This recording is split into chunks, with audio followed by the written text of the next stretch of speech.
This is Sean and RJ on 105.3 The Fan. Yeah.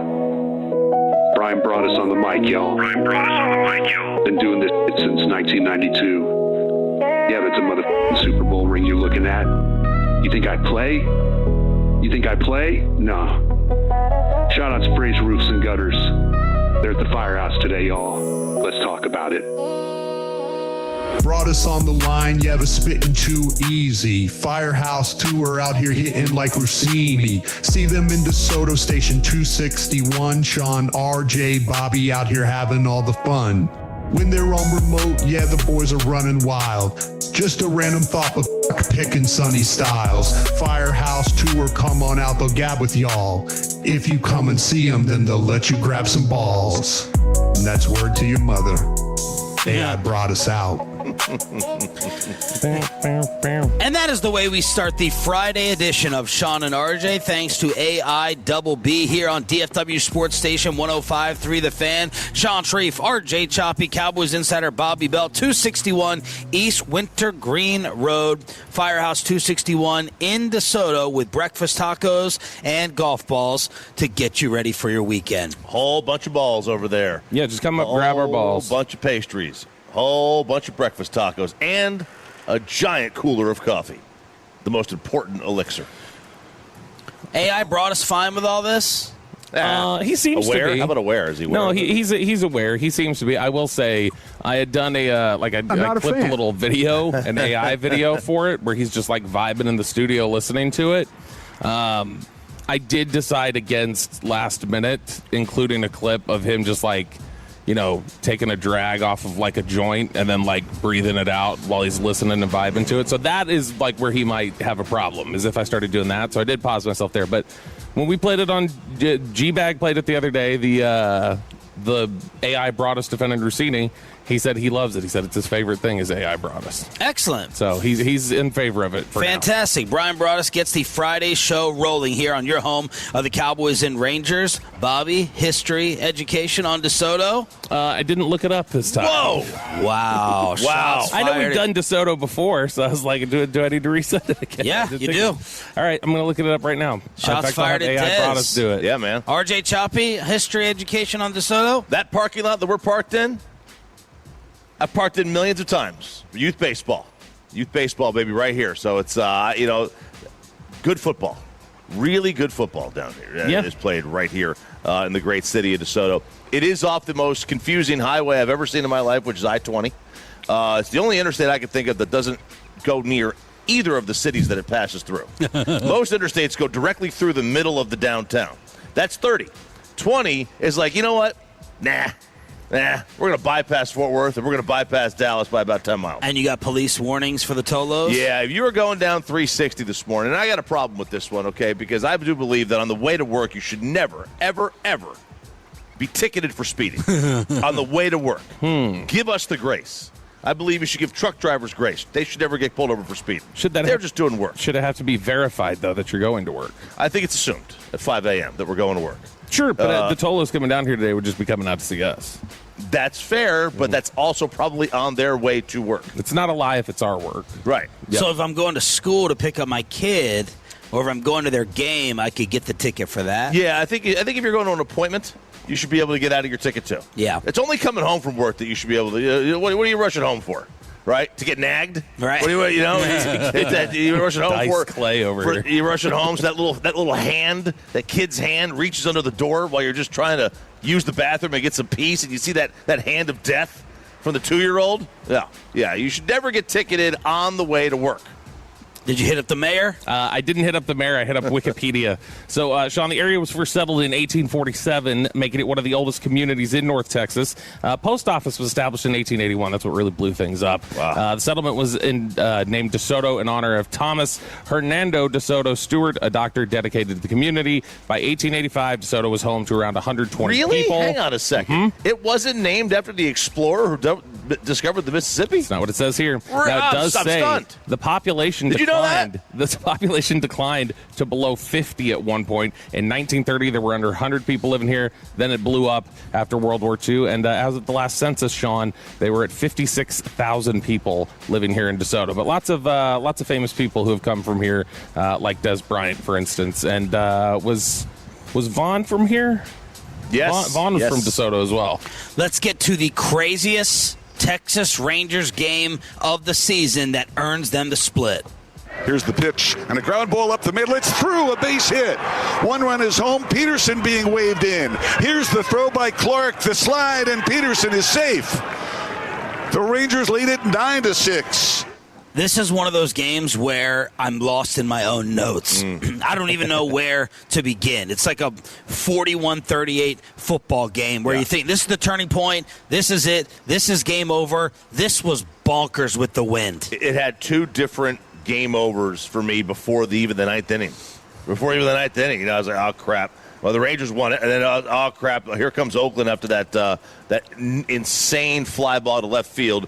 And I was like, all right, that game, now it's over. Rangers are going to find a way to lose this game, snatch defeat for the jaws of victory.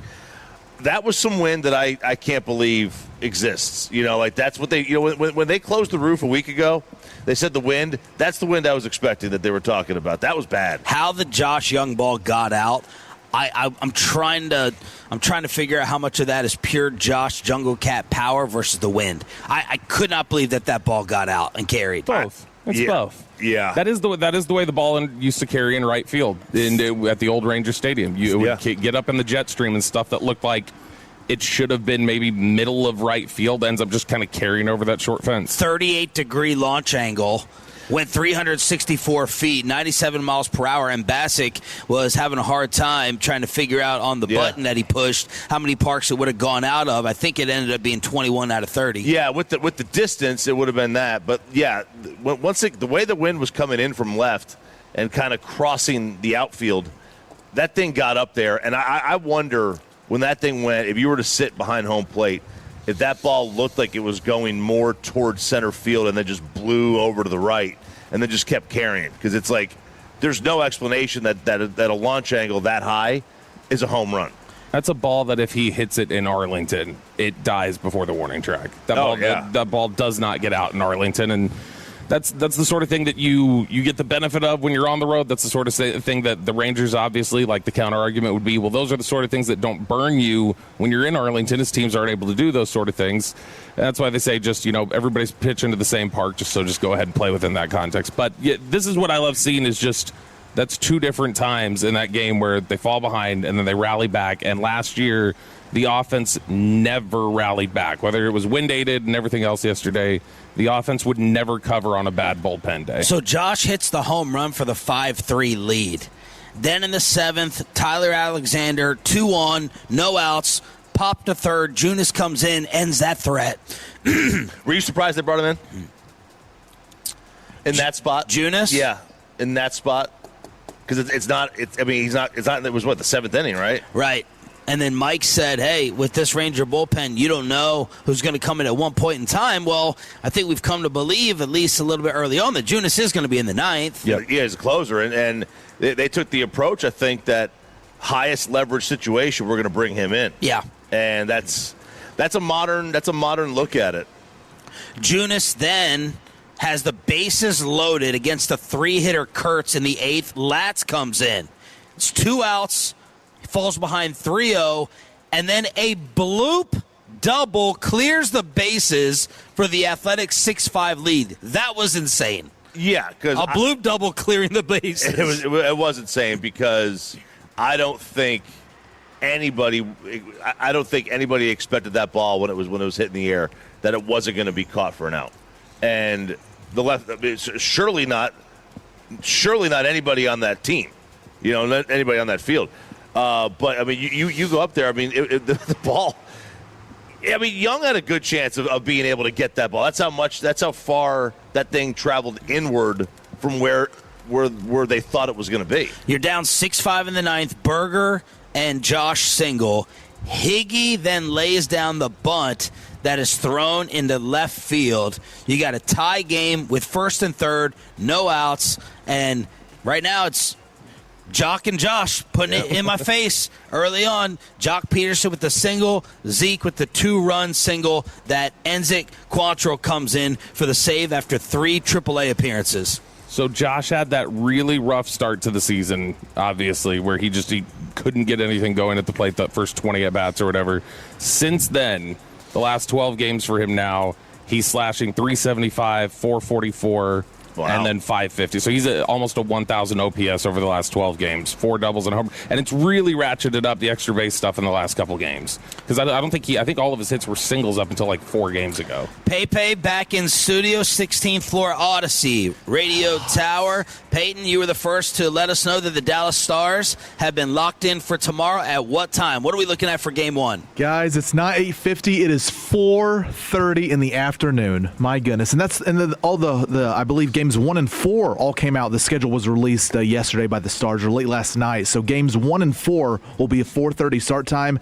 And games 2 and 3 might have to drink some Red Bull at night because it'll be the 8:30, which is usually 8:50, 8:55 our time. Just this constant, this hustle that the networks have to prove that we are on Pacific time. What is the real explanation again? I mean, I know Gavin said before. Isn't it just about the other teams the Eastern and where Conference? They have all the Western Conference teams are put in the second grouping of the night. And it doesn't feel like anybody else has this problem. Like any other league has a problem doing this. I mean, I know some of the baseball they'll put the Dodger games, but they're all West Coast teams.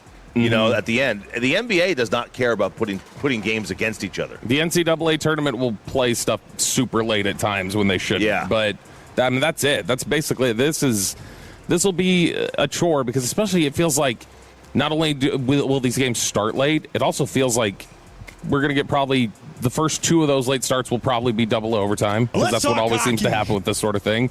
And we'll be rolling in here after going to bed at 2 a.m. most I really wish they would stagger them. So, put the Eastern Conference game at 6 and then the West at 7. And that way, if one game stinks, you just switch over to the other one. That's the problem when you have these isolated windows. Brent Severn is going to join us to bust our balls as usual at 8:20 to preview the Minnesota Wild and the opening series game 1 tomorrow, 4:30 at the AAC.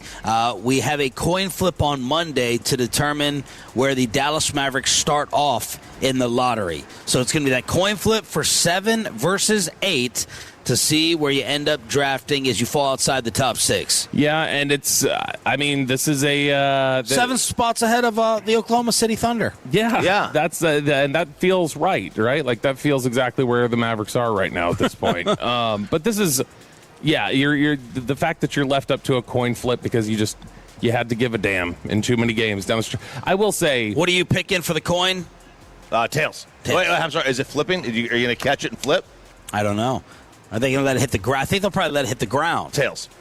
Call tails. Will you say heavier? Do you think whoever calls it will say tails never fails when they call it? Ooh, I don't know. I wonder if anybody's ever gotten that immature. Here's the thing. I just simmed it. First time, second. I saw somebody say this a couple weeks ago, and it was pretty dead on. The Mavericks are awful. Whoa. The Mavericks might be the most legitimately awful team, though, in the lottery. Like, that they earned their spot in the lottery because it's like this has been the biggest give-up from lottery teams that we've ever seen, of teams just not trying. Dallas at least had tried a lot of nights, and they just were getting beat. I'm going to flip it here to go to the ground, and let's see what ends up happening. It is heads. Oh, wow. So we're picking 8th right now. Dang. All right. Now, does it matter in terms of the height and where it drops? If I do it on the table... Or the size of the hand flipping it. Oh. Does that matter? I don't know if there's enough rotation? Yeah, thrust. Yeah, let me see. Right to your freaking head. Give me that quarterback. Now, I can't throw that away at these times. Yeah, no. Can't throw it away in these times. Chop, you just mock simulated them? Second pick. Sacramento got number 1. Was that with them being 8? They were 8th. Oh, okay. So they would be first if it was 7th. Tolo J. Ochoa, he got my quarter. Jay definitely don't need the extra money. No, we see his Vegas. Christmas bonuses. he be handing out? 877-881-1053 in order to hit us up on the Franklin Frankel Injury Attorney text line. Today is deadline day for Brandon Aubrey, and why Choppy says history shows you don't trade up if you're the Cowboys next Thursday. Inside the Star, live from DeSoto Firehouse, 261 East Winter Green Road. Stop by and say what's up right here on The Fan. But first, let me go ahead and get you set up with a Tolo team of attorneys. I get the same message from Mark, Scott, and Gene every single Friday. It's tell the Tolos to have a fun yet safe weekend. But you know what happens. Starting at about 3 o'clock, people are treating it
Coaches and players for America's team, let us go inside the star on 105.3 The Fan. The Tolos are showing up here in DeSoto, Firehouse 261 East, Winter Green Road with breakfast tacos. Of course, we also have the 105.3 The Fan Tolo golf balls. And shout-outs to Paul, Caleb, Colton, Essa, William brought us pistachios for the company he works for. We got Tony and Steve brought some apparel for the studio. Yeah, he brought the little towel for the Duncanville Panthers. Duncanville, by the way, greatest high school football player I've ever seen live in person, played for Duncanville, Jaquindon Jackson. So that's cool. Well, that's going to go up on the wall. I will say, we're in DeSoto. I would expect somebody would bring us DeSoto Eagles stuff too. So I think we're going to need somebody to, if you've got DeSoto Eagles flags or something like that, you need to put up in the studio to match Duncanville. I would say you need to bring that up here. Steve's got the awesome Tolo hat. We were just talking a ton of barbecue as well. Absolutely perfect weather, so stop on out to start off your weekend on the home of the Dallas Cowboys. Of course, we are all going to be at different Pluckers locations leading up to Thursday, round one, and of course, our draft insiders inside the Ford Center at the Star in Frisco. Before we get to that, the deadline for a restricted free agent to receive an offer sheet is today, and it looks like nothing has come in for Cowboy kicker Brandon Aubrey. Nope, and this is they seem to be playing Aubrey the exact same way that they're playing Pickens, which I guess you could view that one of two ways. If you're George Pickens, you can be like, maybe I shouldn't take as much offense to the negotiating tactic. They're doing it to Brandon Aubrey. And if you're Brandon Aubrey, maybe you say, I take a little offense to this negotiating tactic. They're treating me like I'm George Pickens. But the reality is that Dallas has never, in any negotiation entering an offseason, had as much leverage or reason not to do something as they have with Brandon Aubrey.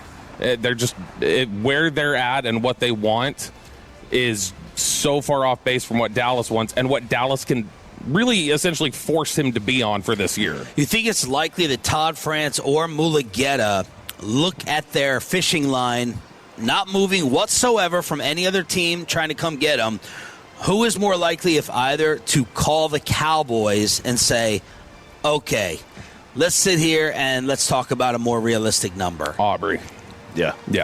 I mean, they've done that with France before. They've been able to get stuff done with him on that front before. Aubrey is in so much position too. He's in so much worse of a position to just basically demand above what it is. If they're going to offer something above what he's got on the tender, then he should probably look at taking that. But I think that would be the bigger chance. I don't think that Pickens has gotten an offer. I don't think he's going to. Aubrey, I think they've at least discussed some numbers, even if an official offer hasn't been slid across. If Aubrey plays on the second round tender, he will get a one-year salary of $5.81 million. That's going to sting a little bit. I mean, yeah, it stings less than 8. That's for sure. But yeah, it's definitely going to sting a little bit. Stings more than 8. It stings more than 8.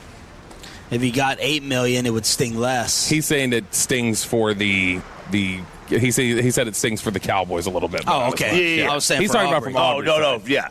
I mean, not a sting for Aubrey to make 5.8 for the kicker that the entire world talked about as a freak. For sure. Now, from the Cowboys' perspective, like they're stoked. They're stoked about this. This is the best possible case scenario, other than the fact that you probably upset one of your players. Right.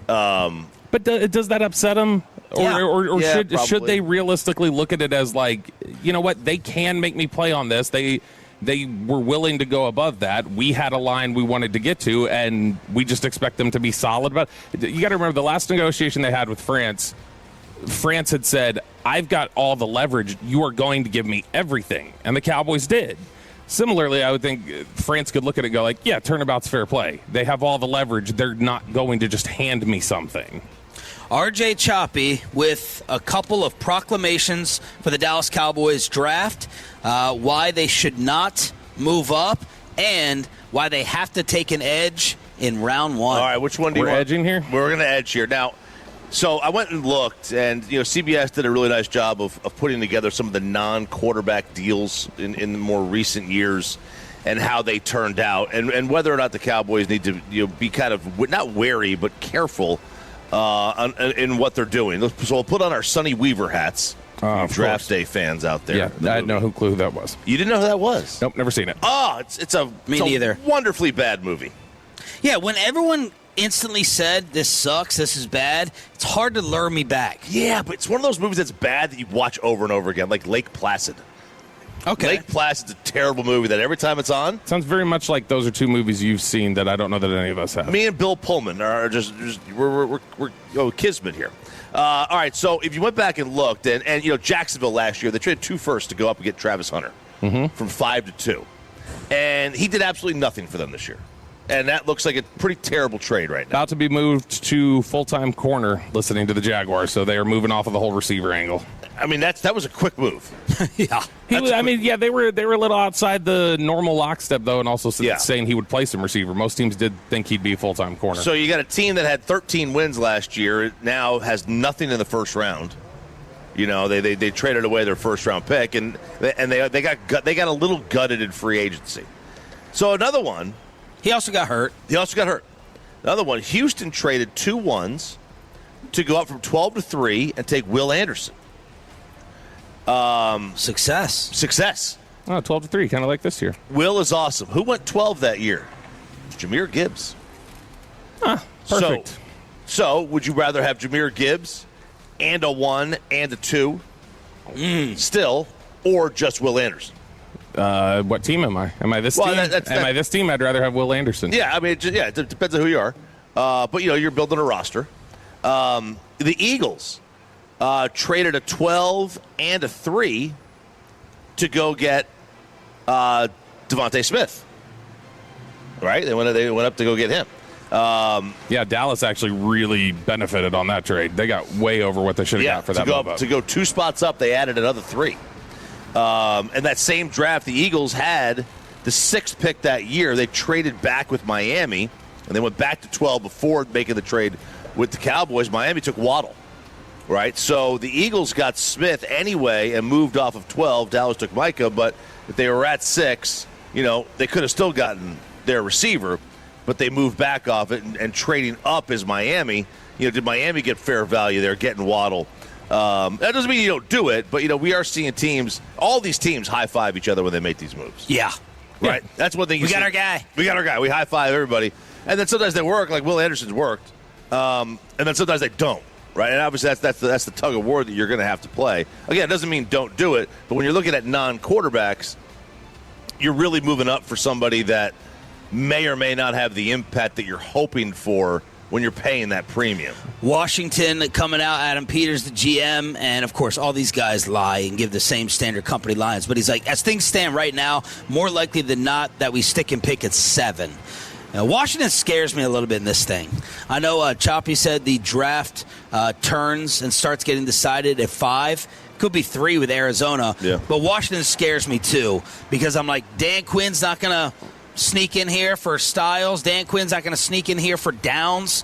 Dan Quinn, is he just going to go and get a running back? Is he going to get a receiver? I don't know what Washington's going to do. So I just asking around in the last week or so, which you always get some BS around this time, but when things start, I think, crystallizing around this point. And the chatter consistently out of Washington has been, if Jeremiah Love was there, that would be their dream scenario, and they would take him. Wow. If he's not there, the likeliest scenario is Cardinal Tate, and then if that's not the pick, the possible alternate would be Downs. So I think for them, it would be. I don't expect Love to be there right now. Tate should be. So if that's the case, then I would think Tate would, and Downs would continue to slip past Washington. Why do the Cowboys have to draft an edge round 1? So history says that if you draft an edge outside the first round, on average, they produce about 50% of, and the stat we're using here is like it's Pro Football Reference's approximate value that they have, and you know that stat, the weighted approximate value. They produce about 50%, anybody outside the first round, 50% of what a first-round edge rusher produces. That's the largest drop-off of any position in the NFL draft. Wow. That's a larger drop-off than quarterback. If you look at the other position, so it's 51%, and then it pretty much levels off until you get to the rounds 5, 6, and 7. Defensive tackle, they produce about 60%, 63% of their first round. Linebackers, 83%. But this is why you typically don't see safeties in the first round.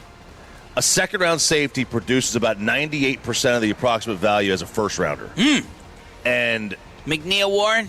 Yeah, and that's just the thought being that a lot of years there's not even a safety that goes in the first round. Usually the highest they get picked is second, and somebody. So you're still talking about that second round safety. A lot of times will be the top safety taken, and so a lot of times that has to do with positional value. But yeah, it's the drop off generally is greater with an edge, and that's why if you're looking at it and you're sitting there and you're like, all right, do we take, do we want to move up and get Reese? Do we want to move up and get Bailey versus stay and take Downs? And these are career returns, or are these just rookie year? It's I think it's within the first contract. Okay, it's within the first contract. So when you look at it and you go back, it's like, all right, do you want to move up and get those guys, or if you stick at 12 and you have a chance and you see, okay, there's Bain there and Downs on the board, or whoever, does that weigh into your decision at all? Because you have a better chance of hitting on your second round quarterback than your second round edge rusher. I think even though like Sonny Styles is the top linebacker in the draft, and if he's sitting there, wow, that'd be such a huge value. I could definitely see them saying, linebacker, we can find somebody to play for us year one in the third round. We can do that. And so I think I'd have a very hard time seeing them getting out of the first round and they have not taken some sort of an edge. Whether that be edge at 12 and then first? Yeah, edge at 12 and then corner at 20, or corner at 12, edge at 20. One of those picks I would imagine will be an edge rusher. What do they move up? Then they're moving up for an edge rusher. I think they could move up for Downs. I don't think so. I think if they move up, they're moving up for an edge rusher. Really? Yeah. Historically, that would make the most sense. Yeah, but I mean, everything we've heard, they love Caleb Downs. They do. Yeah, they do. Do you think they love Reese or Bailey just as much or more? More. Yeah, which is on both. Yeah, which makes it. I mean, they're top three players. Yeah, and I think positional value. They think these are all great players. Positional value wise, that's different right there for Reese and Bailey. So they have so many holes. I think they just would look at it and say, okay, we love Downs. Do we love Downs enough to sacrifice the second pick that we have? Not necessarily. Bailey and Reese, maybe. We're starting to not get away from Bain at 12. I think it's because they believe they're going to have guys at their pick that they like more. I wouldn't say that it's just an impossibility that they come out of the first round and Ruben Bain is the 12th pick. That could happen. I just think that there are other scenarios that they would look at and say, we feel pretty positive that one of these is going to fall to us and we're going to have that above them. They also wouldn't have an edge if they moved up for Styles. Right, yeah. I don't know that they would move up for Styles. Oh.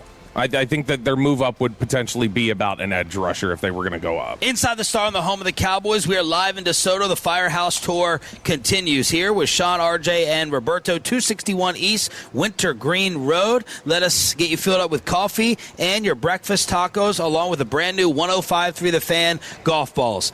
The press conference that took place here that has taken over the sports world.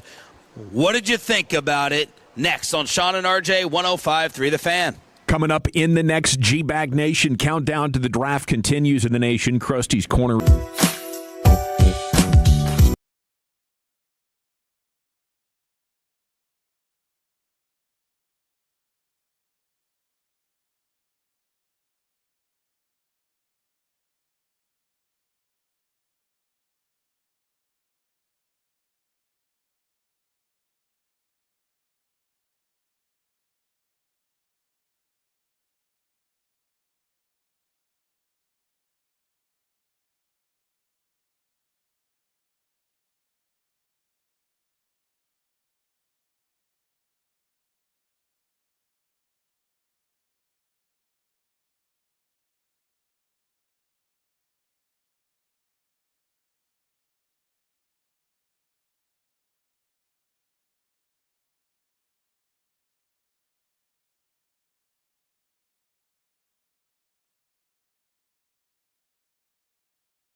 Hey everybody, Eric Nadel with Matt Hicks and Jared Sandler. It's the Rangers and Mariners. Jacob deGrom against Logan Gilbert.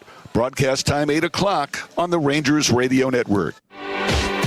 And it's back to Sean and RJ right here on 105.3 The Fan segment here, brought to you by Classic Chevrolet. If you're in the market, upgrade your vehicle. Get to Classic Chevrolet in Grapevine today. The #1 Chevy dealership in the world, 3 years straight. They've got more new Chevys than anyone else, all priced to sell. Visit ClassicChevrolet.com. This is Texas. This is Classic Chevrolet. Together, let's drive, relax, enjoy the difference. Based on new Chevrolet registrations 2023 through 2025.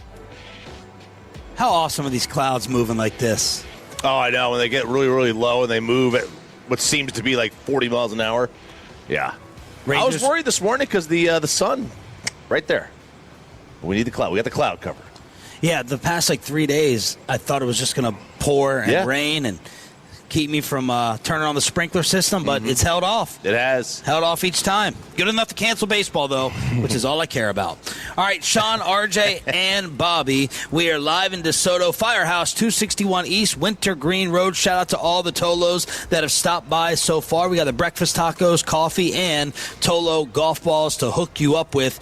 Let's get to the press conference that has now become viral. The Dallas Wings had #1 pick, AZ Fudd. Do we think that she's dating Paige Beckers or not? I'm starting to think not. Okay. Yeah, maybe if they're not, if what we're going to hear in a sec is what we're going to hear, then maybe not. But they confirmed it a year ago. Yeah. Why do you think not, RJ? I think I've just seen things online that are speculating that it's not. And I think if they were, they might be more open to talk about it. I don't know. I think they could have just addressed this yesterday and been like, we dated in the past. It's easier to talk about, I think, if it's already done and over with. It's already in the past. I also don't know if everyone is as giddy as they are if you've broken up. Yeah. Now, unless you're just so much more mature, which is probably the case, than us in our 40s after a breakup. And it turns out they have been like best friends for like 10 years. So they may just been like, this is nothing. And maybe in the female dynamic, it is different. Kevin Sherrington did the job. Dallas Morning News asked the question at the Wings presser that got shut down by PR. AZ Kevin Sherrington, the Dallas Morning News. Paige announced last year on TikTok that y'all were a couple, and I'm wondering if that is still the case, and if so, if y'all have talked to any other couples in the league about how they negotiate that dynamic as pro teammates. I understand why you have to ask that question, but we're going to respectfully decline from commenting on our players' personal lives. Go to the next question. Boom, shutdown, explosion into a national viral story. And this, of course, is what I instantly reacted to the morning after they drafted her. It is a bad idea to shut it down. That's it. That comes with the pick. That question comes with the pick. If you're not prepared to answer it, shut it down. The very first time Dak Prescott is in front of us at the Cowboys facility, the first question he'll be asked is about the end of his relationship, and the Cowboys will let the question be asked, and Dak will answer it. Ooh, I'm willing to bet on that. I'm willing to bet that the first question is definitely not that. Maybe it's asked in that first media availability, and it's allowed to be asked, and it will be answered. Yeah, I think it'll probably be something like, how are you? How are you personally? Yeah. Obviously a lot of stuff going on and taking place. You forget Clarence is on the beat.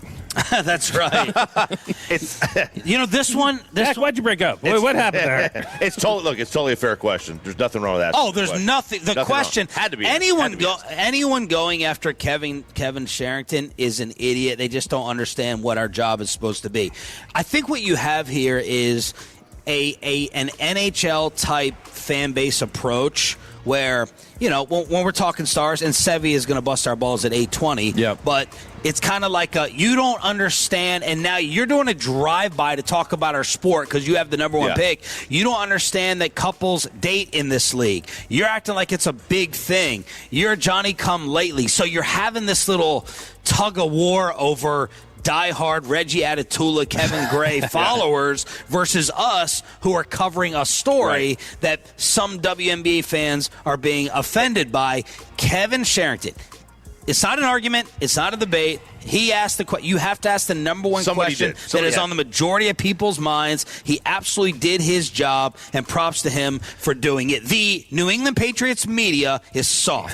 A bunch of massholes went and ran and hid, just like Mike Vrabel after the Rossini stuff, and they're like, oh, no one wanted to ask where Vrabel was. Nobody wanted to ask why Vrabel was hiding. That's a soft, terrible, bad job by them. You can't be the team, the fan base can't be surprised this was asked. This has to be asked. They can't be surprised. The story is not AZ Fudd getting drafted. The story is, are they in a relationship together? That's the story of it. Well, I mean, you know how I know that? Because we've never discussed another draft pick the Dallas Wings have had other than Paige in the 15-year history of the show. Never. And I'll tell you another thing. This is a fake league.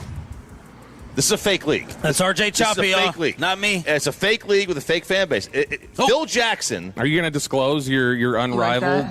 That's a real league. You better disclose your conflict here. Bus? Yes.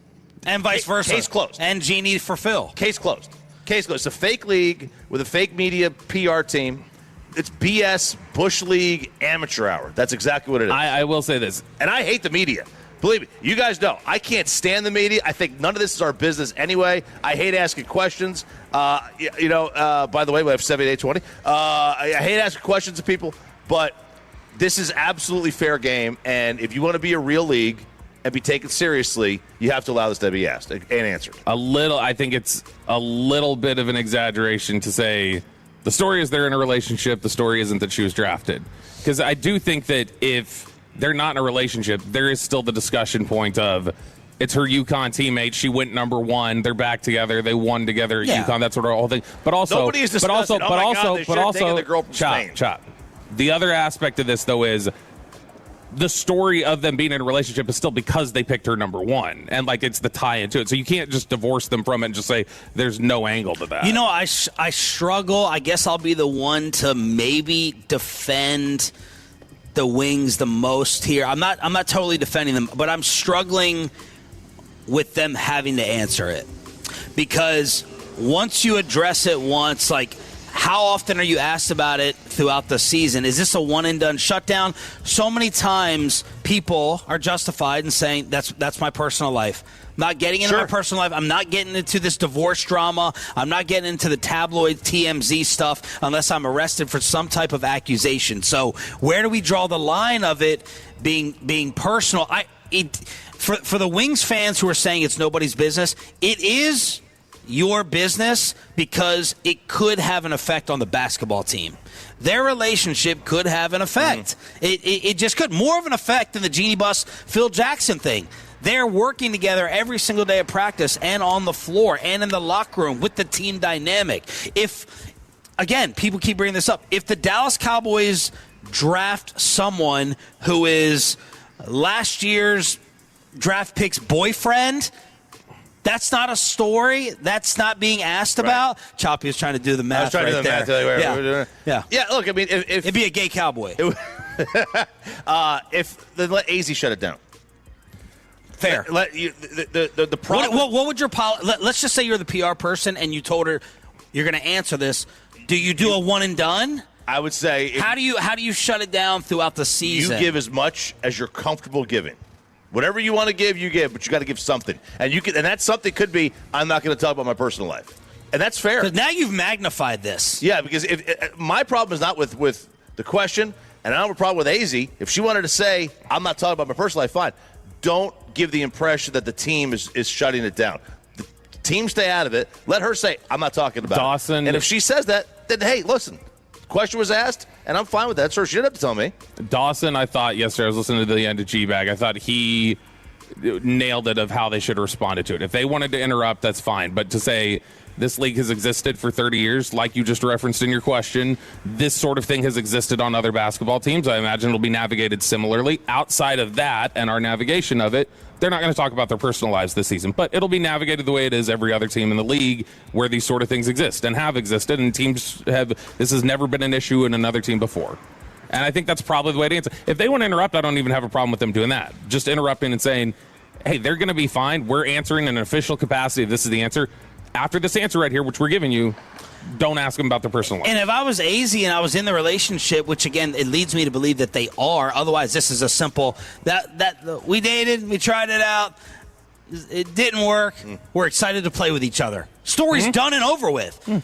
And by not doing that, you're making me think that you're dating, and I would want to brag about it. I want to sit there and be like, yep, awesome relationship. We're not going to get into too much detail about it, but we're happy together, and it just leads to more excitement on the floor and hopefully for years to come. Yeah, if she wants to shut it down, shut it down. My issue is with the team. Like, the team, just stay out of this in this situation. You know, let the player answer.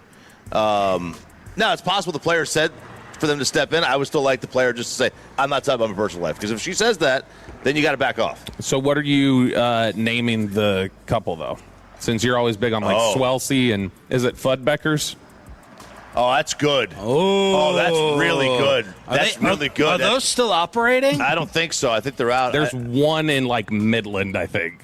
But that's it. By the way, a reporter has been fired because of Diana Rossini. Yeah, now this is a little bit of a technicality, I think, when we're talking about being fired. But that is the way that it's being covered. By the way, real quick, Choppy, what are the Tolos saying? 877-881-1053 on the Wings press conference that got shut down with Kevin Sherrington. Let's see. They'll have to answer about the breakup. Let's see. The Wings had... it was the Wings had players on their team dating last season. No one cared to ask. If they didn't want to discuss it, they shouldn't have drafted her girlfriend or ex-girlfriend. Do you think women's college basketball is a better product of the WNBA? Nobody cares what you're talking about. We talk WNBA. It's Wings have been around. Have they even been around for 15 years? Okay. Wow. Chrissy Freud is a reporter, or she, I guess, is a contractor for USA Today. So, yeah, she was somebody who did work with them. But she had put up a post on social media after the Rossini news and said, I'm sure you were told to submit this or that. You'd get fired instead. Don't let the door hit you on the way out. We know who you really are and what you've been up to for years. It does so much detriment to women in sports who have done things the right way. And USA Today told her, you are out of here, lady. You are not going to do that. And so she immediately turned to TMZ, wanted to talk about it and say, apparently I'm not allowed to speak on this. Other people are, but contractors are not. She even pointed out Nancy Armour, right? That's her name, the USA Today writer who does. You've had her on before. Nancy Armour? Yeah. So I have no idea. They've had it that she had written a whole piece about it. Christine Brennan, that's all I know. They had written a whole piece about it, and she had said, well, I guess I'm not allowed to do it as a full-time employee. I guess I'm not allowed to have a voice. But they reached out to USA Today, and they did not get the no comment. They said, yeah, absolutely, she's been fired, and we're moving forward. She was dancing on it. Yeah, she was a little. Now, it was not as bad as the Britt McHenry tweet we saw the other day, which we'd heard the Britt McHenry buzz. She put up some, like, sipping on a champagne glass, and she's like, me the last few days watching all this. And so she was a little sassy. I didn't think it was possible. I didn't lay down any money because it's looking like I may have lost a lot of it. Are they actually going to do this to Cooper Flagg? And what's happening around the rest of the NFL draft? No Giants offensive lineman, and the Eagles showing us the way. That's next with Sean and RJ, live from 261 East Winter Green Road in DeSoto. The Firehouse tour continues on The Fan. After we get you over to Base Power, basepowercompany.com/thefan. Save you some money on your energy cost. That's right.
the people who have the votes? Yeah, Choppy trying to take away people's the people votes. who have these votes. Okay.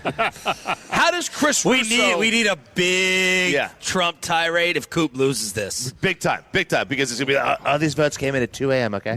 How does Chris Russo have a Heisman ballot? He doesn't watch college football.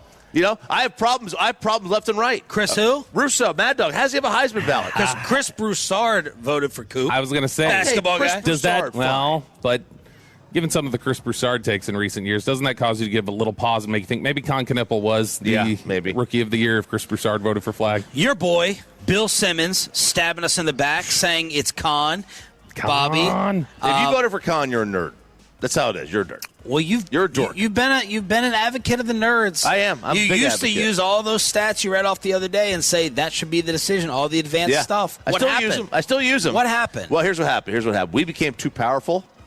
All right, and now I have to go, and I have to be the one that brings us down. Like, listen, guys, we got drunk. We got drunk on our power. Yeah. All right, it happens. I wish Bassick was still on KNC to go off on Kendrick Perkins voting for Con Knippel. And you know that old school fart Michael Wilbon is going to say, look at the record. Oh, yeah. Look at the record. He's a playoff contender. They're the 9th seed. Cooper Flag is sitting there doing everything because he's getting fed nonstop on a loser, on a bum. Boy, I saw Wilbon on an elevator when we went to D.C. last. Feel bad for that vertebrae. Shout out to that ESPN makeup department because they man, dear shots God, fired. I'm just saying. Mike, man. I was like, is he alive?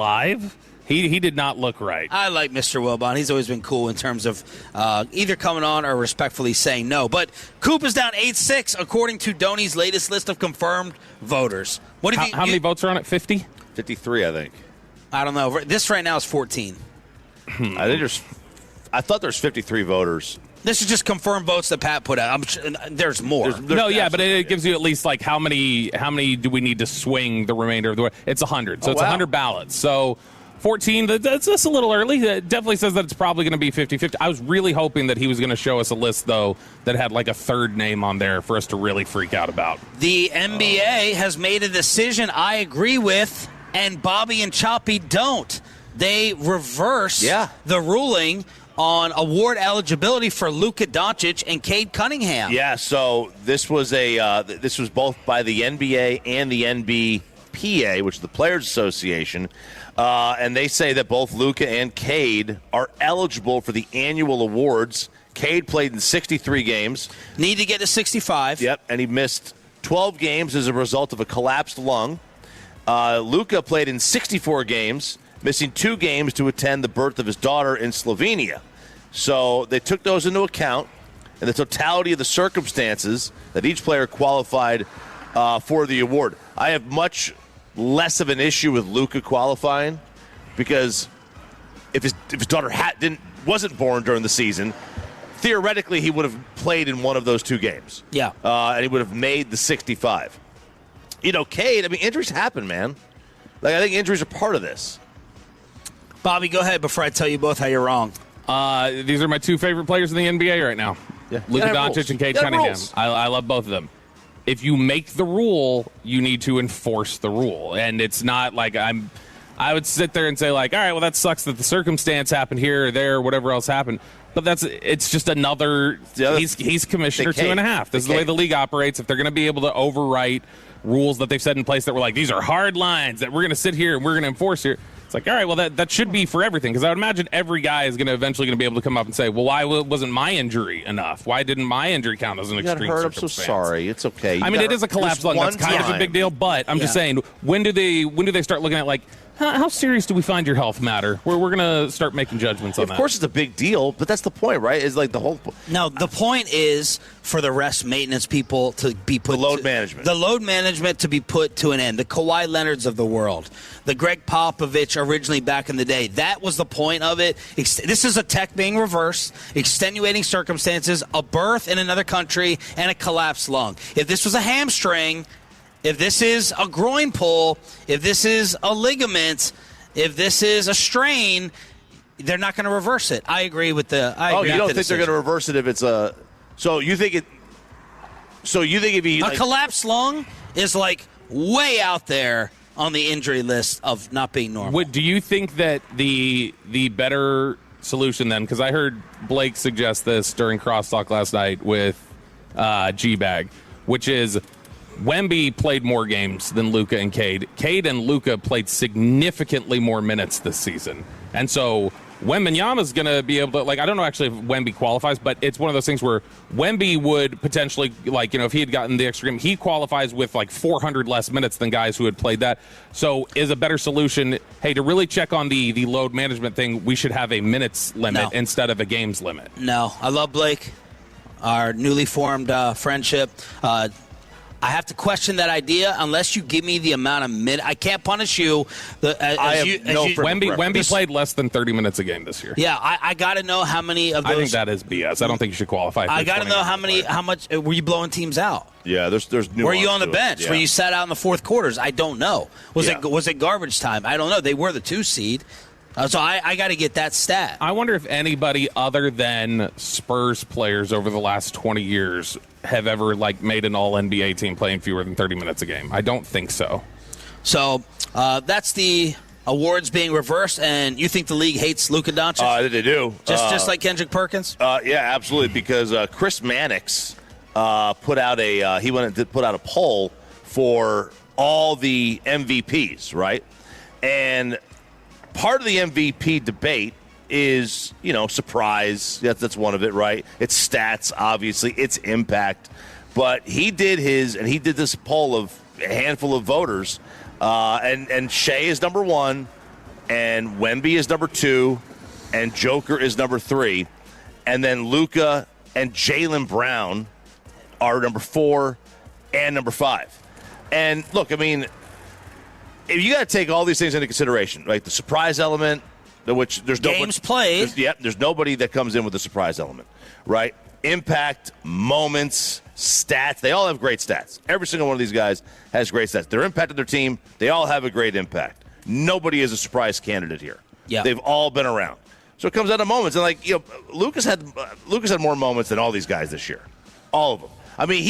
You think Lucas should be MVP playing 64 games? Well, see, that's the problem. You just disqualified him. He should be disqualified, right? He should be disqualified. Injuries are part of the game. But we have not discussed a single moment that Shea had all year. Not a single moment. Drawing fouls. Most boring player in the league, on the most boring team in the league. We did not discuss a single moment that Joker had this year. Not a single one. And I know because Luka he's close, that we keep an eye on him more than we would keep an eye on others. But, we didn't talk about games. You see, Luka Joker led the league in assists and rebounds. He's stupid. Assists and rebounds. He's so stupid. A center. Yeah. We didn't talk about the games Luka had. We talked about the months he had, the weeks he had. That's to have him fourth. So you are saying what? Give me a final sentence to this. He should not be available for the award, but that he needs to be the MVP. Wow. Okay. Bob, do you agree? He should not qualify for the award. The rule shouldn't exist, but it exists. So enforce it. Even though let's just say he played 2 more games. Where would you have him in MVP? Probably near the top. Yeah, I'd probably vote for him. He averages more points than Shea, and Shea averages minutes per game more. Am I to believe these NBA ratings that came out? I was sitting there with my Tolo boys at the barbershop yesterday. I heard Stephen A. say it. I saw in Choppy's email, and I had to roll my eyes. I can't believe it. I don't believe it. 86% increase. In viewership? 86? They had 170 million people watch NBA games across the 4 primary broadcast platforms. So it's ABC, ESPN, it's Prime, it's NBC Peacock, and it's NBA TV. So an 86% increase to make it 170 million. That means it was about 85 million viewers last year, almost 90 million. Yeah, I'm trying to think of what they could potentially point to that would legitimize this. Well, okay, so ABC, ESPN. How are we coming off the worst, many people said the worst NBA regular season ever, the greatest tank jobs ever, and we had this amount on the fan text, you tell me. Did you watch more, less, or the same NBA? I watched less basketball this year. Outside of, like, if you just don't include Dallas stuff, I watched significantly less basketball this year than I ever have. You know what it is? Jeff Catlin cooking the books? No. It's the cup, baby. Oh, That's the IST. It's the cup. That's what it is. No, don't disrespect it by calling it. It's the cup. Dude, how? How is this? The Come cup on. ratings. It's hard for me to believe any ratings now. Any of them. Group play games are up 90%. 90% for the cup. It's all about the cup. Yeah, you know what it is? It's going to NBC versus TNT probably helped quite a bit. But still. Well, 86. also, I mean, Detroit was much better this year than they've been. Like, maybe Detroit tuned into basketball more than they have.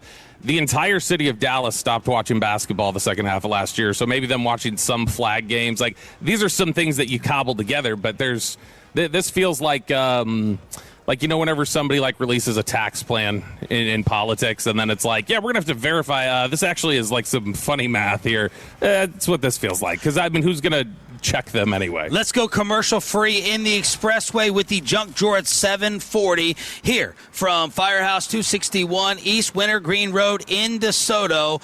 And if Caleb Downs is not the pick, where do the Cowboys get Christian Parker's pocket knife? That's next here on the home of the Cowboys and Rangers, 105.3 The Fan. But shout out to the great Tolo J. Ochoa. He eats.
as we ramp up our Pluckers path to the draft, leading you up to America's best radio draft coverage April 23rd, 24th, and 25th, right here on The Fan.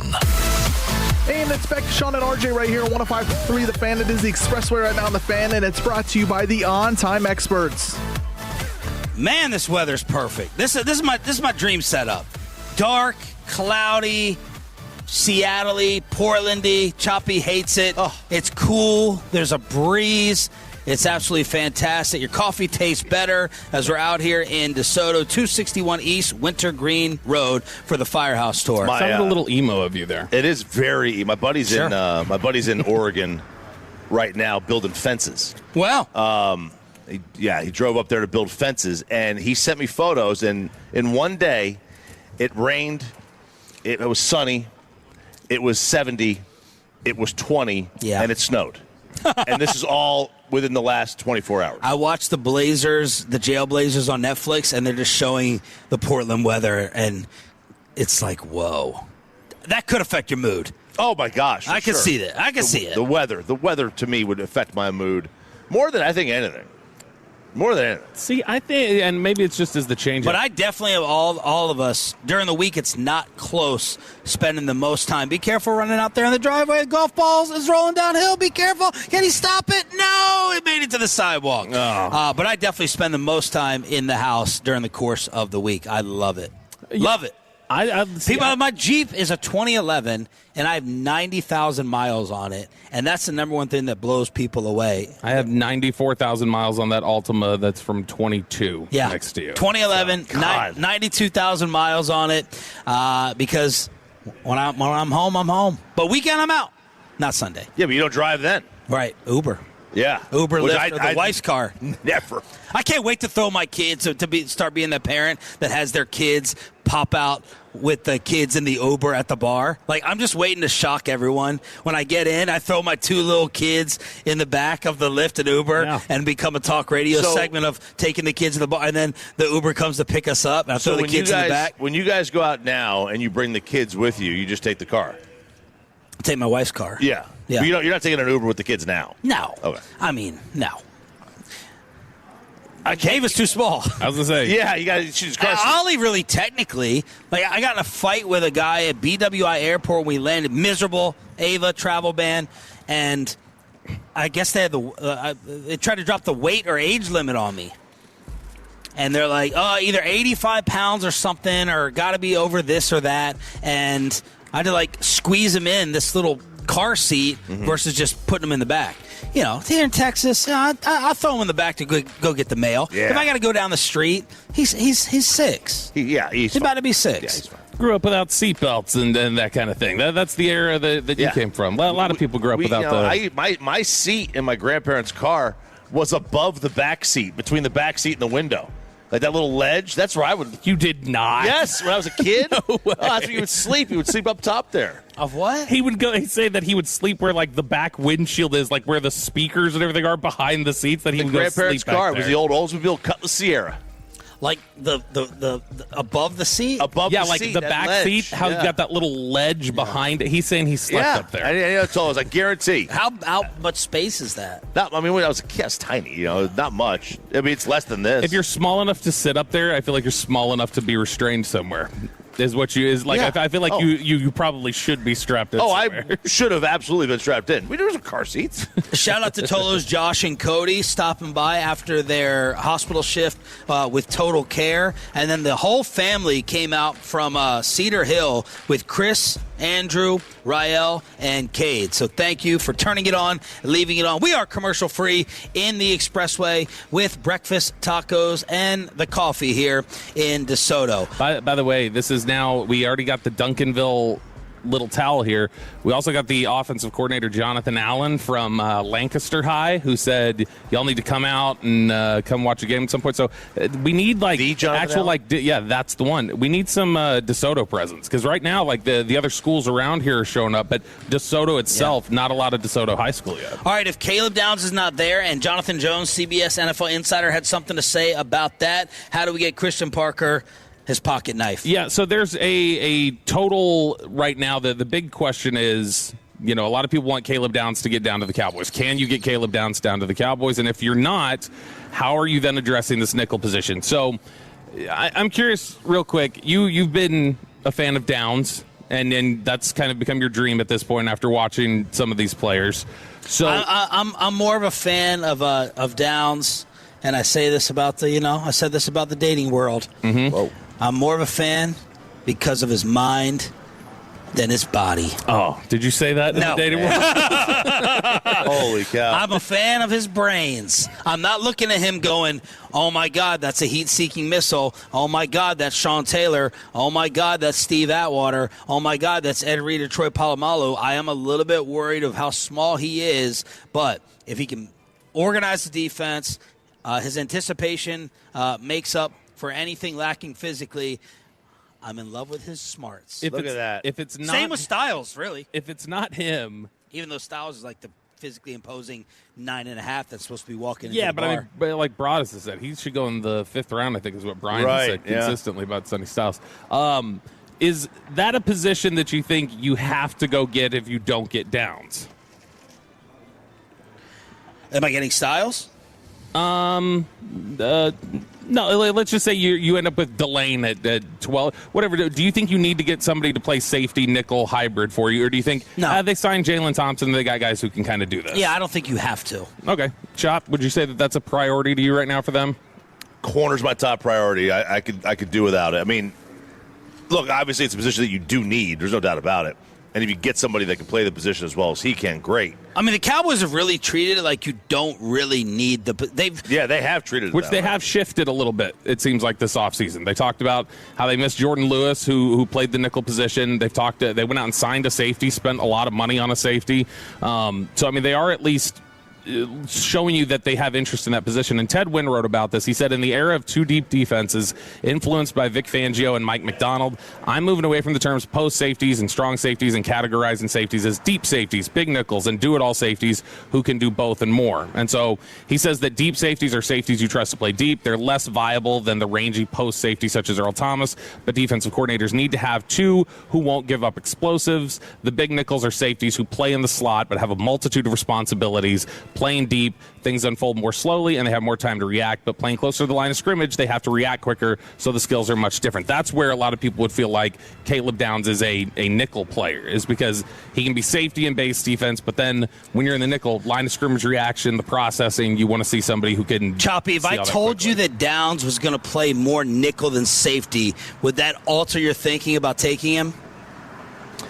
So I'm giving you your corner. Oh no! I mean, look, if Downs is available, like I'm still taking it, even though I understand that the need is more at maybe corner. But I'm telling you, he's going to play more corner. Yeah, no, that's fine. It doesn't change anything for me. I'd still take him. Skill set wise, like he's a what at safety and would be a what at nickel out of 10. So I think that because it's hard to divorce the two in terms of how he'd play. I think that is his position. I think. How much nickel did he play at Ohio State? A decent amount. They ran such a different defense, though. He would have some coverage stuff. He played a lot at the line of scrimmage. He did more coverage at Alabama. So I would say that he's probably... So why do we think the projection just throw him in the nickel in the NFL? Because you see him do it. Like, you've seen him do it. He didn't have as many reps doing it, but you've seen him do it consistently. And given his mental processing and things like that, I think the projection is if he played safety full-time or he played nickel corner full-time, either one, he's a Pro Bowl player. I think that's how a lot of people view him, is that he has that capability. So Ted Wynn over at The Athletic has these sort of topics and has broken it down because everybody knows about Caleb Downs, but he decided to take a look at some of the others who may be influenced by it. So the first one is the big nickel, the safeties who play in the slot, have a multitude of responsibilities, different things they can do. These are some of the other names he likes there. A.J. Halsey, this is one that Brian really likes, Zach really likes. A lot of people are big fans of A.J. Halsey. He's one of the probably top 5 safeties out there, LSU. He says that Halsey has one of the most fun tapes to watch because he's trying to destroy guys on every play. He's extremely active, but to his own detriment at times. He tries to pounce on every play. Though he mostly played deep at LSU in 2025, he should play in the box early on as he learns the system in the NFL. And I think right now a lot of people would look at A.J. Halsey and say probably third-round type. Depending on how some people view him and how they attack picking players like that early in the draft. If Thieneman goes, Downs goes, then Halsey could be a guy that goes in more like the second round. Keontae Scott from Miami. If you watched Miami play, which we all did during the playoff, you saw him. People may not have it flashing in their mind like they did with Bain and others, but he's somebody who always made plays. So he writes that Scott isn't a big nickel in size, but he plays much bigger than that. He weighed in at only 193 pounds, but he has heavy hands and attacks blockers like he's trying to take their lunch money. He was used as a blitzer a lot. He times up the blitz well and has edge-like bend around the corner. His ability to rush the passer will be a legitimate tool. What makes him unique is he has the man skills to match up with slot receivers and strong click and close ability playing underneath the zones. He is an older prospect, like all those Miami players seem to be. He is 25 years old, but his unique set of skills could be impactful in the right system. That's the thing. Scott is a guy who, older, undersized in a lot of ways for the position, probably not top-end speed. Like, you look at these sort of things and you go, like, it doesn't check a lot of boxes, but then when you watch him play, it's like, that looks like the player you want. And when he went up against big competition consistently, he had success doing that. And right now, I think that my guess would be that I thought Scott would be more of like a third rounder. I think there's some others who believe he's good enough to potentially go in the second. And I think Wolchuk has him in the second round. But that's somebody who... While sneezing? Yeah, while sneezing. Did you like that video of him sneezing? You know, I didn't even listen to the audio. I just watched him sneeze. What happened? Did the snot ricochet back in his face? Blew out of his nose and onto his face. And he was trying to, I'll tell you. That's on a live stream. He said it's the pollen. It's the pollen, right? If I'm sick and I blow my nose sometimes, it'll go up into my eyes, and then my eyes are cooked for 3 days. That's disgusting. Like pink eye? Yeah, it's the non poop pink eye. There's a viral and a bacterial, and I don't know which one's which, but it's the one that is the non-poop one. Ted went over at The Athletic, continues to write about the different safeties that would be available and how they would be applied. Jalen Kilgore is the next one. He was the replacement for Nicky Manwari. So when we saw Nicky Manwari and everything that he was able to do, South Carolina last year said, who can we get to best replicate what he did for us? And they had Jalen Kilgore do that. And he is, as Ted writes, Manwari light from a traits perspective. Not as big and fast as Manwari, but is still a freak in his own right.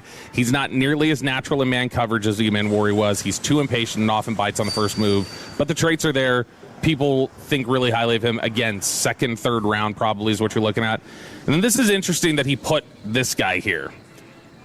Wild card on this one. He says Kyle Lewis from Pitt.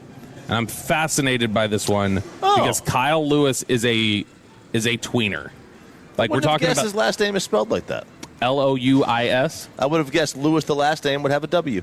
Yeah, you would normally think so, but there's some Kyle Lewises out there like that. Kyle Lewis is a guy who a lot of NFL teams project him as a smaller linebacker, and that they would anticipate that he would actually just be kind of a more modern chase guys around the field, be able to have some coverage ability, but a lighter linebacker, essentially. He said Lewis played a hybrid role at Pitt. He played the star linebacker. He's 220 pounds, so he is a big nickel, or he's a small linebacker, either way that you look at it. But a couple other ones really quickly that Ted covers here. Deep safety, he says Bud Clark at TCU. Again, Clark is another one who he's drawn some comparisons before to Kirby Joseph, who's the all-pro Lions safety who has shown a lot of really good ball hawking skills. Again, older prospect, 23 years old already, but he had made a lot of plays at TCU. Another one here, Jacoby Thomas from Miami. Miami, again, had just a ridiculous defense and what they were able to do deep. Kamari Ramsey from USC is another. I think the one that's more important to watch for Dallas when it comes to the USC safeties is Bishop Fitzgerald. That's one that I think they look at and they go, he can tackle, he can cover a little bit, he can do some various things. But you are seeing this transition in college football and into the NFL right now of guys who typically would have been small linebackers or would have been bigger corners that you wonder if they have all the ability to do all the different things that you need to do. And they found this hybrid role like Christian Parker talked about with us at Combine, where he said that has become sort of like a 12th starter for NFL teams now. And that's such a valuable position. And I think that's why Dallas will get out of this draft at somewhere. If it's not Downs, maybe they pick Styles at 12. If Thieneman's around at 20, they might pick Thieneman there. Maybe they do trade back a little. Maybe they then look at Emmanuel McNeil-Warren from Toledo. I think they absolutely do want to address this position, whether it be with those first-round picks or maybe something in the third round. Man, I've really kind of been turned off by the possibilities at 20. And last night I started trying to conjure up a miracle dream scenario where Downs falls to me at 12, and then I make my move up from 20 to maybe get someone else that has fallen. And I was like, are you going to finish my sentence? It's so funny you say this because I just heard Vach on the draft show say this yesterday where he goes, man, if you can get Styles and Downs to fall to 12. There it is. He's like, I'm picking Downs at 12, and then I'm immediately calling 13 and saying, let me come up. There it is. Let me get up there. That's exactly what I was trying to dream up a scenario for yesterday. Because I don't think that's impossible. I don't think it's likely. I don't think it's impossible. I mean, the trading up to get 13 and 12, that might be. But I don't think it's impossible to look at how this draft could break out and to say that at 12 they could be looking at Styles and Downs. I don't know that it's likely. It's possible. There's a reasonable end to that point. And I think there are some teams. I think Minnesota. I mean, the Jets are always looking for picks. Detroit only has like one other pick in the top 100. I think you could, if you wanted to move up from 20 to the middle of the round, let's not say 13, but you wanted to move up to 15, 16, 17, I think one of those three teams would move back. So give me the cost for moving up. I'll give you two different scenarios. I jumped to 11 with Miami.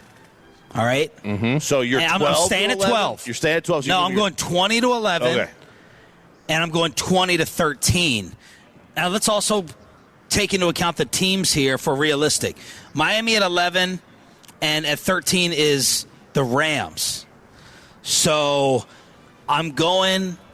The Rams have 2 firsts this year, right? The Rams are one of the teams with 2 firsts.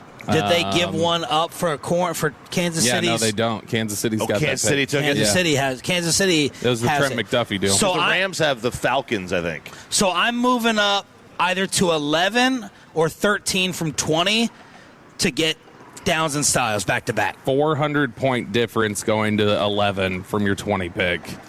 And the 400, just for reference, the pick that's valued at 400 in the NFL draft is pick 50. And so you don't really have anything you would probably... Next year's second. But I think that you might have to do next year's second and 92. Because next year's second is the third? Yeah. That's exactly what it is. See, you're learning. And then you've got going up to 13. I'm learning. I'm not understanding. 13 would be a little... Now, 13, the Rams want a receiver, is the thought. So you might be able to still be like, all right, fine. We're at 12. We've got these 2 available to us. The Rams go ahead and take a receiver. All right, let's call Baltimore. By the way, is that receiver a Puka replacement or a Devontae? I mean, they were investigating that sort of thing before the Puka stuff came out. Yeah. So, I mean, they definitely were exploring that. I think that then you're just trying to make calculated odds running through the scenario of where... Can you imagine if I came away with these 2? I mean, yeah, you'd and it wouldn't take a crazy amount. Nuts. Would take a crazy amount. Who would go more nuts? You, or if for some reason Styles was able to be picked at 15, Brian Bratish going, told y'all he was the 15th best player. Well, Bratish has him at 16. So Bratish would think they've reached. That's true. Yeah. But he'd be thrilled if they traded up to 5 to get him. So credit to Vach. I didn't know he said it first, but I was just thinking of that last night. I'm like, what if they both fall? I don't love 20 possibilities, and I move up. Forget about moving up from 12. I move up from 20. You could definitely, I think, move up from 20 and get to 6. I don't know about Tampa, but 16, 17, 18, Indy, Detroit, Minnesota. Jets are talking. You wanted to take there's chatter Jets might go up. I don't want to take Hood. I want Downs and Styles. Well, I'm saying, let's assume one of them is gone by then. Because what is it going to if you came away with Downs and Styles, I would be disappointed that we didn't get a corner. I need a corner. Downs is a corner. Would play corner next year. Downs is playing nickel. I don't know. What do you mean? You don't know what? I'm telling you, that's what he'd play. He would play corner. And then in base, he would play safety. All right. I mean, we're just moving guys around. Well, you know what? How about this? We'll just draft a running back and move him to linebacker. Why don't we just do that? We'll just do that. Isn't that exactly what they did with Micah? Isn't that exactly what they did with Micah? They took him from position. They had him play something he'd never done. Okay, so just take the unicorn of the sport and just use commercial Caleb Downs is one of the unicorns. Commercial break. You may be in the danger of getting cut off from info moving forward. You're on the edge. What do you mean? Yeah. Well, commercial break will sort it out and figure out whether he gets cut off. We'll explain it to you. No, not yet. Just thinking about it. Let's get to the junk drawer. Did you know that Benjamin Franklin invented the junk drawer? Junk it. 877-881-1053. Choppy's Diamond Calves with the craziest Ranger game of the year at 8 o'clock. And Sevy will join us. Brent Severin to preview Stars Wild at 8:20 as we continue live heading into the weekend. I'd like to start off with this Seattle Mariners text message story. This thing has blown up. Do you know what I'm talking about? I don't think so. I don't. I know that the Mariners have problems getting along with each other's teammates. You were literally on the text that Sandler sent us.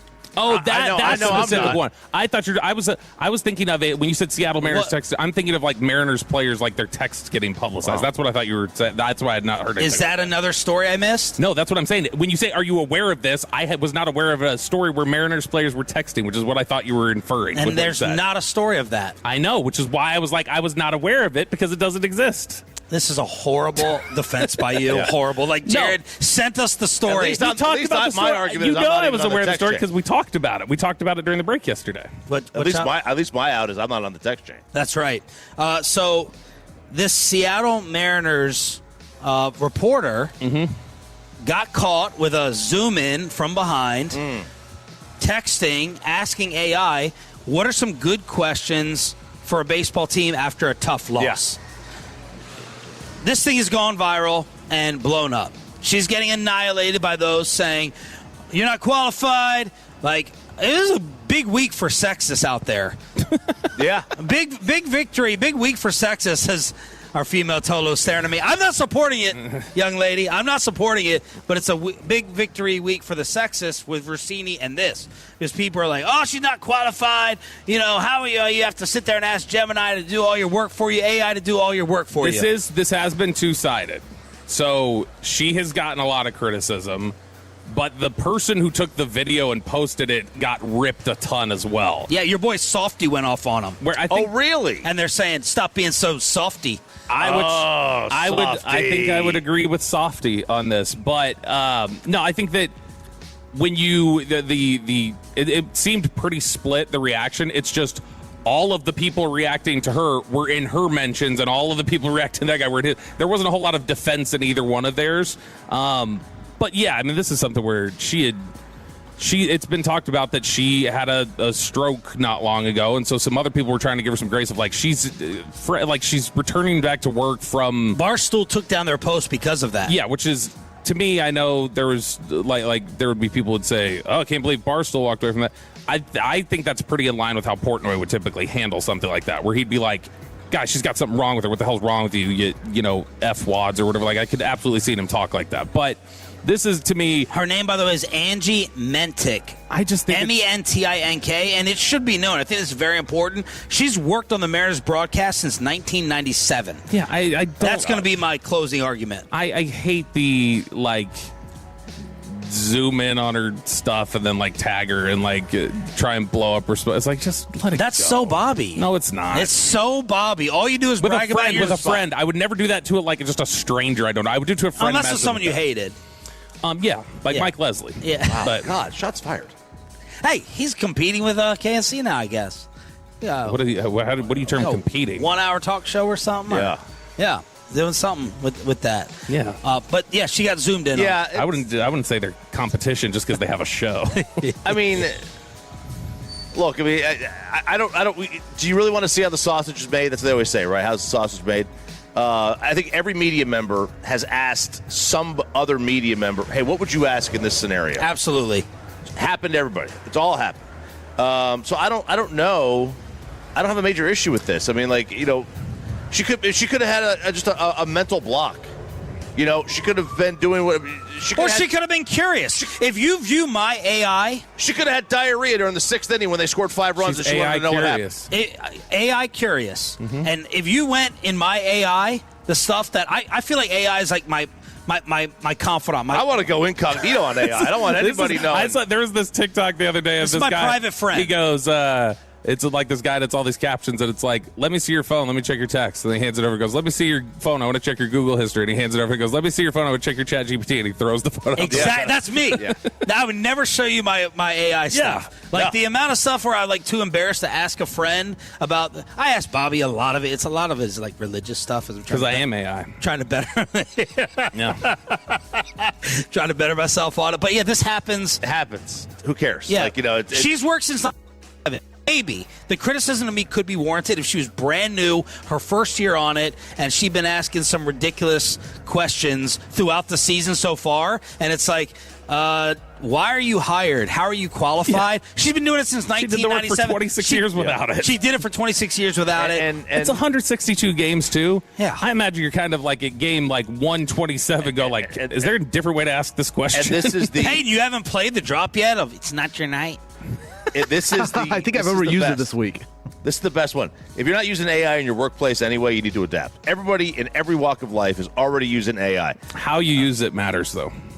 Oh, yeah, but I mean, do you not think that... All of us have texted reporter. Bobby will text the Cowboy beat and say, what questions do you have for Shoddy? What questions do you think we should have for Jerry? Yeah. Mm-hmm. That to me is similar. Yep. And 5 heads are better than 1. Now, if you can't do it on your own, if there's 5 interviews and you need it for 5 interviews, you probably shouldn't have the job. That's not the case with this woman. Get off her back. Chill out. Yeah, so literally get off her back. Stop shooting over her shoulder. That's my junk drawer. So. Chop. Okay, so you want to join OnlyFans, Peyton, again?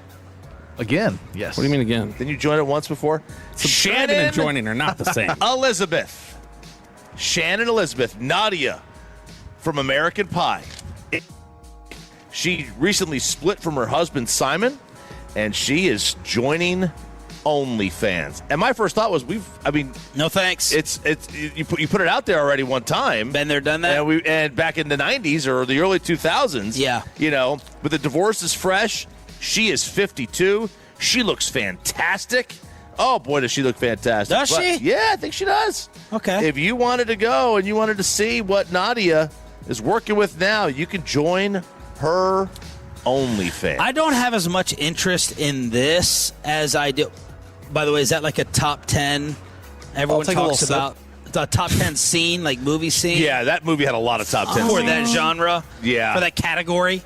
Yeah. Denise Richards? Ooh. Denise Richards, yeah, in Wild Things. Yeah, I'm going to say not a top 10. Not a top 10. No, because I think like instantly, like I'm already coming up in my head. There's Phoebe Cates coming out of the pool in Fast Times at Ridgemont High. That's a Phoebe very Cates, famous one. Is it Phoebe Cates? Is that Phoebe Cates? I thought Phoebe was Friends, Phoebe Cates.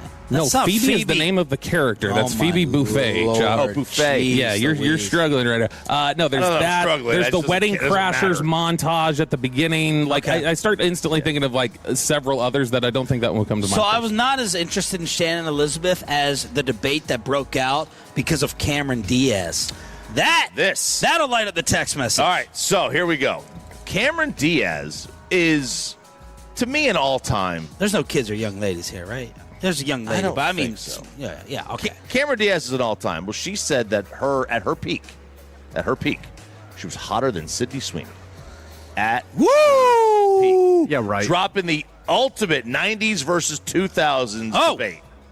And this I'm not saying it's a hot take. You know, it literally is. It is a hot take. She's weighing in on that topic, so. Oh, I see what you're saying. Pepe, you already weighed in. I heard you in the background there. Oh, man, sorry. Oh, my God. Look at that spider. It's close, man. It's really close. I mean, I'm a Sydney Sweeney lover. I think she's at the top of the list. Cameron Diaz, though, in her prime, it's close. It really is close. I had a buddy who was never more in love with an actress than what you're Googling right now, which is Cameron Diaz in Mask. Can we all agree that that's what we're judging on? It's just like if you're judging, dang it, Dukes of Hazzard. That has to be Jessica Simpson, Dukes of Hazzard. That's it. Think so, that's your prime. Yeah. That's your peak. Can we all agree prime peak, Cam Diaz is The Mask? Which was her first show. Not something about Mary. Not something about Mary. Okay, so Sydney Sweeney now, Mask, Cameron Diaz, fan text, 877-881-1053. Cameron Diaz had a prettier face. Yeah. In Mask. You and I are on the same page today. She did. Sydney Sweeney has other things. There you go. Two of them. That was my answer. That was my answer. Yeah. The smile for Cam, the eyes. I mean, Sydney's eyes are naughty. Okay. Very, very naughty. Because she's got a big Cameron's. Hey! Yeah. We have to answer for that out here. We have to answer for that out here in DeSoto. Cameron in this picture right here. That doesn't look real. She's looking at me like she wants to do bad things. That doesn't look real. That doesn't look real. But look, we can't play Mr. Potato Head, Bob. You got to pick. I'm gonna go. I'm a sucker for a pretty face. I'm gonna say Cameron Diaz. I'm gonna lean towards it as well. I'm also a sucker for. Yeah, you're a sucker for other things too. You guys need to watch Euphoria. Season 3, Episode 1, Euphoria just came out. Season 3, Episode 1. you got to mark down there. I don't need to see it. I see Sydney Sweeney every I'll send you a other day on picture. the I'll send you a internet. picture. I don't need to see it. I've seen it. I synced it. Man, this is tough because you got to pick. You know, like they're both look. They're both going to age, and things age differently. No, we're going prime. Prime. I gotta go. I gotta go Sydney. Pepe. I'm gonna go Sydney. I gotta go Sydney. Okay, so there it is. Fan text 877-881-1053 is Cameron Diaz said I was up there or better in my prime. There's a lot of it's heavily Sydney Sweeney, and there's a whole lot of Sydney hasn't hit her prime yet. So this is like we got to project out a little bit. All right, let's talk about another actress, Nicole Kidman. Recently split, by the way, from Keith Urban. Yeah, she's with Simon Baker now. Who's that? He was the guy who starred in The Mentalist. Oh, I love that show. Yeah, they were like childhood friends in Australia, so they've been. Wow. It's actually a lot of tabloid drama right now. Oh. But Nicole Kidman is ready to branch out away from acting. This is from what website was this? This is from Variety. Oh, wow. That Nicole Kidman recently disclosed at a University of San Francisco panel that she was on that she has become or is training to become a death doula. Do you know what a doula is in general? No, sounds like a doula's like the birthing bidet? coach. No, it's like the birthing coach, yeah, especially for like natural births and stuff like that. So a kind death of like a doula, midwife, right? Yeah, recently depicted in an episode of The Pit in which a woman had terminal cancer, is a non-medical companion who helps support people navigating death, loss, and mortality. As part of the private university Silk Speaker series, the actress said the idea came after her mother died at 84 in 2024. She admitted it sounded a little weird, but she is now investigating this as an option to where she could be someone's death doula, which is very interesting. I have a couple of questions here. One, would she make herself like available? Like you could book her services if you're just some random individual who lives in like DeSoto here? Could you say, hey, Nicole, I've got an issue? Or is this like she's only going to make herself available to like friends and loved ones, but she's certified for it? I also am trying to think of if we're just going from a soothing demeanor, what other actors or actresses would be up there? Like obviously the top 1C death doula would be Morgan Freeman.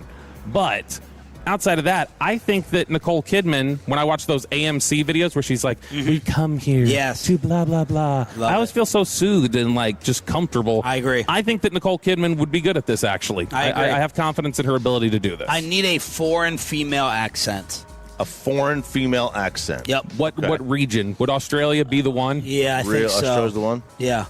I could see like maybe a Kate Winslet. Yeah. What about Jane Seymour? Dr. Quinn. Jane Seymour would be very comforting. Yeah, she would. Yeah. Junk Drawer right here on 105.3 The Fan. Before we get to Diamond Cavs, I got to give a shout the Tolo of the week. It's K-Mess. K-Mess on Twitter has gone to Mexico with his wife and friends. Gutsy. 2 different occasions he has had the show on later in the day. She's getting ready in the bathroom. He's got the video. He's got us on the YouTube while they're getting ready for dinner. And then here he is. Buddy's at the pool. Wife's sitting there. The water, the trees with Sean and RJ Replay Odyssey app with 7 people. He's making these people on their vacation in the pool listen to Sean and RJ, KMS, Tolo of the week, along with those who came out here to DeSoto, because I'd never be able to get away with this. No, not Are you a chance. kidding me? No, not a Can chance. you imagine going to an all-inclusive and you got your little portable speaker that me and Amanda always take out and is blasting Neighborhood Watch? Yeah. Can you imagine? I would imagine that's better than showing up to a resort, though, and going like, I'm going to just photograph Mike Vrabel the entire time. The craziest Ranger win of the season. Choppy has it in Diamond Cavs on the home of the Rangers next. Sean and RJ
Sports Station.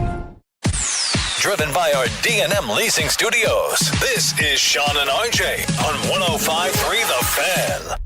The 2-2 is lifted high into the air right field. Cortez starts in, but the wind is carrying it, still carrying it, and it carries it out of here. How about that? Josh Young said, let me get it in the jet stream and let Mother Nature do the rest. It's an opposite field 2-run home run. Rangers lead 5-3. You're an idiot and you don't know baseball. Ranger fans, you're not dreaming. How can you not be romantic about baseball? How can you not be romantic about a comeback victory, snatching defeat for the jaws of victory, and then victory for the jaws of defeat, all in about a 30-minute drive? What a wild 30 minutes that was at the end of that Ranger game, heard right here on 105 through the Fan. 8 pitches into the ninth. You had 3 singles, a fielder's choice, an error, and 3 runs scored. Pretty good. That was 8 pitches in. That's efficient. A bases-clearing bloop double. That's all you really need to know for the. Well, you need to know a lot more, but that's probably the number one thing to summarize the craziness of this with the wind and Josh Young's home run. Josh and Jock. Man, if they can score 3 runs for every 8 pitches they see, I feel good about their ability moving forward. Nimmo drove in Duran. He's now 8 for 24 against lefties to get them on the board. He's reached base in 17 of their 19 games this year. Sandler says he's one of 6 players in baseball with 10-plus runs batted in from the leadoff spot. Josh Smith had his first extra base hit of the season with the 2-out RBI double that tied it at 3. Jock also had a challenge after a strike 3 call that he turned into a walk that made that inning possible. And since the Jared Jock tweet, he was the best 0 for 17 hitter in the history of Major League Baseball. Since the tweet, 333 average, 419 on base, 481 slugging, 901 OPS. Oh, baby. Good numbers. Good numbers. Look, shout out. He was buzzing, wasn't he? Shout out to Bassick and Raymond for toughing through the cold weather they were talking about, complaining about the entire game, how cold it was in there. It's not like him usually. It's not like Bassick to complain at broadcast. This was the wind was so bad in this one. The amount of balls that were hit that you look at the numbers, it's like, okay, that's a 100-mile-an-hour ball, and it's a dying duck that is just losing all the energy that it has heading out to left field. And then, out of nowhere, inexplicably, the Josh Young home run, because the way the wind was crossing the field, it gets so – what did you say the launch angle was, 37, 38? 38. It gets up, which is insanely high. Like, that's never a home run.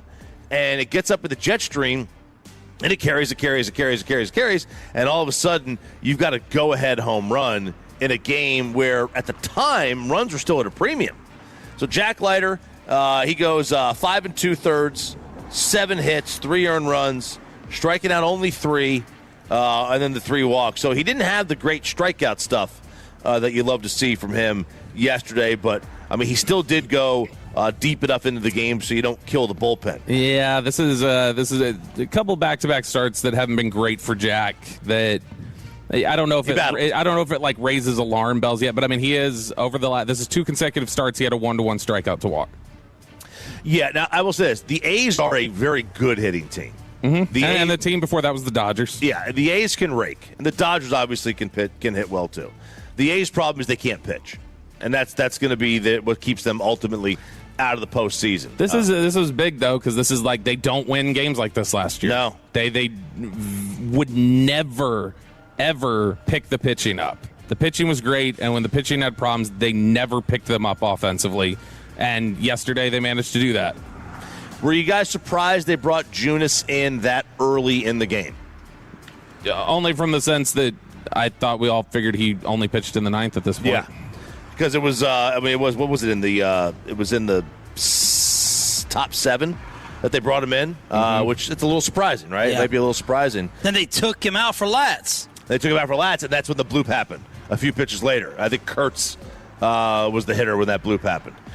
Which, I mean, I don't even want to call it a bloop. That was a towering fly ball that just got caught up in the wind, and it kept coming away. So you're justifying the Rangers closing the globe. Yeah, there you go. I don't know if it was that gusty. I don't know if it was as gusty as it was yesterday. And plus, this place, because it's a minor league stadium, has nothing to block the wind. Like, the only thing out there is that little berm in the outfield where you get a couple of seats. You know, for the most part, though, it's a much smaller stadium. This was a lot of wind, though. Like, that was I don't give these guys any grief for those pop-ups. Yeah. We saw the A's catcher deal with some problems yesterday. We saw, all these outfielders were getting surprised. Look, honestly, the guy in right field for Oakland, on the Young home run, he thought it was a lazy fly ball. He just kept drifting and drifting and drifting. He thought he had a play on it. Looks like 15, 20 feet from the fence. Yeah. And we saw the day before... we saw the day before Duran, going out to left field, and that wasn't wind dated.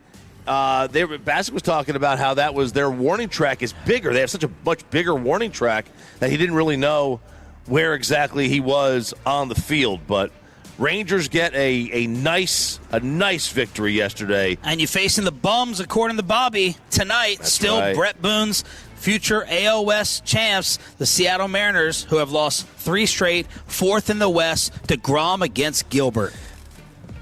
Look, that's going to be a juicy pitching matchup all around. DeGrom, Gilbert, Evaldi, Kirby, and then Gore Wu. That is nice. I'm that ask is really, AI, really how nice. do you hit Gilbert? And I'll tell you this: when this Seattle series is over, I'll have a better handle on it.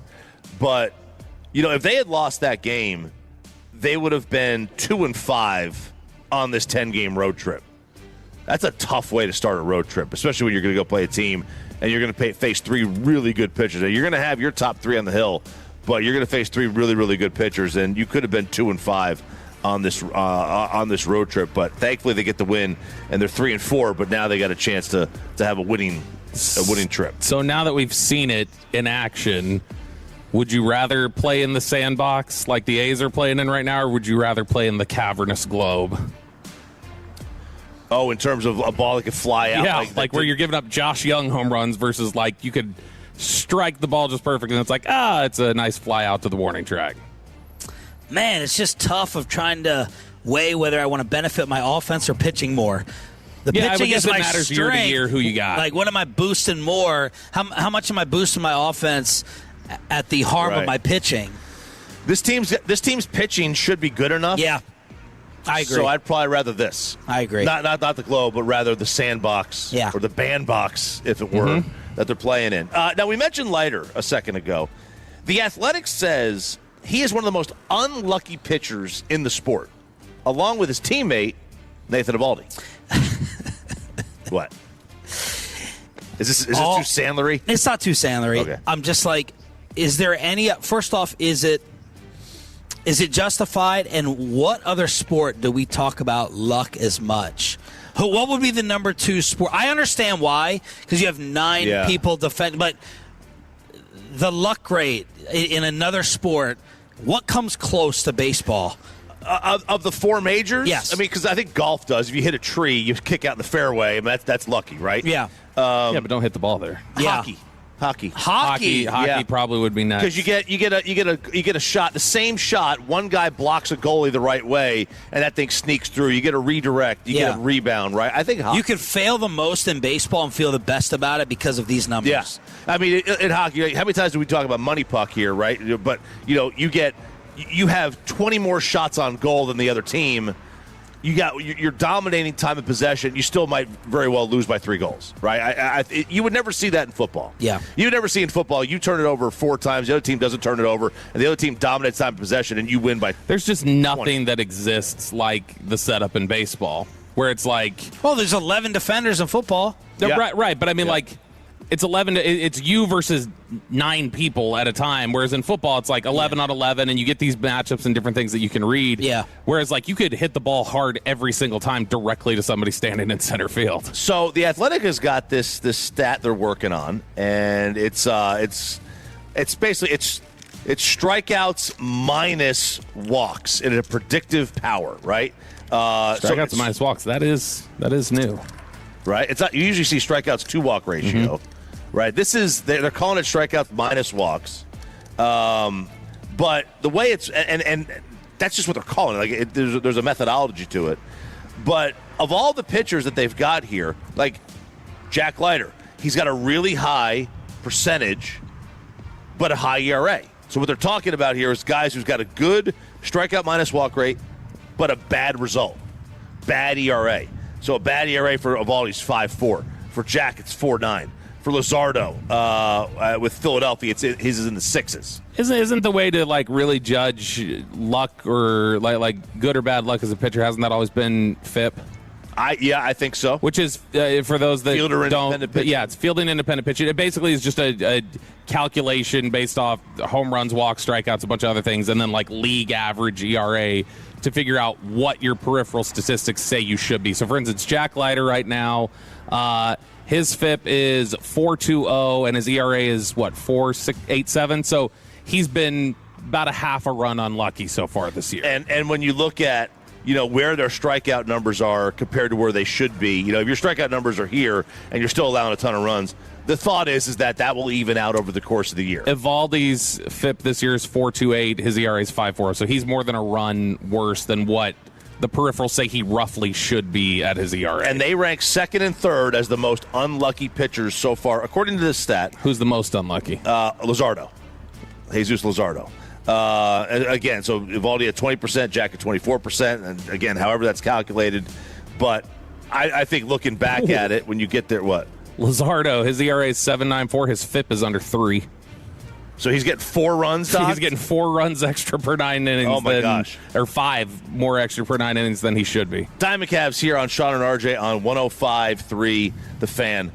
Guys, we were treated to something very special this week. My guy's back. Your GOAT. My GOAT's back. Dude. Mike Trout. He hit 5 home runs in the 4 games at Yankee Stadium this week. Him and Judge combined for 9 in the 4-game series.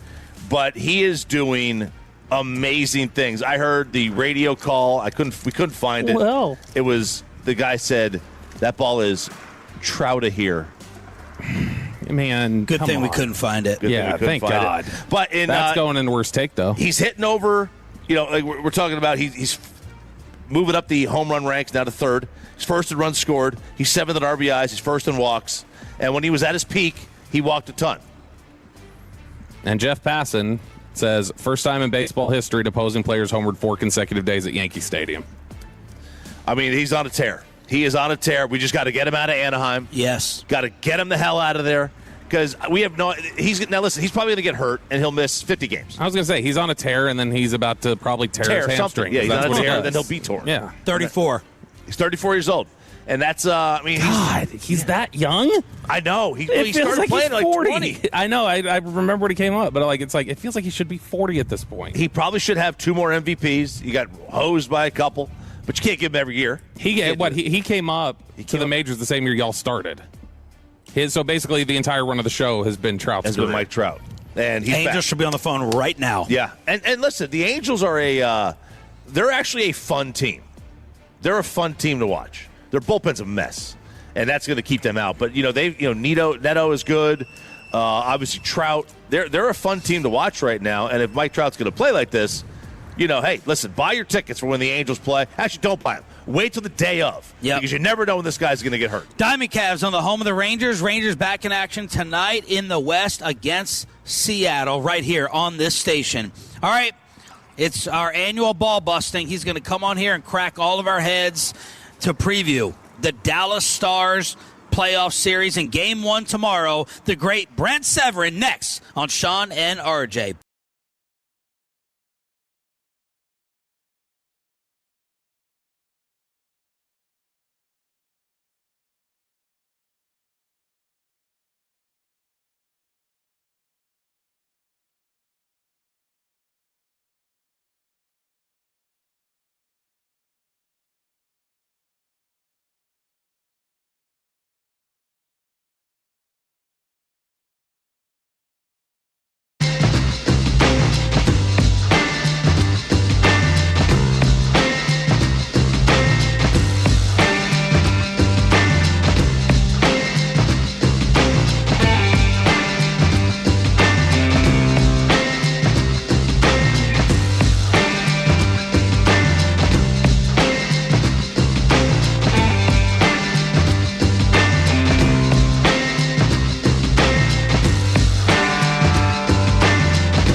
Fan segment here brought to you by the personal injury lawyers Frankel and Frankel. If you've been injured in a car or truck wreck, call Frankel first, 214-817-333-3333. With Frankel and Frankel, there's never an out-of-pocket cost. They only get paid when you win. Frankel and Frankel, the go-to car and truck wreck attorneys in Dallas.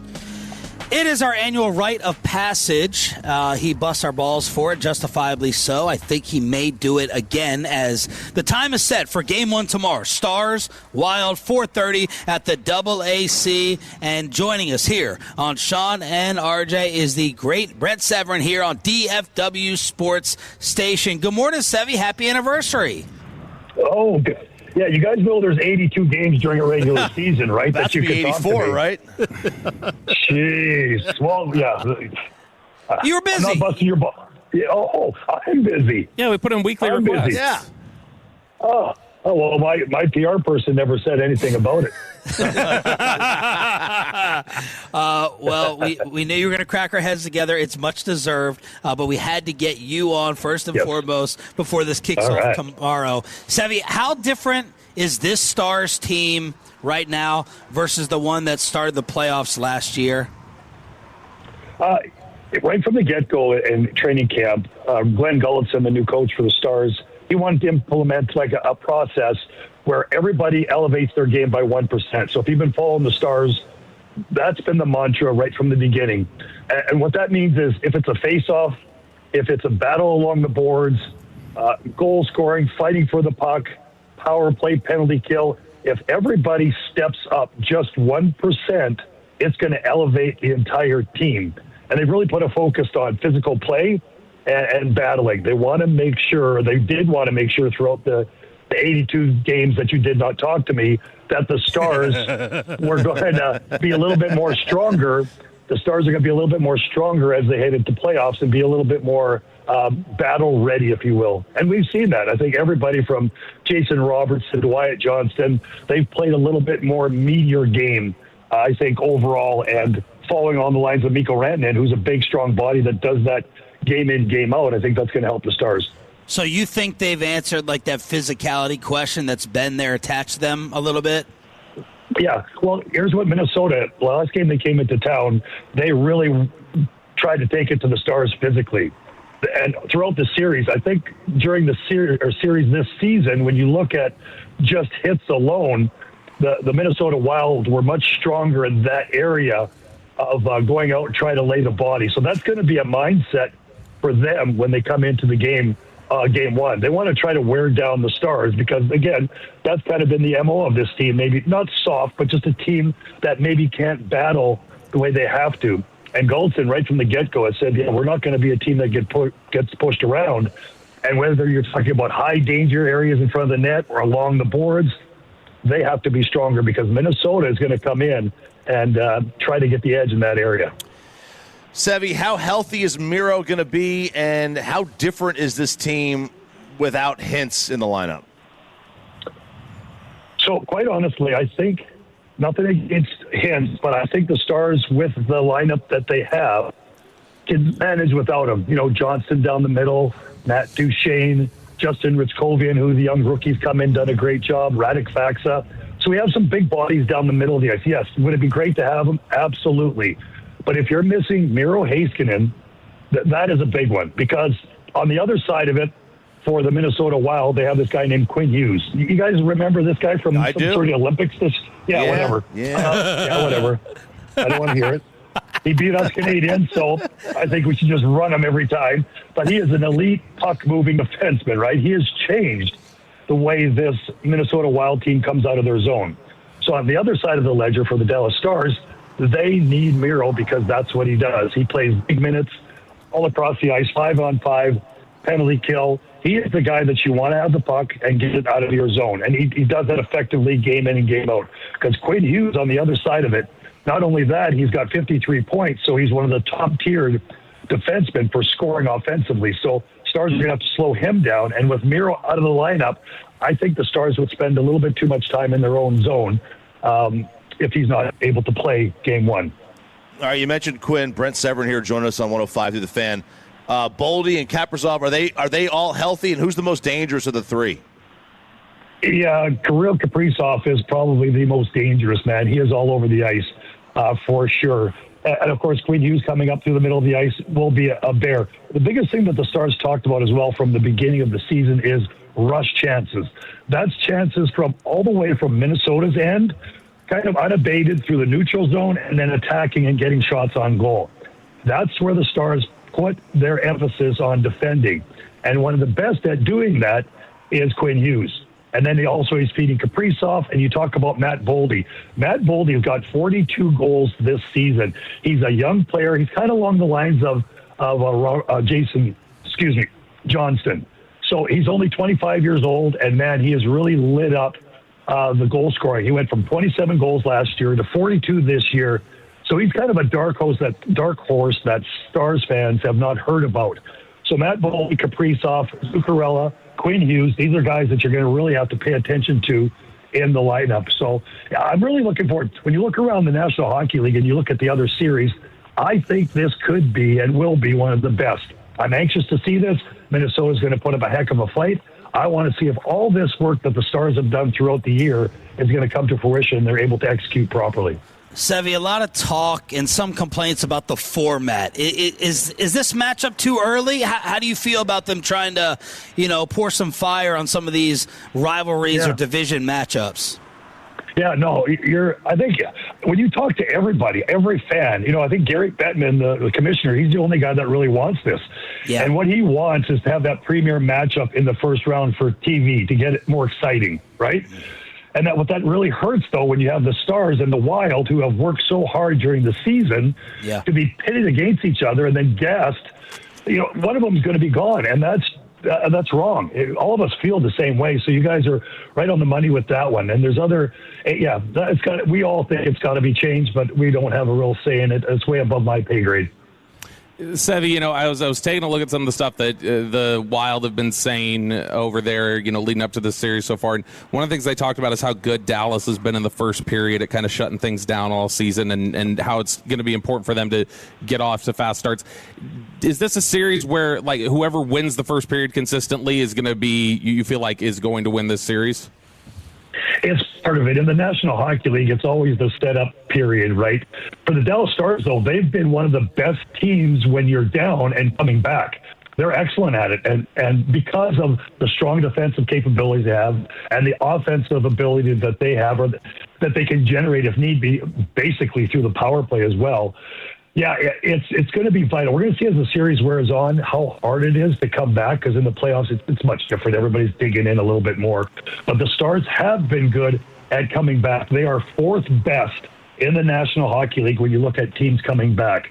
But you don't want to get down initially. So, yeah, it's something. I like that you brought that up, because it's something that we always watch in first periods in the National Hockey League. Who can get established, who can get to their game first, and then from there hopefully go on and close out games. But this is going to be tight. This is going to be one-goal games. When you look at the season series, each of the teams had 13 goals.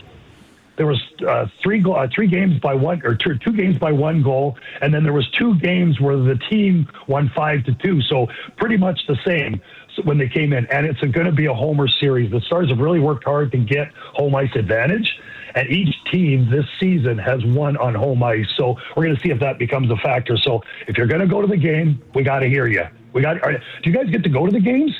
Yeah, we do. Do you? All right.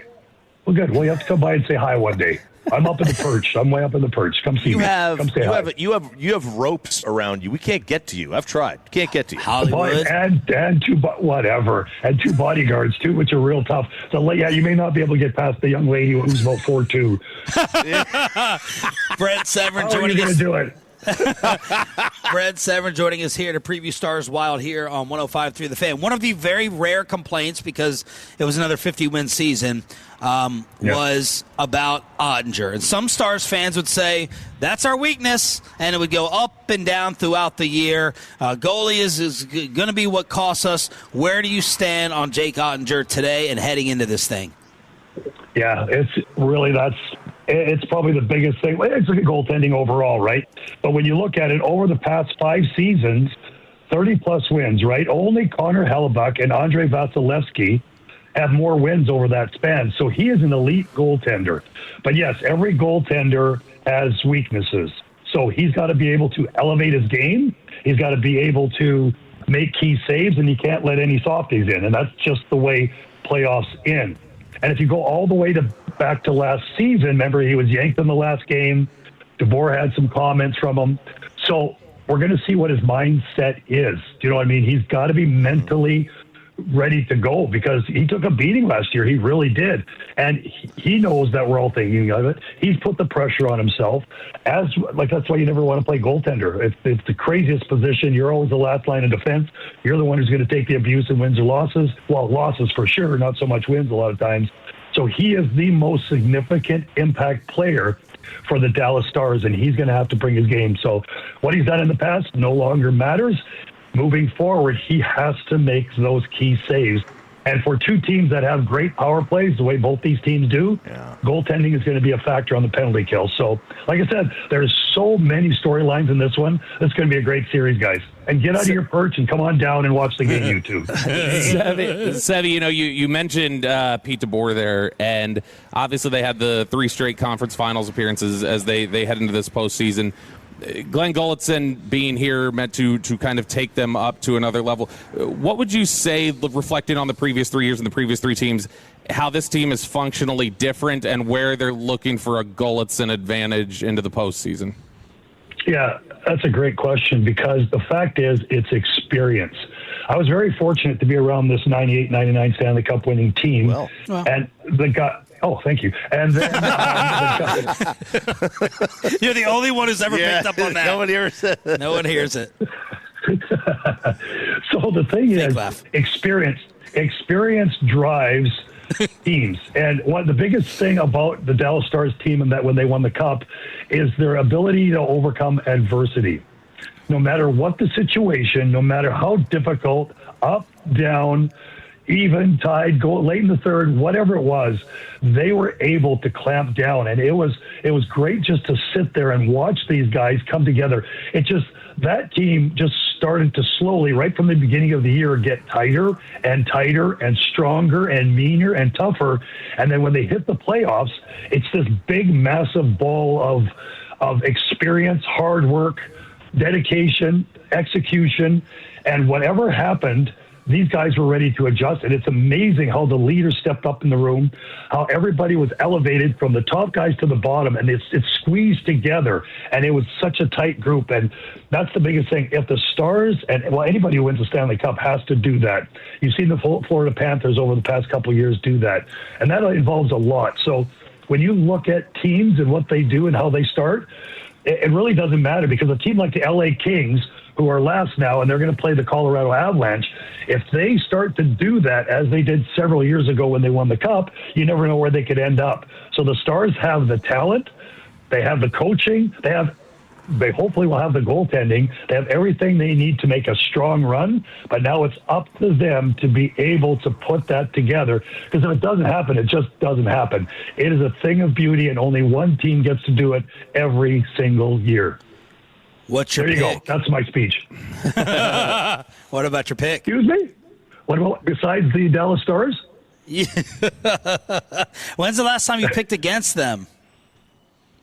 I think I started broadcasting. Well, I started here in 1998, so that was the last time I picked against them. There you go. There he is, our soft. annual. I know, soft as Charmin. Brent Severn joining us here as he does every year. We'll talk to you next year. Thank you. You're the best. You guys warm my heart. Thank you very much. You're the man. Keep your phone on, please. Yeah. We need you. Oh, whatever. Enjoy the games, guys. Enjoy the games. Go see him and check out the coverage as well. The great Brent Severn here on DFW Sports Station 105.3 The Fan. How Arch Manning may be entering his trash talk era next and Below the Belt. After we get you over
Classic Chevrolet. If you're on the market, upgrade your vehicle. Get to Classic Chevrolet in Grapevine today. The #1 Chevy dealership in the world 3 years straight. They've got more new Chevys than anyone else, all priced to sell. Visit ClassicChevrolet.com. This is Texas. This is Classic Chevrolet. Together, let's drive, relax, enjoy the difference based on new Chevrolet registrations 2023 through 2025. The great Bobby Belt. Bobby Belt is an idiot. Don't make me take off my belt. Don't make me take off my belt. We're not. Over to you, Bobby.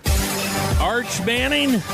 More like arch effing football. Am I right? Let's talk about it here in Below the Belt. He's acting like Johnny Manziel is what I'm getting at. Oh. He's got the Johnny Manziel swagger. I'm like, for someone who's so particular about nicknames, that one sucked. JFF was kind of... I didn't love that one on its face, but I think it just kind of fit him and the way that he did things. I don't know what we should really give Arch a nickname for. He's got that Manning name already, and that carries it enough. That's it? That's typically what it's been. I mean, Peyton didn't have a nickname. Eli didn't have a nickname. The sheriff. Nobody called him that. Gruden did. That's it. Oh, Peyton, Eli had one. Gruden calls people face. a lot of things that I wouldn't call them. All right. So this is Below the Belt, which is sponsored by Window Nation. Arch Manning. Would we say that he's... I would venture to say, and I'm sure there's somebody else we could point to, but if you want to talk about very prominent athletes, would you say that Arch Manning has been the safest public athlete in college football the last couple of years, in terms of just no missteps, super aware of everything he's doing? There would never be a Diego Pavia, I'm out here partying and going after voters just kind of thing. Yeah, did he get maybe pulled over one time? Maybe. Was that late last season? Where we saw him in an SUV? Was that him? Yeah, I think he did. But I mean, he's also had the whole thing of I don't want to be treated any different. I'll carry pads. Yeah. He's been super, and he's always as likable as Eli. He's always saying the right things, and that's always there. He does have a nickname, though. Who, Arch? Arch. What? Future national champion quarterback. Whoa! You think so? Yeah, this year it's going to happen. You think you're already putting it? He's already. Yep. Do you hear this? He's putting in Texas as winning the national title. I read it, so I'm not surprised. I've read his email. Yeah, but just because you read something he said doesn't mean he's going to say that. He could say something completely different the next day. Listen, I don't even. Honestly, I don't even know what's in my email. Exactly. It is? Okay, I'll take your word for it. So here's the thing. There was the viral clip. Arch Manning had the great performance in the bowl game against Michigan, and he had the viral clip of the touchdown scamper that he had, where then he runs to the back of the end zone. Some social media person had the phone, and he just kind of gives a look like, yeah, you see that? You like that? And I remember seeing it and just going oh, that's a different energy than we've typically gotten from Arch. Yeah. Maybe it's carrying over. He was speaking with On3's Chris Lowe this week. Oh, see Lowe. And he was talking about the rough start to the 2025 season, how some have already labeled him, you're a bust. And this does not read like Arch Manning. I'm sure he said it in a kinder way, but still, these quotes I think are interesting. He says, I'm not going to shy away from anything. People are allowed to say whatever they want. It doesn't really affect me. I know where I'm going, and I know no one's going to stop me. So that's where I am with all that. Whoa! He says, talking about how after he threw 2 fourth-quarter interceptions early October against Florida that dropped the Longhorns to 3-2, quarterback received plenty of criticism. He said his teammates were there from the whole time. He said all they did was support me, and we went through it together and started playing better toward the end of the season. He said that he wanted the chance, obviously, to play for a national championship, get into the playoff. He said, I was more bummed for my teammates that I didn't do enough to win those early games, that I didn't play well enough. See, there's the Manning training that has existed for him the whole way. But he said that if we stay healthy and are more consistent, I think we're going to be a great team. But that's the quote that grabbed everybody's attention, was Arch Manning saying, no one's going to stop me. Y'all are not going to stop me. That is not normal Arch Manning swag. No, I'm hoping that moment against Michigan was him like a snake shedding the Manning. Shedding the skin. Yeah. And that nasty comes out. Yeah. And we're like, oh, Mr. Little Quiet here. Man. He got that dog in him. You know, we knew he's fast. We've always known that. When he split the defenders and he ran away from the Michigan defensive players, the safeties, I mean, he didn't run past. He ran away from them. It's like, okay, like that speed. I mean, you could add up the miles per hour that Peyton and Eli run, and I don't think they equate to what the total miles per hour that Arch runs. Yeah. So if he could figure out. And he had the bloody face, bloody lip. Yeah, I mean, you know, obviously the toughest year in college football is always going to be the first year you're playing. Ask Bryce Underwood, ask Arch Manning, ask all these guys, right, that were hot shot freshmen. The first year is going to be the toughest, except for Manziel. That was the easiest for him. Yeah. But, you know, he should be a better quarterback than he was at the start of last year. He should be more than more like what he was at the end of last year. I mean, he played well against A&M. Yeah, going back through some of this tape, like when we've done, Arvell Reese and Caleb Downs and clip stuff, yeah, the Texas game has been in there. I've had a couple other games where I had the Texas stuff in there. And, man, early on, that first half of the season, there were times where he did not look like a Division I quarterback. Yeah. It was bad. And it cleaned itself up a little bit later in the season. Look, I'll take this energy from him over the golly gee shucks energy that sometimes he gives out. I was not the biggest Quinn Ewers fan, which had his nice, lovely, great agent call into the show. The great Ron Slavin. Great Ron Slavin. But last year, myself and I would imagine every Texas Longhorn fan would have substituted Quinn on that team for Arch. 100 out of 100 fans they won the title. Surveyed. They won the title last year with Arch, with Quinn. Ooh. They were. Their talent was stupid. They were. Well, people were blaming the Arch defenders. Were blaming the lack of talent around him. They were blaming no receivers, no line. Yeah. Now there's a little bit of covering. How many Longhorns are getting drafted in the first 3 rounds this year? Out of curiosity. On that side of the ball? No, on the football team. You're going to get Anthony Hill. Yeah, you're going to get 2 to 3. Depends on if Malik Muhammad goes. But, I mean, comfortably, you're going to get Anthony Hill. So 1 first rounder is Anthony Hill? Anthony Hill will not go in the first round. Anthony Hill will probably go in the second. Okay. He could sneak into the first, but I don't think it's super likely. They did not do a good enough job replenishing the offensive line and the skilled players for Arch last year, which is totally their fault. They knew the exact timeline of when Arch was going to be there. You needed to have it ready, and you didn't. So that's on them as well. But I don't know. We'll see. My level of confidence in Arch right now is probably 6, 5. Just, I mean, it's definitely we've reset. We're at a reset point right now. Why are they winning the title, Choppy? I mean, they're a really good team. They've got I don't want to say a manageable schedule, because they do have to play at LSU. But I don't know what LSU is going to be this year. They're losing their quarterback. They got to play at Tennessee. My man Steve over here. Steve's itching. He's just itching with his Longhorn shirt on. Tennessee is not going to be that great Ross this year. Is a Longhorn. We got all the Longhorns around now. A lot of underachievers surrounding me. Their toughest game. We can't all go to American. Right off the start against Ohio State. Right, that's their toughest game of the year right off the bat against Ohio State, and they do have to travel to A&M. Right. But their 2 other road games, LSU I don't think is going to be as good, and Tennessee is not going to be as good. They should win those games. A&M is going to be tough. There's no doubt about it. And then they got OU at the Cotton Bowl. But there's enough wins to make the playoffs with ease. If they're not making the playoffs, I mean, that is I'm sorry, but Sark he's got to catch some heat. He's got to catch some heat. Oh, he will. If they get to the end of Arch's time there and they don't do anything more than they've already done, they're going to be restless. We see that everywhere. With Ryan Day had that happen at Ohio State. Yeah, the year when they won the national title last year, heading into the playoff, it was, all right, how quickly is Ohio State going to get bounced so that Ryan Day can get fired? And now it's completely reversed. In fact, Peyton, do you have? Let me know when you get it, because I know we had it before. I don't know if it's still on the cut sheet. It was on there earlier this week, but yeah, it is. We have the Ryan Day quote. It is. So Ryan Day had talked on a podcast. I'm interested because I want to get into this Eagles-Cowboys thing, but I want to have more time on it, so we'll probably do that on Monday. But Ryan Day, did you see what he had said about their program and how they acquire players? This got a little bit of controversy. This was a podcast that he was on. Ryan Day talking about the type of players they look for at Ohio State. Just across the board at Ohio State, there's an expectation when you come here, you're coming to be first or second rounder, regardless of your position. If we don't win games and championships, they're going to find a new coach. Well, if you're not a first or second rounder, then this probably isn't the right place for you. I understand the sentiment. Yeah. I understand it's the goal of most college programs to have that. That feels very dismissive. And in a competitive college football talent acquisition market where you don't want to put players off and have them feel like, why are you talking about me?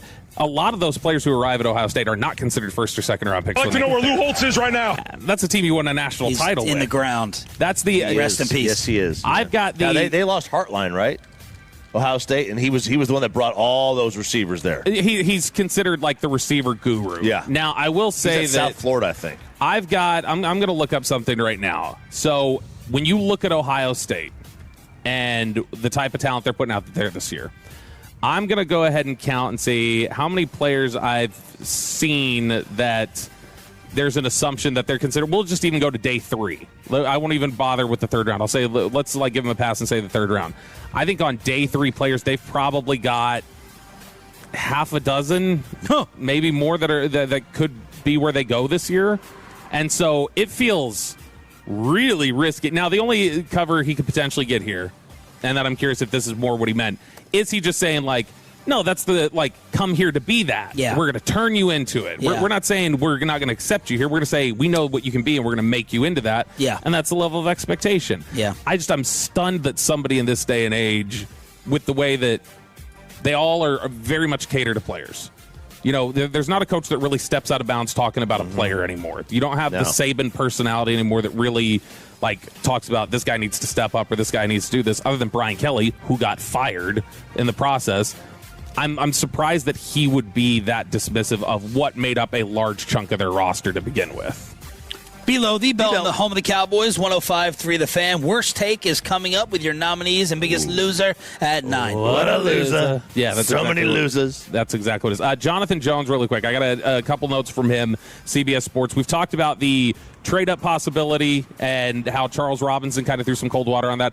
I know you had made a reference to this. I can't remember if it was at the end of the show or if it was during a break, but yesterday Jonathan Jones, who's become a pretty strong insider at CBS pretty quickly, had said that he does not believe the Cowboys give up their second first-round pick to do anything.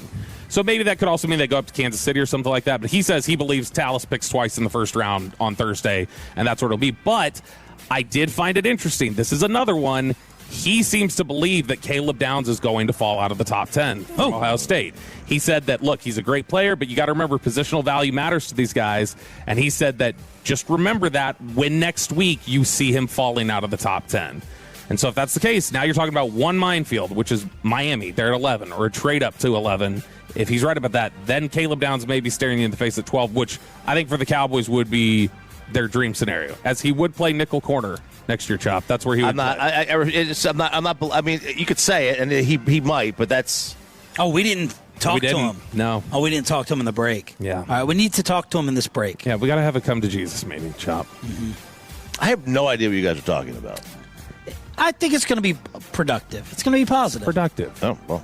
We're going to have Jeff Van Vonderen here. We're going to do a whole. Although I'll take it back, I might be giving him too much credit because the Jermon McCoy stuff with him has not landed. So he may not believe this either. That's true. We want you to believe what we tell you, Chop. That's all. It's coming up. Oh. Final hour. You can tell me whatever you want. Firehouse 261 in DeSoto East. Wintergreen Road. Stop on by to pick up some of the final coffee, the breakfast tacos, and the 105.3 The Fan golf balls. But we need your nominees and biggest loser for Worst Take. Is it the Patriots? Is it Diana Rossini's apology? Or is it the Dallas Wings after yesterday? Worst Take nominees at 877-881-1053 and the ultimate loser after this. And this is...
is 105.3 The Fan. Hello, baby. KRLD-FM and HD1, Dallas-Fort Worth. An Odyssey sports station. Driven by our D&M Leasing Studios, this is Sean and RJ on 105.3 The Fan. Yeah. Brian Bratish on the mic, y'all. Been doing this since 1992. Yeah, that's a motherfucking Super Bowl ring you're looking at. You think I play? You think I play? No. Shout out to Sprays Roofs and Gutters. They're at the Firehouse today, y'all. Let's talk about it. Brought us on the line, yeah, but spitting too easy. Firehouse tour out here hitting like Rossini. See them in DeSoto Station 261. Sean, RJ, Bobby out here having all the fun. When they're on remote, yeah, the boys are running wild. Just a random thought, but picking Sunny Styles. Firehouse tour, come on out, they'll gab with y'all. If you come and see them, then they'll let you grab some balls. And that's word to your mother. AI brought us out. Thank you, Brian Bratish, for the intro and the segue as Peyton Russell, final hour, Sean and RJ, Firehouse Tour, 261 in DeSoto, East Winter Green Road. If you got a few minutes to stop on by and be a Tolo, Peyton said in the commercial break that the Tolos are nominating Brian Bratish for his Sunny Styles take in Worst Take. Ever met someone who is so extremely dumb that they don't know how stupid they actually are? There's been a whole lot of stupid said this week. You are made of stupid. Oh, it is time for Worst Take. This is where we take the worst takes, and these can be tweets, thoughts, takes, decisions, whatever they may be, in pop culture, sports, or anywhere else, and we vote on which one was the absolute worst one of the week. We had unanimous reaction last week. I think last week was the first time we've had a unanimous winner in the whole time we've done this. It was the Tennessee school board member telling the teenager how hot he thought she was. That was fantastic. All of us in total lockstep. So that was a really positive one. This week we've got some really good nominees, I feel like, and we'll start off with the broadest one. Now here's what I got to know what we're nominating him for, though. And I think what we've got to get clarity around what the nomination is for. If it is nominating him for putting Sunny Styles in the second round, I am voting against that nomination. I'm voting against putting it in there. If it's his reaction to the setup, that is the worst take to me, is that he got super reactive to what seemed like a very basic setup. Did they have a follow-up yesterday? Were they all good? It was Rangers baseball, so they had like just the 1 hour show that they did basically. So didn't really touch on it very much, but I did I did hear from somebody yesterday that was like, was Bratish all right? What was wrong with him? So Bratish attitude. Yes, Bratish attitude, I think, is the nominee. Yeah. Not the Styles. Because if you're going to nominate... Because I agree with him on Styles. Yeah, and if you're going to nominate him for putting Styles in the second round, well, that's the kind of thing that he was getting worked up about, that's my evaluation. I worked on it. And by the way, he's not putting him in the second round. Right.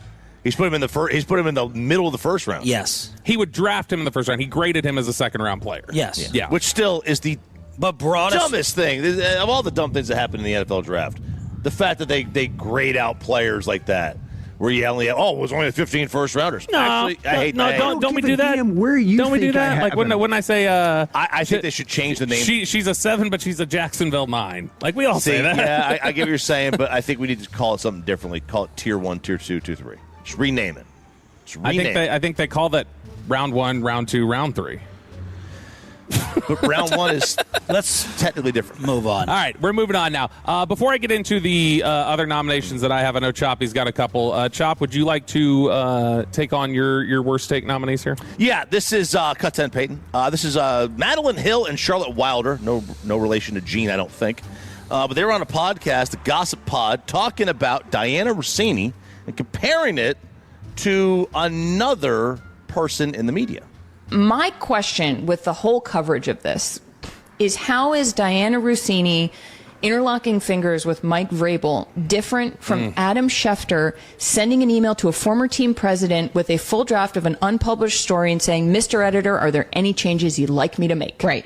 So the way that this is being talked about is Adam Schefter still has a job. He wasn't suspended. Diana is under investigation. These are all the same kinds of violations, which is that to be an NFL insider, to be an NBA insider, to have any kind of transactional relationship where you are reporting on deals, you need people to like you. You need to get close to people. They have an agenda. You have an agenda. The lines are already blurry. It means we need to take a bigger look at the whole industry of having insiders in sports all together rather than say, look at this woman holding hands with this NFL coach. So Schefter, what she's referring to, I think, is Bruce Allen in D.C., and Schefter was like putting out some story, sent it to Bruce Allen. It made Schefter look like a puppet. Yeah, it was bad, and he got roundly criticized for it. So that's the same as allegedly having intercourse with your source and subject and head coach. Interlock, not intercourse. It was interlocking fingers. Interlocking. It stopped at fingers. Who is this girl? Well, it's Madeline Hill and Charlotte Wilder. They have a podcast through The Athletic. Okay. What's your take, Choppy? Why is she nominated? Wait, whoa. That's a podcast through The Athletic that was weighing in on that? Well, they are with The Athletic. They're contributors to The Athletic. So it's a sports gossip. I'll at least give them credit for that's pretty bold to even talk on it. Yeah, the USA Today girl got fired. Listen, are there more ethical ways to get information than what Diana Rossini did? Yes. Allegedly. Forget the salacious difference here. There's a massive difference. I mean, and then she lied. Then she lied about it, and that's a credibility thing. So to me, overall bad take. No, when she says, how is it any different? I think there is a massive difference if Schefter is photographed interlocking fingers with Carly Ursay-Gordon at a bed and breakfast. You better believe, I think Schefter does get fired if that happens. I don't think he survives that. So I don't think that that's a double standard. I think that's exactly how it would be played out. Now, if you want to say they're going to be a female reporter insider would be in more of a position where they'd be vulnerable to those sort of things, and so it's not going to be an even hand, that's fine. But I have a piece of audio to throw into the Rossini fire. Well, this is someone named Jared Stillman on Sirius XM who claims he's heard who took the photos. I talked to a source close to Diana. Well, that's how I will label this source. And the source close to Diana told me that this is the source, believes it was a private investigator that took the photos of Diana and Vrabel. And the source, believes that without question, the PI was hired by Diana's husband. Again, I talked to a source close to Diana, and the source close to Diana told me, and it's what I'm not saying Diana believes this or Diana told the source. I'm just telling you, this is a source close to Diana, and I was told it was a PI and it was the husband. All right. Now, Jared, I know Jared, he's a Nashville guy, so he's got ties probably with Vrabel or Vrabel's team or something. Well, he did say somebody close to Rossini, so. Yeah, right. Yeah. I mean, that would make sense if he got word of it. He certainly has the means. If you're the CEO of Shake Shack, you probably I'm sure these Fortune 500 companies have PIs all over the place just to dig up dirt on people. That would make sense. Although that looked like a photo that was not done by... Which one? One of them walking out looked professional. The one on the rooftop did not. The one of them walking out looked like it was taken next to them. Yeah. Is why that looked. Yeah. So I still think that was probably an iPhone or something. A gumshoe would have a better telephoto lens. Gumshoe. That's what they call them, right? All right, next nominee in Worst Take is the local story that has gone national because the Dallas Wings shut down this question when it came to the potential relationship between Paige Beckers and new number one pick, AZ Fudd. AZ Kevin Sherrington, the Dallas Morning News. Paige announced last year on TikTok that y'all were a couple, and I'm wondering if that is still the case, and if so, if y'all have talked to any other couples in the league about how they negotiate that dynamic as pro teammates. I understand why you have to ask that question, but we're going to respectfully decline from commenting on our players' personal lives. Go to the next question. Jeff Pearlman, I'm going to allow him to respond for you two. Jeff Pearlman, who spits fire, local journalist. Bobby's making a weird face. Oh, no. And as Pearlman, this could always go a million different directions. I'm very concerned. Who is he? Jeff Pearlman wrote the Boys Will Be Boys biography on the 90s Cowboys. I got this from Jeff Pearlman's TikTok in response to what the Wings did. If the team with the number one pick in the draft used the number one pick last year on a player's ex-girlfriend or girlfriend, The idea that you're not going to write about it and ask about it is fucking ludicrous. And I know you people with your fan sites and your bullshit, I love the Wings and blah, blah, blah, and respect the players, not the... Like, you've grown up in an age where you just don't give a shit about journalism, and that's fine, and you don't understand journalism, and that's fine, but this is what it is. And he had every right, not only every right, he should have asked a question. And you want to know something else? The fucking Dallas Wings should have seen this coming a mile away. It's a softball coming to the plate. And the way they handled it, with Easy Fudge sitting there at the desk looking dumbfounded by it all, was amateur hour bull. All right? Amateur hour bull. And any of you who are saying this columnist did wrong for the Dallas Morning News, how dare he do it? Kevin Sherrington, how could you do? No. It's an obvious question. And honestly, my last thing is, to not ask it would actually be treating a women's sports league with kids' gloves. That's what it'd be doing. And is that what you want, WNBA? Do you want us to treat you like little kids? Like we shouldn't treat you like a real league? Because you're a real league. People love the WNBA. The WNBA is awesome. It is a great product, but you're amateur hour bull when it comes to handling your affairs. And this is Exhibit A. And I want to say one last time, if you're throwing death threats at this guy for asking what's a reasonable journalistic question, you're just an idiot. Did that for you, Bob. I thought you liked that clip. No. That's all right. Everything he said is right.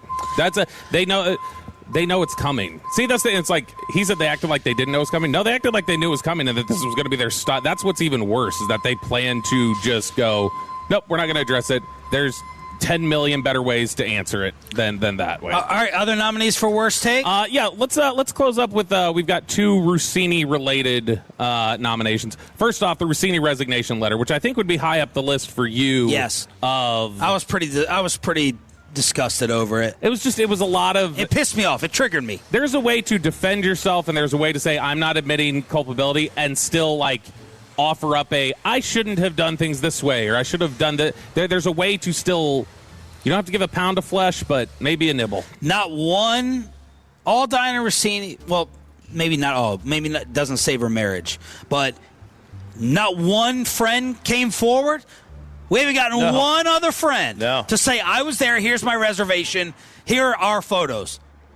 That is such a smoking gun. You just bought her the room for that. And then number two, you can say, hey, well, actually, no, I'm just going to stick with that one. Because as someone said, never in the history of a girls' trip has there never been photos. So you couldn't produce that whatsoever. And then finally, the one that might rival Rossini and blamed everyone else for it. The one that might rival the Rossini resignation for you, the New England Patriots hiding Mike Vrabel, and that's shared with the Boston media not asking about it. See, this is going to be a tough one to vote on, because it's like when you have an MVP candidate, two MVP candidates for the same team, they're going to split votes. Flag and con. Yeah.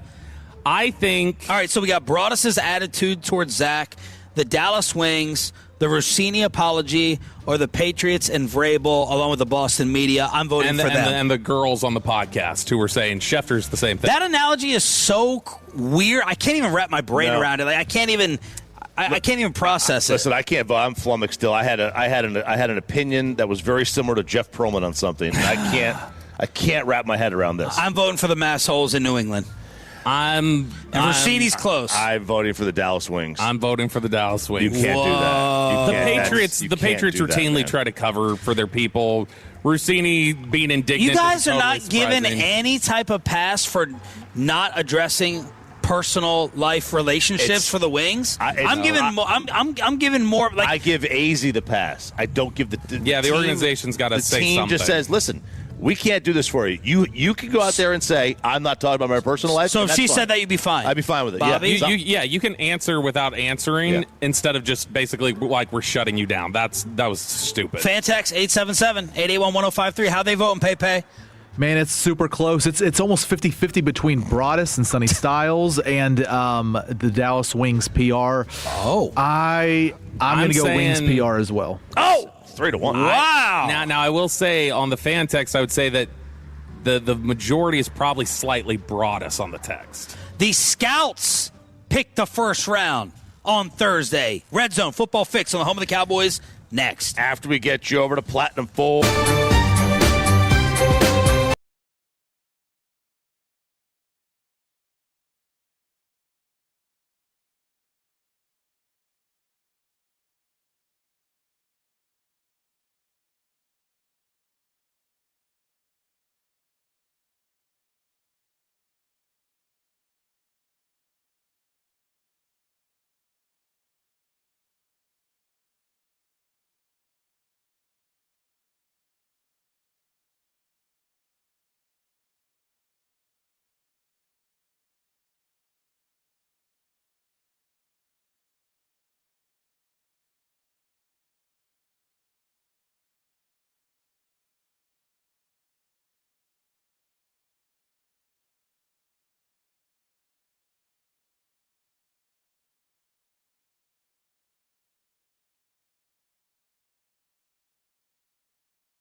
1043 The Fan segment here brought to you by the personal injury lawyers Frankel and Frankel. If you've been injured in a car or truck wreck, call Frankel first, 214-817-333-3333. With Frankel and Frankel, there's never an out-of-pocket cost. They only get paid when you win. Frankel and Frankel, the go-to car and truck wreck attorneys in Dallas. How many people want to eat a W tonight? You know what I like about the media? They think you can just dial 1-800 and get a quarterback. All right, let's get to some Tolo shout-outs here. Robert in Oak Cliff stopping on by. Monquel just brought out his 6-month-old baby, Autumn. And I was like, y'all just had that baby? Because Monquel's wife, she recovered quickly. She did.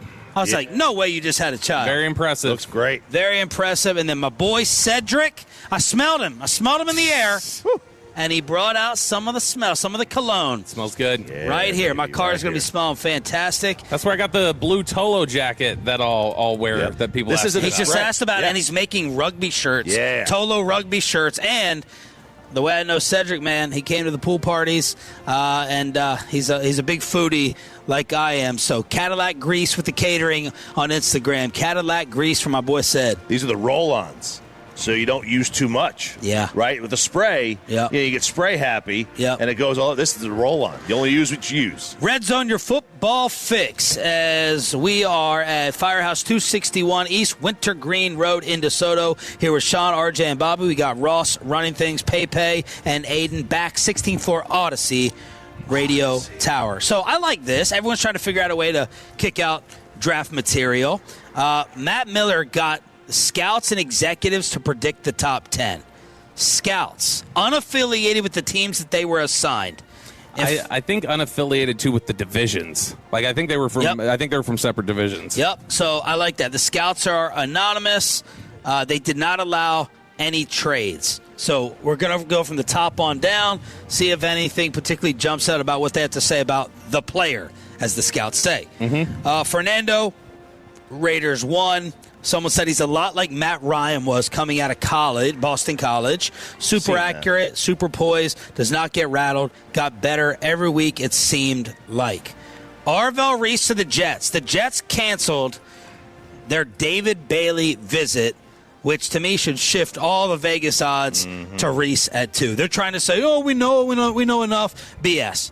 That is typical Jet stupidity. If they're actually still considering Bailey and didn't want to meet with him, a $1,000 flight or $500 if you're the Ravens flying out Crosby in order to meet with the number 2 pick, and you cancel it, that means Arvell Reese is going there, I believe. DraftKings has it right now, -130 Arvell Reese, even odds David Bailey.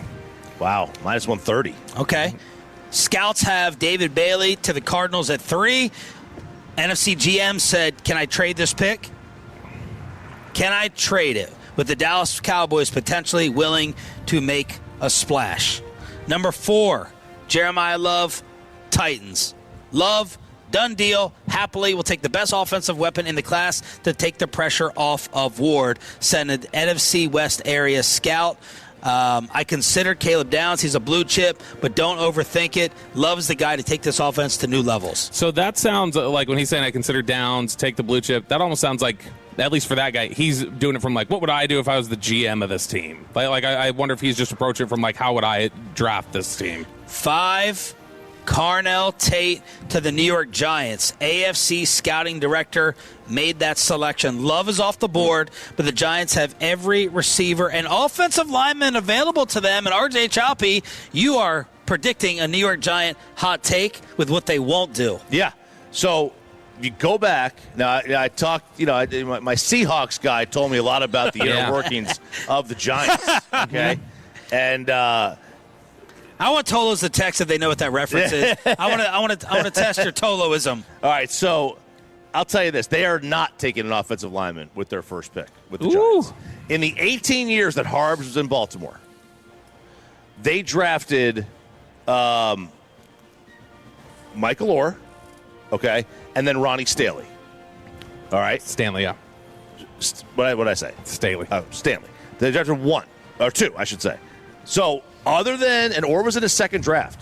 So in the last 16 drafts, because the first draft was Flacco. So the last 16 drafts, they drafted 1 offensive lineman. Wow. All right, with their first pick. Not as their first round, because some years they didn't have a first rounder. So with their first pick. And that means, in that same time frame, They've taken 5 wide receivers / tight ends, 4 linebackers, 3 safeties, 3 corners. Interesting. So does that say more about Harbs, or does that say more about Ozzie Newsome / Eric DeCosta? Well, I mean, I don't. It's a good question, and I don't know, especially early on. No, and I don't know. I don't think any of us know. That's Right. That's the reason why I think it is so unpredictable. Is you don't know how. It's like us trying to figure out Christian Parker with Fangio. We think we know like what he picked up from, Right. but like we don't know what he's going to discard yet. Yeah, that's fair, and I have no idea the power that he wielded, especially early on. Right? Yeah, because he's running this. He is running this, and I have no idea. Like when probably after they won the Super Bowl, he got a little more power. Sure. But even before that, it was 2008 when they draft Flacco, 2009 when they draft Orr. How big is his voice, right? How strong is his voice? There's no way for us to know. We know what it is here. All right. But I'm just saying, in the last 16 drafts, he had chances. He only took an offensive lineman one time. So this scout is giving the Giants Carnell Tate, saying Styles is going to get matched here, but the Giants added Tremaine Edmonds to an already stout group. We've not talked about their current roster or depth there. AFC scouting director, it's hard to pass on Styles and Downs, but I have to build up the talent on the offense. Tate is, at minimum, a really good wide receiver, too. And you can free up Malik to move around and find matchups. That would stun me. If they took Tate? Yeah, I don't know if that'd be good or bad for Dallas. I'm not sure. I mean, that would be assuming Neighbors comes back healthy, And assuming Dart's good. Yeah. That's a juicy receiving core. The more receivers that go, the better for Dallas. I just don't know if Tate going that early, if that just then causes teams you think might take receiver would then take defenders who have slid down the board. Oh, so you're not saying it because you're scared of the Giants having him? No, it's like I think Washington is going to take Tate right now. So if you take Tate from Washington, does Washington then default to like Downs or somebody? 6, NFC East scout has Francis Maui Noah going to Cleveland. All right, tough decision. Blah, blah, blah. At 24 overall, you're going to like one of the receivers available while probably not finding a plug-and-play starting tackle. Remember, Cleveland has multiple picks. 7, AFC East scout, Styles to the Commanders. The Commanders don't have one glaring need, and in a draft light on blue chips, it's tempting to trade back and get more capital instead of debating between a non-premium position or maybe drafting a third corner. I have an idea. Dan Quinn knows the value of a linebacker with range. Bobby Wagner. Styles has that ability, and he's a capable blitzer, too. I think Love and Tate off the board means they pick Downs. That's what I think would happen. Love and Tate. Means Washington picks Downs? Yeah, that's what I think they would do. Saints, 8. The first wow. Jermod McCoy, AFC South scout. What team does he work for, Bobby, with the face you're making? Would love to find out, because I think that makes an odds-on favorite to draft Jermod McCoy, one of the teams in the AFC South. I mean, it could be. If Jermod McCoy gets taken by the Saints at 8, a bunch of teams are dancing. You send Kellen Moore whatever he wants from Texas. You send him all the Wild Fork briskets that you can. Here's the explanation. Rarely do you find true blue-chip corners, and one falls to you. It's an easy decision to take him off the board. So I'll take McCoy with the belief his knee is good long-term, and that he'll be back to the player we saw in 2024 when he was the best corner in the nation. It's 100% a Colt scout, I'm guessing. That's a Chris Ballard thing to do. Just take McCoy. He's good. Just take him. If you're a team like the Saints, you're not going to compete this year. I mean, you might make the playoffs. I don't consider that competing. I mean, like competing for a Super Bowl. Okay. All right. They've got some upside. Yeah, for sure. Like, if you're not worried about a redshirt year, if you don't care, if you're more worried about, like, hey, look, is this guy going to be an elite player someday? And you're comfortable that, then I don't see an issue. Like, if you're in a window like we the Rams, still didn't talk to him in the commercial break. But I mean, because I think the last thing we said, he was so dismissive of what it would be. Whose hair is that, Bobby? It better be Kristen's. I don't know whose that is. It looks. It was on the mic. It looks blonde. It looks blonder. It was on the mic though. If you're the Rams, that was on your sweatshirt. If you're the Rams, if you're who's got to win now, right? Cowboys, I think have to. They're up against it. And whose perfume is this? Right, several teams. Rossini's up to the game. I got to now. I think Chicago could take him. They got enough. They got a long enough window. McCoy. I think the team that makes the most sense to take him is Chiefs. You can't put the Saints window with the Bears. No. You just laid out this smart Saints plan. Chicago's win now. They have a window now, but their win tomorrow too. Yeah. I'm talking about the teams that are only win now. Rams are only win now. They don't have a future. Cowboys' future is a handful of years. Detroit's future is a handful of years. You have other teams out there. San Francisco's those are the teams that I don't think can really afford to take. McCoy's plus 1,500 according to DraftKings to go to the Saints right now. Plus 1,500? Wow. Yeah, that's not very likely. There's 6 players ahead of him. Yeah, that's plus not 1,500. I mean, put $10 on that. AFC North scout mocks Bane to the Chiefs at 9. And then your heart is smashed at number 10 as the NFC South scout has Caleb Downs. Possibly, that would probably maybe wipe the Cowboys out. One more. This was the second fastest pick made in the mock, with the area scout making the decision 2 minutes after I put Cincy on the clock. Quote, we'll take Downs. This might not be the biggest need. Safety is not a premium position, but Downs is a premium player who's a culture-setting winner with the football IQ, work ethic, playmaking mentality, and drive to be great. The Bengals need homegrown talent on defense that can set the standard. That's Downs. Oh, Delane. Oh, yeah. Delane would be the last one left. Delane would be there with Miami at 11. But Miami needs a corner. This exercise only does top 10. What happens if Miami takes Delane at 11? Well, then now you're digging deep a little. Or at 9 in that scenario, you trading up with Cincy? Or with Kansas City? If they'd entertain it. What do I have to give to get to Kansas City at 9? Probably 12-20 for 9-29. Say it again. 12, You'd 20. send 12 and 20 for 9 and 29. So you go up 3 spots and then drop 9 in the first round on the other one. Okay, I'm fine with that. Yeah. That is one that I don't know if they would, but I would make that deal if I really felt like, all right, there's one guy left. Let me just go get him, and then I'll drop a little bit. Because then I still get my 2 picks in the first round.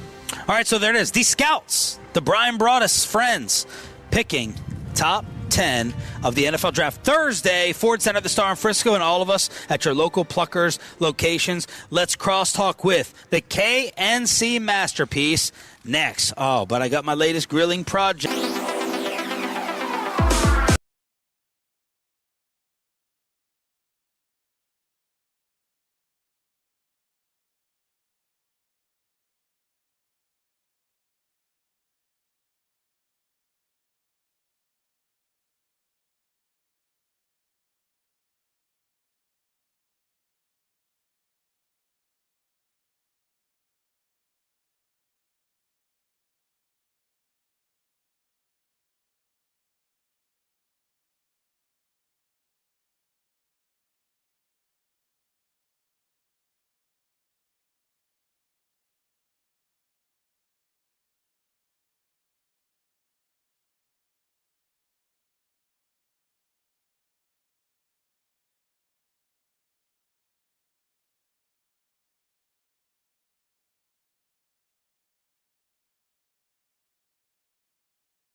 Firehouse, all price to sell. Visit ClassicChevrolet.com. This is Texas. This is Classic Chevrolet. Together, let's drive, relax, enjoy the difference based on new Chevrolet registrations 2023 through 2025.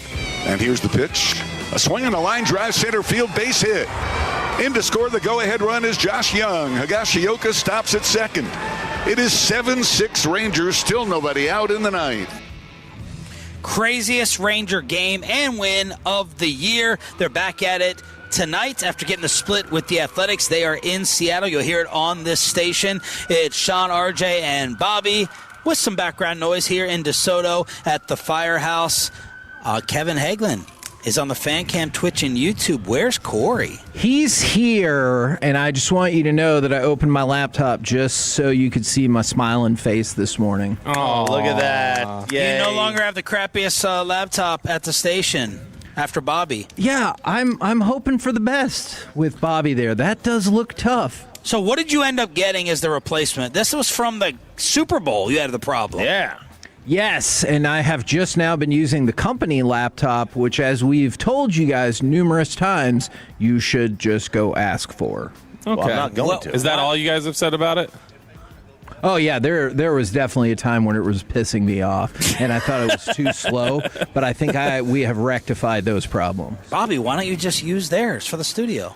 Sure, if they give me, I don't know where is it? Nobody's talked to me about getting a laptop. Y'all have suggested it. Y'all have suggested. Nobody has told me. Oh yeah, the guy that Corey talked about the nukes with or whatever. Yeah, dude. What's his? Jim Kendall. All right, he'll talk your ear off. Greatest dude.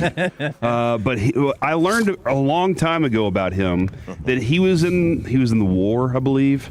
And he was in, I don't know, dude, one of the wars. Great one. And he was in Italy, that long and he was a ago. key holder for the nuclear weapons. So, like, if they wanted, it was him and an Italian dude. And if they wanted to send one from there, him and the Italian dude had to put the keys in and turn them at the same time for it to happen. So Wonder Twin Powers. I will trust that man with my life. If the world trusted him, I should too. He's got the computers. Yes. And the keys. Yeah. Correct. I don't know if he still has the key, but the computers, yes. Corey, what's coming up? Guys, today at 10:20, our friend Robert Tiffin from StarsThoughts.com will be joining us to talk a little Stars. Nice work with Sevy this morning. Robert's a fantastic reporter and always has great stuff. And then at 1 o'clock today, Kyle Yeomans will join us to talk about the Ape Civil War and also the potential Cowboys draft pick. Let's stick with the Ape Civil War. Kevin, what did you think? Was it fair to nominate and maybe have the Dallas Wings win Worst Take at 9 a.m.? Yeah, and I was listening to that segment. I thought you guys made... yeah, y'all not being here really helps my listening ability. No, I thought you guys made some really good points. If they don't want to talk about it, I think you should have just let AZ say that, and I think that would have smoothed over a whole lot of this angst that both sides seem to have. You have any problem with the question being asked, Corey? I do not. I thought he framed it in a professional way, too. I've seen plenty of people who are like, this was not professional. But, like, he didn't just ask about the relationship. He also said, did you reach out to anybody else to see about how to navigate it? And I was like, okay, that makes sense. Mm-hmm. You know, I feel like there's no other profession where other people think that they know what professional is in that profession other than media. Maybe piloting, like, oh, that was a pretty rough landing there, Chief. You know, but nobody else you're right about that. That's nobody else says, wow, that's a really unprofessional waiting tables. Everybody hates. Everybody. Nobody knows. Now that they're an expert. Nobody knows what people. Why don't you do this? And you're like, because I got like 8 other tables. Or the ER. You ever been into it? I've been watching the pit a lot lately. They have a lot of stuff going on in that pit, dude. There's a lot of things happening. Everybody's a doctor, right? That's where we had the pit was where the death doula was popularized that we talked about. Yeah. I think what you have is it's kind of like the diehard hockey fans who are like, oh, now y'all want to talk about, and I get it. Now you guys want to talk about the Stars. They're in the playoffs. You know, Brent Severin busts our balls about that every year. And with this, there are other. You guys are unaware or ignoring or ignorant to. There have been couples in the WNBA. And my response back to that is, okay, but I still don't think that makes this a non-story. Yeah, like and unless you're going couples- to guarantee me that they are going to be together for 10 or 15 years and get married, just because 4 other couples have made it work, I don't think that disqualifies this as a big deal. We know there's been couples in the NBA. We're not. WNBA. There was one on the wings last year. We know for sure the WNBA. We know for sure the WNBA that there's been couples. We're not saying that. That has nothing to do with the point here. Yeah. Nothing to do whatsoever. This is the story. We're not talking. Well, if we're going to talk about basketball, talk Unrivaled. Okay, we're not talking WNBA. Are they still on the station? It's the season's over. It doesn't matter. RJ likes them either way. Yeah, I was going to say, Ads it or had no to do with ads. station. Yeah, It was he's always always been a fan. The action was faster. There was the talent was insane. Or Go ahead, Kev. Smaller court, Who was the audio? Who was the audio that y'all played of the dude who swore a bunch talking about people? Jeff Pearlman. Okay, so something that Jeff Pearlman said that I've always believed is that you've reached that level of equality when you have to deal with the same stupid crap that everybody else does. It's like the WNBA commissioner. Yeah, I mean, and the WNBA has grown in popularity. So when people are like, "Did you care before?" and I'm like, "Yeah, but they've grown in popularity. You've made it when reporters get called out for asking legit or not legit, stupid or not stupid questions. That's how you know you're raising up in the world." God, I got it. Guilty here. A Sharif dark thought crossing my mind. I don't want it to happen. I'm just being the bad shoulder. The bad shoulders. Go ahead, Sean. Just do it. It's rooting. It's rooting for them to break up for me to be right. Oh no! Whoa! What if they've already broken up? What if they've already broken up? If they already that's a you want to break up Fuddbeckers? That's You like that?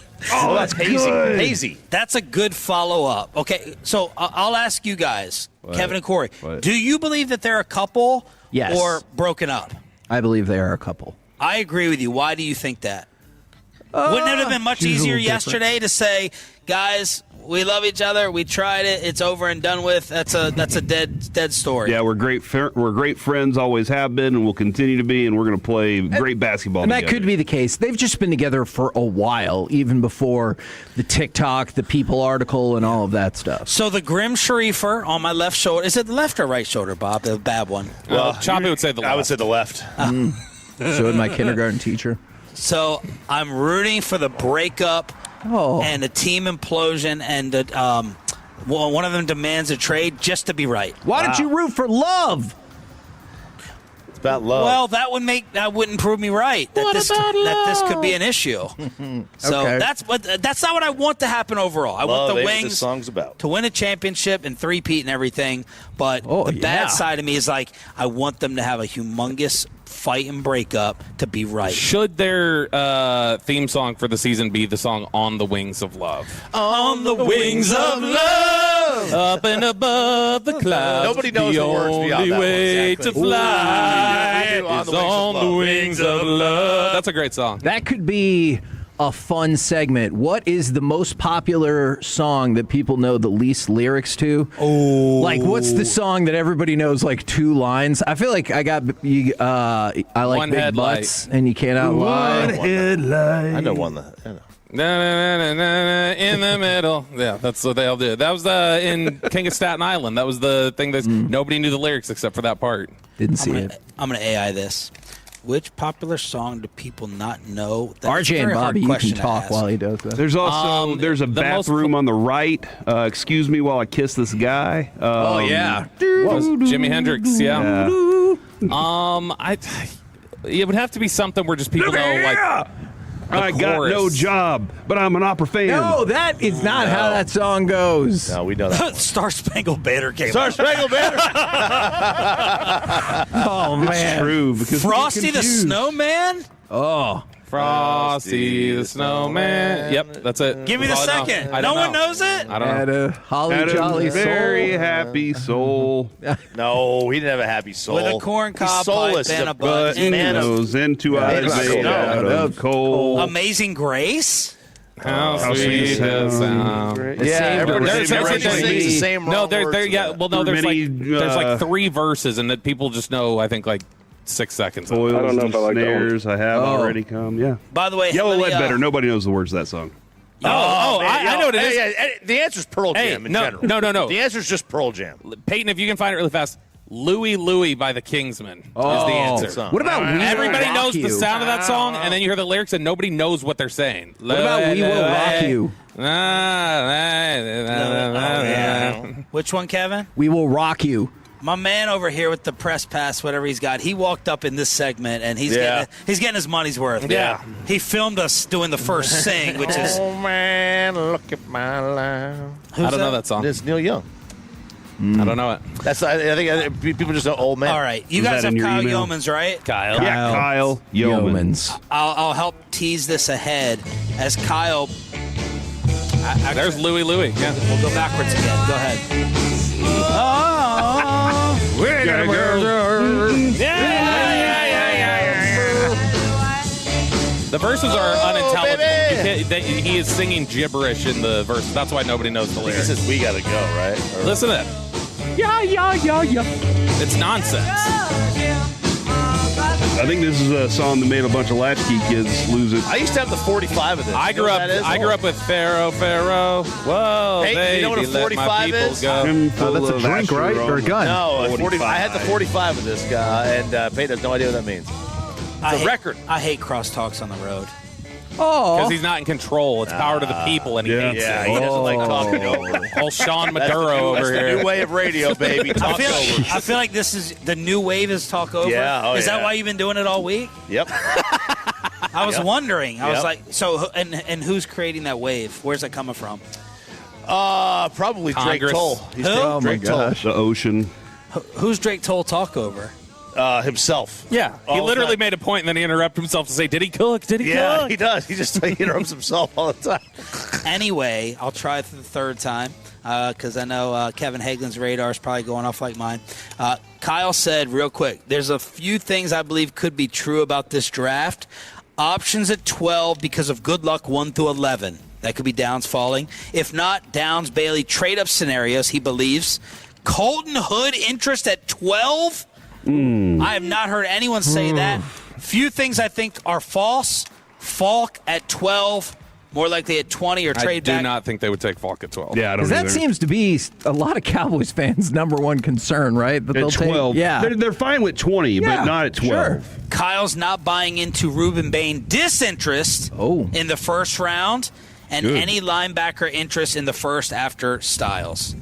So there you go, Jacob Rodriguez. So do we really Take that, want to talk Ape Civil War with him, or do we want to focus in on what he said? Yeah. What's the Ape Civil War? That's the thing. I only have vague details via Corey. Are you saying ape? Yeah. Yes. Okay, because there's that guy you do the impression of is doing an ape thing that I marked for Netflix today. He's still alive? I've marked Hulk Hogan. You'll be proud of me, Kevin. Yes. I've marked that ape thing. And dang it! Is that like a documentary? Yeah, it's a documentary. Okay. Give me a little. In the Americas, the cheetah. Actually, the cheetah is in the Americas. In the Americas, the North American bobcat looks for food. Well done. Thank you. Well done. All right. Good day, guys. In DeSoto. Yeah, throw it. At the Firehouse, guys we bid adieu. And we pass it along With this in the background. to K&C Masterpiece on the fan. Thank you, DeSoto. The more time.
Studios. It's the KNC Masterpiece on 105.3 The Fan. KNC Masterpiece right here on 105.3 The Fan. What is it about teachers? Oh, my goodness gracious. Obviously, I like teachers. I married one. What? You got me, Kevin Hagelin. You got, hot for teacher, Corey Majors. And the famous Alec Medford. 877-881-1053 if you want to get involved in the program. Want to know how everybody out there in Radioland is doing. 877-881-1053, Franklin Injury Attorney text line, or the Twitch, or the YouTube, or if your name is Peyton, let us know. Well, there's Peyton. He pointed at himself. That said, that's me. Could be any Peytons. Though. Like Peyton Manning. Yeah, sure. Give us a call. Sean Payton. Oh, man, I got questions for you in light of the happenings of the week. I don't know any other Peyton List. She's on the karate show. Oh, yeah. Cobra Kai? Yeah. Yeah, she can call. Any other Peytons out there, Alec? I don't think I know any. All right. Well, there you go. If you're a Peyton, let us know. We'd love to hear from you right now. Yeah. I'm doing great, Kevin. Actually, a little chaotic right now. Yesterday, my son, Peyton Yeager. Oh, she's at Channel 4, right? My son yesterday needed his brake pads changed. And I said... You seemed a bit distracted. Well, the company was like, hey, we're going to charge you $450. I was like, I can do it myself for like $65. Got it started, knocked it out, drove it around. I was like, something's not right here. And then I went back and looked, and they were all off. And I was like, yeah. Took it back up to the place and said, hey, my son bought these earlier. And they were like, oh, we gave you the wrong brake pads, sir. And so I had to change his brake pads twice. The second time went a lot faster. Why? Why do you think it went faster, Kevin? Because you just done it. It is had the right ones. A, the right parts. B, motivated. You know, the more motivated you're, the faster you're going with stuff. And I was making sure that thing was done pretty quickly. And it was and then so I could go wrap up the Rangers game. You know, I wanted to make sure I was there for what happened at the end. And so exciting day yesterday and more exciting day today because I want to tell you something, Kevin. I'm sorry, real quick. Tolo's out there. Thank you very much. I posted something on Facebook. I've gotten so much response from friends and Tolos. Thank you very much for all of your help. Currently doing a radio show, so I'm not going to be able to respond for a while. Because Kevin said, lock it in. That's or I'm right. kicking your ass out of here today. Oh, well, you know, that feels extreme. Aiden said he's ready to step into the chair. I have kind of wondered that if he has those ambitions. I guess I could have just asked him instead of discussing it right here and right now. But I don't know what your post was, but I also want to thank people for making this show shockingly popular.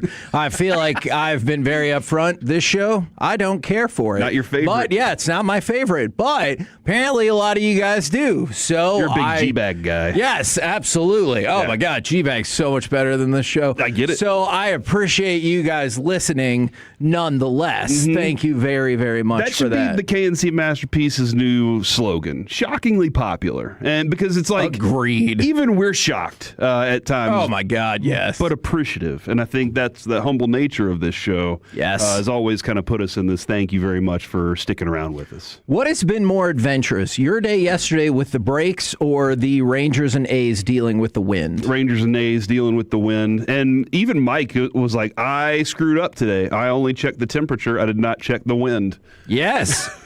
Because it was bananas yesterday. And, like, you look at some of these pitching lines, and you're like, oh, yeah, that person didn't do Junis. He didn't do that well. Maybe. Or maybe it was the wind and losing a ball in the sun and all this other crazy stuff that made it happen. All right, go ahead, because we need to talk about this fella as well. Go ahead and give me cut number 2, because Josh Young has been doing stuff this month. The 2-2 is lifted high into the air right field. Cortez starts in, but the wind is carrying it. Still carrying it. And it carries it out of here. How about that? Josh Young said, let me get it in the jet stream and let Mother Nature do the rest. It's an opposite field 2-run home run. Rangers lead 5-3. It went over the fence. Okay? It did. No matter how far that fence was, or how short that fence was, it got over the fence, and Yes. that's what matters the most. It did. Thank you, Jetstream, for getting it 364 feet. And look, the Jetstream giveth, and the Jetstream taketh away. I think True. it was Kennedy Landry who I thought had a hilarious tweet talking about, again, the wind and the sun. And she was like, so this is how the Rangers are going to lose this game? And then she followed up later and quote tweeted herself and said, See? They did not lose this game. And so, or update, they did not lose this game. So I agree that home run was helped. I think all of the A's 3 runs in was it in the 8th? In the 8th were helped by that. But Josh Young, so far in April, even with the assistance of the win. He knows. That's true. Like he knows, dude, that he was struggling, and he has since turned it on. Is that what you're about to tell me? Yeah, I agree. Mm-hmm. Yeah. He is leveled back up from what we were at the beginning of the season, Kevin. I asked you to please send Skip and GM Ross Fenstermaker and President of Baseball Operations Chris Young a note from me that said send him back to AAA so he can get back to being him. They said they did not like the note. They were not happy with it, and they said we're gonna keep him here, buddy, but we appreciate it. And since then, he's turned it back up a little bit, and I'll appreciate that. Yeah, for the month, 359 batting average. On-base percentage of 432 and an OPS of 970. So these are all super positive numbers, but I want to throw out another person that you needed this person to step up as well. And it is a shorter sample size, but still, cut number 3, Jock Peterson, putting in some tremendous work as well. And here's the pitch. A swing on a line drive, center field, base hit. In to score the go-ahead run is Josh Young. Higashioka stops at second. It is 7-6 Rangers, still nobody out in the ninth. So you go back a couple of weeks, almost a couple of weeks. It was April 5th, and Jared tweeted this out, and we had talked about this. Jock Peterson was sitting at a spot where he had a run with no hits. But he also had the highest hard hit rate and highest exit velocity of any player with the 0 hits through the 8 games. And I know a lot of people at the time... That's including those 2 soft pop-ups. Yes. And I know a lot of people at the time, and I totally get it, were like, who cares? You have 0 hits. But one of the things that we talked about is, regardless of what you think, I think, Alec thinks, the Rangers look at it and be like, hey, I think that he's moving in the right direction, and we feel like he's due. Since that, so it's not quite been 2 weeks, he's hitting .333 with a .419 on-base percentage and an OPS of .901. I'll take it. So we asked for Josh and Jock to step it up. And in the last 2 weeks, or in the case of Young, about 3 weeks, they certainly have stepped it up. You still wish their record was better, but you are back in a tie for first place again. Yeah, it's nice to see the firm of Peterson and Young getting after it. That's a duo that you, from both sides of the plate, you rely on for power, doubles. Like, those are the things you're hoping to get from them whenever the rest of your team is hot. Plus, they're going to win tonight. Yeah. Okay. Explain. What did I talk about the other day? After the first game, there have been no flipping of wins and losses. You won 4 in a row, lost 4 in a row. Won 3 in a row, lost 2 in a row. Won 2 in a row, lost 2 in a row. So you have to win at least one more, which means you'll win tonight in Seattle. And usually that ballpark has been death for the Rangers. Win one, lose one, win one, lose one, and back to 4. Yeah, we'll see. But you haven't had a win one, lose one back and forth scenario yet. So I would argue big night for DeGrom because the Rangers are destined to win. Okay. You know what? I accept that as well. I absolutely do. I didn't love the outing from Jack Leiter yesterday. Fair. But I did like seeing him get out of some tough situations. There were some tough situations early in the game that he got out of that I was like, I don't think he will. But he did. But he kept getting himself into those situations. Kevin, he's an imperfect pitcher, and it's going to, we're still hoping to see the best out of him. But it wasn't a complete collapse. And that's, I think, the promising sign is it wasn't a complete collapse. Hopefully he can get back to kind of what we saw earlier in the season. Mike said yesterday a couple times, there are moments whenever he's got 2 strikes on guys and there's this thing of that's old Jack Leiter. Yeah. I just need to go attack you and let the defense play its game. That's the new Jack Leiter. Yeah, because it's not necessarily only this simplistic, but I definitely think this tells kind of a story. Jack Leiter yesterday, 3 walks, 3 strikeouts. Kumar Rocker the day before, 4 walks, 6 strikeouts. Like, those type of ratios are never going to cut it unless you just have the most amazing stuff otherwise. And I think both of those players have a lot of potential, but that's been their holdup, right, is the walk. Yeah, we're looking more 11 strikeouts, 0 walks. Like, that's kind of the goal. That would be great. Maybe 11-to-1 ratio. I accept. I'll accept as well. well. For Mason Miller, that would mean a slump. But for these guys, you got that coming up here in Baseball Nuggets, or are we ready to prepare to talk about how damn good this dude is? I told you yesterday, I think he's going to win Cy Young. So and he looks like Captain America. Like, he's built like he should be in a superhero uniform. If you get out, but you put the ball in play against Mason Miller, that's a win, which feels counterintuitive. It's like when we all went out to hit against the softball players. Yes. And they were like, all right, good luck even connecting on one. And I think Choppy and I fouled the ball off. Yeah. And we were like, it's a win. Victory. It's a win. Victory right there. By the way, somebody brought up Jock Peterson's ABS skills as well. That was a huge part of it, is calling for the ABS on what would have been a strikeout turned out to not be, and that helped propel that run as well. So that is a savvy note too. Yeah, and that's the success rate that I'm hoping for post, right? Is when you get that call, how are you going to attack it now? You can't get the call and then be like, all right, now I got some extra time. Get the call, and then how are you going to have success after that? That's what I think that, again, Skip said they're learning the process of it all, but figuring out a way to get your guys mentally charged for now you've got it, now go win it. Yeah. That's the next step with this thing. Now, I wanted to throw this out there since you were talking about Jack Leiter. I just thought it was interesting. The Athletic, I think it was yesterday, put out their rankings of all of the starting pitchers. DeGrom, 10. Gore, 28. Evaldi, you probably. Evaldi, 33. It's too low. Leiter, this was prior to yesterday's start, 53. And Rocker, 92. So if you just think about the 30 teams with 5 starting pitchers, that's 150. All of your people, your lowest one is 92. And then if you keep moving up the list, you have 3 in the top 33, which is obviously tremendous. Yeah, which, when they made the trade for Mackenzie Gore, that was kind of the idea. Yes. Was that you would have, a few in hopefully the top 40. Yes. And if Jack Leiter turns into it, hopefully that moves up a little bit. Rocker is a work in progress. That's expected. Like, that is for his second full season. Like, this is a work in progress year, but you see some really good traits in him, especially whenever the lights are really shiny. Skip loves it for him. Right. He's like, it's bright. This is whenever this dude does his best work. Go back to the college days. That's whenever he was at his best too. Some guys love those moments. I think you have at least 3 dudes that really do.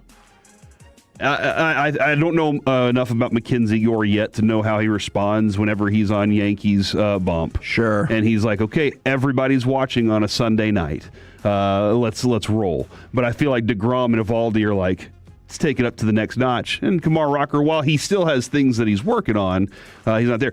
Hopefully we can get Rocker up by the end of this season, out of 92 and into the 80s. That'd be nice. I mean, that would be a great step in the right direction. Now, one good thing for the offense, take a look at the next 8 days for this team. I believe they do not face another left-handed starting pitcher for 8 more days. Yes. And so for a team that has struggled against left-handed pitching the last couple of years, outside of Brandon Nimmo, who is still doing just fine against left-handed pitching and everybody else. Did you hear his conversation with Jared before the game about why he thinks he's good at hitting lefties? I did not. So years ago, and I can't remember which, maybe it was with the Mets, but years ago he reached out and he had a pitching a hitting coach that he was working with that said, hey, whenever you do BP, we're going to play games. I'm going to shorten the distance between your batting practice. I'm going to shorten the distance, and I'm going to really try to get you out. I'm throwing junk at you.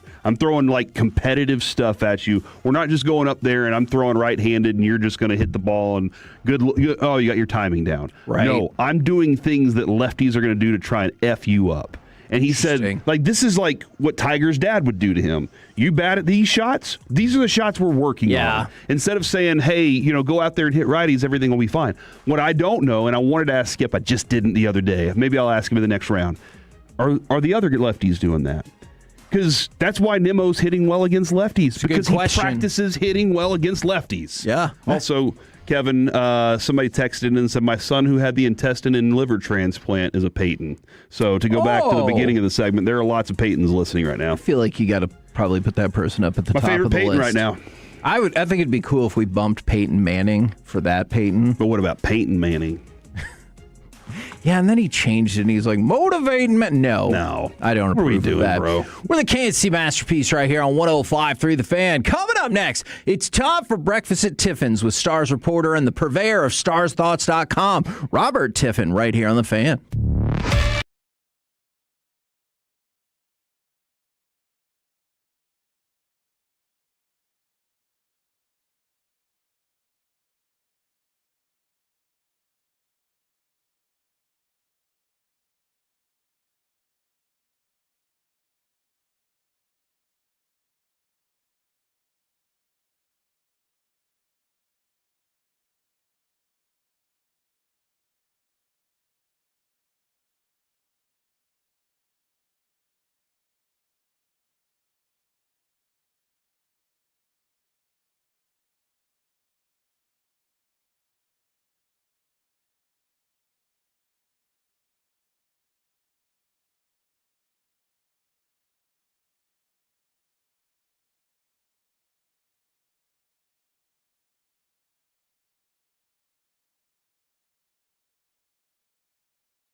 333333. With Frankel and Frankel, there's never an out-of-pocket cost. They only get paid when you win. Frankel and Frankel, the go-to car and truck wreck attorneys in Dallas. Lindell walks it in across to Robertson. Shoots. Score! Dallas has the lead. KNC Masterpiece back here on 105 through the fan right now. It's time for Breakfast at Tiffin's with Stars reporter and the purveyor of StarsThoughts.com. It is Robert Tiffin. Good morning, sir. Good morning, guys. I don't think I've ever been called a purveyor in such a positive tone before. See, you know what? I'm always looking for new and exciting ways to do that introduction. And I'm always looking for new definitions to words that I don't know. Okay, well, there you go. Now, there's already some animosity between these two teams, between these two fan bases. How much does that amp up a level of a series that, on the surface, looks pretty even? Yeah, I mean, if you watched any of that last game between Dallas and Minnesota, a week or two ago, you saw a lot of it right then, including Miro Heiskanen going off in the first period. Yep. So I know that the Stars were not happy about that. Not that anyone necessarily thinks it was, at least from my perspective, a super dirty hit, but anytime you lose a big player this close to the playoffs, it's only going to amp up tensions. And with tensions already pretty much at a boiling point between these two clubs for a lot of different reasons, I think we're going to see a lot of intensity tomorrow. Would you like to see this start off just like the Four Nations with United States and Canada? Yes! And let's just cut right to it. I don't know if I would necessarily. I suspect that Bill Guerin would. That's definitely kind of the Bill Guerin brand of hockey. So who knows? That might be more up to Minnesota than it will be up to Dallas. But we'll see. Glenn Gulletson certainly wouldn't shy away from that either if that's what happened.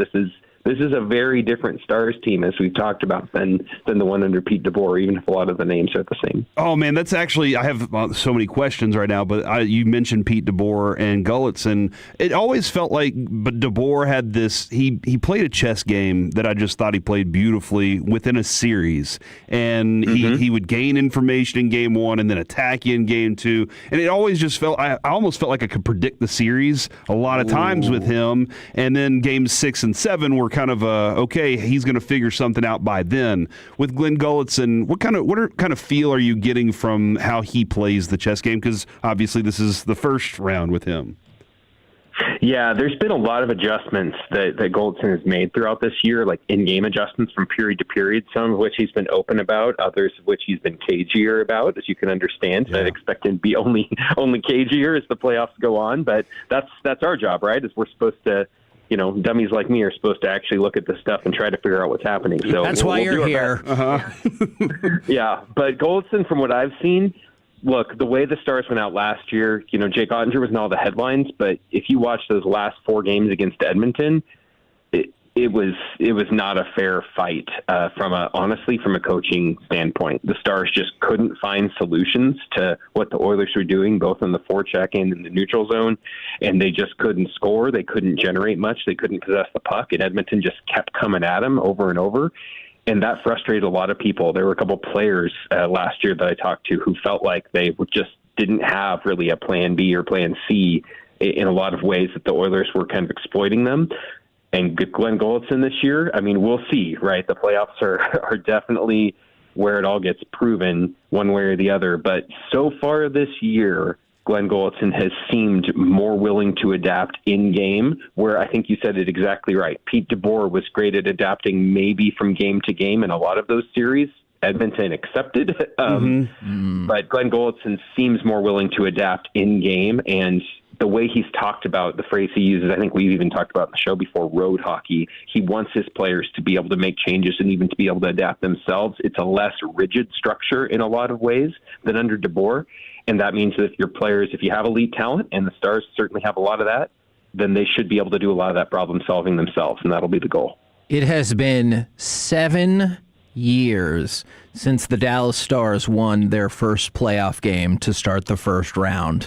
Do we have any hope on Saturday, or will history just continue to break our hearts in the first game of the conference's first round?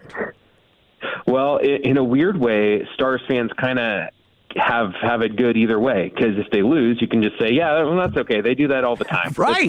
Nothing to worry about. This is status quo. And if they win, then everyone can say, all right, this year's going to be different. This is great.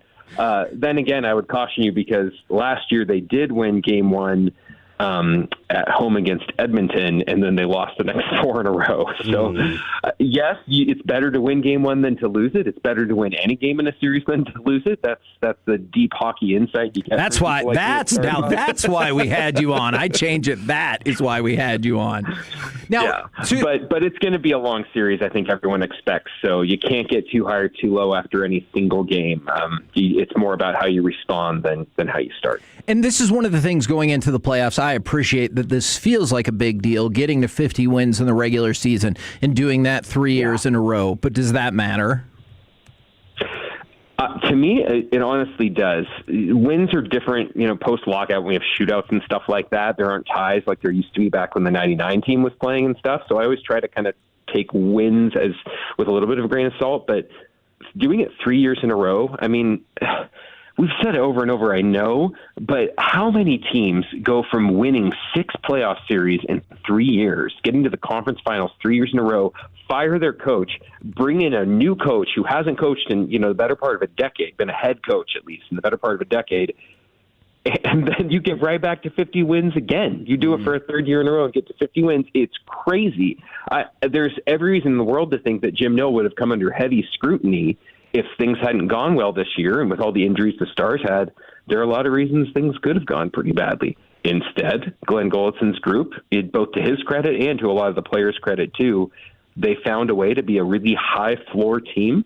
And even when things were rough, even when they had a couple of stretches where they were losing more than they were winning, the good far outnumbered the bad. You don't get to 50 wins by accident in this league. And for the Stars to do it 3 years in a row, and in this year more than any other, it's really impressive, and the playoffs are what we're going to talk about, but it's been really impressive, and fans shouldn't forget that. I want to ask which power play is going to be better in this series, but I guess maybe it'll be which penalty kill will be better, because the Stars, most power play goals in the last 19 years, but then you look at Minnesota, since Quinn Hughes got there back in December, they have been rocking and rolling on that power play. I know you could look at every series and be like, oh, special teams will be important, and I get that. So I hope this is not a give-up question, but it kind of feels like that could be the defining narrative of this series.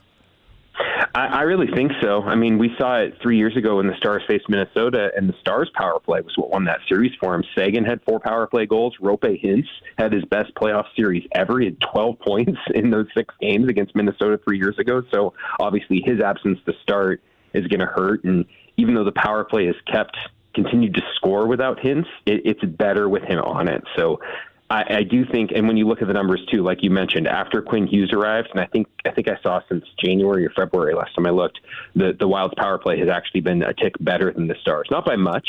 They've both been top 5 even since January 1st, but yeah, the 2 power plays are good. For me, that's where Miro Heiskanen is such a question, because Glenn Golitson has moved Miro Heiskanen onto the penalty kill this year, whereas Pete DeBoer didn't really have him as a bigger part of the penalty kill for most of the last few years. Golitson has put Heiskanen there. So if Heiskanen, we still don't know if he's going to be there to start the series.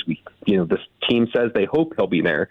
But if he's not there, then that means players like Tyler Myers or, Thomas Harley, even Liam Bichel, who's 21 years old, going to have to step up and be on that penalty kill. And against that Wild power play, look, it'll either be a great story of some of those guys stepping up and being big factors in the penalty kill, or it could be a little like 2023 with the shoe on the other foot, and the Wild are talking about how the man advantage is what propelled them to do something they haven't done in a decade, which is win in the first round. Robert, I know we kind of talked about the physicality we expect from the series overall early on in the segment, but the game is different from you don't just send in the hitman anymore. Right. You don't just have those, that one guy that you're like, all right, go do that, go be the enforcer. But there is still a physicality in this game. Who do you look at on this team now? Because we've discussed Robertson's taking a tick up. Mikko started this season saying, hey, this is how we're going to play, and about like that. But who on this team do you expect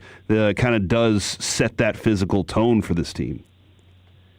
Well, it's funny. I think if you asked a lot of people who led the team in hits this season, I don't know that anyone would guess it if they weren't kind of following, and that's been Adam Ernie, of all people, who entered camp on a PTO.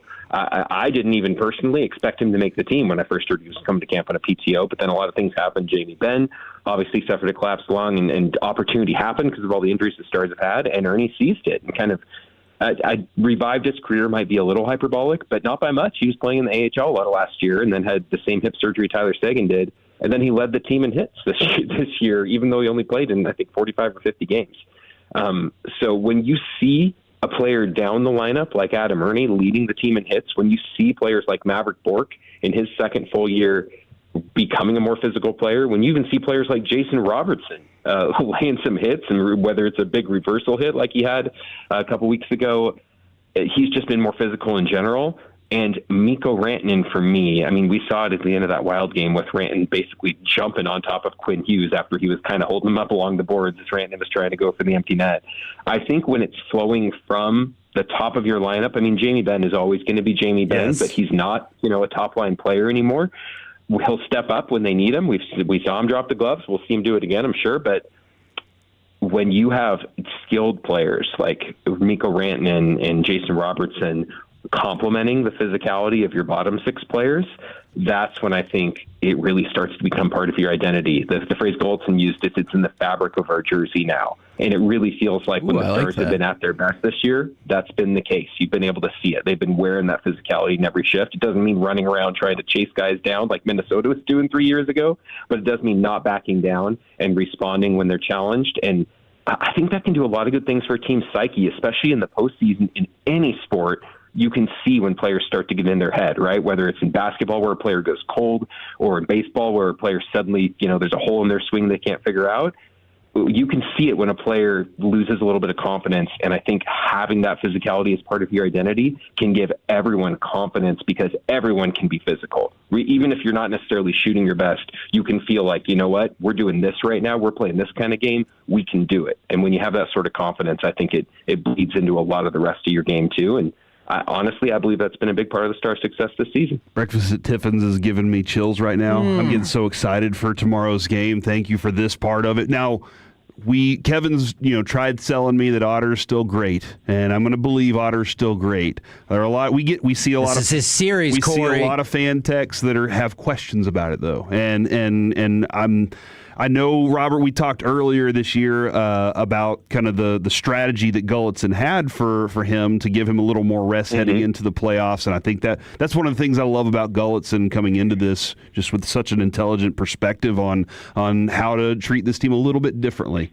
But your feeling whenever you say that guy is going to be in the net for this team? For me, I think it was always the case going into the season that Jake Ottinger could only really disprove the doubters from last year in the postseason, right? It's like they always say about trauma. You could only heal wounds suffered in relationship in another relationship, right? Yes. And for Ottinger, that relationship is with the postseason. So we'll have to see. He didn't have his best regular season overall, but lately, and especially in some big games against Colorado and Minnesota, Ottinger was dynamite. He finished the year playing really, really well. And to me, if you're a player who was at the Four Nations on the Olympic roster, didn't play in Milan, but has played in 10 playoff series, I guess Jake Ottinger's played more if you count the little appearance he got in the 2020 bubble. This is a guy who's been there and seen it. I can kind of forgive him, much like we've seen with the Florida Panthers, for not necessarily going 150% all season long. It's a marathon, not a sprint, and you got to save it for the playoffs a little bit. I don't think he would ever say that, and I don't think the team would ever say that, right? In hockey especially, you're supposed to give it all every single night, even though that's kind of a ludicrous expectation for human bodies, and we've seen the toll that it can take this year with the injuries. But for me, Jake Ottinger is looking lately like a goalie who knows what he has to prove and when he has to prove it. And boy, this very first series will be that chance to prove it.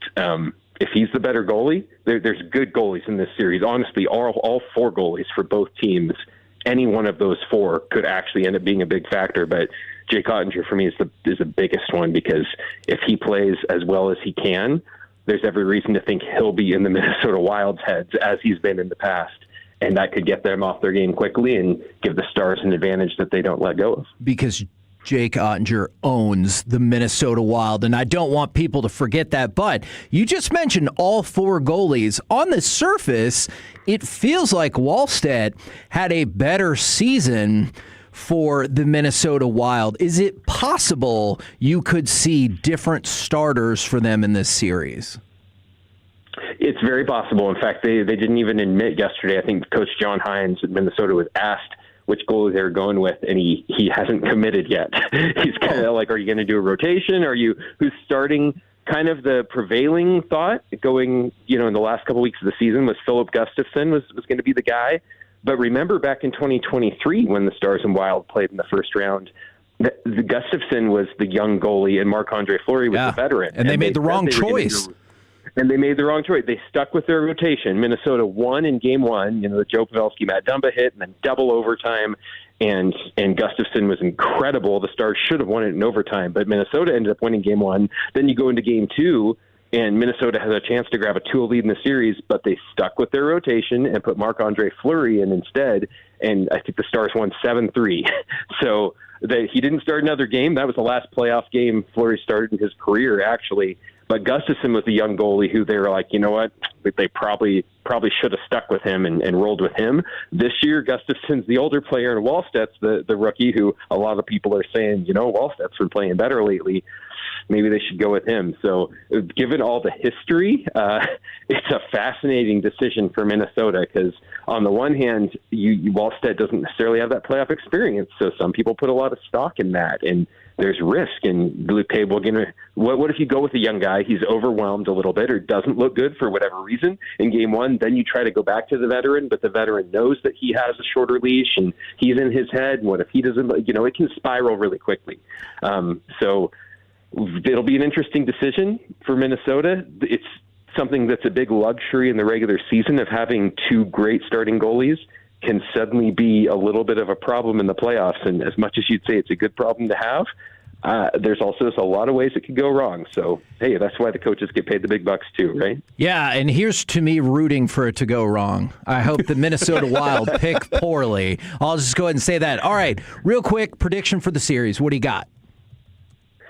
It feels like 6 games again to me. Everyone likes saying 7, but to me this feels like game 4. Whoever wins game 4 probably ends up winning this series. Just that at that point in the series, whether it's someone equalizing at 2-2, some team failing to grab a lead at 3-1, I think whoever wins game 4 is probably the team that wins it. So 6 games seems likely to me. Rope Hintz gives me pause, but my guess right now, it's just a guess. We do not know, but my guess is Miro Heiskanen will be back. So given that, I think the Stars roster is deeper, is a little better, and a little more proven. So I do think even with the Quinn Hughes factor, I think Stars in 6 is still where I would put my chips, but none of us really knows, right? I like Tiffin's chips. Yes. Yeah. Love it. Good, sir. Sour cream and cheddar. There we go. Hey, I'm in on those. I love those too. Starsthoughts.com for hockey and chip insight. It's Robert Tiffin. Thank you very much. As always, good sir. You bet, guys. Enjoy it. Starsthoughts.com. See? Yeah. You get it? We're the He deals KNC in goods and stuff. We're the KNC Masterpiece right here on 105.3 The Fan. Coming up next, Mike Trout is so back. And is this how you do your gender reveal? It's Baseball Nuggets right here on The Fan.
Chevrolet in Grapevine, the #1 Chevy dealership in the world 3 years straight. They've got more new Chevys than anyone, all priced to sell. Visit ClassicChevrolet.com. This is Texas. This is Classic Chevrolet. Together, let's drive. Based on new Chevy registrations 2023 through 2025.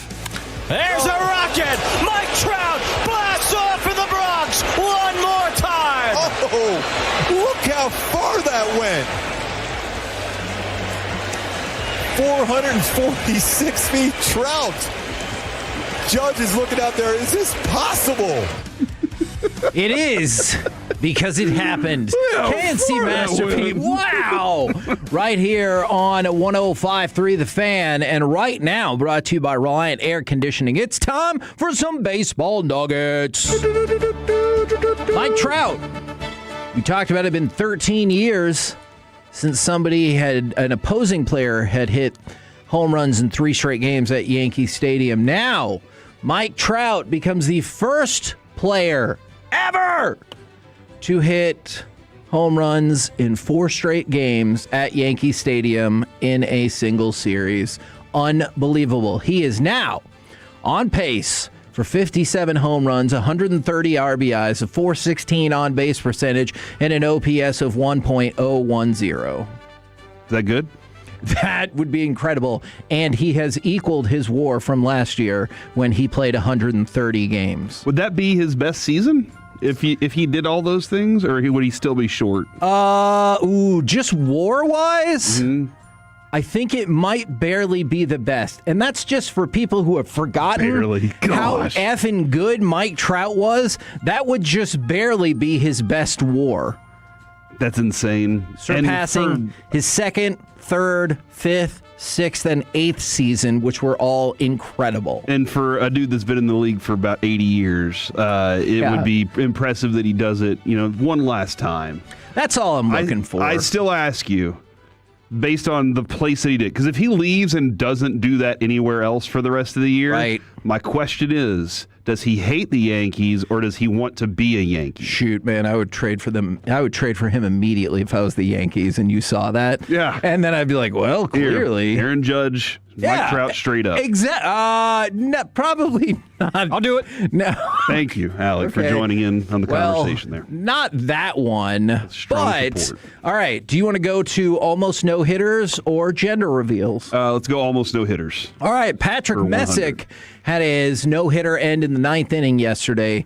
It would have been historic because Cleveland has not had a no-hitter since 1981, and you probably already knew this, Corey, when Len Barker threw a no-hitter for them. It is the longest current drought in Major League Baseball without a no-hitter. Wow, that's impressive. Son of Bob, I presume? Actually, could be. Yeah. Bob Barker was really old, so it's possible. Yeah, that is pretty impressive right there. Now, for the gender reveal. I still can't believe we're doing this in front of the high school kids right now. Oh, yeah. What's up, everybody? Baseball gender reveals. All right. So, Joey Bart made a deal with the family of Braxton Ashcraft. Okay. Ashcraft, excuse me. To do a gender reveal, he would come out in the top of the 1st inning with either a blue sleeve or a pink sleeve for the pitcher who had no idea what gender their baby was going to be. Neither did the family who was up in the stands. Comes out there, boom, pink arm sleeve on. It's a girl. That's pretty cool. And for the Pirates, who traditionally aren't good at baseball, to have any sort of interest in what they're doing, that's good. And for their clubhouse to have this kind of vibe going on with it, it's again, cool. When you're not good at baseball, these are good things to add to the mix. It gets fans excited, and maybe it creates some excitement like we saw in Major League. I would be. Interesting. Yeah. So let's talk about Mason Miller. Dude, he's so good. I feel like it's almost becoming run of the mill, but it really shouldn't be. So the San Diego Padres have won 8 games in a row. That is the longest streak in Major League Baseball. Mason Miller hasn't given up a run in almost 31 innings. In those 30 2/3 of an inning, he has 65 strikeouts. Wow. I'm going to say that one more time. That means in his scoreless run of 30 2/3, he is averaging more than 2 strikeouts per inning. Not 1 strikeout per inning, more than 2 strikeouts per inning, which means if you get an out in any way other than a strikeout, you are in the minority. I'm looking here, Kevin. Mason Miller currently has a .27 whip. That I do believe is insane. That means per inning, he gives up 1/4 of a hit and walk combined. For qualified relief pitchers in Major League Baseball history, one of a former Ranger, Koji Uehara, holds the one of the lowest whips ever at a .57 in 2013. That was in 30 innings pitched. Okay, so Mason Miller's already there. Yeah. Carryover. Elite historical seasons often dip below .6, but if Mason Miller, which I think he can keep it up. Like, this is a dude that pitches this way all the time on the biggest stages. He did it in the World Baseball Classic. He was unhittable there. Like, he is just this kind of pitcher. Let's say he gives up twice as many hits and walks. Then it's still .54. Mm-hmm. So yeah, and on top of that, dude, he's got nasty stuff to go along with it, and he touches 103. Right. And if he really wants to knock it up to 104, maybe he can. But like, that's what makes it so impossible as a hitter to get up the plate, timing it, and then trying to recognize if that pitch is coming at my head or if it's a curveball slider that's going to drop back into the zone for a strikeout looking. That's what he does. Now, one more quick thing. I was reading an article from ESPN, and there was a lot of positive feedback about the ABS, and it seems like players, for the most part, really like the ABS. I know fans have enjoyed it, so you like it if you're baseball, when something the fans like and something the players like comes together at just the right time. We're the K&C Masterpiece right here on 105.3 The Fan. Coming up next, this new UFC champion, the Astros, and perhaps the Dallas Wings.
105.3 The Fan. Do you want to switch it up? Oh, no, actually, never mind. I'm sorry.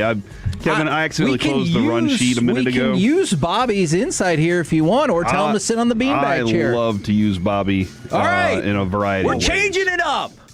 Forgiveness Friday can wait. Please forgive us for making that Forgiveness change. Friday. Yeah, I can do Forgiveness Friday.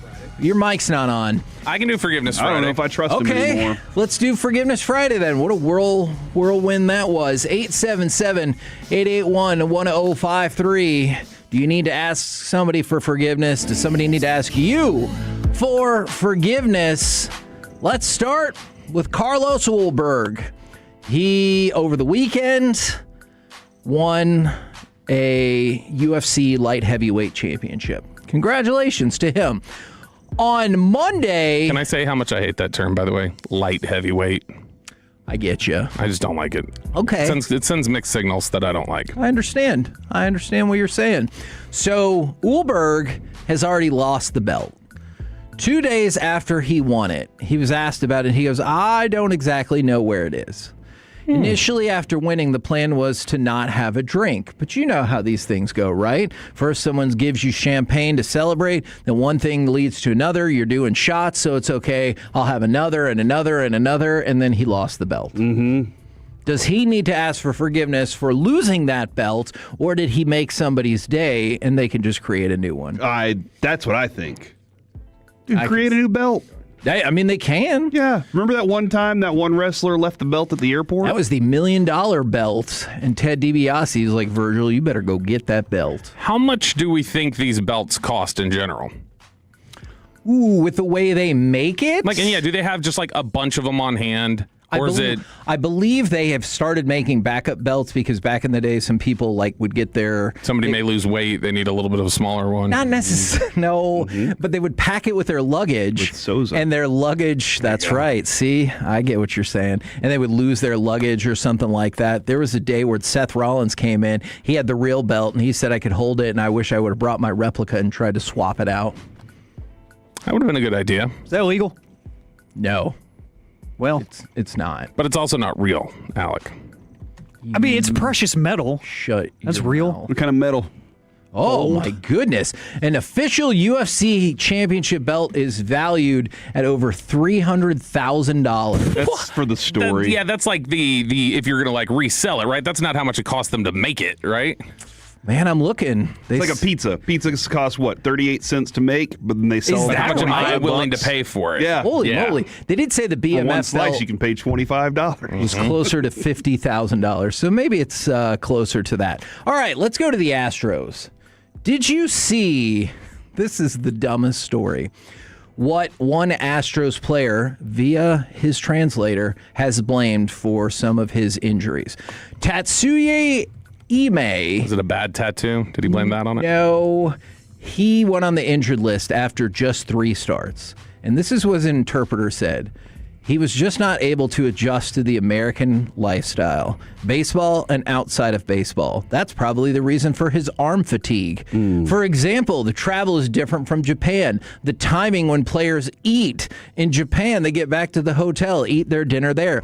Here, the players eat at the stadium. He thought it would be the same as in Japan, for example, eating at the hotel. He thinks, even though he's on the IL right now, it's a positive to get better. Couldn't he just not baseball's eat? a different size. Did we find out if that is the true? seams are stitched differently. But okay. we did find out that it's not true that you only need one strike to get a batter out. Yes, that is definitely not true. Couldn't he just not eat in the clubhouse?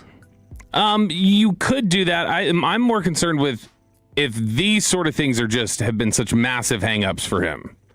I don't feel great about his ability to be a successful player in Major League Baseball. Okay. Because if these are eating at the hotel versus the stadium, he's going to need a day, then that just doesn't sound like it's going to work. Need a day Yeah. because of that. Yeah, that's fair. It is a different environment. That is true, but when you make that leap, that's the adjustment you have to learn and make, right? Does eating at a different time cause arm fatigue? No. Okay.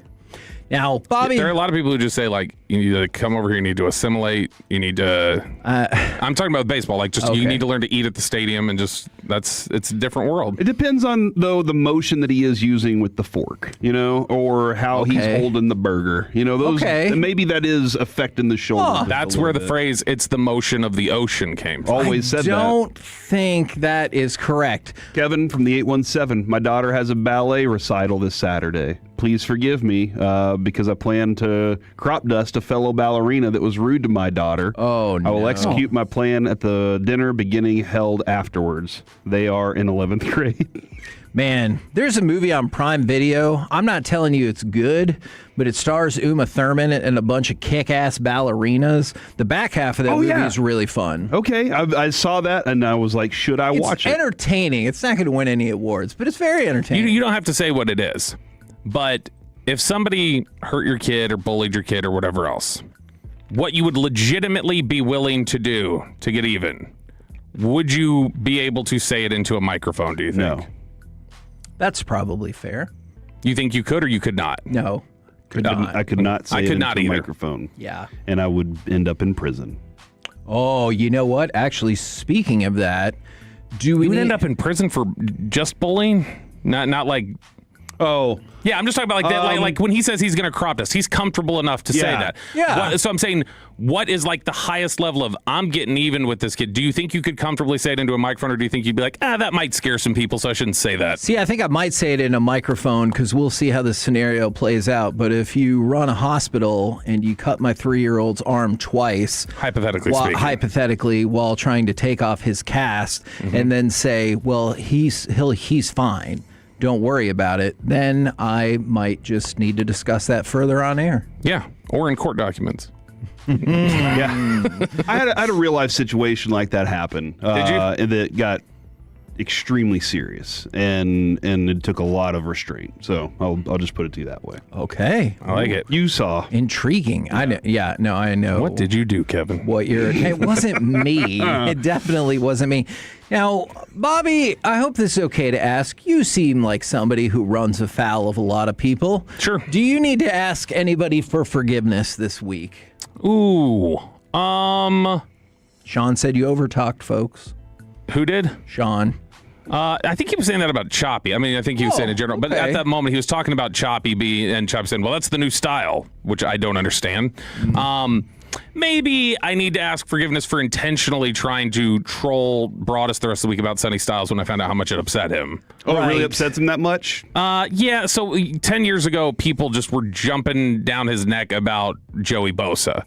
And I knew when he started going off about Sonny Styles, I knew I was like, this is the Bosa thing again. It's just triggering for him. And he came back on the other side of the break and he said, I just don't want this to be a Bosa thing again. So I knew, I can tell that's what it is. But I then think it's funny to say that it just seems really personal with Broadus. Is he your favorite person to antagonize? No.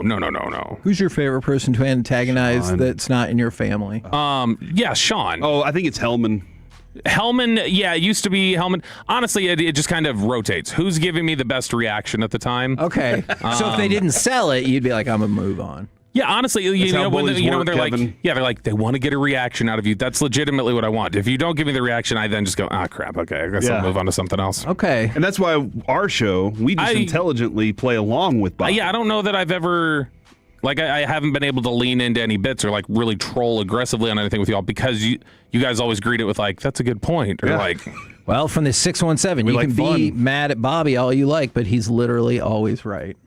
That's the biggest problem. Like, do you remember the movie, what was the movie Holly Hunter was in with Piano? William Hurt and... Broadcast News? Broadcast News, where the guy says to her at one point, he goes, it must just be wonderful being right all the time. And she goes, no, it's miserable. That's me. Like, I'm like, you know what kind of weight that is? That I have to be right so often. Yeah. Falling asleep at night is very difficult for a man like that. Or a woman. Because you're like, probably have to do more it all over again I'm trying tomorrow. to think what I was last wrong about. That's a good question. I'll let Send the in some fan text. text. Yeah, text and tell us what you think I've last been wrong about. And Bobby will counterpoint why that's not true. I at one point thought Carter was an okay dude. I still do. So stop it. Don't talk about my friend like that. You got your head shaved recently. Yes, I did. I was wrong about that, and I owned it. Yeah. So I'll say that's the last one. Have you looked at it anymore and thought, yeah, this looks okay. I never saw it. Still? I never saw it. I think you're wrong on that, too. Yeah. So, I avoided looking at it for the first 2 weeks, and then it was grown out a little. Yeah. And then I've never gone back and looked at the videos or anything. He does a good job with the hat game, though. He has a good collection of hats, and I think that's a smart approach. Now, I don't know if this falls back on FIFA or the New Jersey governor, because you've talked a lot. You've kept us in the loop, Corey, about the skyrocketing train fares. So Mikey Sherrill, the governor of New Jersey, has says New Jersey will not foot the bill for this. Went on to say, we inherited an agreement where FIFA is providing $0 for transportation to the World Cup. And while New Jersey Transit is stuck with a $48 million bill to safely get fans to and from games, FIFA's making $11 billion.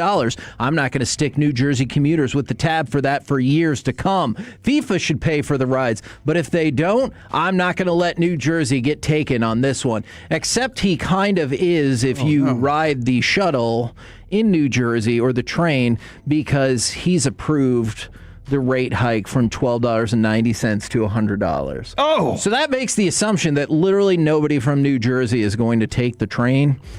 Either way. The best thing to do there, especially if you want to get reelected, is say, you know what? Free train rides for the next year.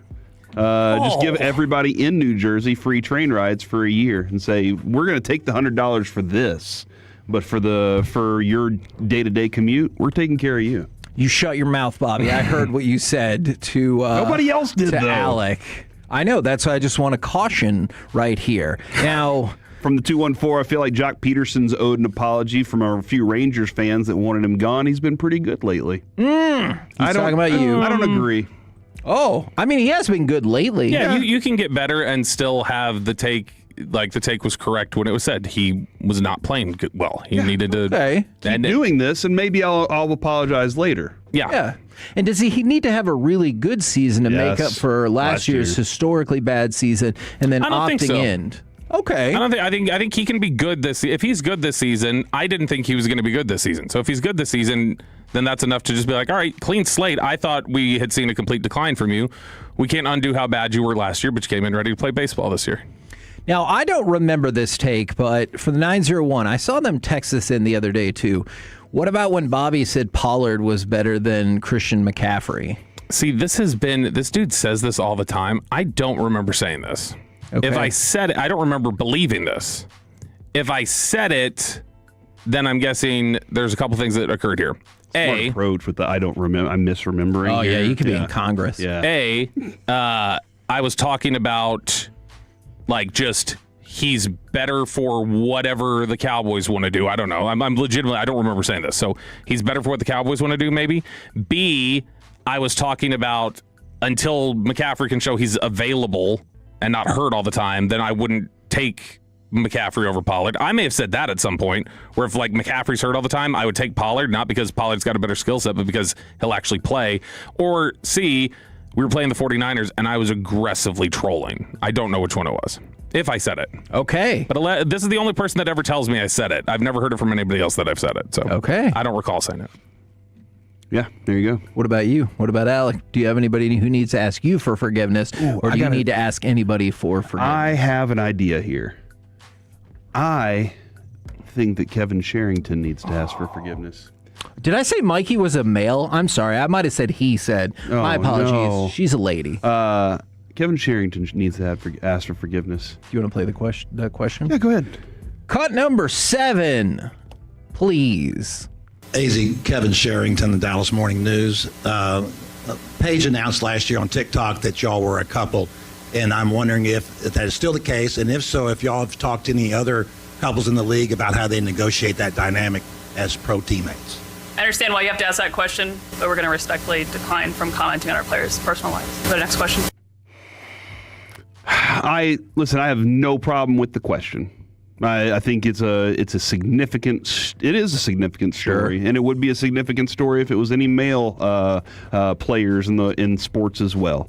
My thing is, the guy who asked the question before, Mac Engel, Kevin Sherrington stepped in, did not let Mac ask a follow-up question. Oh, and you I would have guessed that Mac would have asked that question, right? The exact same question. I actually have it on authority. Mac would have asked that that exact same question. Mac would have asked it in a way that would have gotten shut down much faster than Kevin Sherrington. And that's one of the reasons I love Mac. I do too, yeah. No, he's awesome. But that's what I'm saying, Kevin, is I think he stepped in and steved that question from him. Okay. All right. So that's that means it's like stealing and thieving at the same time. Oh. Yeah. And these are the type of reasonable opinions that help us have a dialogue. From the 972, shut the F up about Sheridan. That's not his name. Yeah, you didn't even hear what I had to say. Needing forgiveness. It's the Wings that need to ask and beg for effing forgiveness. Those are the type of thoughts that make it hard to have that reasonable dialogue. You didn't even hear what my whole point. Yeah, Corey made that point, really taking a shot at him for that instead of Mac Angle, which I like. You know what I want, though? If you are going to collectively as a league lecture us to pay respect and to pay attention to what you do and different things like that, then as soon as eyeballs get on you and ask you a question that's difficult, you are not allowed to shut it down. I agree. Yeah. The way they shut it down, I thought was a bad look. I thought it was a valid question. I thought Kevin Sherrington's column this morning was not so great. So if you were his editor, which I do believe their desk is gone. But if you were his editor, I think the sports news editor desk at the Morning News going green. Just they want people standing up. Would you have suggested something different? Yeah, I definitely would have. I would have been like, hey, I think you can build off the legitimacy of your question and the growing popularity of WNBA and how they have to deal with things like this. Instead of being like, I bet my wife would throw a basketball at my head sometimes. I'll tell you this. I worked with Kevin at a newspaper. Not a lot of people know this. But he never once suggested anything on any of my stories.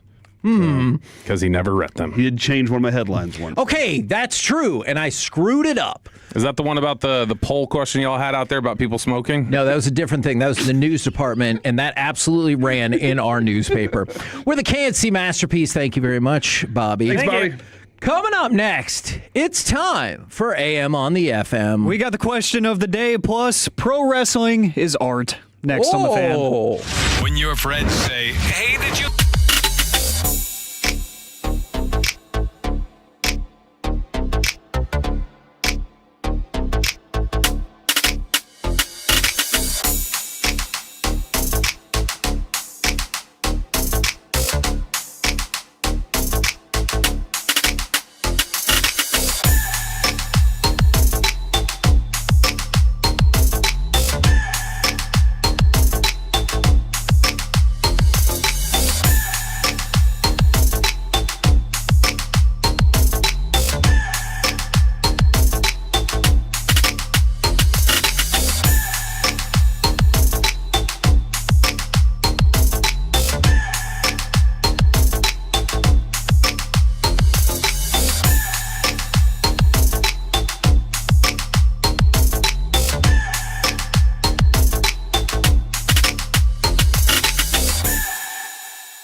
vehicle. If you've been injured in a car or truck wreck, call Frankel first, 214 or 817-333-3333. With Frankel & Frankel, there's never an out-of-pocket cost. They only get paid when you win. Frankel & Frankel, the go-to car and truck wreck attorneys in Dallas.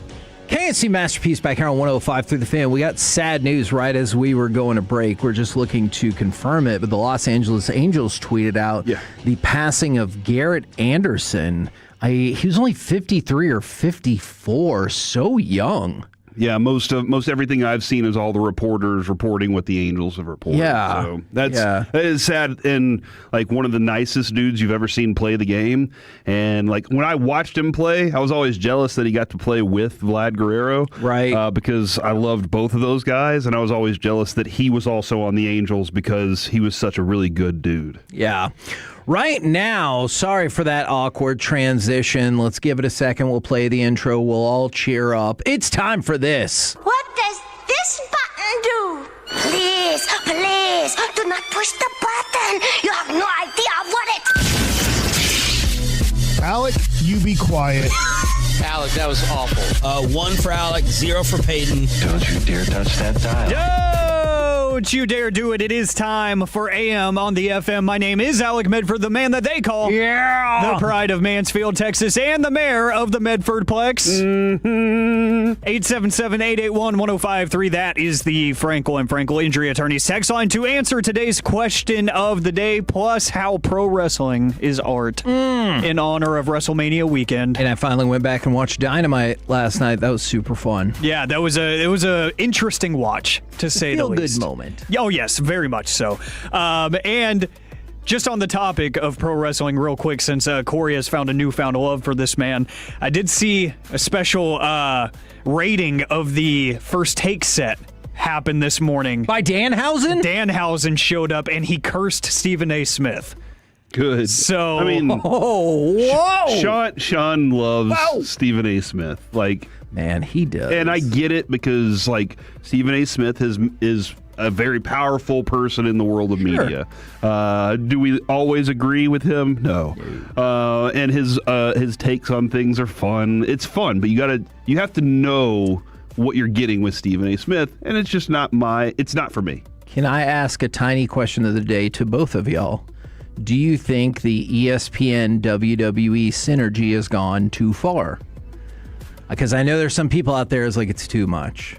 I don't think it has. I think if you're ESPN, you're like, we're investing so much money in this, we need to care about it. We need to make it feel as big as the other things that we're investing so much money into. So I think they're kind of right on that line of like, it's perfect. Okay. I don't think they've done too much. I don't think they haven't done enough. I think they're doing a great job with how they present it. I don't, honestly, Kevin, I've struggled with ESPN for a long time. It's not the same for me. Yeah. But, so I don't know how they cover wrestling. It's a lot, and it's integrated into a lot of their programming. I like it, but I'm not the person they need to convince. Yeah, and filling time and having entertainment, because it's part of entertainment too. Sure. Like, that's important for them when it comes to, like, if they're covering it like baseball, I might have a little bit of a different approach to it. Okay. Does that make sense to you? Not that now we're going to get into a different argument, and you're going to get mad and be like, a lot of people love wrestling, and I'm going to be like, I get it. As long as you say fight. It respectfully.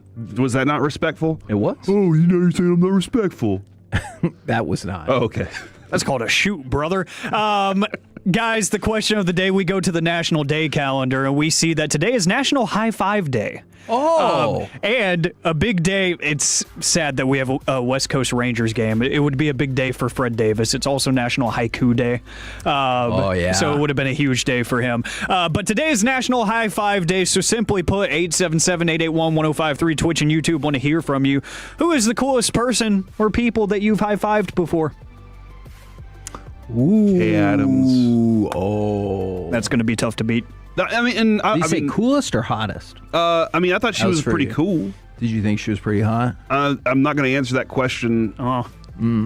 for a variety of reasons. Did you kind of need somebody to step in for you right there and say, I understand why you have to ask that question? Would you love to have would you love to have a person like that in your life for lots of, especially in discussions with your significant other where you're like, I don't know, I'm emotional right now. And we love Pam. Yeah. Let's get her here to shut this down. I'm emotional right now, and I'm going to say some things that I shouldn't. So you have that person to step in and be like, all right, here's how we're going to answer this question. But yeah, I think I'm going to go with Dirk.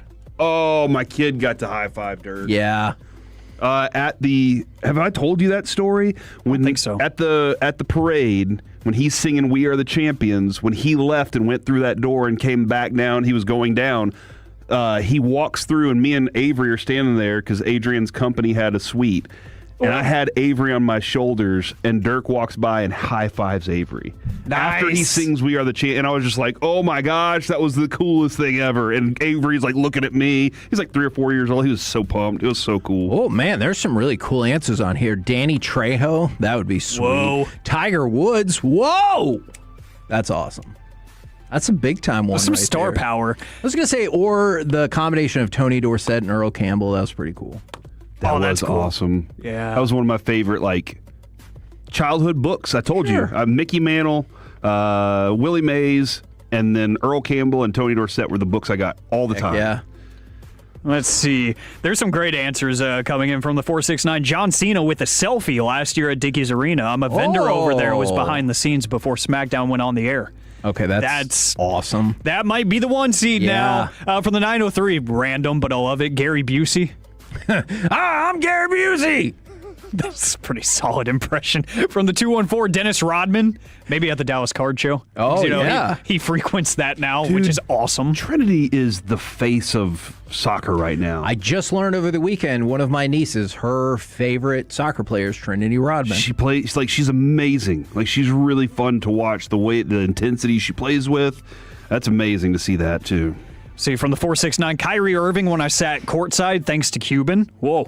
But from the 817, my 7-year-old, how wholesome. That's nice. From the 469, The Rock and Cody Rhodes. Whoa. From the 972, George W. Bush. Ooh, I shook his hand, but I didn't high-five him. Man. That'd be cool. One of my favorite. Did you make any policy suggestions? Oh. No. Missed opportunity. I was still in high school. But I probably should have. Should we start ending all of our interviews in Oxnard and out at the Super Bowl in Surprise? Should we end all of these interviews with high fives? Just so we can really start adding to the list? I mean, that's a 100%. Yeah. And Radio Row. Yeah. Yes. I like this. Agreed. I hate to air out our former coworker, James Tritley. Do it. My favorite George W. story and interaction that he has had with somebody that I know personally was when James was younger. He was a clubby for the Rangers visiting clubhouse. And he has a picture with George W. And James is in Yankees pinstripes. Oh, my goodness. Like the uniform, gracious. because he was the visiting clubhouse clubby. Oh, so he had to wear the uniform. So you can see the Yankees players in the background, getting ready for the game and stuff, all in their pinstripes. It's him and George W. just smiling together, but James is in pinstripes. So he's like, I never show people the picture. I just say, trust me, because I don't want people to see me wearing a Yankees uniform. Oh, man. Yeah, no, exactly. I wouldn't show it off either. Yeah, that's I high-fived Rick from AutoZone this morning. Oh, yeah. Nice. Get in the zone. Yeah, he was a great dude, so I appreciate him. Hell yeah. Yeah. And then I think the coolest one that James would probably text in is Aaron Judge high-fived him after he crushed a 450-foot home run in the dugout against the Rangers. I want to say it was his rookie year or his second year in the league.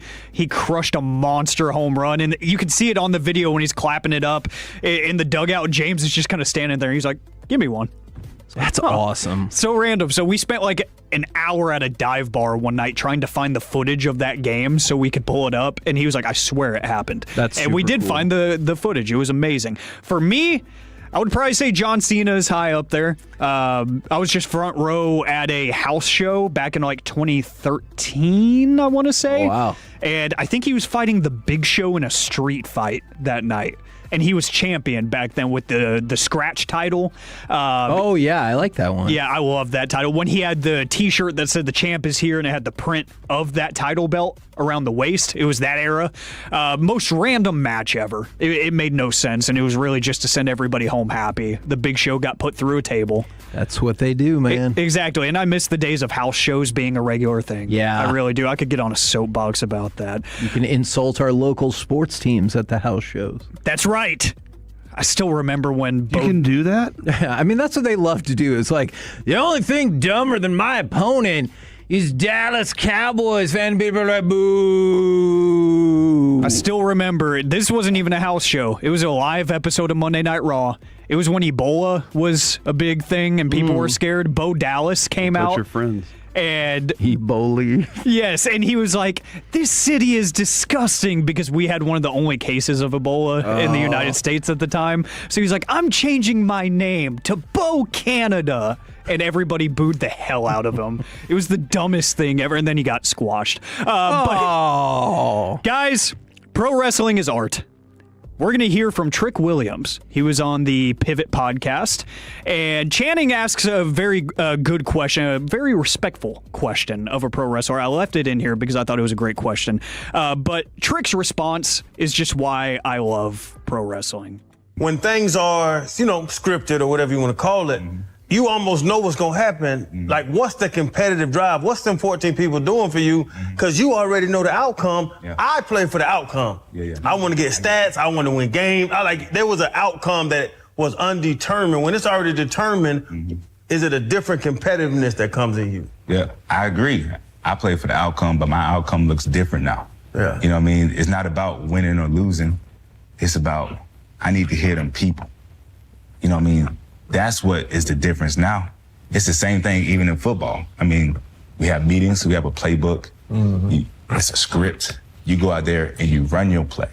You know what I mean? If you're doing a movie, there's a script. You go out there and run your play.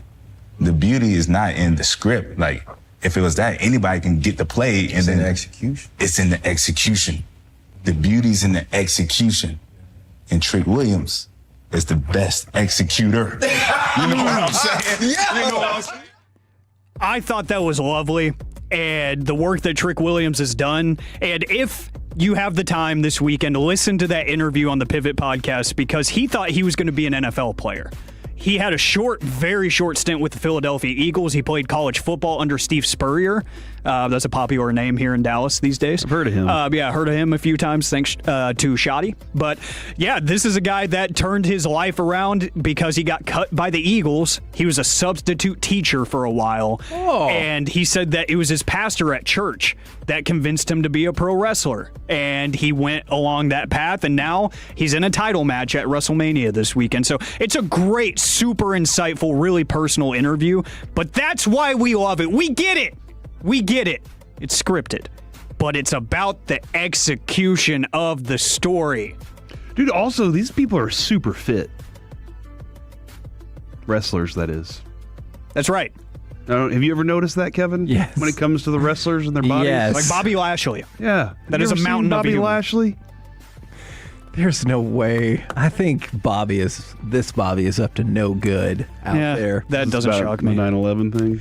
No. What? No. We're the Cancy Masterpiece right here on 105.3 The Fan. Coming up next. Some people text stuff in. It's time for Gridiron Gravy.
The number one Chevy dealership in the world 3 years straight. They've got more new Chevys than anyone, all price to sell. Visit ClassicChevrolet.com. This is Texas. This is Classic Chevrolet. Together, let's drive. Based on new Chevy registrations 2023 through 2025. No more timeouts to work with.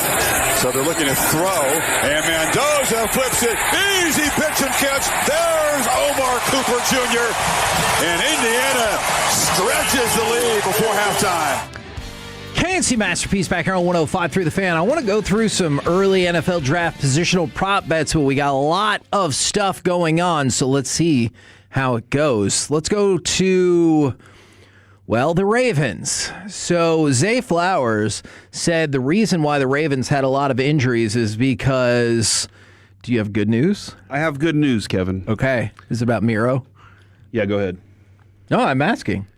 No Rope Hintz at practice today. That's bad news. Yeah, it's fine. Miro Heiskanen is on the ice and paired with Essa Lindell. Oh! So, according to our friend Brian Ray. He's going to play, we feel We're going to cross our fingers and hope that he's there. Okay, that would be great, especially since we talked about some of the special teams conundrums and advantages that come along with him. So that is great news. Yes, this is really good news. Hopefully. Zay Flowers said that John Harbaugh and his practices are the reason that the Ravens had a lot of injuries. Because the practices were soft? I don't believe that is the case. He worked them too hard? Yes. The CBA Collective does not allow bargaining them agreement, to work hard. Like, if you think in this era of CBA you would be working too hard, that is interesting. He's saying they pushed them too much to the brink of what they could do, and that kept them from being great again. And then do you want to hear this? He also said Jesse Minter will not do that. It's a fine line. Like, and as a new coach, a young coach too, I'm sure they're always trying to come up with unique ways to do things. Older coaches feel a certain way about things. Troy Aikman still says he thinks that they're a bunch of pansies, basically. Like everybody out there, he thinks that Wichita Falls was the best place to go get ready for a season. And how can you question the champion? Yeah. So like that is that mindset of we did it this way. But isn't the mindset of this is how we've always done it? A lot of times you find that you're like, yeah, but it's outdated now. We have new information. I personally think your body has to go through things physically and to be able to be prepared for the next physical things. But the players obviously feel like more rest is imperative for them. Now, don't let it feel like Kevin Sherrington and the Wings was the only reporter controversy in the last 24 to 48 hours.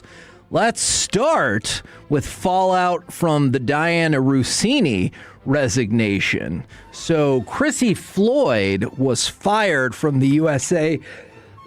Bless you, Kevin. Today. Well, that's an awkward transition right there. Or I guess she was like an independent correspondent, so they essentially just said they're not going to use her anymore. She was celebrating that Diana Russini got fired and then called her out for the stuff with Sean McVay and all of this stuff. And so the USA Today said, done with you. I've never understood. Look, when we celebrate the Houston Astros being bad, it's fun sportsmanship, I feel. Maybe I'm wrong about that. But I've never really understood truly celebrating somebody's downfall like that. I just don't. I don't know, and a lot of people have been like, did you guys have beef back in the day? I don't know the answer to that. Do you celebrate when Joffrey died in Game of Thrones? Yes, of course I did. He's not real. He's not real. Did I celebrate Darth Vader dying? Again. Not real. Is he dead? What? Is he done? Yeah, he died. Finally? Oh, he became one with the Force. I'm going to be quiet.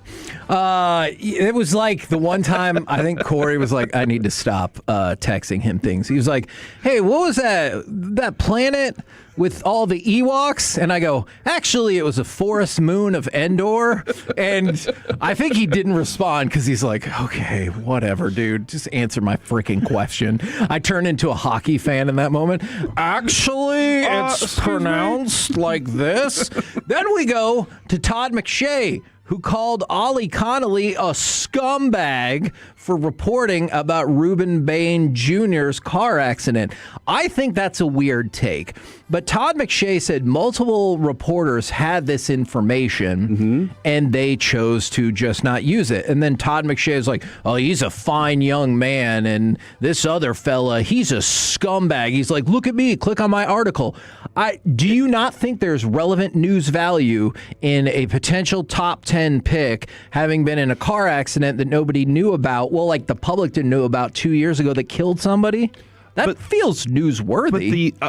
But Ian Fitzsimmons said that they'd been discussing that on their game days a lot. So people had been talking about it. It just wasn't a national story. It seemed odd timing. You think it should have been put out like during the season? I get you. It just seemed like it was one of those pieces that gotcha. And Kevin, we see a lot of stories like that in the world. Hell, we saw one this week. The Athletic in the statue with the Rangers. They very selectively picked the timing of that. Okay, and it's right. That's fair. It's kind of like the gas mask video dropped on the day of the draft, and you're like, whoa! And so if the Tunsil, that was crazy. But again, maybe they didn't get this. I feel like the story had been there for a while, for 2 years.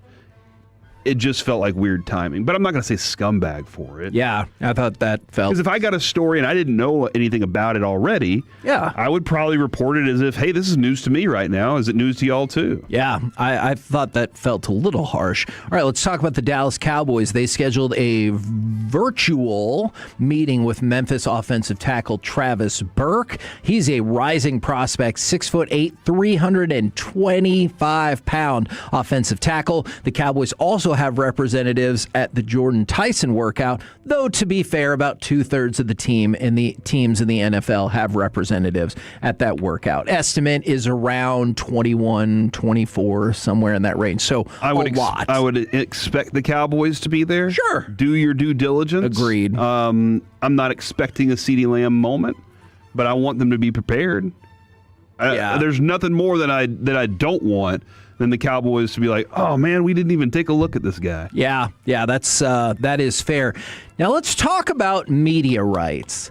This is really interesting. Alex Sherman of CNBC is reporting like the potential requests for the next round of NFL deals. What have we learned in the last several years? Nothing on TV matters except the NFL, right? True.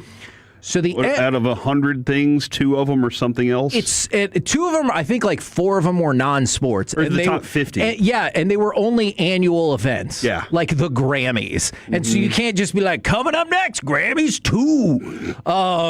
I guess you could, actually. If that happens now, I want to cut to that action. So Alex Sherman of CNBC is reporting that the league wants a 100% bump in their rights fees. So that's twice as much. Media companies are currently looking for somewhere in the range of 25%.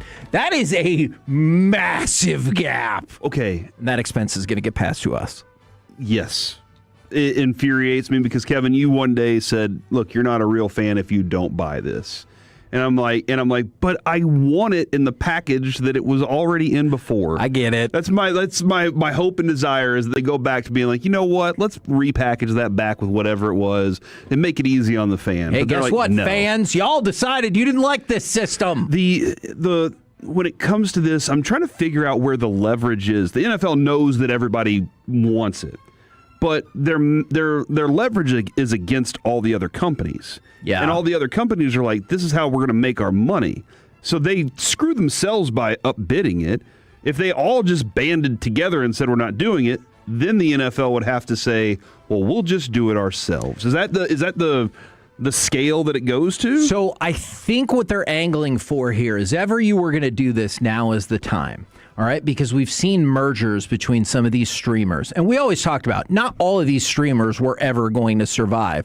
So if you're a Netflix or you're a Peacock, is that not the move that you make? And you're like, we're going to have an exclusive season package. Yeah. But you have to have Peacock. And they're like, did you know you can also get all of your favorite NBC shows on Peacock? This is the crazy thing. The NFL had NFL Network as a threat the entire time. Right. And then finally said, guys, we don't need to threaten them anymore. Look at all the different options we have to sell to.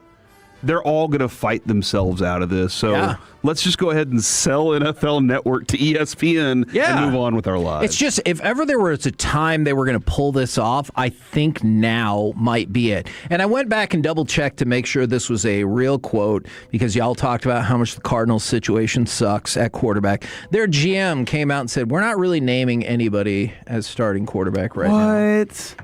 Because you can't say Ty Simpson now. The smart thing to do is to let Jacoby Brissett run like 2 games, and then the next week be like, and now it's Gardner Minshew's turn, and then go back to Brissett, because that's how you'll win. Ugh. 2 games at a time is what they can do, Kevin. Yeah, I guess. And if you have 2 quarterbacks. You have no quarterbacks. Or you have the most. We're the KNC Masterpiece right here on 105.3 The Fan. Coming up next, let's fire up some NFL draft overreaction or reality right here on The Fan.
Dallas-Fort Worth. Let's go, Cowboys. An Odyssey sports station.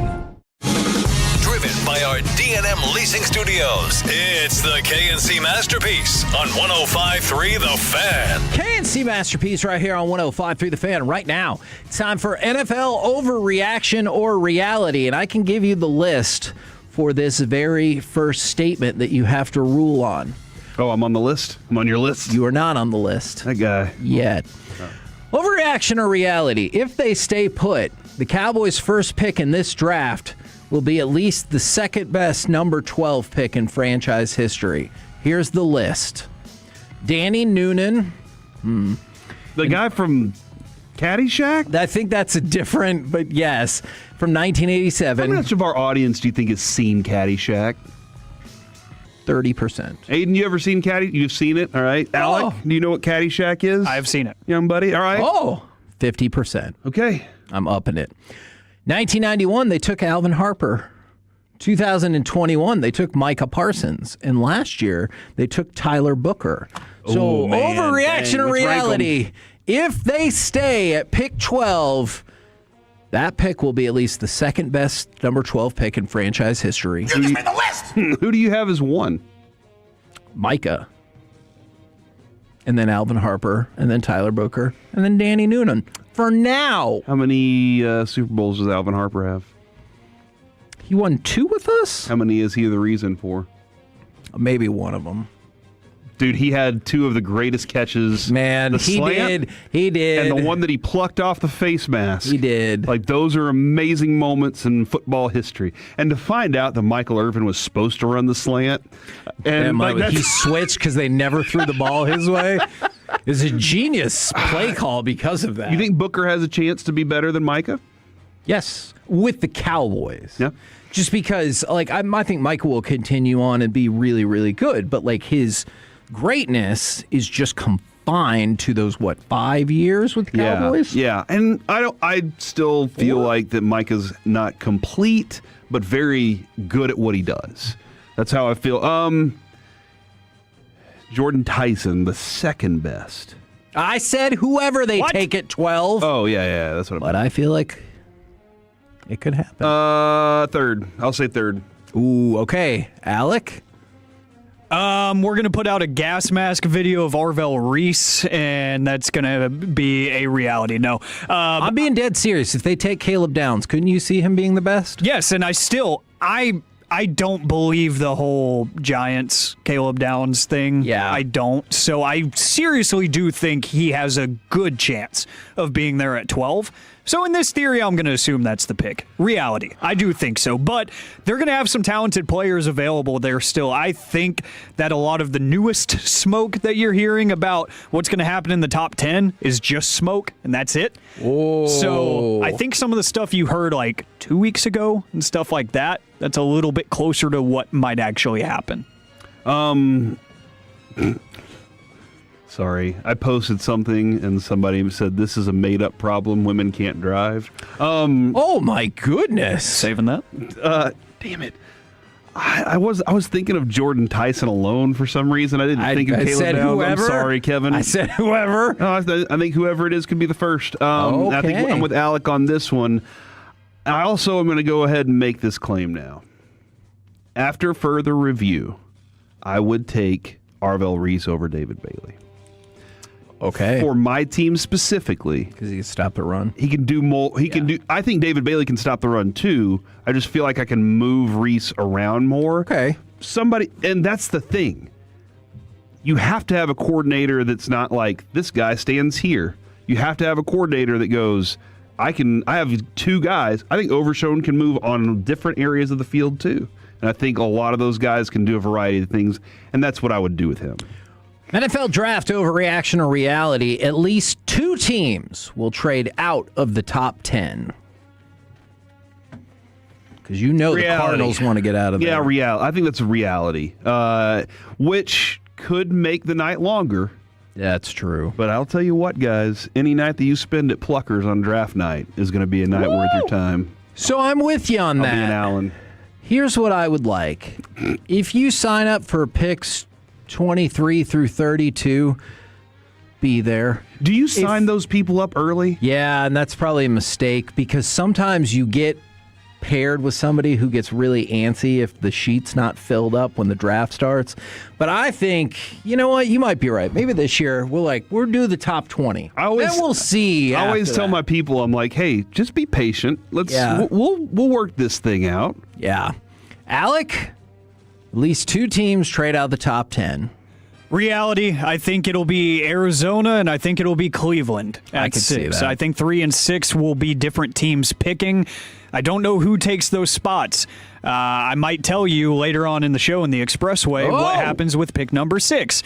But, yeah, I think Arizona is just like, this kind of sucks. Like, being bad is not good this year. Usually you get rewarded for being bad in the draft. Right. This year, you're kind of like, I guess. Unless you have the number 1 pick. The Raiders are thrilled. Yeah. Everybody else in the top 10 is kind of like, Does that for you then make 20 just as intriguing as 12?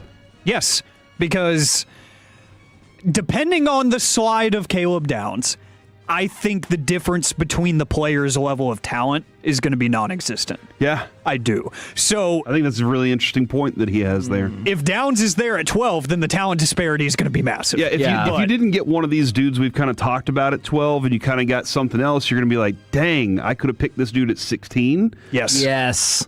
But you're still going to get a good player. You're going to get 2 good players in that range.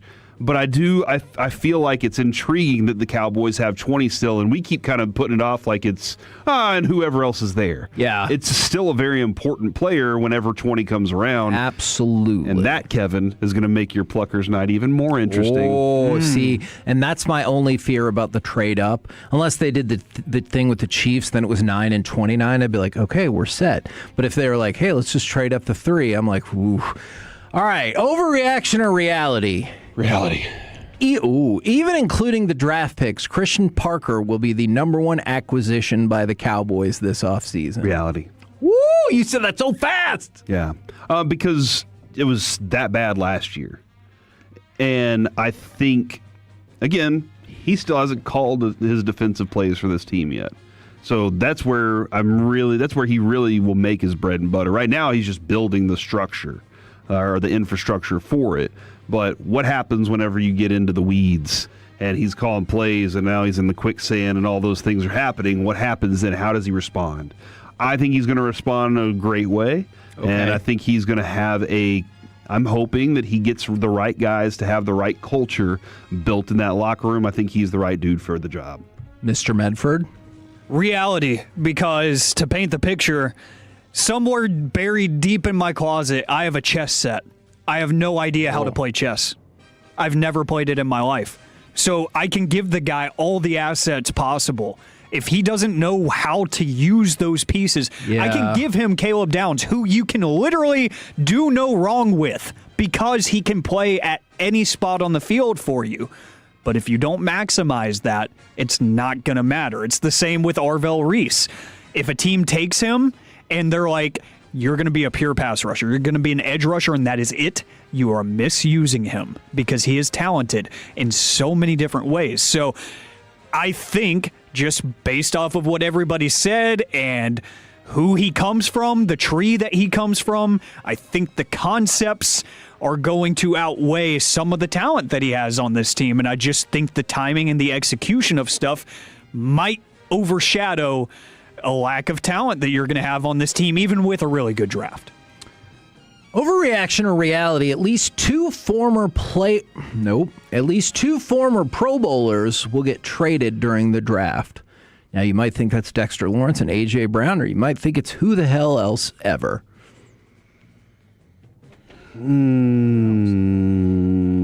At least two Pro Bowlers. Current Pro Bowlers? What, future Pro Bowlers?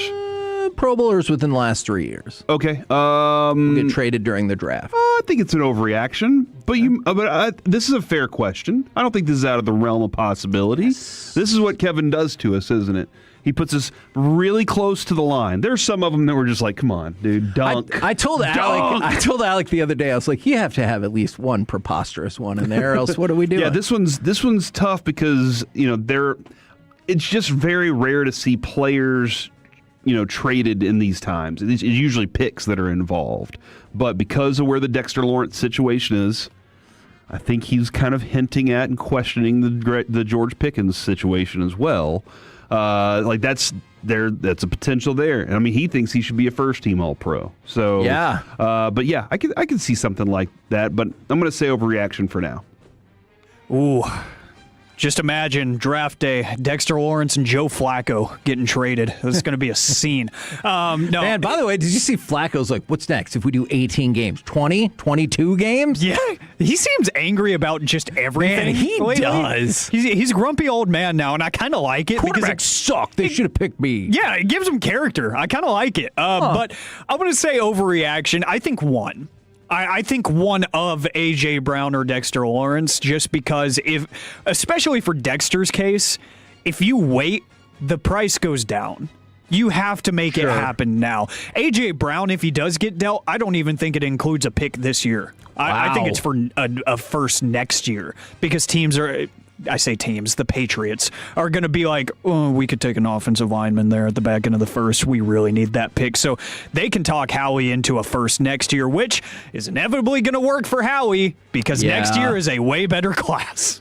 Now, I've thought about this a good little bit, and as we've gotten closer to the draft, I think this is my opinion. Sometimes these are just neutral statements. Overreaction or reality? The Cowboys are more likely to trade down than up. I think I've flip-flopped on this. Now I'm back over here. You have, and sometimes, Kevin, not often, but sometimes, I like the idea of going up or down with these draft picks and these trades. And I feel like we've learned more info, maybe. Sometimes I do let you influence my feeling as well, and I need to stop that, all right? Even though I think you're right more often than you're wrong. Feels like a net game, then. I've often told people that. I have always been against going up because it involves giving away too many assets. I'm always in the business of getting more assets. That's what I'm always wanting. How often do you offer me something? I'm like, give me a third. Yeah. I'm always like, how do I get an extra out of this? So I think that they're more likely to move down because it suits them better, and because we've looked at it and kind of marked out, once you get to 12, you might be out of options that suit what's best for you, and getting more assets might be the best way. Alec? Overreaction. I was going to say, I feel like your mock draft distinctly goes against this logic. Yes, overreaction because I think they're going to move up or they're going to stay put. I don't think they move back in any scenario. This is a buyer's market this year, which is rare in the draft. And I think if you're the Cowboys, you need to take advantage of that because you do have these assets. And you cannot mortgage, you could get away with doing it without mortgaging next year's assets too. Just because that seems to be the prevailing thought that a lot of teams are just straight up telling teams in the top 10, we're not giving you any of next year's capital. You're going to get stuff this year, right here, right now, because it's just not worth it. So because of that, I think it makes more sense. But two, I still really think that somebody could fall to 12 and they just say, let's play the long game. You get to pick 6 and Cleveland takes a Caden Proctor or somebody if they stay put that you're just like, didn't think he would go there. That's some good fortune for you. Then you get to 9, Kansas City takes a wide receiver and you're like, that's some good fortune. Let's wait it out. I like that better.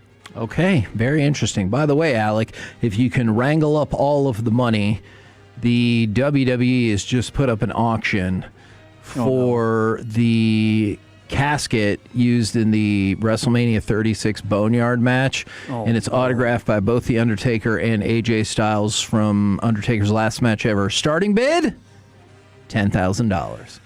We're the KNC masterpiece right here. How much are little vials of the fluid removed from Liv Morgan's forehead after she got that knot on her head?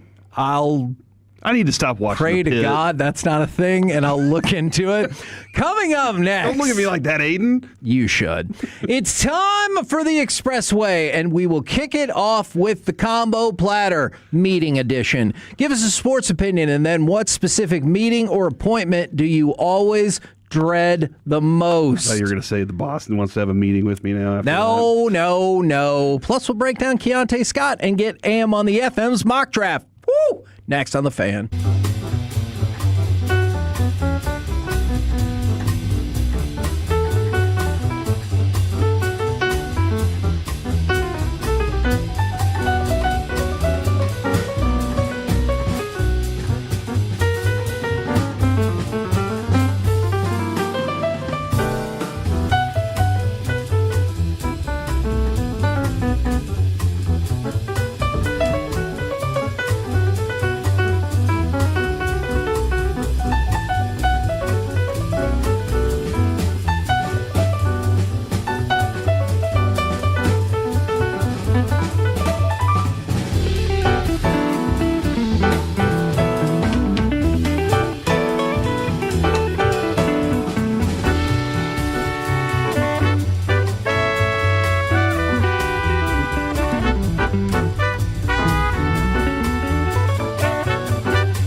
On 105.3 The Fan is presented by the On Time Experts.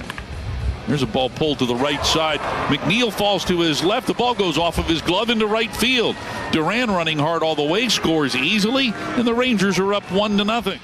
KNC Masterpiece back here on 105.3 The Fan. We've got the combo platter in just 1 second. But first, I take you to the Corey news desk for news. It appears that the Houston Texans and the Will Anderson. Sorry. My brain's a little fried. Sorry, man. You could have said the Will Anderson. The Will Anderson. Who actually Will Anderson. You know what? I am going to stick to the Will Anderson because that's what Reggie said he's awesome. He is. And we trust Reggie a lot. Whether we should or not, but we do. And he says Will Anderson is a fantastic dude that also can tear you apart. So like he's one of those guys that you're just like, I really like that guy. But he has now worked out an extension, a 3-year extension for $150 million with the Houston Texans, making him the highest non-paid quarterback in history of humans. And there's a no trade clause in there. What does that mean? They cannot trade him without his authorization. I thought that was pretty is that a cut and dry. Is that a big deal? Yeah. No, seriously. I don't think about that very much when it comes to football contracts. I think about it a lot when it comes to baseball contracts. I hear you, but just because it's got to make you feel more at ease. There's not a lot of movement in the NFL, but I guess there has been more movement lately, it feels like, than there typically is. I could be wrong about that. But it's not like teams go out there and trade their best players in football or in basketball. No teams do that. I mean, we have done it in the last little bit more in the calendar year. You're referring to Luka and Micah? Yeah. It's just the way their names end. Okay. What a unbelievable start to this segment. So, our combo platter for the day. Give us a sports opinion, and then what specific meeting or appointment do you always dread most? And yes, I did think of this in the chair on Wednesday when I was at the dentist. Now, everybody at my dentist, they are lovely, super nice people, but I just don't like going to the dentist. And so that's when I thought, hey, this could be a good one. Man, I'm going to have to think about this one. But I said this to you last night. This is definitely a thinker, Alec. Do you agree that it's a thinker? Alec's thinking about it right now, as a matter Just a of little fact. bit. Yeah. I'm going to stick with the sports opinion. I went a little, I preemptively did it. But I think I would go with Arvell Reese over David Bailey. Okay. I think Arvell Reese is going to be drafted ahead of David Bailey. Yeah. Again, for me, and it's not because I think that one's more dynamic than the other, but I think one's able to do more things. And this is, again, what I bring to you when I talk about does Sonny Styles correct the most problems, fix the most things for you? If that's the case, then Sonny Styles is the guy, the bigger circle on the screen. If Caleb Downs does that, then do that too. And I'm sure that Christian Parker is just like, in my defense, this is the tool I need the most. And it's that wrench. Everybody has that one wrench that they're like, I can use it as a hammer, I can use it as this. It's the thing that I can use for everything. It's a universal tool. And Christian Parker might say that Caleb Downs is that for him. Again, if that's what he tells me, then do that. But I'm asking the question of what fixes the most problems, and I think Arvell Reese does that. And I think that Sonny Styles, I've been told, fixes the most problems for the Cowboys right now in this moment because of their weakness at linebacker. I gotcha. I hope he falls to the Cowboys. I hope Downs falls to the Cowboys. That would be amazing. I hope they have that problem. Well, they have to decide. I already told them how to solve it. Yeah. You just get another pick up there. Kevin, it's emceeing events. On a yearly basis, I do find myself doing a lot of these. Interesting. I dread it because I'm not I don't love not knowing what's going to happen. And when you get up on that stage and everybody's looking at you, there's a lot of, man, I don't know if I'm going to be able to pull this off. Now, the last one I did was awesome. And the people that planned it, they were amazing.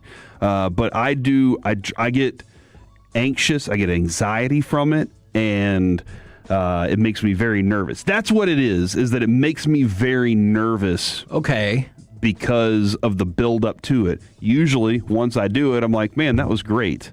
And I've told you that. And you said using the idea of I get to. Instead of have to. Yeah. I've tried that. It still didn't work, but I appreciate you. Sorry. But next time, I'm going to go with imagine everybody in their underwear and see how that goes. Here are some of these hosting banquets. I do not believe that you should do that. A bunch of old people. From the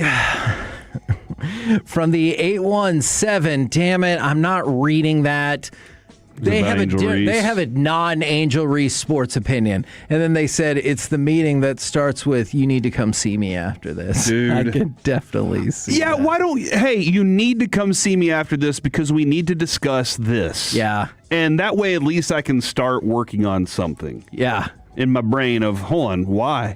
Well, yeah, instead of panicking about why do I need to meet with you? Yeah, no, I'm with you. From the 682, Cody Rhodes will wreck shop on Pat McAfee at WrestleMania, and the probation meeting when you know you're dirty is the worst feeling in the world. I'm assuming that's maybe for the drug test. I've never had a probation meeting because I've so far been lucky enough not to be in probation. I did as a kid. What's that like? Oh, it wasn't fun. They start off by pretending like, hey, how's your life going? And they're like, you haven't been stealing, have you? I'm like, what am I going to say? You feel like when you I just didn't get caught again. When you get out of that, though, do you feel better about it? Like you're like, you know what? I'd learned from it. I accomplished something. When the whole process was done. Yeah. The meetings along the way, not really. Because it felt like a constant reminder that like, hey, you did something bad and you're bad. But should that be part of the scrubbing, if you will? Yeah. Look, I'm not saying it was unfair. I just, in the moment, didn't like it. Yeah, facing those things, usually, more than anything else, telling the truth is the best thing to do. For sure. But even though it's going to hurt you. You're right. But it was one of those things where I'm sitting in those and I'm like, well, if it isn't the consequences of my own actions. Yeah. You know, but you still don't have to... like it. From the 817, the Cowboys will only win 4 games this year and the prostate exam. Yeah. You do that yearly? That's what they said. I've heard the lead up to that is what's tough. What? That exam. You have to make sure you're prepared. That and the colon. But that's the clean, like the scope, right? The scope's the lead up. Do you not have to prepare for that when they're just sticking their hand in there? I don't know. Okay. I haven't done that yet. What? It's what happens, Alec. Don't look at me like that. If you're in the armed forces, don't you have to do that at any age, like early on? Don't they have to go? My brother-in-law is a Marine. I will ask him. Right. Hey, weird question. Did they check you out? Yeah, I probably need to start with something different first. Yeah, ask him how his day's going first. Like, hey, I got soccer cards for your daughters. Mm-hmm. Yeah. Side note. Speaking of rectum. Oh, my gosh. Whoa. From the... Soccer. That's what it... My apologies. From the 214, I see Jason Kidd becoming the next GM or president of basketball operations, and the Mavs hire Doc Rivers. Oh, dear God, that is a nightmare. And I dread the Zoom meetings where answers could have been sent via email. See, I always think that not necessarily the meeting, but when it's done, and they're like, unless anybody has any questions, and that one person asks a question that just pertains to them, and I'm like, no, you let us all leave. And then you ask your question. Alec? Sports opinion. Gentlemen. I'm actually going to give you a couple.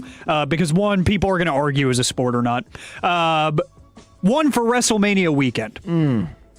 I think a former Divas champion will be returning to the company. Oh. Our company? Michelle McCool? Odyssey? WWE. Oh, okay. No, because there are reports that she has signed a multi-year deal and she has been snuck into Las Vegas. Is it Trish Stratus? No. Stacy Keibler? No. She didn't win? I don't know this stuff. Okay. I will give you a hint. She won the title on her first night on the main roster. Stephanie McMahon. Paige? Oh. Yep. Stephanie McMahon was a champion. That's right. Channel 4's Paige Ellenberger? No, just Paige.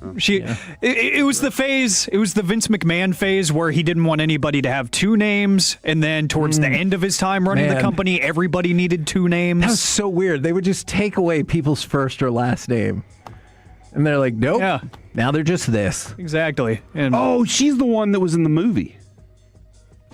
Yeah, that movie. Me and my family and wrestling and stuff. Yeah, it was about her life. Yeah. That's why'd you make that face? I didn't make any face. That's just my face. And then, I like that. My sports opinion, that is a sports opinion that I think might irritate some people. I'm going to whisper this, and then I'm going to dump it after I say it so it doesn't have any recollection of it happening. I wouldn't hate Colton Hood at 12 if you get wiped out. Whoa! If the Cowboys get wiped out at 12. Holy overdraft. I would not. Alec. I would not hate it. He's a good player. I wouldn't love it, but I wouldn't hate it, and here's why. The only reason we are not talking about him on a higher plane is because his teammate was Jermod McCoy. If that whole situation didn't line up, if Colton Hood came out in a different class than McCoy, Mansour Delane is getting all of the love, and you see that there's just not a lot of love for this class in general for DBs, really, outside of the top 3 safeties and the top 2 corners. Colton Hood is a really good player, man. He is really technically sound. And I would be very disappointed if I had to take him. Oh, yeah, that means At that you got 12. wiped out and you didn't have a good enough offer to slide back, which that in and of itself is disappointing. Which shows the dynamic of it all, though, right? Because if he went at 20, don't you think people would be like, all right?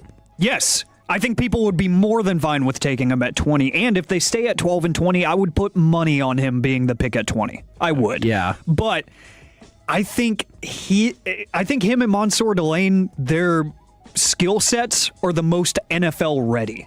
Like I think he's going to have him and Delane are going to have the smoothest transitions into the league. Where whenever you see him on week 1, you're going to say that's a starting player in the NFL. You might not say that's an all-pro right there. That's a future all-pro, but you'll say that's a playable corner in the NFL week 1, and you will be very happy that you have that.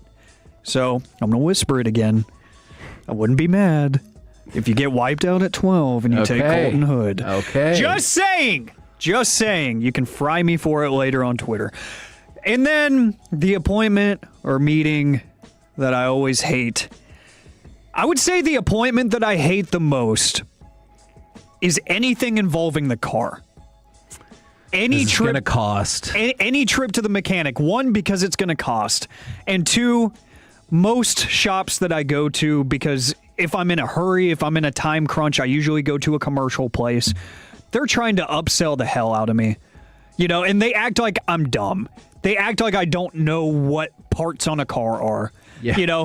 Anytime, because I usually change my oil myself, but if I just am absolutely swamped and I see there's a good discount at a commercial place, they're always like, but what about those windshield wipers? No. You're not going to sell me $65 of windshield wipers when I can get them for $20 on Amazon and it takes less than 5 minutes to install myself. The cabin filters and stuff, no. It's way cheaper. Anything like that, I'm like, I know how a car works.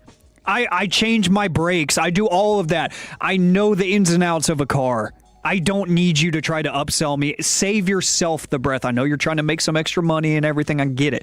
But you can use those marketing tactics and all those words and fancy verbiage and all your niceties on somebody else because they're just not going to work on me. So expensive for 1, but 2, just annoying because they think I'm dumb. This is topical for me right now.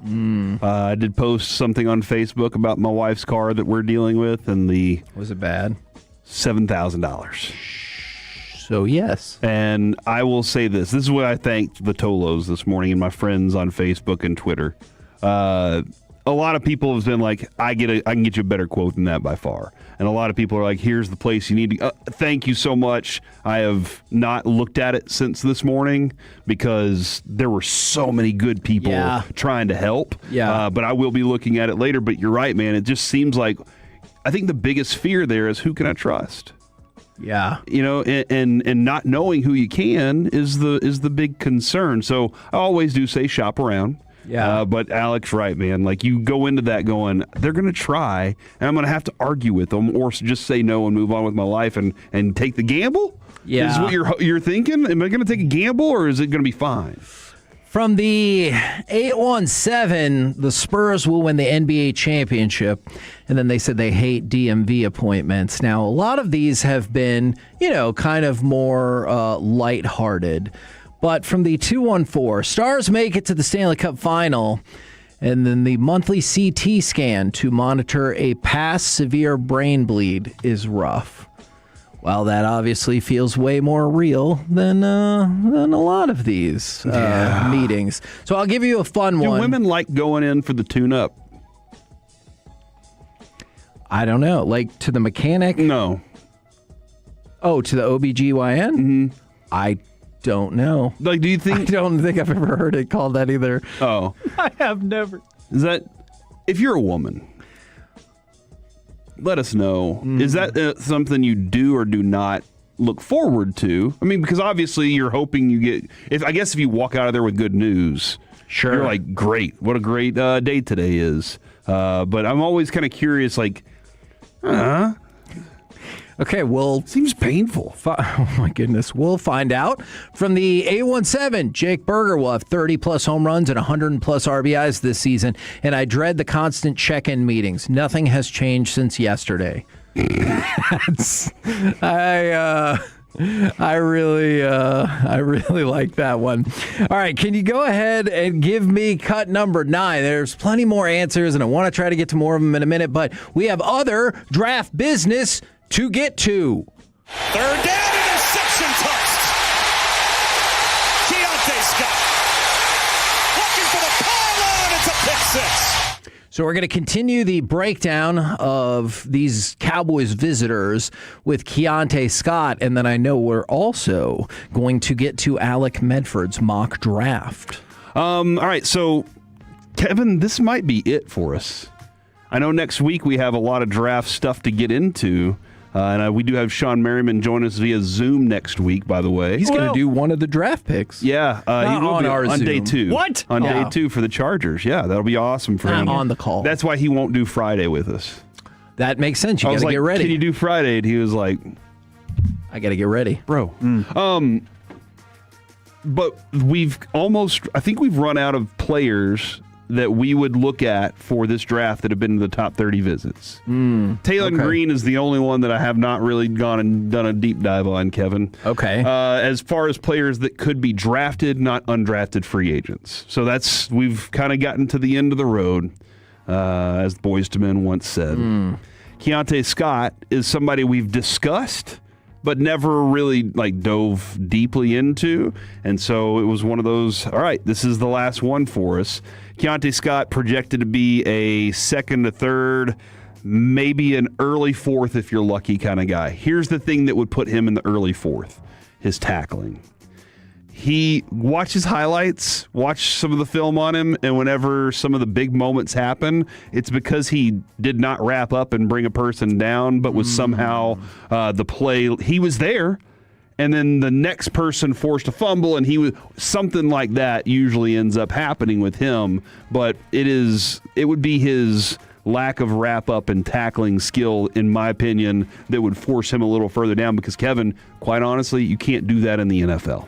You cannot miss tackles in the NFL. If you do that, you're on the bench, baby. Yeah. So he's a little undersized. And that sounds scary for a team that has had that exact. And for a dude that you would probably want him playing in the slot position. He's a little undersized for that outside at 5'11", so you would probably be like, hey, you kind of fit there, Kevin. You say that about the undersized guys all the time. You're a nickelback. And that's lumberjacking music right there. We've always said that. He does sometimes he's looking in the backfield, and so he'll miss on some things, but dude, this is a physical, downhill dude, effective blitzer. He sees the eyes well in zone. He does a lot of good things physically that I like. It's just the tackling that for some reason I'm like, okay. But he's one of those guys that hits hard. Yeah. Like, hits hard and is around for big plays. And he played on a defense that I love. That's one of the other things, too, that you come from a place that I really liked. Were you a big part of what that was? He's not afraid. You know, we talk about D'Angelo Pons. He played a lot on the outside, so you didn't see him take on big dudes a lot of times because that's just not what the game is. But he would get in there and fight with some dudes. Keontae Scott absolutely will. Like, he is not afraid of taking on somebody else 3 times his size and being like, good luck, man. Good luck blocking me, is the kind of mentality. And he's kind of one of those dogs that I like. But he is a nickel corner kind of dude. But I think that when it comes to what you want at that spot, if you're going to go higher in the draft, you want a dude that's got a higher tackle percentage. Mr. Medford? Some of the sweetest feet in this draft class, man. Like, he is quick. He is twitchy. He is incredibly nimble, really athletic. I loved some of my favorite plays. He had 3 sacks last year. His corner blitzing, awesome. Like, you can ask him to get his nose dirty, and he will. He loves to lower his head. He loves to get involved in the play. He's not shy of tackling whatsoever. He will take on Derrick Henry and with no fear. And what he does really well and why he does tackle so efficiently most of the time is he gets really close. He closes in before he starts the tackle. So like we talk about with the guy like Emmanuel McNeil Warren, the safety, he launches kind of thing. Scott, he gets within a half stride of you and then starts to reach out for the tackle. So he's already there. Mm-hmm. He's already in front of you. He's already right up on your heels. So he's very technically sound when it comes to that. And again, the corner blitzing ability makes him project as a very good nickel as well, just because you can play him close to the line of scrimmage, close to the offensive line. He's going to find his way around. And there's not many things I don't like about him. The leadership as well. He was a vocal leader on that Miami defense as well. Guys love playing around him. He communicates well. He does everything well from an X's and O's standpoint, but he's also going to make his presence felt in the locker room and on the field with his teammates. I really like Keontae Scott. Where would you kind of have him slotted then? I could see him going early round 2. I think some teams really, really like him. But just because this secondary class doesn't seem to be getting much love, it wouldn't shock me if he makes it to the 3rd round. It really wouldn't. And it's deep. It's very deep. There's a lot of high-end talent, but then a lot of other dudes that fit this 2nd round. This is the one thing that, Kevin, we keep saying that over and over. A lot of dudes that kind of fit that 2nd round area. And it seems like also, I don't know if it's deep because now we're paying attention to that nickel position more in a different way than we ever have before. So we're looking to involve safeties in the conversation there as well. So, but that area, it seems like if you have a lot of skills and are a dude that'll put your nose in there, a Jordan Lewis type dude, you're probably popping up a little more than you would be popping down to the 5th round. Does that seem fair that we're paying attention to it a little more? Yeah, we definitely are, just because of what we need. And it seems like the league is trending towards that same mindset in general. So I think a lot of people are really just enamored by the idea of really good nickel corners and the lengthy outside corners right now. It seems like the league is just trending towards that. Now, speaking of where certain players are going to go, Alec, you rolled out, and you can find it right now at 1053thefan.com, your mock draft. Would you like to walk us through it, or would you like us to jump right to the trade with the Cleveland Browns and the Dallas Cowboys? I do want to go through the first few picks real quick, just because I do think I put this together starting last week. And you said you've had a lot of back and forth on it, right? Yes, because initially I was going to stay at 12 and 20, but I seriously do think they're going to try to make the leap. The Cowboys are going to try to get into the top 10. So I wrestled with that idea. I finally settled on one. And I've always thought We all know what's happening at number 1. But I've always thought Arvell Reese was going to be the pick for New York at number 2. I've never believed any of the David Bailey stuff, and then the canceled meeting. I do lean to Sean's line of thinking that he was sharing this morning on the morning show when he was like, that's the most typical Jets BS ever to say, oh, we've got enough information on him. No, you need to show him where the bathroom is, and introduce him to his future home at minimum. So Arvell Reese at number 2, David Bailey at number 3, the Cardinals stay and make that pick. This is where it gets interesting. At least for some people, because I've seen even this morning people changing their line of thinking with Tennessee. Tennessee takes Jeremiah Love, the running back out of Notre Dame. And that's where things kind of get set up for the rest of the teams in the top 10. I have the Giants taking, which doesn't seem to be the popular pick anymore. I have the Giants taking Sonny Styles at number 5. There's been a lot of talk that I've heard about the Cowboys and the Giants may be coveting the same player. I believe that player is Sonny Styles. So I think the Cowboys try to move up ahead of New York to get Styles, and they fail just because the asking price is going to be too rich at either number 4 or number 3. Number 6, the Cleveland Browns select. No, they don't. They trade. They trade out with the Dallas Cowboys. That's where the Cowboys give up number 12 and number 20 for number 6 and number 39. People are saying you're going to have to give up more than number 6 and number 39. I don't think so. I really don't. This is a buyer's market this year. Cleveland seems desperate to get out of that pick because they're the ones kind of putting feelers out in the league that they would like to move. And what were we just hearing about the other day is that if you're putting those feelers out from Steven, he was like, if you're putting those feelers out, you're already losing the negotiation. Yeah, there's word around there that the Cardinals are willing to discount pick 3, so that makes sense to me. 3/5? For what? 3/5 rounders? No. I wish. Sorry. I'm out. I'm sorry. Not that one. And the Cowboys select Caleb Downs, safety, Ohio State. That's your draft night stunner. You get rid of 12 and 20 for number 6 and number 39. You get yourself a future all-pro safety. He can play anywhere in Christian Parker's scheme, single high to the line of scrimmage, incredible football IQ with a knack for tackling in both the run and passing games, understands his man and zone assignments more than most of his teammates, and is rarely out of place. He's probably the cleanest prospect in this draft. And then to run through some other interesting ones, we'll finish out the top 10. I love what you did at 12, by the way. That's the right pick for the Browns at 12. Yes, and we'll run through these. The Commanders take Carnell Tate, Ohio State, because the defensive guys they want, division opponents took them. The Saints is where I had a little bit of fun here. I couldn't make up my mind for a while, but they take Reuben Bain. He goes inside the top 10.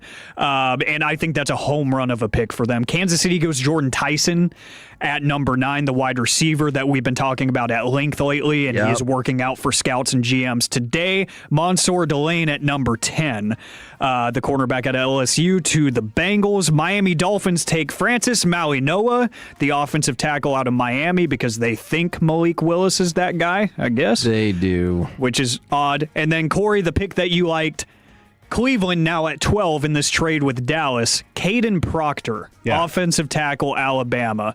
That's smart for them. Okay. He's interesting. So can I ask a question about this trade then? I dare you. Going down your mock draft, you get to 20, and I know it's unlikely that the Cowboys would have taken like KC Concepcion, which is what the Browns end up doing at 20, but still available at 20. TJ Parker, Akeem Mesidor, McCoy, Falk, Hood. That's why I'm not trading up. Okay, and I was going to ask, do any of those players give y'all pause about making that deal? Because I realize you get Caleb Downs, and that's been like their crown jewel for us. But does that give you pause that now you're going to miss one of those guys? Yeah, Mesidor for sure. For me, I know some people don't like him. I don't care. This is my board. Right. As Broadus once said. So, yes, that's what, again, I feel like you can get 2 good players at 12 and 20 no matter what. Do you want to have the one prize, or do you have more problems you have to fix? That's why I think the Cowboys stay at both. Okay. See, I think this is awesome work by Alec, though. This is great. And thank you. And some of those names that you mentioned, just to throw in one, Dylan Thieneman, he goes 18 to the Vikings, so still available after 12. TJ Parker goes 21 to the Steelers because that's the most Steelers pick ever. He looks like a Pittsburgh Steeler. Akeem Mesidor goes 22 to the Chargers. Jermod McCoy, polarizing, to the Cleveland Browns at 24. You do not have Ty Simpson in the first round, do I did you? not. I change my mind on it every day. I don't know what's going to happen. And Daniel Jeremiah, a friend of the show, just tweeted out him to the Cardinals is inevitable. So we'll see what happens there. Keldrick Falk, Buffalo Bills, number 26 overall. Colton Hood goes 29 to the Kansas City Chiefs. And then Chris Johnson, the cornerback, San Diego State, talked about him the other day, 30 to the Miami Dolphins. And then I feel like a good value potentially for the Patriots at 31 with Denzel Boston. And then you do have another running back, Jadarian Price, going 32, which potential over-under play right there. We're the KNC Masterpiece right here on 105.3 The Fan. Coming up next, it's time for the C Block starring Corey Majors and special guest Kyle Yeomans. Next on The Fan. The more time you give, the more our crush grows. Together we continue to build something special. Keep turning it on and leaving it on 105.3 The Fan and the...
Studios, it's the KNC Masterpiece on 105.3 The Fan. KNC Masterpiece right here on 105.3 The Fan. You got me, Kevin Hagelin. You got, Corey Majors. And, of course, the famous Alec Medford. Momentarily, we will be joined by Kyle Yeomans. But right now, it's time for the C-Block starring Corey Majors. Thank you very much, Kevin. And, I believe he is here. I just want to point out that I did send Kyle Yeomans a text that gave the link to the Ape Civil War. Sure. That we still have yet to bring up on air. So maybe we don't bring it up with him because that's actually the only thing I want to talk to you about. Does our audience know? But here's the thing: he never responded, and I don't know if he was like just in shock that we would ask something of such a professional, or if he was just like I don't know if this is a bit or not. But we do also now have Zach Wolchuk storming in, and Zach sent a really salty email. Very weird email we all got from Zach Wolchuk today. Earlier Did you want to today. say something to Kyle Yeomans? I wanted to say I love you, Kyle, but I can't believe that you guys had to book Kyle Yeomans when I'm right here. Yeah, well, you said you needed 2 days advance. Yeah. You could have asked me 48 hours ago. Duh. We did ask Kyle 48 hours I just want to tell Kyle I love you. Go Mean Green. I miss you. All right. Miss you too, buddy. Okay, there's. He told you to go F yourself. He did not. That's not how he talks. Zach walked away. He doesn't know. It is Kyle Yeomans from DallasCowboys.com. I do believe he will be the point man for your broadcast coverage of the Cowboys draft and the draft this year. Kyle, how are we doing today, man? I'm doing great. Yeah, Zach and myself, we're going to we're both going to host at different times, but yeah, pumped to get on the coverage next week. I did not reply to that message, Corey, and I apologize for not doing so, but the reason why I did not reply is because I immediately clicked the link and I read the whole article. So if you want to talk about it, I'm ready, and I have quite strong opinions on why it's happening. All right. However, I did read the article, and that's why I didn't respond. See? Because I got so intertwined with the article that I just forgot to go back with it. Then I have constructed the perfect question for you, Kyle. What is more of a concern for you at this moment, the Ape Civil War or the Cowboys taking Keldrick Falk at pick number 12? What is more concerning in your world at this moment? You know, that's a phenomenal question. Thank you. And it's because there are so many layers to it. I'm going to say the Ape Civil War because I don't think they're going to take Keldrick Falk at 12. Okay. I don't think there's really any interest there. So and that's how confident I am in that. And so if that's the case, then I'm saying, yeah, the Ape Civil War is definitely far more concerning. Which one of the reasons for this violence, though, between the apes do you think is? So what's the story? Lay it out for me. All right. There's some in the Nagogo chimps, Kevin, have started fighting, and there are a couple of different factors that could be going on here. One, scarce food and competition amongst each other. All right. There used to be a lot of food in the forest. Now, not so much. The other is that they have grown too large, according to a University of Michigan study. Like large in terms of actual size? Too many people. There are too many chimps, if you will. So too many chimps, and now you can't keep it all together when you have that many. And then there's another theory that about 5 males died, and then that has now they were critical peace brokers in all of this, and so there's a lot going on with this. Which one of those theories, Kyle, do you think might be the most relative? I think it's the last one. I think it's the fact that they said the studies showed that back in 2014 there were like 5 elders amongst these two tribes that helped kind of bridge the gap between, and we're making friends between both of the groups of chimpanzees or whatever they are, and they would go from there. Doesn't feel like you read that article. He did. But from there, it ended up when they all passed away, it was like the younger generation took over, but then they were met with kind of the scarcity and the overpopulation and things like that.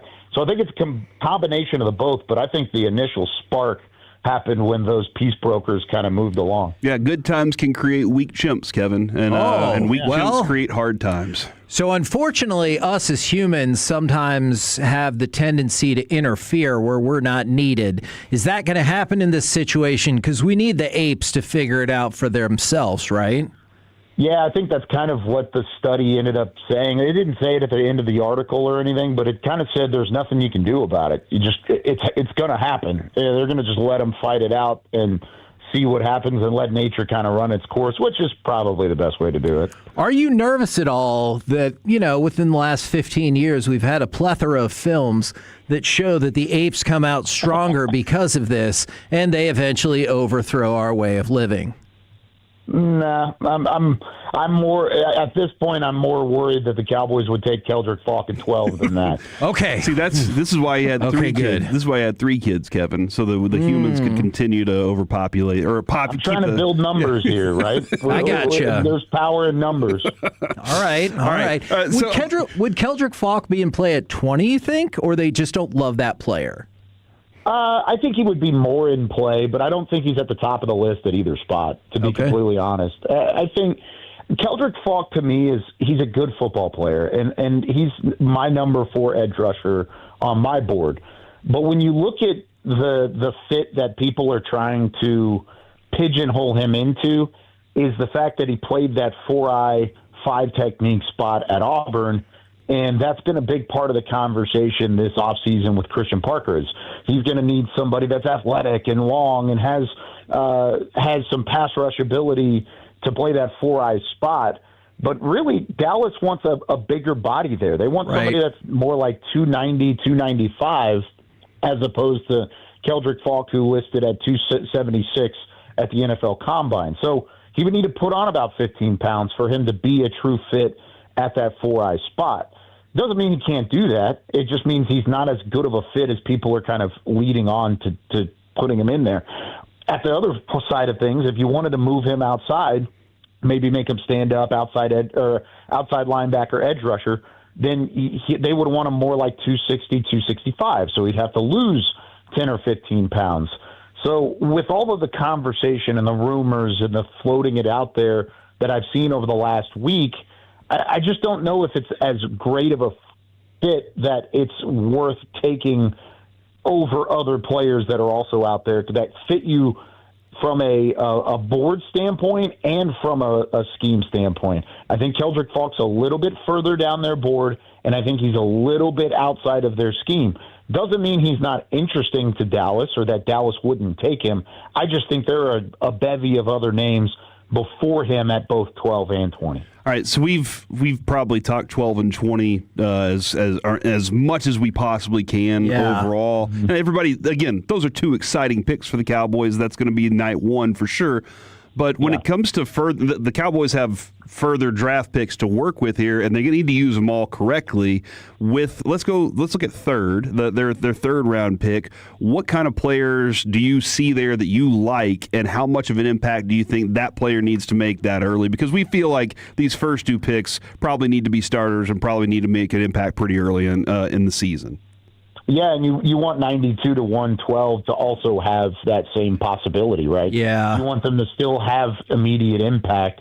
And so I think it all kind of intertwines, but there's just a big gap in the middle because you want to pick 2 starters at 12 and 20, but what position group gives you the best opportunity to do that at 92 and 112? I don't think they're against double dipping at either one of those spots, right? First round, third, and fourth round. I don't think they're against double dipping twice in the first 4 picks.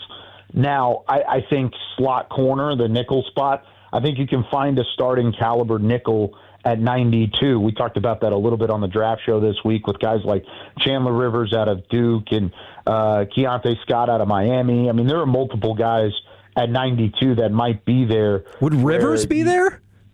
I think he would be. Talking to guys like Nick Harris, he thinks he's going to go in the middle of the third. I think he could maybe stretch to that point. I had a 4th on him. So I don't know. That's maybe an optimistic side of things, but he's not the only one there either. I mentioned Scott. There are a couple other guys maybe at the outside cornerback spot that you'd feel confident in throwing him in the mix. Maybe a Malik Muhammad out of Texas. And then you go into linebacker. I don't know if they love the linebacker options in the first round or in the third round, right? And if that's the case, maybe then that's a trade conversation. Do you feel like the second round kind of gives you some good linebacker options? Because I keep telling Kevin, oh man, I wish I had a second rounder for a Jacob Rodriguez or an Anthony Hill. Yeah, absolutely. I think both of those names, you could throw C.J. Allen into the mix. I know there's kind of a question mark maybe on his knee. I know there was like a medical thing that popped up that teams were checking on. I don't have any details on that moving into it. But yeah, I think linebacker fits better in the second round than it maybe does in the third or the fourth round. Josiah Trotter out of Missouri is another name that I think Dallas would be interested in if he was available at the back half of the third. I don't think he'll get there. I think he's a second round type of player. So, I think linebacker, the more that I go into or get closer to the draft process, the more I don't know if they're going to come out with a linebacker. I think their linebacker plan maybe falls elsewhere, whether it's a trade or whatever it may be. I don't know if it fits their value of where they're picking unless they go and trade up to a Sonny Styles or a Sonny Styles falls to them. I don't know if they leave day one or day two with a linebacker in hand.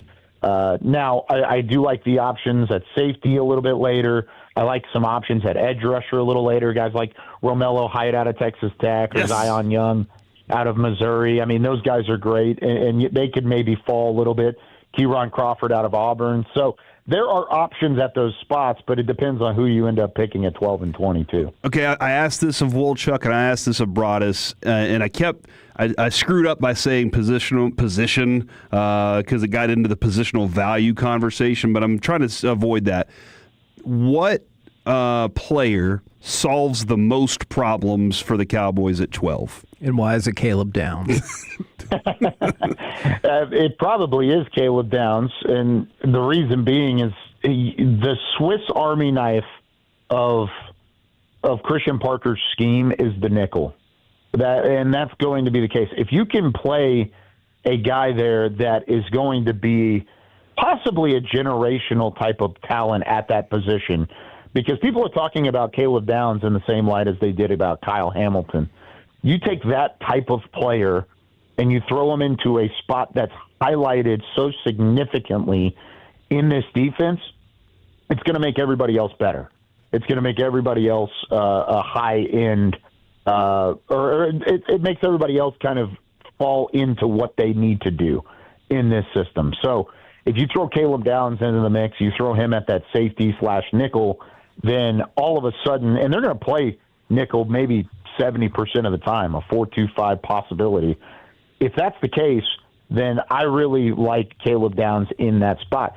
If you wanted to say a blue chip edge rusher, a David Bailey, I wouldn't disagree with you there, because if you can provide a pass rush alongside Quinnen Williams and Kenny Clark, then all of a sudden your secondary benefits with that too, and it's less time for them to cover. So I think those are my two names. It's a Caleb Downs out of Ohio State, David Bailey out of Texas Tech. Well, I am 1,000,000% there with you on Caleb Downs. He's awesome. What is your hierarchy of cornerbacks?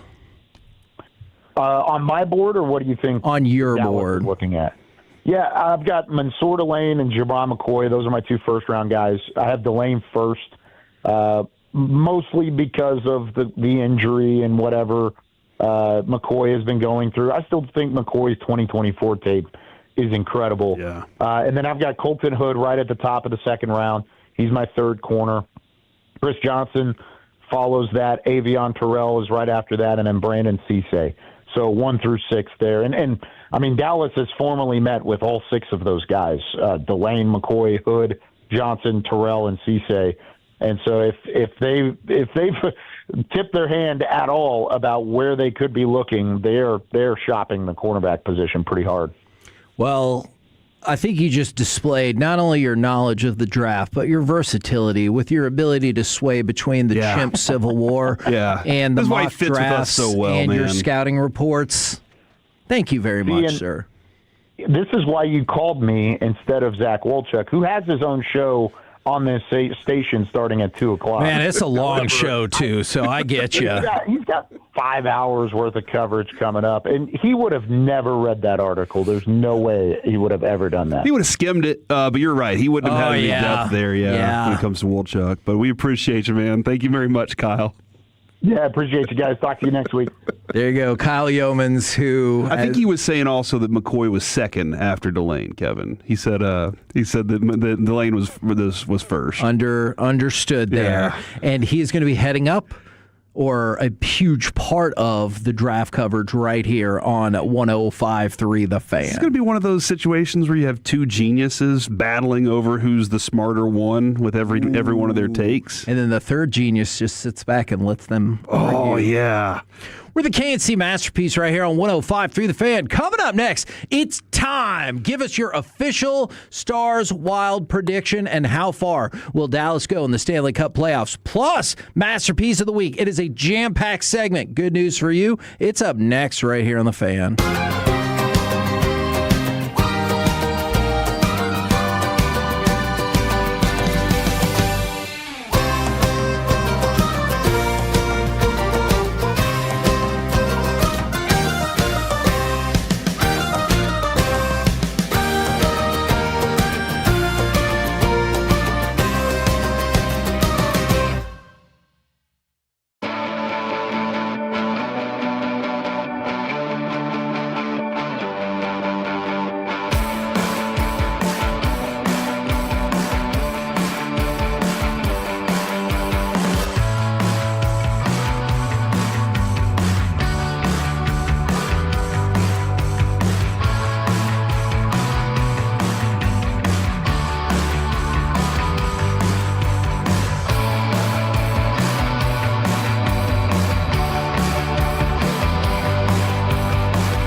personal injury lawyers, Frankel and Frankel. If you've been injured in a car or truck wreck, call Frankel first, 214 or 817-333-3333. With Frankel and Frankel, there's never an out-of-pocket cost. They only get paid when you win. Frankel and Frankel, the go-to car and truck wreck attorneys in Dallas. Into the Dallas zone, Hughes to the slot, went across to Brink, but a stick by Harley. Now Tarasenko's alone. He scores!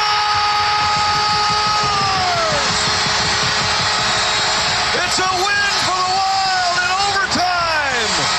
KNC Masterpiece right here on 105.3 The Fan, where Corey has a question. Nope. A statement? A shout-out. But I also want your official Stars Wild prediction. And how far will Dallas go in the Stanley Cup playoffs? Okay, so it's Stars prediction, then shout-out? Is that how we... You can do the if you're going to text in your Stars prediction and your shout-outs. And that's fine. It's Shout-Out Friday, Kevin. That's fine. It says it at the top of the run sheet. You're right. You put it there. That's true. Just like you put, hey, we need to get out at a certain time, Corey. We're going to shorten your segment yesterday. Remember that? 1 minute. What did I write about the Stephen Jones thing? I don't know that I can say those words on air. You cannot. All right, so real quick, here we go. My prediction. Stars in 7. Okay. I kind of want it to. Oh, I do not. I know you don't. I know you're scared. It's okay. Yes. I'm not afraid. If you told me you can win in 6 or go to game 7, I will win. Why in did you 6. say 6? Why didn't you just say 4? I didn't want to get greedy. Scared. I just, this is going to be one of those where we get awesome hockey. It's going to be a bloodbath. It's going to be fun. Yeah. And I just cannot wait. So I'm really looking forward to that. And then my shout out, Kevin, as this is the new way this segment works. Shout out to Mia Peoples. Happy birthday on Monday to you. So I'm going to give you a shout out today for your birthday. Okay, for gotcha. 420. Gotcha. Oh, gotcha. It's her birthday. Nice. It's Mr. Majors, my man. It's that time of year again. Can I get a birthday shout out for my princess on Monday? You make her birthday special, shouting her out on radio. Thank you. Question. Can we have an anti-shout-out? Oh, my. Anti-shout-out? I didn't say yes or no. Can we? Yes. To the New Jersey Transit, the state of New Jersey, and FIFA.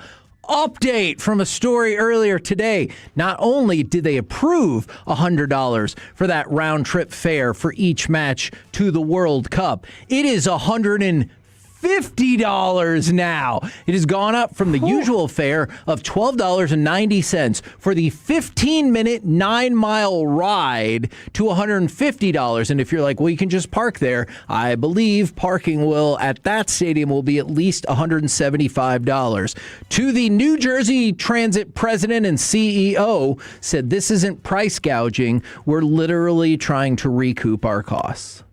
Because, again, they said FIFA is paying nothing for the transportation and security of any of this. Man, how cool would it be to be FIFA? Yeah. And just roll in and be like, y'all pay for everything. You have rampant corruption. A couple people lose their jobs, but realistically, not that much happens. Not the rampant corruption part, but maybe. The NFL, when the Super Bowl rolls in, they're like, all right, y'all pay for all this stuff. Yeah, exactly. They tell whoever does the halftime show, they're like, we want a portion of your tour that year. FIFA's just like the NFL, except they have more corruption that we know about.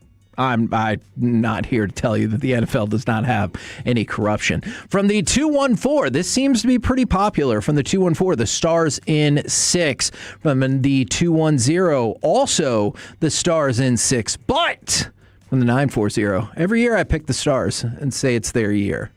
And obviously, it hasn't been, so they said Wild in 6. Stars in a sweep, and shout out to all the big booty ladies in DFW. Yes. That was their shout out. Indeed. Kevin. I wanted to make sure we read the shout out part. Indeed. Hey, fat bottom girls make the rockin' world go round. It's a song. Yeah, but is it not true? By a man. Sure.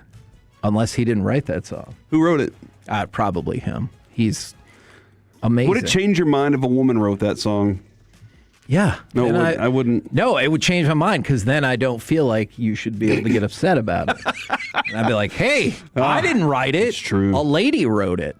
Now, for Minnesota and Dallas this year, they're 2-2. I know the fancy way hockey likes to do it. They're 2-1-1. They're 2-2, and their goals 13-13. The betting odds on this, plus 105 for Minnesota, minus 125 for Dallas. This series is just about as close as it gets.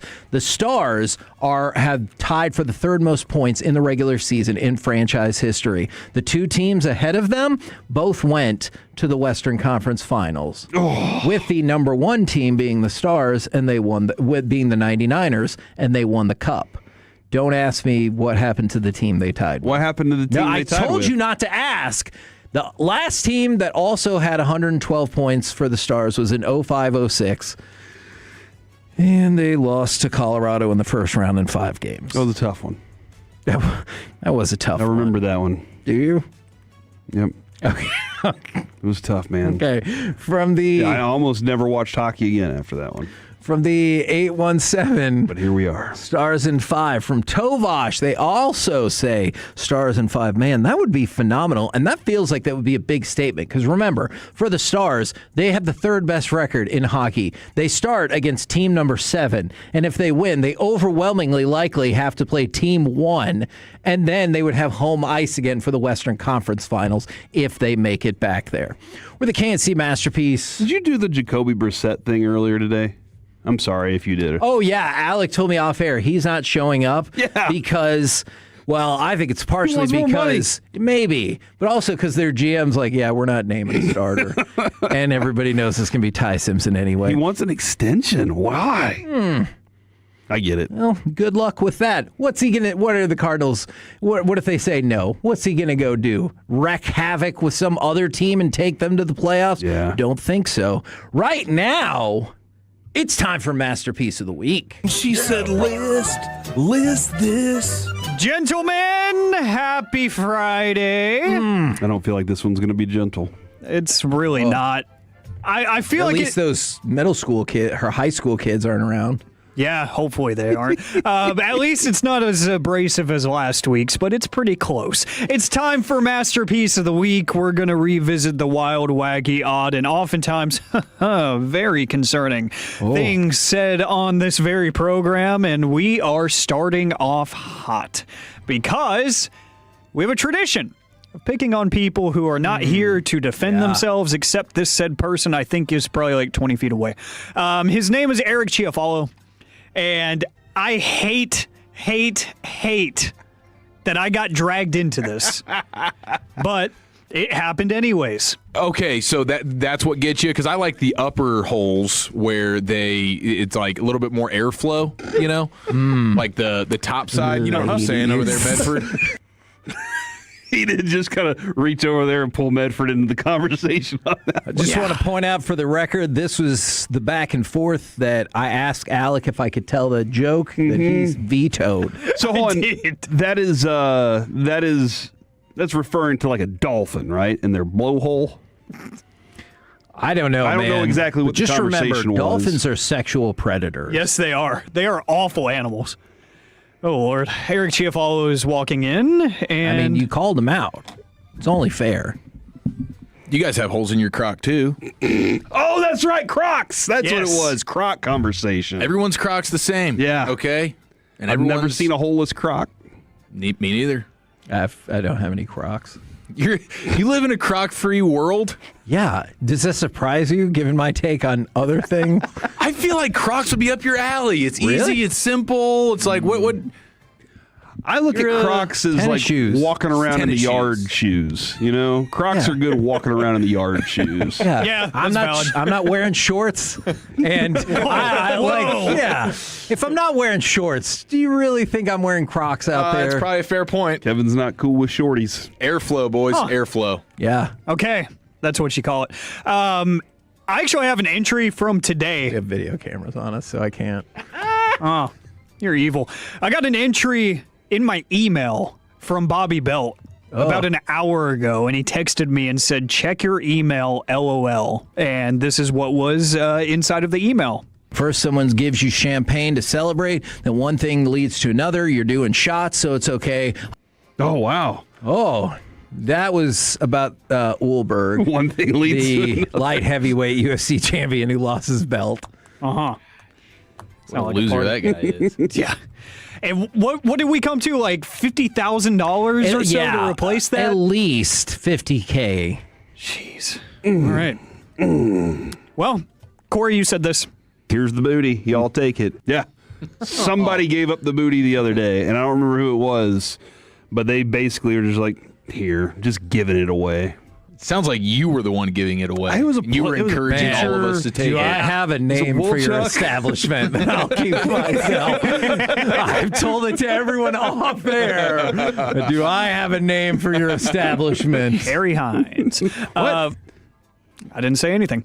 You did say this too, though, Corey. And I saw a guy, and there was a picture of a ding-dong. It was Game 5 of the NBA Finals for the Mavericks when Jason Kidd and What a Jason Terry high-stakes time to be looking at that. hit that threes.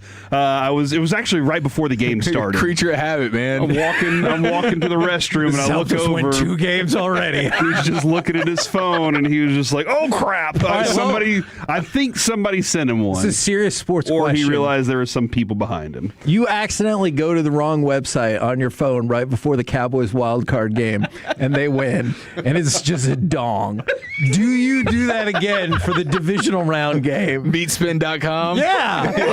You've never heard of Beatspin? Go back to that site again for the divisional game.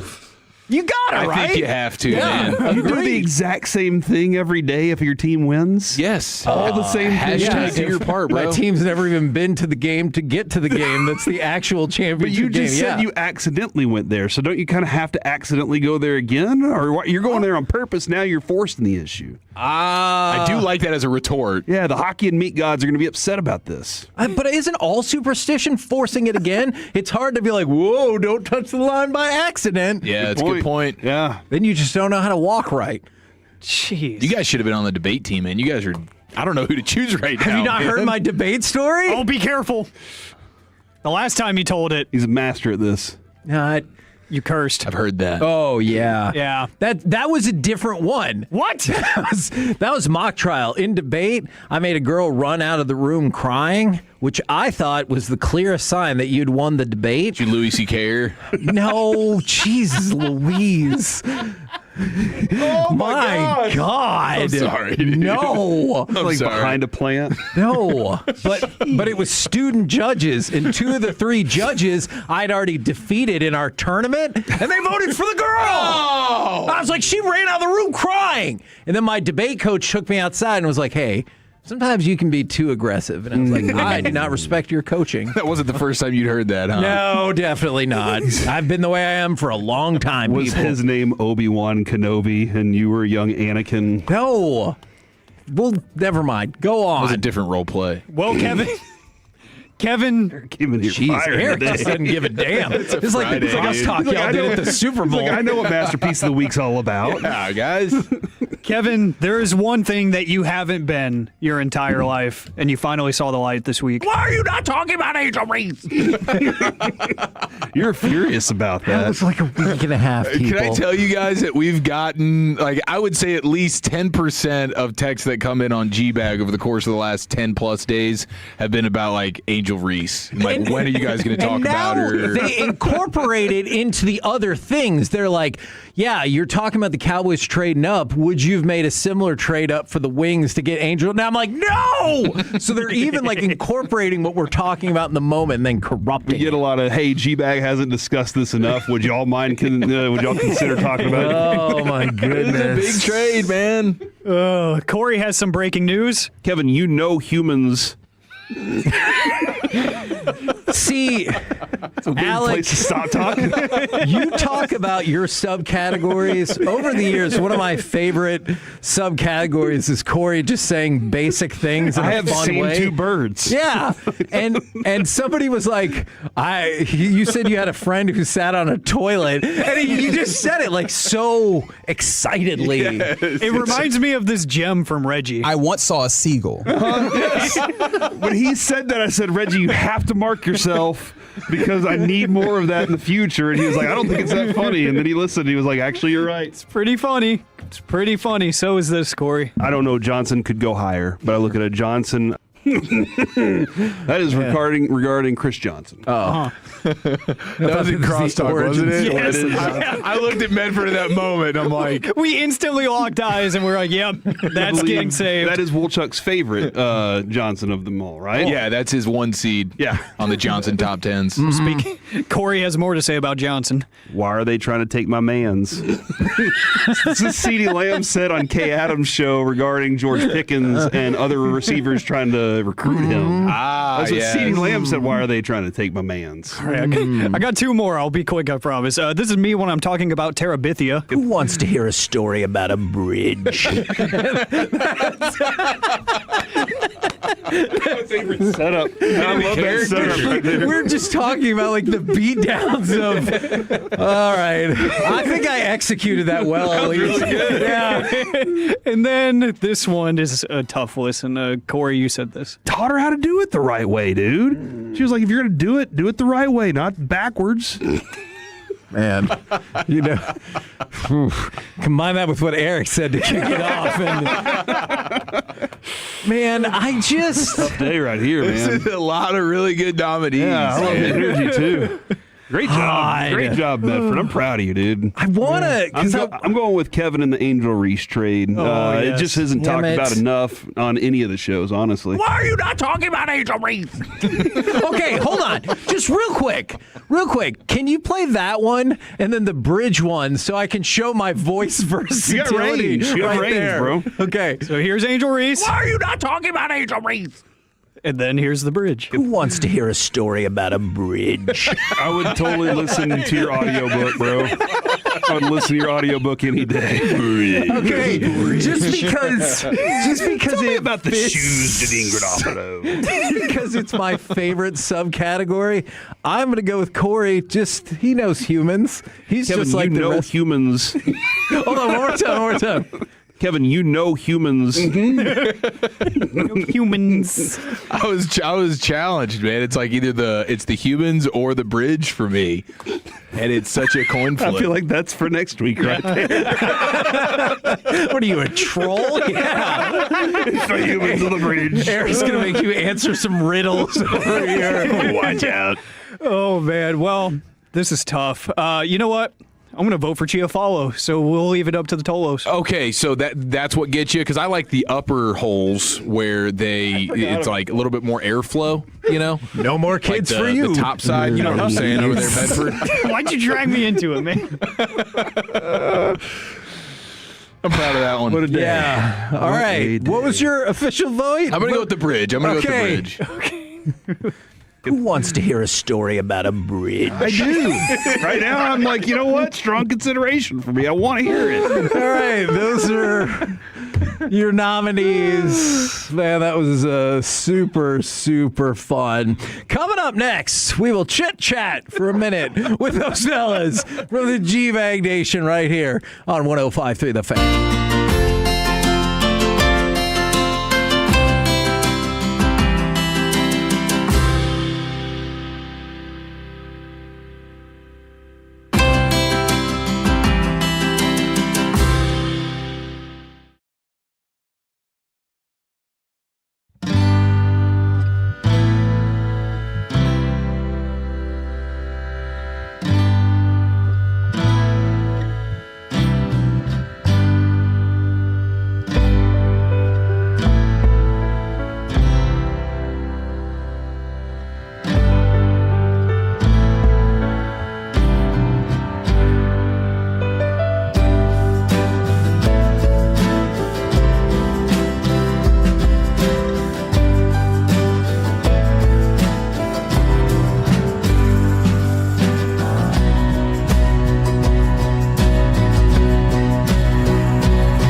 your vehicle, get to Classic Chevrolet in Grapevine. The #1 Chevy dealership in the world 3 years straight. They've got more new Chevys than anyone, all price to sell. Visit ClassicChevrolet.com. This is Texas. This is Classic Chevrolet. Together, let's drive. Based on new Chevy registrations 2023 through 2025. Here's the pitch and a ground ball up the middle. It's through, a base hit.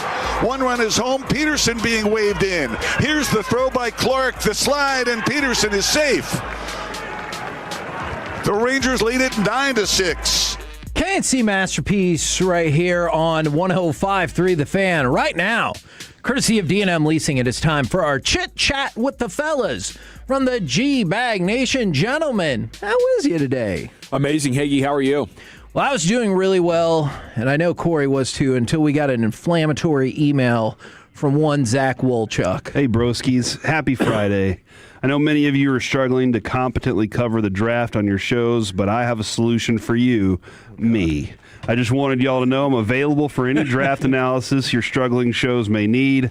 I'll need 48 hours notice of any request. If it's 47 hours and 59 minutes from requested time slot, answer's no, and I will block your contact. I don't have time to play around. I know many of you previously leaned on Bratish, but it's clear following his Sonny Styles second-round grade that he no longer can be trusted to provide anything other than laughable analysis. The student has become the master, and the master's become senile. I want to help those less fortunate than me, and I can't think of any area where people are less fortunate than me than in the ability to evaluate players. God gifted me this, and I'm gifting it to you within reason. Much love, the bully. Which she trademarked on that too. Yeah, I noticed that. So as soon as I saw that email, and I was like, "There's no way Zach wrote that." And then I saw Bobby was still around, and I was like, "That's it. So he had to have done it." Brian and I recorded an episode of The Stag, and I go in to say goodbye to Jacob Ray, who's producing it, and he's like, "Dude, what's up with that email you sent?" I'm like, "What are you talking about?" He goes, "The bully." He's like, "Show me." So I see it, and I think to myself, Bobby Belt, that MFer. Yeah. And it's obvious that it was Bobby. It's well done. It is funny, but yeah, you can book me at any time. And as long not with that I did love that part. 47:59. You're blocked. You're dead to me. And you're blocked. It's yeah, quality work there from Bob. That was funny. And that's just don't leave your emails open. Even though Aiden says supposedly he hacked into the email. Oh. I mean, that's happened here at the station before. Bratish, would you book Wolchuk based on his analysis? Absolutely. You like him? Yeah, absolutely. No problem with that. Look at that. Yeah. Look at that. I'd hope so. He put me on his show. I just did an hour of a draft show with him. I'd hope we get pretty good ratings. You dunked on him for an hour? Yeah, no, windmill. No, I'm used to that. Yeah. He windmilled me. How many first-round grades do you have? 13. 13, man. Yeah. Told you it was lower this year. I know. It's a bit of a lower year. Seems to be the consensus. What's y'all's initial vibe on this playoff series? Stars and Wild. It's going to be fun. Just losing game one, and then everything else will take care of itself. I'm going Stars and six. Stars and six. Okay. Even though the home teams won every game, I still think the Stars find a way to steal one in Minnesota. Okay. And Otter usually, Otter's going to look great in this series. He kind of owns the Wild. Yeah, absolutely. Yeah, I'm feeling great about it. For some reason, the Stars moved to Dallas, and Minnesota's just been getting owned in this ever since. Big facts. It's like you almost feel bad for them. But not bad enough to lose, right? Oh, hell no. Okay. All right, Bratish, Chiafalo, how you feeling? Yeah, for this? I'm feeling pretty good. I would really like for them to handle business as quickly as possible here with just knowing what's lurking around the corner. Like, we don't need a 7-game series with like 2 or 3 overtimes.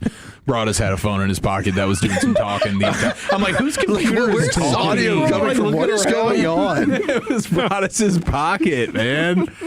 It could be a shrimp cocktail. I was listening to my show that I was doing earlier. He's giving reminding myself how great I am. Oh, my goodness. I don't need any of you MFers. Wow. Yeah, that sounded like Hagee, I'm interested as we might switch goalies up in the playoffs, and I don't think we ever do that unless our goalie's in trouble. Do you think it's more likely we'll do that or Minnesota does that? I think we might be in goalie mode, switch up. Ooh, okay. So what do you find? I like it. What do you find fellas got coming up on the program? Pure Gold as always. Hagee, thanks for asking. A Friday show. Back-to-back guests in the 4. We're going to have Greg Wyshynski, Puck Daddy, at 4:20. And then Eric Nadell will join us at 4:40 before we get to what you're drinking and what you're thinking there at 5. Did y'all book Wolchuk a couple days ago? Did y'all get that done? Or Oh, yeah. Absolutely. They put in the request as requested. And the Fan Jam, actually, or whatever they're calling it, White Guy Radio, is asking for tomorrow. The problem is they're not in the 48-hour window. So I think I just blocked Will Chambers, guys. Oh, sorry, Will. We love you, though. Roll home with the G-Bag Nation. He's going to spit in your food. While you can. We've been the KNC Masterpiece. Make your way back with us on Monday right here on 105 The Fan. Say goodnight, Kevin. Good night, Kevin.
by our D&M Leasing Studios. You're rolling with the G-Bag Nation on 105.3 The Fan. Yeah, buddy, here we go on an NFL Draft Football Friday. 6 days to go until round one. General at your service. If you see me, bear me, N.A. There's Broadus, the former Cowboy Scout, Super Bowl champion. Lucius Alexander's in the Pimp Cup here at Master Control. 75 and 635, the Lakeside Studios. He's fixing to go 5 flawless. Chiafalo and Wolchuk are here. Aiden Butler's coordinating your video. And along with you, we are the G-Bag Nation here on 105.3 The Fan. A lot of sports news today here, guys. How we doing? You ready for this? Ready. 5 hours of sports. 1 hour of Fan After Dark coming up.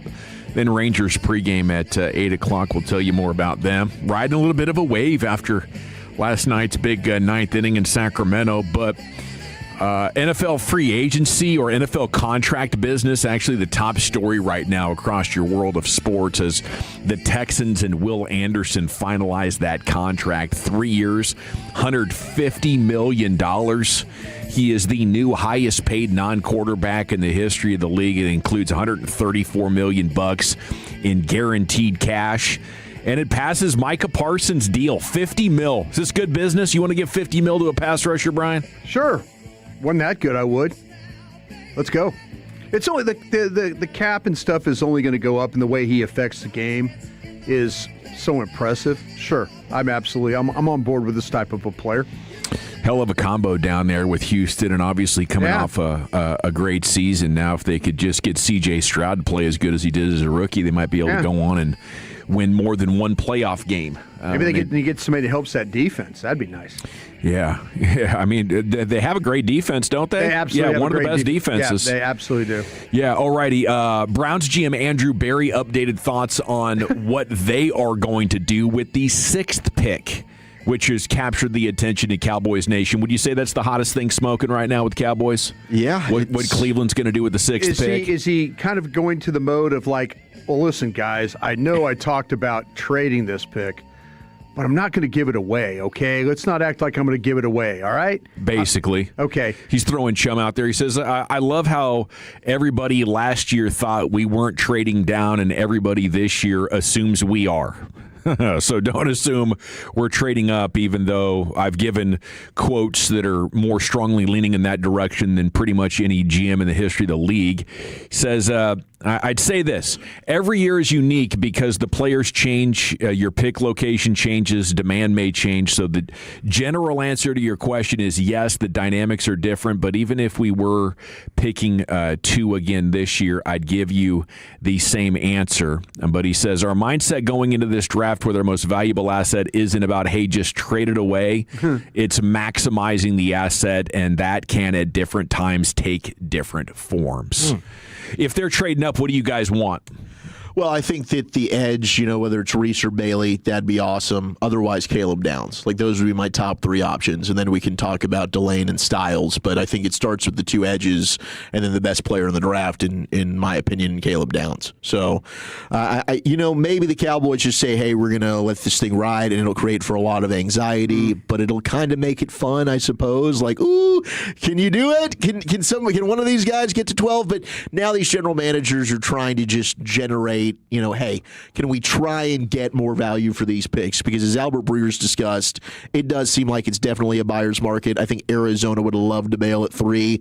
I don't know that they're going to get the value for the picks. So they probably stay in there and take, is it David Bailey? Is it Arvell Reese? Maybe they just say, you know what, bleep it, we're going to take Francis Malinoa and go with an offensive lineman. But I think what the Giants do at 5 is super fascinating to me, because that could maybe pivot how the rest of the board falls. But it's very possible Jordan Tyson getting his workout today, and if teams are now clearing him and feel better about the injury, maybe you're able to get 3 wide receivers go in the top 10, and that's great news for Dallas.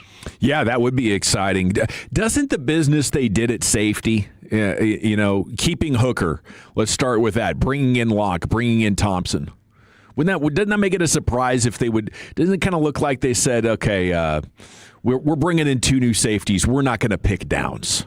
I think the Downs would be their nickel player if they were to pick him. I think he'd start and play as their nickel corner. I think that would be his spot. But you also have Hooker and Locke that are just on 1-year contracts. So post this season, the only guy you've got under contract long-term is Jalen Thompson. I'd start Thompson and Downs, wouldn't you? Yeah. I mean, and then a nickel, Yeah, Downs can roll down, and then Yeah. you bring in Hooker or Locke. Yeah. Yeah, because you're playing with three safeties. You know, I mean, Yeah. and Christian Parker clearly has made it known that nickel spot is hugely important for his defense. So I don't think that they feel like they're married to anyone other than Thompson at this point. So, and then having a different skill set of a guy who can play around the box a little bit more and having Thompson as your free safety more often than not, I think makes a ton of sense. All righty, the deadline for Brandon Aubrey to receive an offer sheet is today. Adam Schefter saying no offer is going to be made. So how's this play out from here with the kicker? It's under contract, right? I guess he'll sign that, and maybe you're able to get a long-term deal now. I mean, maybe they go back to the original offer. And But isn't the Aubrey's story like, that today's the deadline? Oh, no, today's the deadline to receive an offer sheet? Receive an offer from sheet, other yeah. teams. Yeah. Oh, from other teams. Other teams, So the yeah. fact that nobody else has offered He's him. already received an offer from the Cowboys. It's just a matter now of they had the right to first refusal. But Got it. nobody's stepping up on this one. Okay, college football is moving toward an earlier start to the season. The FBS Oversight Committee recommended moving up week 1 to the week typically reserved for week 0. This would be starting with the 2027 season. It would standardize schedules and eliminate the patchwork of waivers and exemptions that has defined week 0 for years. The D1 cabinet is scheduled to consider the proposal in June. FBS regular season would be standardized to 14 weeks with 2 bye weeks in a 12-game schedule. Season would open on the Thursday of what is currently designated week 0 in late August and close on the Saturday after Thanksgiving. It would preserve conference championship games and the exclusive window for the Army-Navy game in early December. So just some standardizing of when the college football season actually gets underway there in late August. Okay, we are still basking in the glory of what was a dramatic Rangers victory last night with 4 runs in the 9th inning. Maybe the best comeback win that we've had since Game 1 of the 2023 World Series, if you consider how late that it was and how depressing it could have been if they had dropped 3 of 4 to the A's. But they come back, they split the series, and they visit the Mariners for 3 over the weekend. Starting tonight, it's going to be Gilbert and DeGrom, 8 o'clock pregame once again here on The Fan with the 8:40 first pitch up there in Seattle. And we will have Eric Nadel coming up at 4:40 with you here on your home of the Rangers to talk some more Rangers. Saw an old rival passed away here.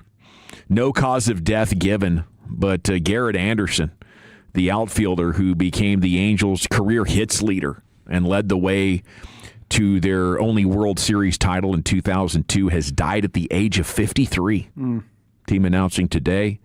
He entered the majors with the then California Angels in 1994.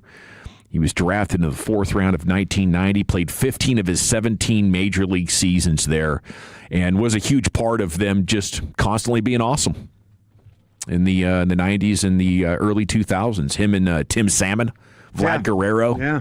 You know, those were the guys. Squad. Okay, Dirk Nowitzki is going to get inducted into the FIBA Hall of Fame as a member of the class of 2026. This is the International Basketball Hall of Fame. Congrats to Dirk. Absolute legend. You. Yes. It's our guy. Yeah, greatest Mav ever. I mean, probably give Nico the assist for preserving that. Yeah. I mean, I think he might, and as a big Cowboy fan, I think he holds the crown for like greatest sports athlete ever. I think he's numero uno to me. And I think to a lot of people. In Dallas? Yeah, Dallas. I mean, I can't think of one single player that Can't believe you're shorting Tattoo did what like he did. that. You're right, Tattoo. And hey, Tattoo joined us in the nosebleed seats. Yep. Friend of the program. Loved you, Tattoo, with the Dallas Sidekicks.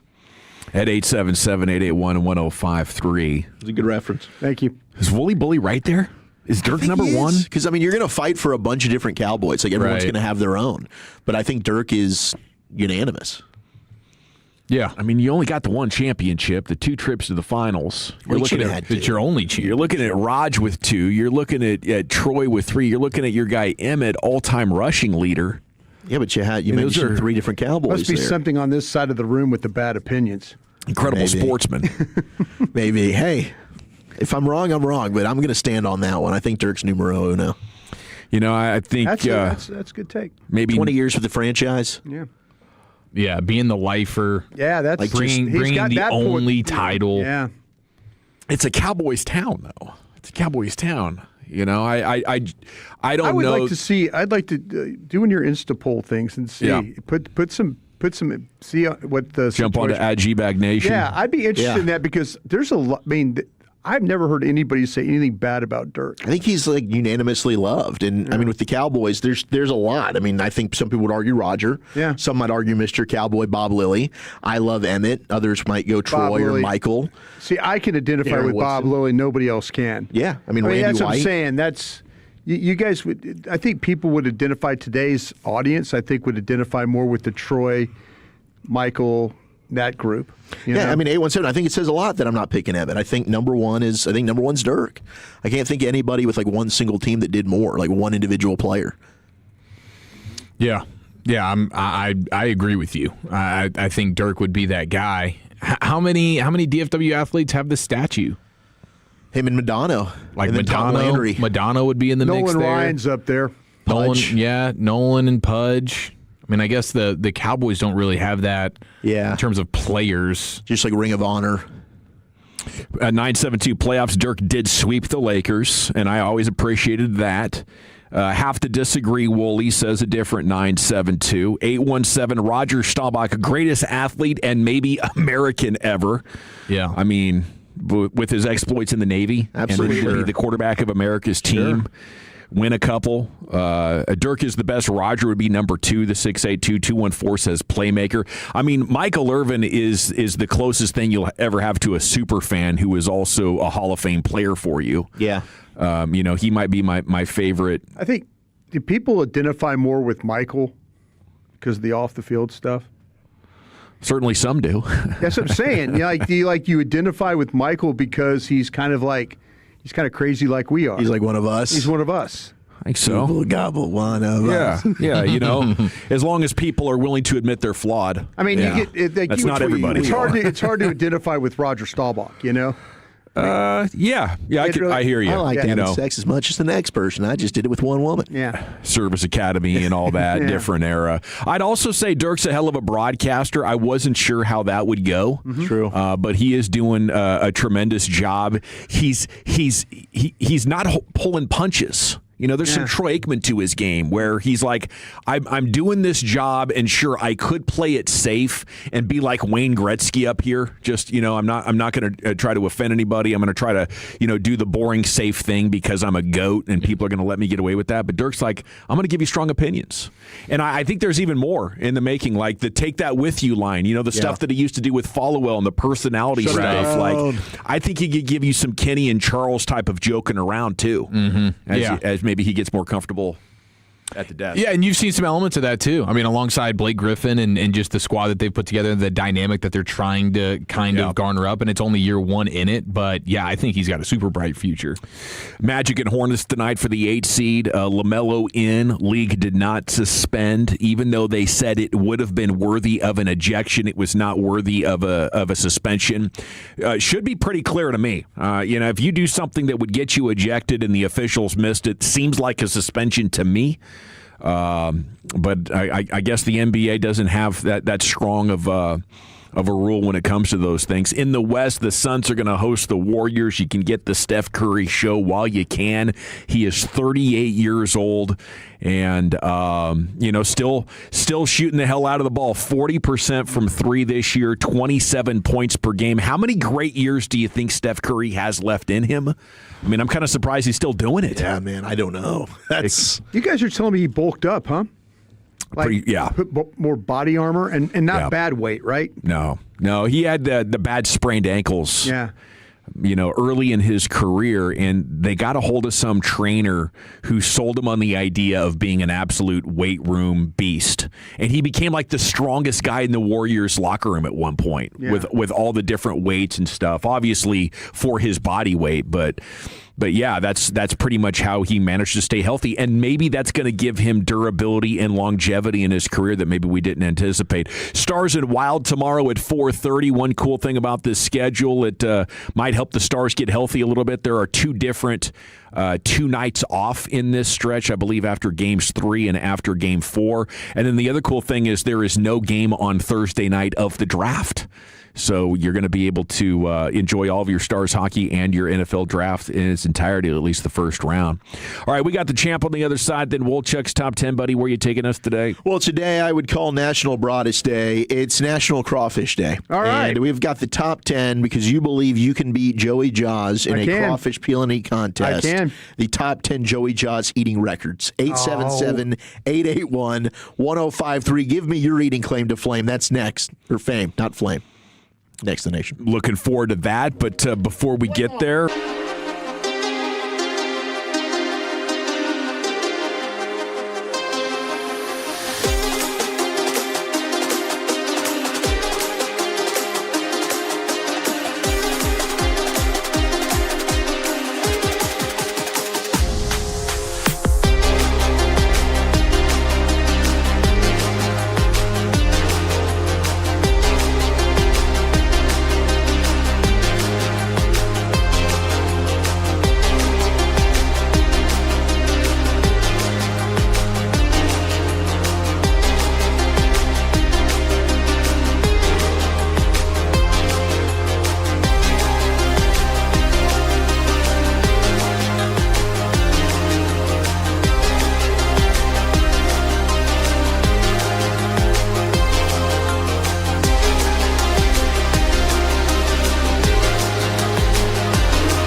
105.3 The Fan. Segment is brought to you by the Frankels. If you've been injured in a car or truck wreck, call the Frankels first, 214 or 817-333-3333. There is never an out-of-pocket cost. They only get paid when you win. The Frankels are the go-to car and truck wreck attorneys in Dallas. It's time now to go into the Pimp Cup, where Lucius Alexander is your champ. All right, so I believe this piece of audio will be going for 3 times today. 3 times today. It is AI brought us Bobby Belt on the beat right here. The mad Adderall scientist, Bobby Belt. Yeah, AI brought us, pulls his cape out for Diana Rossini. What's going on, bro? This is great, but there's also an AI brought us video clip on social today you can enjoy if you want to go a little farther down that rabbit hole. Absolutely. Absolutely. All right, here we go. I think people are being really unfair to Diana Rossini. Yeah. People love to talk about the grind, but this is a woman who grinds and swivels too, I imagine. Everyone wants to make fun of her, and that's fine. That's fine. But which is more difficult? Never being away from your phone like Chester, or having to grab a towel every time you need to know if Ramondre Stevenson's hamstring is an issue? Seriously, I feel for the lady. I really do. Faking an entire marriage is way more difficult than Tom Pelissero having to memorize Mike McCarthy's coffee order. I think a lot of you are jealous that you couldn't do what she does. I know Bobby's jealous. You know how clearly you can see Bobby's uvula when he's asking about Jermod McCoy's knee? And he still doesn't know. Come on, Bobby. Stick around 5:30. I got some John Blaze. John Blaze going to be John today. Blaze today, baby. Cannot wait. G-Bag of the Day, 5:30, then LA Live. Okay, so we'd love it if you can spend all 5 hours with us. You'll have Fan After Dark, Fred and Blake coming up at 7 o'clock, then Rangers Baseball at 8. Here's the Wooly Bully. It's top 10. All right, well, we got our guy Bob was choosing. He's going to be doing play-by-play for Stars Wild tomorrow, 4:30. Ish. Big fan of Bob. He's a good dude. I think Bob's awesome. Personally, my favorite. We talked to him with the Jets, right? Their chief pregame, Bob Wischusen. Yeah, he's play-by-play for the Jets. Yes. Yeah, and he's fantastic. And he's come on the show to help preview Stars hockey. Maybe we'll try and get him next week at some point. Maybe he'll tell us who the Jets are going to pick. Yeah. Ooh, that would be good. Maybe. All right, I'm going to shoot an email to the ESPN contact there. He is good in hockey, though. I think he's fantastic. I mean, him and Sean McDonough are both really good, but I kind of prefer Bob, I will say. How do you like hockey with announcer up in the booth and guy or gal between the benches? Hockey. I think they do a good job with it overall. I mean, I think back when NBC had it, I can't remember the guy that they had in the middle there. He was like with the glasses. He was funny. I mean, he was always kind of getting into the mix. Is that Darren with Pang? Maybe it was. Yeah. Pang sounds right. Yeah. And he was good. So I kind of like that. There's a guy, like Ray Ferraro was another one, I believe. Yeah, Ray, I think, still does it for ESPN. Yeah. In fact, yeah, he'll be with the Penguins and Flyers group. So Ray's now, I think, up in the booth, and they've got Emily Kaplan that's going to be down there. Sean McDonough is going to be part of that crew. But Bob Wischusen's going to split his time, Stars Wild, and then Mammoth and Vegas will be the other series that he's going to do. So that'll be exciting. And then we got, of course, the late time, Monday night. So Wischusen is doing a game every night? Back and forth? Pretty much. You got Penguins, Flyers is going to be McDonough, Ferraro, Kaplan, as I mentioned. Butcher-Gross is going to do Canes and Senators. And then Bob Wischusen is going to double up Stars Wild and Mammoth VJK. Jeez. That's going to be Do you busy. remember Tom Meese? Yeah. He had like a big old head, little body. Yeah. Yeah. Great announcer. Yeah. Drowned in his neighbor's pool. Yeah, it's oh my God, 96. That was a while back. Yeah, he was like the voice or the face of ESPN hockey play-by-play there for a stretch. Really? Yeah, So he was just gone. did Gary Thorne take over after him on ESPN? Because I grew up with like Gary Thorne and Bill Clement. Those were the guys. Man, that's a good question. They were awesome. But then we got the guy who retired just a little bit ago. Doc Emmerich. Yeah, Doc Emmerich. Yeah, Doc was awesome. Doc was He was fantastic. There was a little bit of crossover there with Thorne and Meese. Okay. Yeah, I mean, I loved Gary Thorne was excellent. I mean, he was. He had the iconic 99 Cup call. Yeah. Deep in the heart of Texas, the stars are shining. The stars have won the Stanley Cup. The stars have won the Stanley. It's an awesome call. Gary Thorne, shout out to you, sir. I think he was doing Baltimore Orioles play-by-play. I don't know if he still is. He might have retired. But I think he was doing that for a period. All right. The other news of note before we dive into the top 10, the Joey Chestnut claim to fame, eating, 877-881-1053. I want to know, what is the greatest eating challenge you've ever accomplished or attempted? But Jordan Tyson's got his private workout going on. Arizona State wide receiver Allen Eagle-Own. He, per a source from our buddy Matt Miller, ran around 20 to 25 routes, had just one drop on a dig route. 20 NFL teams were there. Including the Dallas Cowboys. The Dallas Cowboys. Dallas Cowboys had somebody in attendance as well. Per a source, and this is from Pete Thamel, Jordan Tyson showed the twitch, explosiveness, and leaping ability we all saw in the fall. He showed he's healthy and still explosive, which is all he needed to do. You also had Joe Shine of the Giants going out there in person a week before the draft. He's got nothing else to do. Harbaugh doesn't need him. That's true. I guess Harbaugh's Joe, like, why don't you go out there and time a guy or two? Go be my eyes out there, please, Joe. I appreciate that. And maybe he's in contention. I know Cleveland radio today has talked about if he's healthy, maybe he could even be in play at 6 if they're going to take Carnell Tate. Like, would they move Jordan Tyson over Carnell Tate? So a lot to look into when it comes to these receivers. Receivers and tackles, like they still might end up getting pushed up the board here. You might see some offensive tackles go that you didn't think would go in the top 10. Man, that would be so fun if they took Tyson. If they put Tyson with Lamb and Pickens, I don't know if they'd consider him at 20 in any scenario, but they're out there. They're out there. They're out there. Omar Cooper Jr. What if they did the crazy thing where they draft Tyson and they're just like, forget it, George. Like, what we can just rescind the franchise tag that you haven't signed, and we just move on now. Well, you don't even trade him. You just let him be a free agent. You'd have $30 million to the trade market to spend on defense now. Yeah. I mean, if Tyson stays healthy, there's a decent chance he'd be a better team next year. And I think I'm the world's #1 George Pickens fan. It's you and RJ Choppy just neck and neck, man. Clawing for that George. Just clawing with their fingernails. Keep that private, but yes. For that Pickens. That wasn't supposed to be repeated. All right, here it is. Honorable mention, top 10, Joey Chestnut. Greatest eating accomplishments on National Crawfish Day. And again, this is in honor of Brian, shouting out that he could out-eat Joey Jaws. Just peel and eat. Peel and eat. Peel and eat. He has to peel on the crawfish he eats. Cow brain tacos. Honorable mention for Joey. Cow brain? Cow brain tacos. Mad cow's disease. Yep. Staring that in the face. This is it's called the Zombie Pub Crawl. He did this back on October 12th of 2013. He still holds the competitive eating world record for cow brain tacos at 54. My goodness. That had to be the most violent aftermath of his eating life. Just knowing that you'd eaten 54 cow brain tacos would make you want to throw up for weeks, I would assume. I've never heard of that. Like, you hear about the tongue or whatever, right? Mm-hmm. But I don't hear about the brain. You're not supposed to do it.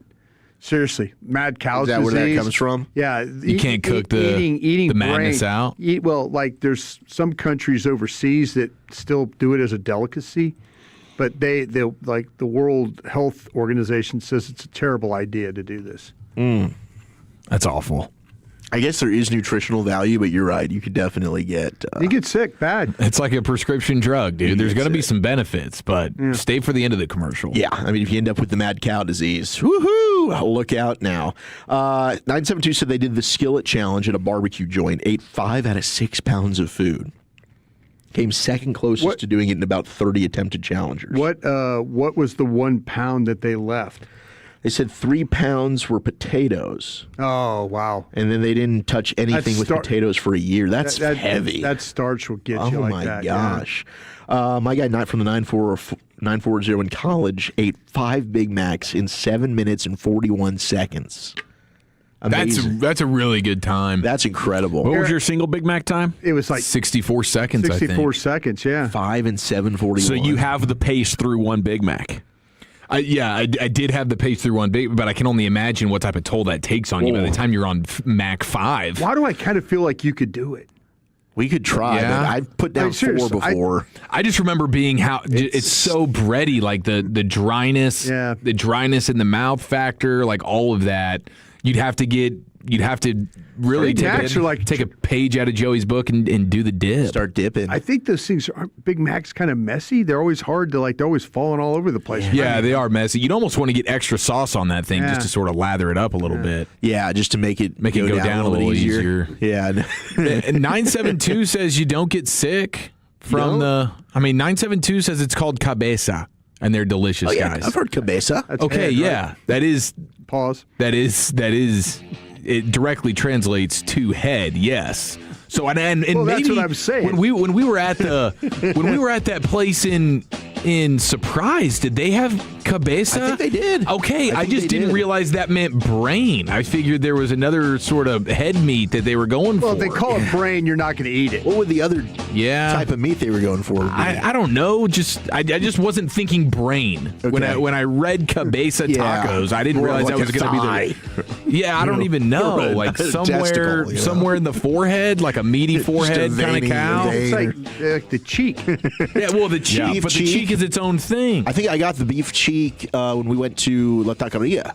Oh, okay. I think I did the beef cheek taco, and it was really good. Why'd you have to throw the extra? Because I know I can roll my R's sometimes, when I need to. You really did. Nice job with that. Thank you very much. It's common in Mexico to eat cow brain and intestines also from the 817. I've eaten the intestines. That's actually, All right, 401. I have a video on my Instagram. 3 Big Macs in a minute and 30 seconds. Burgers of Dallas. Okay, shout out to Burgers of Dallas. I love your page. I have definitely checked that out quite a few times. You do great work. 3 Big Macs in 90 seconds? Incredible what you're doing there. That's amazing. That's Olympic level eating. I mean, my claim to fame was the 4 Big Macs, 3 double cheeseburgers, 2 McChickens, a large fry, and a Diet Coke. And I did that in about 45 minutes. How hammered were you? It was less hammered, more extremely high. Oh, really? A lot of edibles. Just blazed. Okay, so John blazed. Now we're getting cabeza is the cheek and sesos is brain. Okay. So maybe 972 had it a little bit wrong. Okay, so that's where I went with that's the cabeza is the cheek. Okay. Yeah. All right. I knew it sounded kind of delicious in my mind. 103 Crystal Burgers is an honorable mention. And then 21 Twinkies. I kind of think 21 Twinkies is a little underwhelming. That would be awful. 21 Twinkies would be Well, what was the time? He might have only had like 2 minutes. 6 minutes. Okay, 21 Twinkies in 6 minutes. Yeah, if you told me Joey Jaws had 6 minutes, that's a lot of calories. I would have gone 35 Twinkies. Yeah, I would have thought so too. By the way, speaking of that, did you guys ever notice that what Hostess was doing with their names? You got ho-hos, you got ding-dongs, and you got Twinkies. Wow. Yeah, there was. I don't know if there's others. There was perversion. It might be a reach, but the snowballs, the oatmeal cream pies, the snowballs. See, that's Little Debbie, isn't it?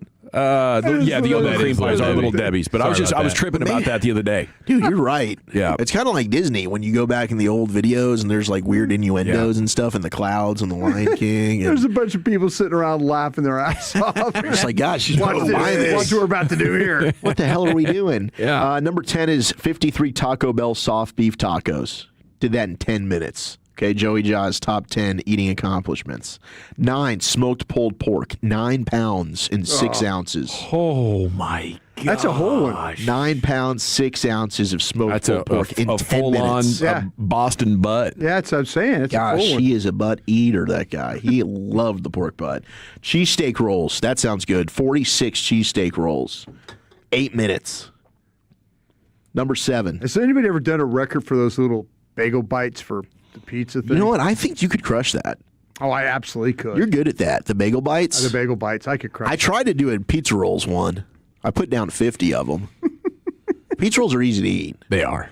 50. They're soft. Like the bagel bites put a lot of crunch on there. The key is you gotta, the stamina in the jaw. The bagel bites are always kind of soft. Well, I guess it depends on how you cook them, but they can get really crunchy on you. Yeah, they can. I'm they not could be overcooking them. A little munchy. Well, it depends on how you like it. Jalapeno poppers, 118 in 10 minutes. Oh, how about that next day? Oh. That's a burn factor. Oh. Number 6 is 17.5 pounds of cherry pie in 8 minutes. Wow. 5 is 220 chicken wings. 220, which he ate in 12 minutes. Must have been the party wings, flats. That's ridiculous. It's Buffalo Wild Wings, National Buffalo Wing Festival. He crushed it. Yeah. I mean, he probably did go off destroying. Hard-boiled eggs, 141, Brian. I bet some of these guys have the talent to maybe go toe-to-toe for Chestnut, but they just never ventured down that path. It's crazy what's never going on here. refined their skill. If you're eating that many wings in that little amount of time, you're eating the bones. Yeah, you're you're just chewing on all of it. He's got some strong teeth. Bologna slices, 15.75 pounds in 8 minutes. Ugh. St. Elmo's Steakhouse cocktail shrimp, 21 pounds of cocktail shrimp in 8 minutes. But number one is, of course, the 76 Nathan's Famous hot dog and buns, which he accomplished in just 10 minutes back in 2021. America's hero, Joey Josh, ladies and gentlemen, on National Crawfish Day. Overrated. We need to see you do the peel and eat crawfish against Brian Bratish. I'd like to see him just do peel and eat crawfish. I'll tell you if I can win or not. Okay. He'll give you the scouting report. How's he doing? I think I could beat him if he has to peel the crawfish. If he doesn't just slam the crawfish and eat the shell, actually peel the crawfish, take it out of the tail, I think I could beat him. Oh, it's not I'd the bet on you. standard size pizza rolls 713. It's definitely the Totino's tiny ones. All righty, we got to run. It's the G-Bag Nation on 105.3 The Fan. Friday staple time, Chief. What's in store? Yes, sir. 877-881-1053. Where have you taken some L's this week? More importantly, where have you gotten those personal victories? Biggest L, biggest dub, next right here in the nation. But first, I bring a big...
drive, relax, and enjoy the difference. Based on new Chevrolet registrations 2023 through 2025. Thank you very much, Lucius. It is the G-Bag Nation here on 105 to the Fan. We just got a big dub in breaking news here at the break, and it's time now for that Friday staple with the Chief. Let's do it. 877-881-1053. Where have you taken some L's this week? More importantly, where have you gotten those personal victories? Walchuk's doing his victory dance. Here's British Ian. Oh, yeah. Now listen here. It's time to toss things over to that silly twit, Eric Chiafalo, to give us this week's L takers and dub makers. On and off the field, no one is safe from this imbecile's tongue. It's biggest L, biggest dub. Feed me the good news, Wooly Bully. Per our friend Leah Asimakopoulos of the Dallas Morning News, Stars defenseman Miro Heiskanen expected to play in Game 1 versus the Wild tomorrow. He was a full participant in practice today, took line rushes and playing on the top power play unit.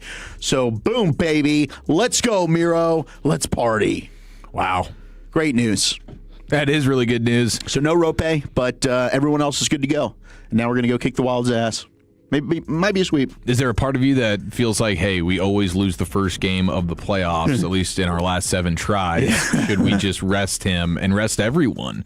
And maybe just go out there and just give them game number 1 and walk in Put healthy the Allen for game Eagles 2. out there. Yeah, skate the around Texas Stars. Yeah, the Texas Stars. The Allen Americans. Let them get some playoff I experience. said Allen Eagles, Allen Americans. The Allen Eagles. Maybe they've got a hockey team. They probably do. Yep. No, that's really good news, man. Shout out to Miro. What a tough SOB that guy is. Yeah, that's fantastic. 682, big dub, first at Billy Bob's last Friday. So he had his first Billy Bob's experience last Friday. It's always fun. Welcome to Texas. Yes. First time at a Stars game last Saturday. So he went back to back. Wow. With first time Billy Bob's, first time Dallas Stars, and then he's getting a new puppy on Sunday. That is a trifecta dub for the 682 rarefied air.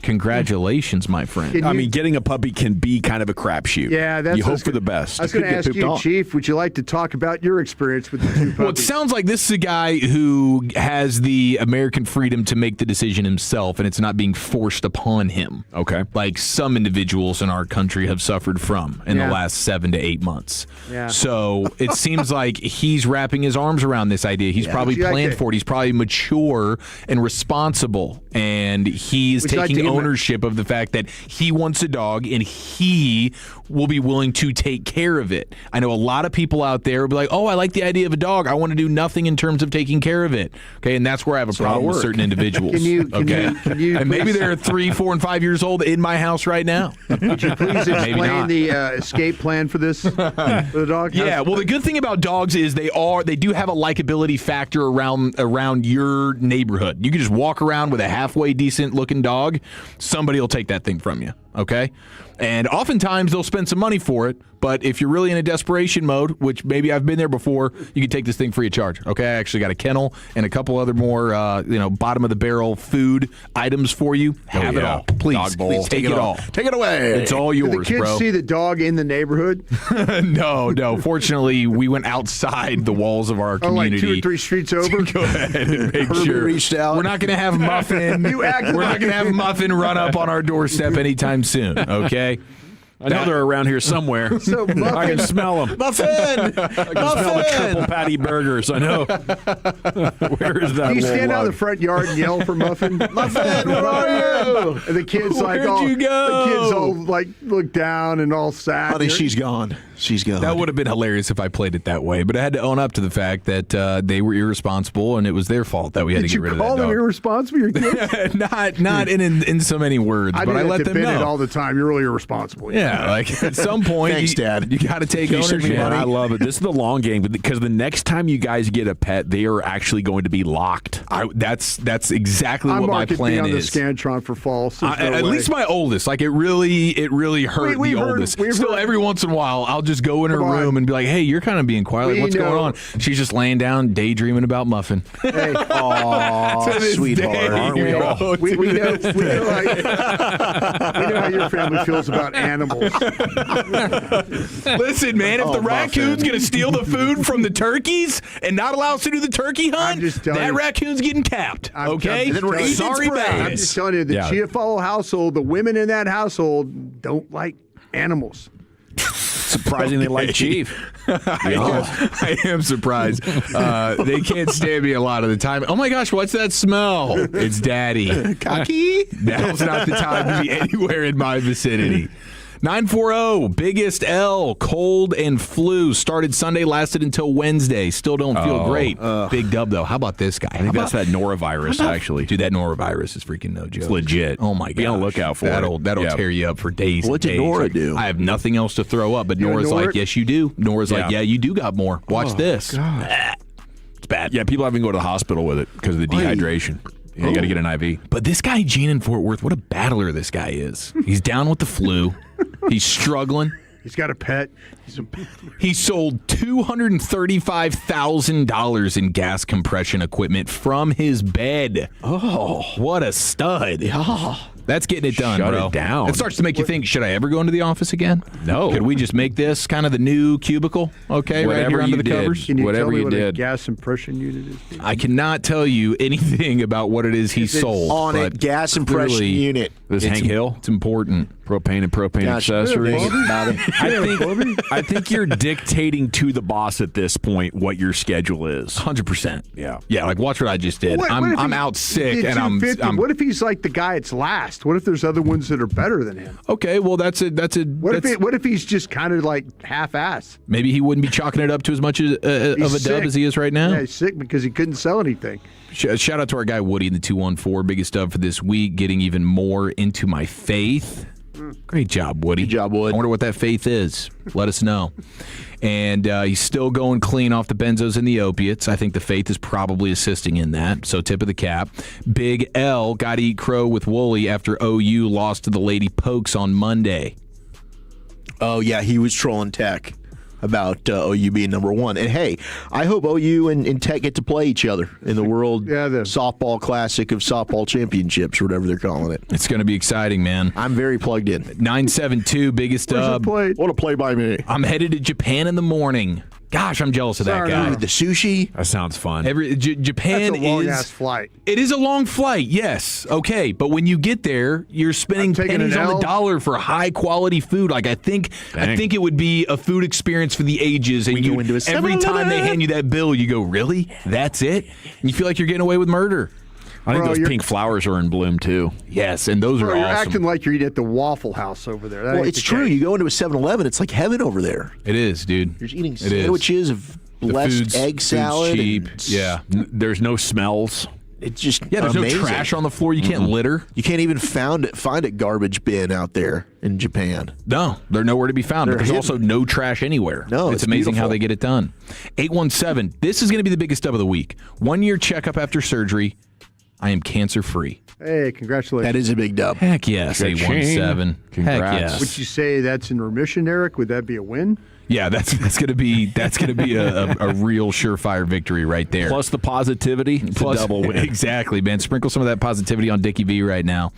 We have Alshon Jeffrey taking an L. Now he's pushing back on it. He says this is all much to do about nothing, but he was arrested. Former Eagles wide receiver, Bears wide receiver, arrested on Wednesday for insurance fraud and conceal/fail to disclose insurance benefits or payment. He has been released from jail. He could be facing up to 5 years in California State Penitentiary. But he's saying it was just a minor fender bender, and I provided my information, and this is all unfounded allegations. So hopefully everything's fine there. Maybe he could share a cell with old Big Baby, right? When he in there for insurance fraud? Is Ben out? Yeah. Big Baby's out, man. Oh, is he? Yeah, he sure is. And then we also have, how about a big victory to the lady who was on a Carnival cruise? She's a passenger. She was apparently overserved, 14 shots of tequila. What? And How do you get overserved? she fell down some stairs and she suffered some injuries, and now she has been awarded $300,000. Oh, that story is insane, dude. What the hell? That It's is like you crazy. get the drink package. How is it on them? Welcome aboard the Mary Smith. I need to start going on You Carnival. definitely don't want to drink in any of these states because they will cut you off the minute you get a little bit too loud. Or stumble. You're cut off. Because some of these jurisdictions, dude, they don't blame the drunk people. They will actually blame the bartender for giving you what you ordered. That's what's happened here. Unbelievable. Thank you, Chief. Yes, sir. We got 1 down and 4 to go, a fix and a mix, and who knows what else coming up next. Chuck, what's in store? Yeah, let's get into it as the chaos that could ensue in round 1 of the draft. Inter-division, I don't know how to say that word, trades next. Take us with you where.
Fort Worth. Let's go, Cowboys. An Odyssey sports station. Driven by our D&M Leasing Studios. You're rolling with the G-Bag Nation on 105.3 The Fan. Welcome to the Nation. Here we go. It is our number 2 of the G-Bag Nation on 105.3 The Fan. Thank you for making us part of your day. Happy Friday to you. Okay, we got the C-Note coming up here in 20 minutes. Cowboys news of the evening. Right now, it's time for a Football Fix Sports Mix with Wolchuk. Bully, take it away. Let's do it. Let's get our fix right after this. You think football is still fun?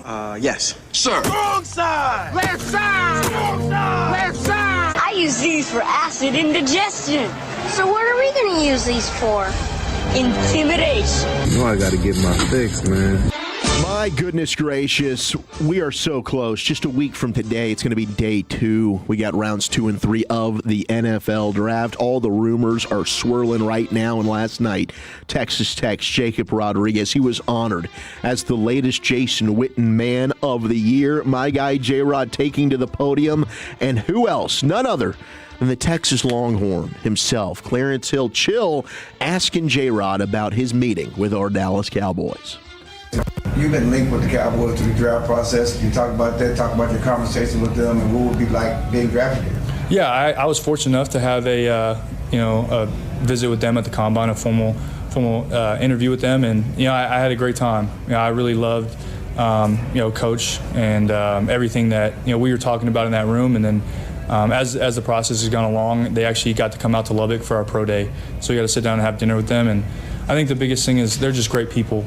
I believe that they're great coaches, and CP and the rest of that defensive staff are going to do a lot of great things this year, and they have a lot of good people to be around. But I think the biggest thing was they're great people, and they're really cool to be around, and they're great guys where you can just we were able to sit down and have dinner with them, and we got to mesh really well. What's the best part of your game? I mean, you seem like you stuffed your stat sheet in college. You did everything. Mm-hmm. How does that translate to the NFL? Yes, sir. I think I take the football away at a high level, and I think that's what you want as a defensive player. Is you're always trying to go for the ball, and the biggest part was you have great teammates who are able to play. You can play free that way, and everybody's running to the football, and when you have guys who are willing to strain as hard as they can to go pick the ball up, or go get to the quarterback to where I can be in position to make a play. When the ball's thrown, all that stuff really helps. But I think that's kind of what was able to set me apart this past year was my ability to take the ball away.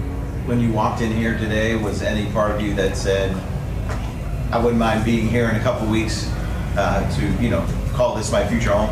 I would argue that anybody in this that sees this facility would say they would love to be here. It's an amazing place filled with amazing people, and obviously that this facility is unreal, and it's unlike really any out there. And so this is an amazing place. I'll be happy just to end up anywhere. Shout out to Clarence, shout out to Todd, and I hope that we can just keep him here at the Star in Frisco. 12 forced fumbles over his career with Tech, 7 of them last year alone. He certainly is one of those guys that will take the football away. I don't believe that he's a guy that is in consideration at pick 20, as much as I would love for him. I don't know that the Cowboys would do that, but if they trade up into the second round, if there is a trade back scenario, I think we talked about that today on the stack, Brian. I think the floor for him is probably pick 51 to Carolina. Mm-hmm. Dan Morgan and Carolina were at his pro day in Lubbock. I've heard a lot of positive buzz that they are very interested in him. I wouldn't be shocked if he snuck into the bottom of the first round. Maybe a team like Buffalo, Chicago could be interested, but I'd love by any means necessary to get Jacob Rodriguez in a Cowboys uniform. You guys know that, but congratulations to him and for Jason Witten being honored last night. Yeah, an incredible achievement. You can tell right there from listening to him that he's got that culture leadership component the Cowboys are probably looking for. You do wonder about his arms. You do wonder about everybody talking about him, being too much of a reach at 20. But I'd love it. I'd be very excited. When Greg Cosell from NFL Films is on there talking about saying out of all the inside linebackers he's ever evaluated, this guy scrapes the best. I don't know. I don't know if he's going to go in the first round. But I think there's going to be a lot of teams regretting that they didn't take him. I'm with you, man. He's one of my favorites in the entire class. He is an awesome football player. Now, we have Jacoby Brissett in Arizona. He's not attending phase 1 of the offseason program and is asking for an extension. Oh, that's a scary holdout, dude. As a starter. Well, that is their starting quarterback. Scary holdout, bro. He is set to make $9 million, only $1.5 million in guaranteed money. And so he's like, look, if you guys want me to be your starting quarterback, you got to pay me like a starting quarterback. So I don't know that impacts Ty Simpson in Arizona, that people linking them together at all. But I'm just here for pick 20. Somebody wants to move up to go get a quarterback, or somebody wants to move up to go get an offensive tackle. Because at 12, I could see the Cowboys staying put. And if they do, it's going to be a nerve-wracking experience, but maybe they get lucky. Maybe Caleb Downs, maybe Sonny Styles, maybe somebody falls to him. But my dream scenario is Downs does fall at 12, and then at 20, you can back that ass up. We're going to do that go at ahead and 340 today. Maybe pick up some extra picks. I'm going to take you down through the thing, and I'm going to have Wolchuk pick me a player. Is what I'm going to have him do. Let's do it. So we take that thing down. We're going to trade this thing down from. We'll trade it down from 20, but I'm also interested if you want to trade it down from 12, all the way down into some of these teams, like at Chicago at 25. You have my attention. Let's do this. All right, let's go to Chiefs GM Brett Veach. Here is him yesterday, pre-draft presser. What are you expecting in the first round of this draft, Brett? I think that the fans will be in for a treat next Thursday, because I think that the grades are going to be so close from some of these tackles and DNs and other receivers that a lot of these guys that are mocked high may go a little lower, and a lot of these guys that are getting mocked a little lower may go a little higher, because I think they're so close this year. It's not this huge gap and big fall off. And even with the offensive linemen, there's traits that you like and some things that all these guys need to clean up and work on. But I think that the grades are so close that it'll come down to the scheme fit and, coach's analysis, the vision, the fit for these guys. So I think it should be an entertaining night and look to probably be a lot of trades. And I think that's what a draft like this, when you don't have, 2 or 3 franchise quarterbacks and, a Will Anderson or a Myles Garrett, I think it does lend itself to open up to a lot of fun and a lot of excitement. So I think from a fan's perspective, they should have a lot of fun next Thursday.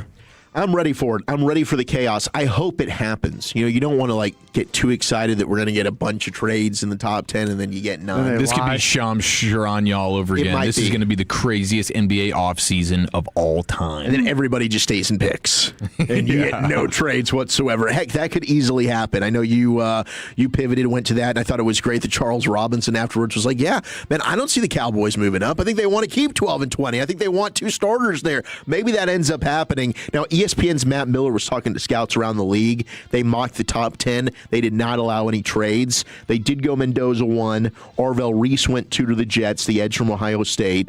David Bailey got sniped by Arizona at 3, the edge from Tech. Jeremiah Love, running back Notre Dame, to the Titans. Carnell Tate went to the Giants. And that Giants pick right there, that is the one that I'm circling. That could be a pivot point. If they don't take one of those Ohio State defensive players, you might have a really good chance for one of those to slide. They go offense. There are some people thinking it could be Jordan Tyson. Here it's Carnell Tate. Browns take Francis Malinois, the offensive tackle, Miami. Commanders take Sonny Styles, the linebacker from Ohio State. Saints, Jermon McCoy, corner, Tennessee. Reuben Bain Jr. goes to the Chiefs. A lot of people think that could be a wide receiver. Maybe Jordan Tyson from Arizona State. And then Caleb Downs goes 10 to Cincinnati. So that would just leave Mansour Delane, the corner from LSU, as the remaining really elite defensive player, and you got to navigate past Miami. Otherwise, the Cowboys would be wiped out in that scenario, waiting at pick 12. So it's a gamble. It's a risk, but maybe one the Cowboys are willing to take at 12. Man, that's rough. I think it stands to reason. I think it was Dan Rogers, blogging The Boys, pointed this out, that if you're the Cowboys, you're sitting there at 12 and you're like, okay, we have this amount of quality defensive players that we like. Once it gets down to there's just one left, that's when we pick up the phone and try to move up. Mm-hmm. You have to overpay. But yeah, and maybe we do. Yeah, that's true. That's when the work. And I'm just saying right. this. But the trade-up team calls. Yeah, you're in panic mode now. If that's the case, you're desperate because you know you've got to make this deal because if you don't, you're not going to get your guy. And then Dallas will. And the one thing Jerry Jones will do is overpay. We've seen him throw threes and fours around like they're nobody's business. And in what's supposed to be a buyer's market, you'd hate that to end up being you, right? Like the idea that I like the go up and get it is because I don't think you're going to have to pay as much as usual. And you've got Andrew Berry now trying to pit. Like, everyone knows, Cleveland, you want to move back. Now he's trying to sell, like, yeah, but we want to still get value for the pick. You're probably not going to, or you're just going to stay there and pick. I'd honestly call Dallas, too, knowing that Dallas will overpay for players. I would. That'd be the first team I would call. If you're going back, call the Cowboys and offer the deal and see what they'll give you. And I bet you their deal will be better than everyone. They'll use the trade charts and stuff like that, but they'll overpay or on some of these deals. Well, what about Washington? We have not thrown out a Washington-Dallas trade up. Adam Peters, their general manager, asked about that during his pre-draft press conference. No, I don't think it impacts it at all. Obviously, I think there's more scrutiny with that, but it certainly doesn't change. The thought process is always, is this the right decision for our team? And if that's the case, then we'll do it. And it doesn't really matter what the team is. We got to beat them on Sundays, Mondays, Wednesdays, Thursdays, Fridays. Some loud music. Yeah. Who's doing this? What's this? Is this really what they're doing? Yeah, it was JP Finley that tweeted that one out. JP's throwing beats under it. Covers the Commander. So, Adam Peters, if you couldn't really hear what he said there, I don't think it impacts it at all in terms of trading in the division. Obviously, I think there's more scrutiny with that, but it certainly doesn't change. The thought process is always, is this the right decision for our team? And if that's the case, then we'll do it. Yeah. And it doesn't really matter what the team is. We got to beat them on Sundays and Mondays and Wednesdays and Thursdays regardless. So, to me, that doesn't make a huge difference. You're competing against all the teams, all 31 of them. So if it happens to be a team in the division that's going to give you the best offer, you got to be willing to take it, unless they're hated rivals.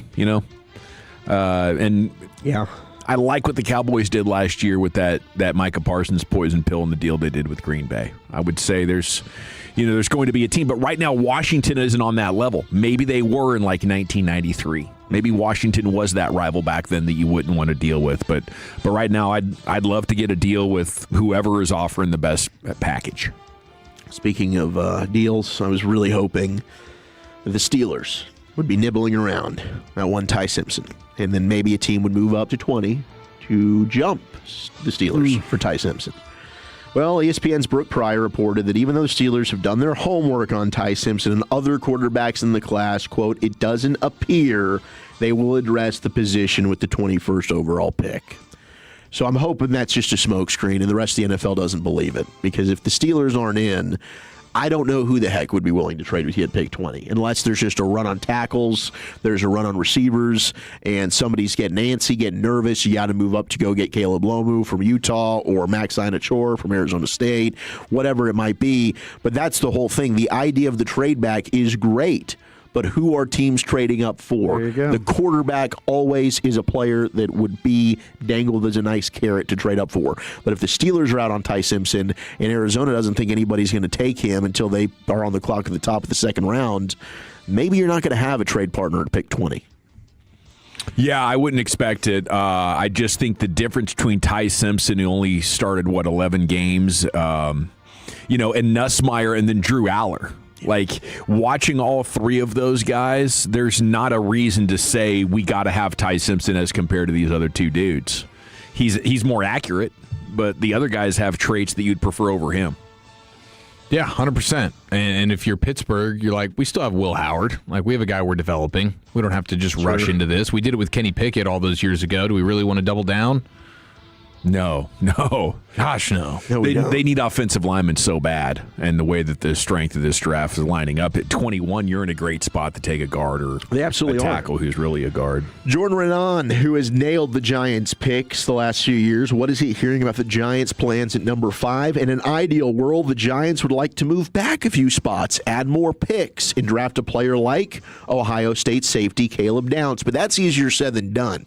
Staying at 5, the 3 players who seem to be squarely on their radar are Notre Dame running back Jeremiah Love, Ohio State linebacker Sonny Styles, and Caleb Downs. So there's a lot of Francis Mauigoa chatter. Jordan Renan, who's pretty plugged in there, is narrowing it down to those three names. I still would think Mauigoa is a really smart pick for them, but if they don't do it, Styles or Downs certainly would hurt Dallas. Jeremiah Love would mean I don't know what Tennessee did it for. Maybe they go with Mauigoa, and then Love would be able to be a Giant at 5. But that's really a pivot point for me. Like, what do the Giants do? If they take one of your guys, then I think you really are going to have to then start getting aggressive on the phones and make that deal with Cleveland to move up to ensure you get your player.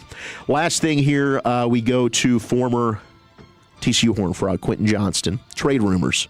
Joe Hortiz of the Chargers, quote, "I've had 0 calls regarding Quentin Johnston. There's a lot of rumors out there, and I can tell you this. I've had 0 calls regarding him, and I've made 0 calls about Quentin."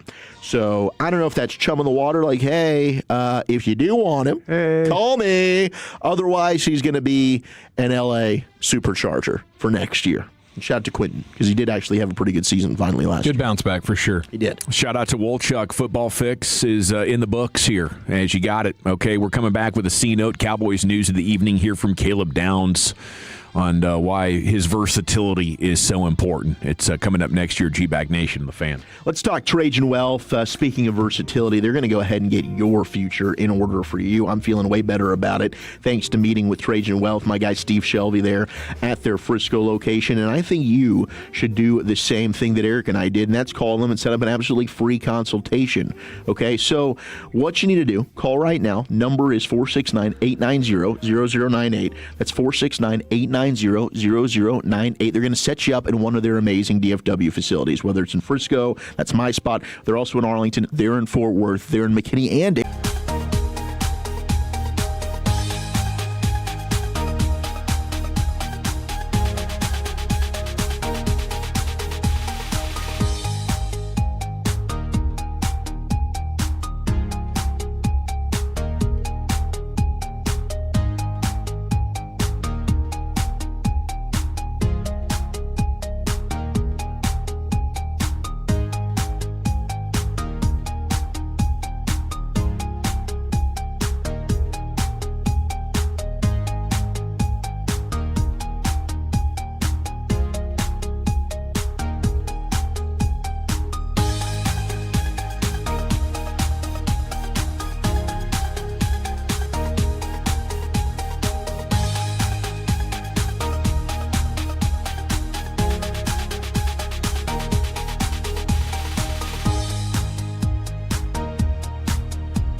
105.3 The Fan, 6 days to the draft. Here it's the C-Note. Every afternoon at this time, Cowboys News of the Evening. Segment is brought to you by the Frankels. If you've been injured in a car or truck wreck, call the Frankels first, 214 or 817-333-3333. There's never an out-of-pocket cost. They only get paid when you win. The Frankels are the go-to car and truck wreck attorneys in Dallas. Here we go. A couple of audio clips. Caleb Downs with NFL Network and Bucky Brooks asked about his versatility and why it is so important. Here's what he had to say. Yeah, I feel like at the end of the day, you have to find ways to get the offense off balance. So if everybody's just in the same spot every play, it makes the offense be able to just read and react and say, okay, if this guy's here, I know they're doing this. But if you have a couple players that can be here and play this position and then be here and play this position, it makes the offense have to read and react based off of that. So I feel like it puts the favor back in the defense. And if you have players that can do that in the secondary, and then linebacker and in the front, I feel like that's a really special thing, and I feel like I can do that. Okay, so that's Caleb Downs, Ohio State safety. Again, just like Jacob Rodriguez in the clip Wolchuk played for you in the Football Fix, you can hear the culture, you can hear the leadership in the way that he answers questions. You can hear the brain works, the quote brain works that Christian Parker is looking for. Anything you guys would like to add about what we know about the Dick Fangio defense that Christian Parker is bringing and how Caleb Downs would operate inside that? I mean, I just think this is a dude that no matter who is the defensive coordinator, please God, Christian Parker comes in and is awesome. He can fit any defense. It doesn't matter if they change things, if they want to go too high, single high, if they want him to come up and play in the box, in the slot. I just think Caleb Downs is one of the best pure football players that I've personally ever been able to see play, doing this for now 4 years. I mean, he's unbelievable. And I think there are times that he got bored, quite frankly. I've said this before, at Ohio State, because he just wasn't tested vertically. I think that's why you had him playing down in the box. You can see now, and others have put clips, but if you go back and watch his freshman year at Alabama, that's where you see a lot of the coverage skills. Yes. Him carrying Brock Bowers around the field one-on-one. You see him playing deep, that center field back, flipping his hips, being able to carry a post route, getting himself in good position. Caleb Downs is just one of the most instinctive, smart, high football IQ players that you're going to find. So if the league wants to be silly, I'm totally on board. That's the dream. If you can stay at 12 and Caleb Downs falls into your lap, you're getting the best player in the class. And for that to happen at 3, 4, 5, we really need the Cardinals, the Titans, and the Giants. You think if they go offensive players, that's where the dream starts? Yes, I think so. I mean, even if one of them takes a defender, it's okay. But yeah, the more... And then Cleveland at 6, can they take a receiver or do they take an offensive lineman? I think all of that. 7, Washington, maybe Carnell Tate can be there. They take him. I think that's who they'd like. All of that helps push these guys down the board. It's got to be falling to 12 though, right? You're not trading up for a safety or a linebacker. Are you really, like in practical terms, talking about the real world? Would a team do that? Would the Cowboys do that? I mean, they traded down for Micah Parsons when they thought he was an inside linebacker. Don't think they realized what they had in Micah Parsons when they traded down. Yeah. I don't think because in talking with guys like Justin Stuckey, the guys who evaluated him at Penn State and stuff, it was like, hey, did you guys have an idea? And Stuckey's like, to be honest with you, no. We really didn't. And I mean, if they would have known he was going to be a pass rusher like that, they I don't think he would have been out of the top 5. I don't think 11 teams would have passed on him. Yeah. Right. So okay, up next here on the C-Note, world number 1 golfer Scotty Scheffler asked about his friendship with Tony Romo as he was getting ready for the RBC Heritage Day 2 over there, and he actually ends up revealing something about Romo and Jordan Spieth here in this clip. Here we go. Here, Scott. Tony Romo wrote about you in Time. Did you hear about this at all? No, it's not. And he said, I guess, that he's going to beat you someday. Do you agree with that, or do you? He's beat Jordan before, so shout out to Jordan for that. But he hasn't beaten me yet. In the he said, I'm not going to say that he can't because he's a good golfer. So I'm definitely not going to go out and say that he can't. And we also play a lot of golf together, and in golf, you never really know what's going to happen. And then the second thing is he described you as mature but beyond your years from when he first met you. What's it mean that he kind of felt that way about you, of being mature beyond your years? I mean, it's really nice. Tony is a guy that I grew up watching play football, and I had the opportunity to play golf with him, I think when I was in college, and I liked him from the start. He's kind of like a big kid. He loves to have fun. He loves competing. And, the great thing about golf is that I can go out there with him and give him enough strokes to where we're going to have a good match. And, like I said, Jordan, the three of us really play a lot of golf together at home. And, he's been a great asset for me just to see how he kind of goes through life as a family man and as someone who is, on TV all the time. He was the quarterback for the Dallas Cowboys, so he has a better understanding than I do of what it's like to be in the spotlight. And I'm, fortunate to have the ability to bounce stuff off of him and whether or not he handles certain things like, how he handles his sponsorship days or how he handles media or, pictures when he goes out to dinner, little stuff like that I feel like I've just learned a lot from him about how to kind of navigate being a professional athlete while also trying to be a family man as well. Man, I knew things got bad for Jordan Spieth, and I know Romo's a pretty good golfer. I didn't know it got that bad. I mean, Romo's got to be, coming up on 50 now?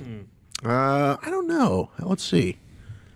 45? Yeah. Be my guess for Romo right now? You nailed it, 45. 45 years old, but 46 next week. Must be cool for him to get out there with the top golfers, and must be really cool for the golfers to go out there and play with Tony Romo, because as Scott said there, he was growing up when Romo was at the height of his powers. Top 3 things left to do for each NFL team. What did they say about your Cowboys? This is NFL.com's Kevin Patra. It's the next story here as we deliver the C-note to you here, Cowboys News of the Evening. Number 1, keep adding to the front 7. Number 2, get some cornerback depth. And number 3, what about George Pickens? What about George Pickens? Yeah, nothing's going to happen there, is it? Nothing's going to happen anytime soon with George Pickens. Cornerback depth, I don't get it. I mean, Choppy's on there this morning, saying, or on our morning show, saying over the last couple of weeks that corner's like the spot that he's honing in on. We're pretty good at corner. Well, I mean, you're good at corner if you think Deron Bland's going to come back healthy, and if you still believe in, and I believe in Revel. I think that he was really thrown into the fire there. You're playing 3 games in 12 days. The brace, I think, was a big issue. So I'm still going to believe in the player, but I think this is a draft that is just corners are one of the strengths of the class. So to me, regardless, any team, I think that your best player oftentimes when you're on the clock is probably going to be a corner, Brian. So to me, I do think corners should be a consideration, but maybe they do feel better about their corner depth than we initially think looking into it, especially since they brought in 2 corners in free agency. Yeah, that's the way I'm looking at it. Like, I think Bland's going to get healthy, Rebel's going to be better, and bringing in Durant, I think they're better than they were last year at corner, and at least sufficient. Okay, the Franklin injury attorney text line is open here for you at 877-881-1053. 505, isn't Romo a scratch golfer? Yeah, he might still be. I'm not sure if he's been able to maintain that, but I mean, being a scratch golfer compared to a pro golfer is probably still a difference between 8 or 10 shots. But I think to what Scotty was saying, you can go out there and yank one out of bounds and miss a couple of putts, and Romo could have the day of his life. And see, that's how Tony plays. Tony is, if you ever watch him play, he's a go for it. Well, he's a 5 or 6 par in the row guy. Maybe make a birdie, then he takes a snowman. Then he takes a 7, Oh, he's a blow-up hole guy? Yeah, he's a blow-up hole guy. So, yeah, I mean. Makes sense. Yeah. Blow-up holes, fourth quarter interceptions. Excuse me, sir? This kind of goes with the territory. Okay, then how about this one? When did Dawson flip-flop on downs? I recall him saying he wasn't all that and couldn't wait to argue with Wooly Bully about it. I just didn't want to argue, for months about it, but I'm still not convinced that he should go in the top 10. The surprising thing that you just did was you gave a little bit more confidence in Ravel, because there were some times where, like, man, they need to draft a corner here. Yeah. I mean, if you're trusting him to be better, I mean, then they went and got Durant. I put it in my own words. Yeah. I'm not that. That's what. No, but they went and got Durant. Yeah. Exactly. So now you're not looking at him like we have to start Revel. I have my faith in Bland is low, and I'm just saying from a health standpoint of the foot. Yeah. I scared me. I know what Revel is. I know what I've seen that one. But the bland foot one, that's the one that bothers me. But the Downs thing, I'm still there. I just don't want to be stubborn and make this draft about me, and what I think about Downs. It's about the Cowboys and who the best players are for them. So in the interest of, facilitating conversation or being honest, this is my first time evaluating players. I probably shouldn't make my opinion the focal point of a discussion on a 5-man show on your home of the Cowboys. But I mean, that's what we do. I still think he is a react to what the other team is doing. I don't think he is going to go attack and make the other team react to what he's doing. He is, where's this ball going? I will be there. And whether that's a completion or a running play, I'm going to be the guy, better than most people at my position to be the guy to make sure this dude gets tackled. Yeah, I'm just like in the position for him. Whatever, if you're a coach and you don't put him around the action or in the action, then you might as well not draft this player. If you ask him, it's kind of like our guy at LSU, the edge rusher that Harold Perkins Jr. Yeah, I mean, here's a guy that rushing the passer is his absolute strength and the best thing he does. You drop him into coverage and do things like that, he's a terrible football player. If the Cowboys don't use Downs like he's been accustomed to, and they try and do other things, me personally, I don't know about playing him deep. I don't know about playing him as a single high guy. I have some questions about that, but everything else about the player, I have no questions about. Okay, the rest of the division here from NFL.com's Kevin Patra. The Giants figure out the Dexter Lawrence situation, reinforce the O-line, bolster the corner room. The Eagles decide on A.J. Brown, start building the O-line of the future, restock the pass rush. Of note for them, they have 2 threes in this year's draft, so 4 picks in the top 100. If Philly nails it, unfortunately, they could be back, but for now, ding dong, the witch is dead. Washington get a wide receiver too, keep adding DBs, and upgrade their center spot. They did lose Biotish, didn't they? Biotish went to the Chargers? Yes, he did. Something like that? Okay. We got to run. We're coming back with Krusty's Corner. Brian, where are you taking us today? Yeah, folks are saying we've beaten a dead horse about trading up. Let's try and go back. We'll do that next. Okay, I want to chat about D&M Leasing with you before we do anything else, though, because if you want or need a brand new vehicle, right now, all you have to do is call D&M and tell them what you want. Any make, any model, foreign, domestic, car, truck, SUV, D&M Leasing has access to anything and everything, and they'll make you happy. The weather's getting nice. Before too long, it's going to be, convertible weather. It's going to be cruising around town. What's going to make you happy?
Roger that.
Roger that, Sally.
At anyone in the all price to sell. Silverados, Tahoes, Blazers, Malibus, Equinox, and more. Visit ClassicChevrolet.com. This is Texas. This is Classic Chevrolet. Together, let's drive, relax, and enjoy the difference. Based on new Chevrolet registrations 2023 through 2025.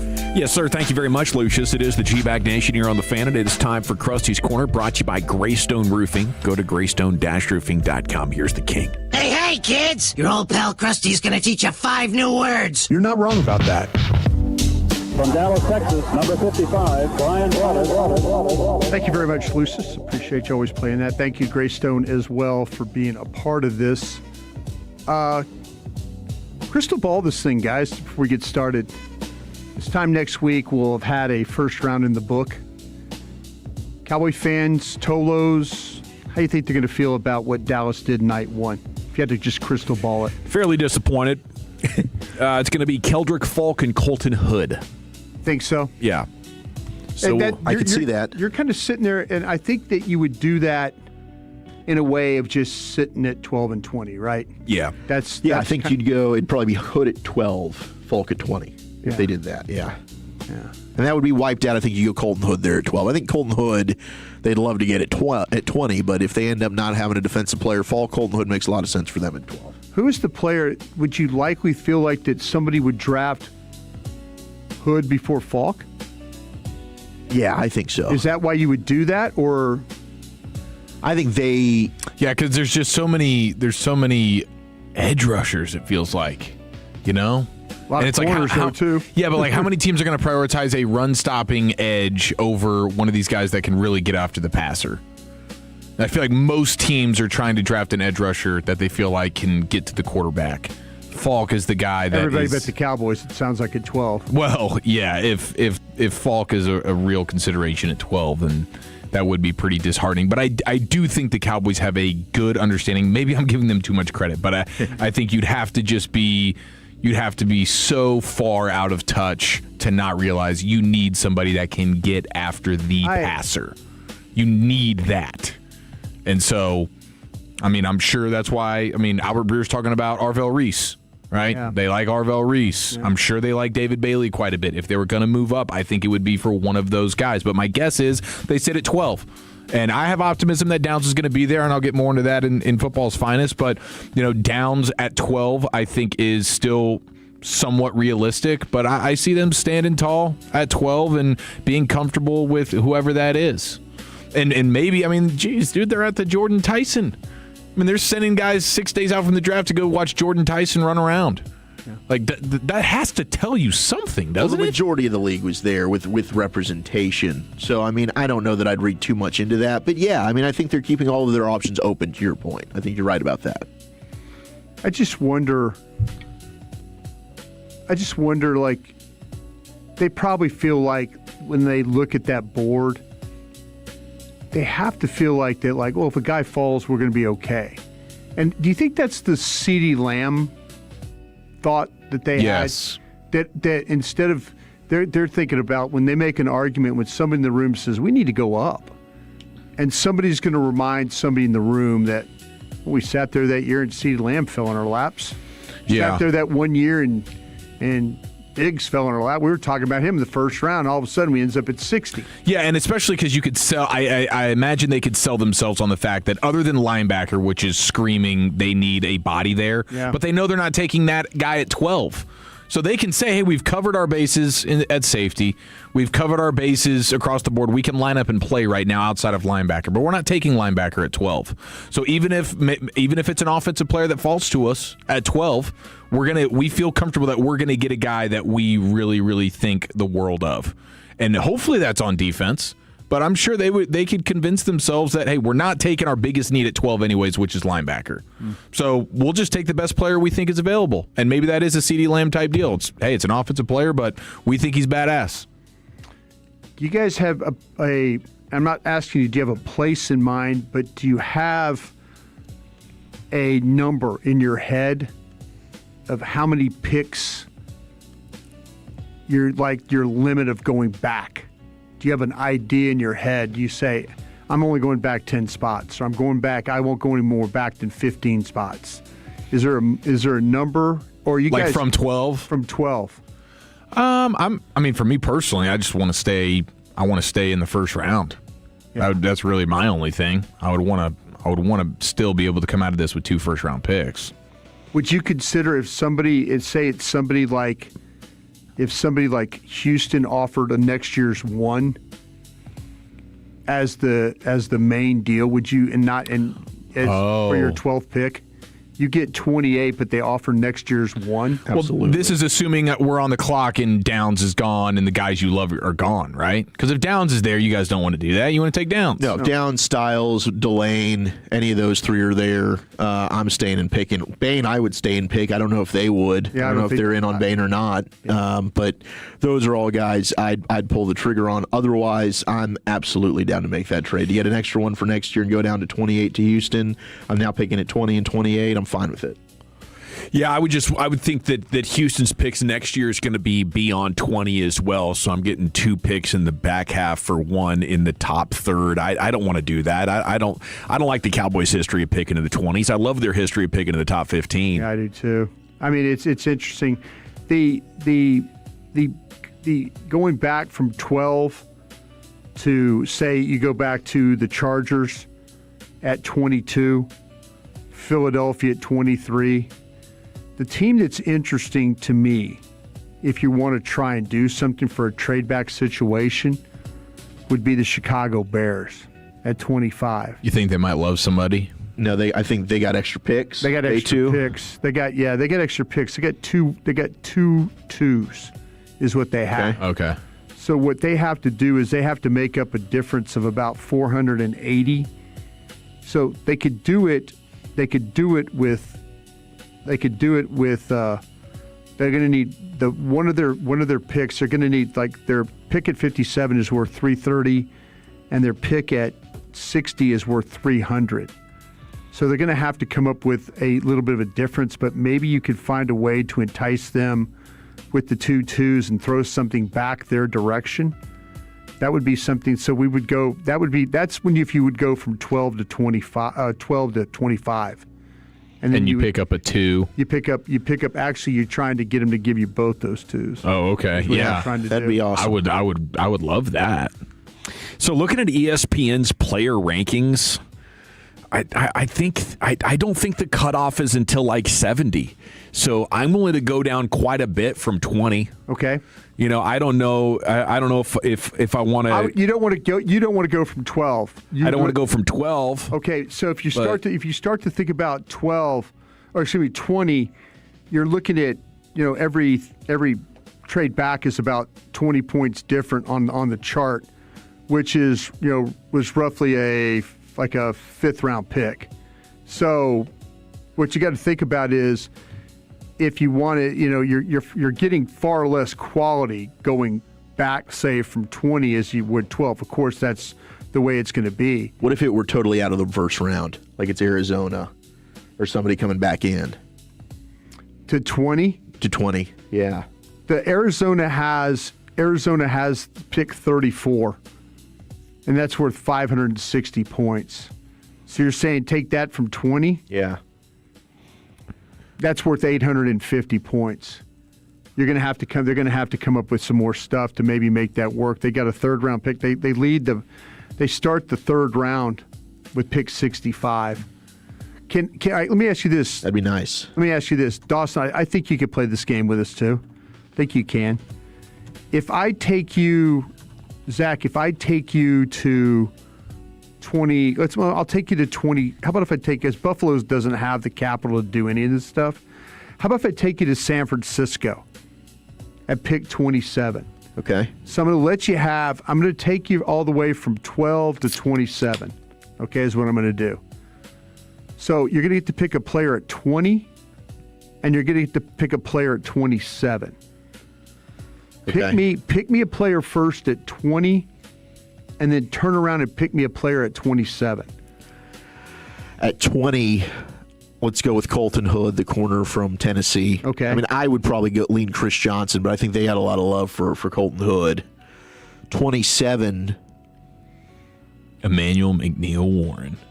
I'd probably go with Jacob Rodriguez there from Texas Tech, and maybe that's a little bit more palatable for them, or a Zion Young from Mizzou, a Malachi Lawrence from UCF. I mean, I feel so much better about Keldrick Falk from Auburn there if they were to do that. Maybe Avion Terrell. Maybe you could go with Akeem Mesidor at 20 and you take Avion Terrell at 27. Mm-hmm. That might be a nice tandem right there. Dawson, do you have an idea that, like, if you were to look at this and say, I'm going to pick a player at 20 and I'm going to pick one at 27? I'm still a C.J. Allen guy. And the closer that we get to the draft without any medical red flags coming out about his knee, maybe it was just bad luck that on that pro day his knee was swollen. Sure. And, I'm just connecting dots that aren't really there. So I like C.J. Allen at 27, and we got to rush the passer, so I'll go ahead and take Mesidor at 20. Yeah. I think that, to me, because I'm willing to I would be willing to, if I got stuck, and I don't think they're not going to feel like they're going to get stuck, because they're going to take, like you said, Wooly, they're going to take Falk or somebody or like Hood, that. Or Hood or something like that. TJ Parker more than we do. And maybe the defensive tackle from Peter Woods from Clemson. Peter Woods from Clemson. So let me ask you this. As we're working, do you feel better just standing there and picking with the names you potentially can get, or do you feel better about trading back and picking up more draft capital? Do you feel better? Which group do you feel? Do you feel better about going up, or do you feel better about going back? And going back meaning you're picking up more capital along the way. I feel better about going up and ensuring I get a stud defensive star. Yeah. Whether that's I make a giant leap and I go and get Bailey or Reese, or I'm moving up and I'm securing myself the best corner in Delane from LSU, or I'm just ensuring I get downs. Yeah. So I like the idea of going up. Otherwise, I'm fine with the trade back. I think the meat in this draft is in the second round. Yeah. So if I can try and gobble up as many second-round picks where now players that I really like Chris Johnson, San Diego State, Jacob Rodriguez, Tech, Anthony Hill Jr., Texas, like all these that I think to them, Malachi Lawrence, UCF, they like, but they're like, 20 rich for us. Maybe they're now in play, and that dream can continue. Keontae Scott, Miami. I think there's so many players that we can discuss in that second round, whereas, I don't know, at 20, where are they going to go with that? I mean, there it could be TJ Parker from Clemson, and I hope they're right, but I would be sick to my stomach about it. Real quick, going up sounds good, and going back actually sounds good. Staying there sounds not good. I don't love staying at 20. Because at 20, there's so many players I like that I don't think they would take at that point. Yeah. I like moving back from 20. I like staying at 12. Even if it's Colton Hood, I don't think that's that much of a reach at all. I'm fine with taking him at 12. You would take Johnson over Hood. I would take Johnson, yeah. Okay. I mean, they're very close on my board. As I'm stacking, I've got Johnson at 14, Hood at 16. Yeah. I kind of feel like that just staying is the one that doesn't excite me the most. Either go up or try and dance that thing back. Yeah, and then add some picks. Yeah, I think staying to me at 12 and 20, I'm thinking this could be okay. Right. But going back, I think, I might be all right here. When the season ended and then the Packers lost 12 and 20, looked amazing. But the more that we've learned about this draft, the strengths of it just don't line up with where you're going to be picking. So moving makes sense, but they could still get lucky or, have things go their way and end up with incredible players. Krusty's Corner every afternoon, 3:40 here in the G-Bag Nation with Brian Bratish. Thank you, sir. We got football's finest coming up, Eric. Yeah, among other things, we keep the hope alive for Downs at 12 next year in the nation. But as you can tell, Tolos, it is Pluckers draft time. That is our favorite time of the year. And the Pluckers annual draft party hosted by the Fan is back at all 9 DFW Pluckers locations, now 6 days away. You come join us and the rest of the Tolos Thursday, April 23rd. And it's so cool what Pluckers does. If you want to, you can sign up as a general manager of a team and you guess who the team will select. And if you're correct, you are a hero, as Pluckers makes everyone eligible for some super cool specials. And the specials get better, so you'll want to stick around all night. Everyone knows that Pluckers is not only the best place for chicken wings in DFW, but also the best place to watch your favorite team with over 60 TVs in each location. And they were named the best sports bar in DFW by the Dallas Observer, as well as one of the top 10 wing restaurants in America by USA Today. It's fresh, not frozen, made from scratch. Get ready for a huge draft party Thursday night, April 23rd with Pluckers and the Fan. And remember, if you don't like their wings, they'll give you the bird. When your friends say, "Hey, did you hear?" you can proudly say, "I heard it on the Fan," keeping you sports informed with some quality laughs along the way. Turn it on and leave it on. 105.3 The Fan, the Odyssey app, iHeartRadio app, and TuneIn app. This is an Odyssey Sports Minute. Presented by Chumba Casino, your online casino for play, spins, and a chance to score. Must be 21 and over. Terms at ChumbaCasino.com. Reports are that not only are the New York Giants and defensive tackle Dexter Lawrence at an impasse when it comes to his contract, but now the three-time Pro Bowler wants out of New York completely regardless of money. The defensive needy team would be getting a great player, but would have to also re-sign Lawrence to a new deal. I'm Adam Abdallah. Get in the zone, AutoZone. John always listens to his truck. So when his brakes start talking, he goes to AutoZone, where a helpful AutoZoner gets him the right parts. If John has time to put them in, he borrows a kit with Loan-A-Tool. And if he doesn't, he gets a free shop referral. No hassles, just help. Everything you need, nothing you don't. Get in the zone, AutoZone. Deposit required for Loan-A-Tool. Restrictions apply. This is the story of the one. As a procurement manager for a hospital system, she keeps every facility in her network stocked and ready. That's why she counts on Grainger to be her single source for thousands of products, from disinfectants to lighting, air filters, and more. And with fast, dependable delivery, Grainger helps her keep every facility stocked, safe, and running smoothly. Call 1-800-GRAINGER, click Grainger.com, or just stop by. Grainger, for the ones who get it done. Come see the Bynum Springs Club this weekend, the Dallas Metro's newest resort community. Open house Saturday and Sunday, noon to 4 p.m. Pools, sports courts, fitness centers, and more. BynumSprings.com. That's BynumSprings.com. Your kid goes to bed a size 8 and wakes up a size 10. That's not magic. That's expensive. Unless you shop at Academy Sports and Outdoors. They've got undefeatable prices on all the best brands in sports gear, like Nike, Easton, and Baseball Lifestyle 101. And on the off chance that you find a better price at a competitor, Academy will beat it by 5%. That's their best price guarantee, which kind of is magic. Academy, fun can't lose. Fellas, feeling tired, sluggish, or not yourself? Gavin Dawson from Men's T Clinic, they have the fix. From testosterone therapy to hair replacement, joint recovery, bedroom wellness, they do it all. Same-day appointments, fast results. Get your edge back right now. Visit Men's T Clinic today. At AutoNation, we make it easy for you to go. Right now, get 0% financing on your favorite new vehicles. You'll save thousands of dollars in interest alone. Plus, shop a wide selection of fuel-efficient vehicles available now at AutoNation. Hurry, drive the car you want today with 0% financing. Go to your nearest AutoNation now. Less stress, more go. Visit AutoNation.com for eligible vehicles. 0 APR for a limited term with approved credit. Cannot be combined with other offers. Expires end of month. Carpal tunnel syndrome, heart failure that doesn't improve with common medicines. These are some signs and symptoms associated with ATTR-CM, or the cardiomyopathy of ATTR amyloidosis, a serious heart condition with symptoms that get worse over time. Amvuttra, vutrisiran, is a prescription medicine given by a healthcare provider that treats ATTR-CM in adults to reduce heart-related death, hospital stays, and urgent visits. In a clinical study, Amvuttra was proven to help people live longer and have fewer heart-related hospital stays and urgent visits over 3 years compared to placebo. Amvuttra lowers the amount of vitamin A in your blood, which can affect vision. Other side effects include pain in the arms or legs, pain in the joints, and shortness of breath. These are not all the possible side effects of Amvuttra. For prescribing information, call 1-833-256-2748 or learn more at amvuttra.com. Ask your doctor about Amvuttra for ATTR-CM. Some days, self-care starts with Nature-Made gummy vitamins, a deep breath, and a little encouragement. Mom, I'm really nervous. Me too, honey, but we've got this. Repeat after me. I'm going to have a good day. I'm going to have a good day. I choose joy no matter what comes my way. I bring joy wherever I go.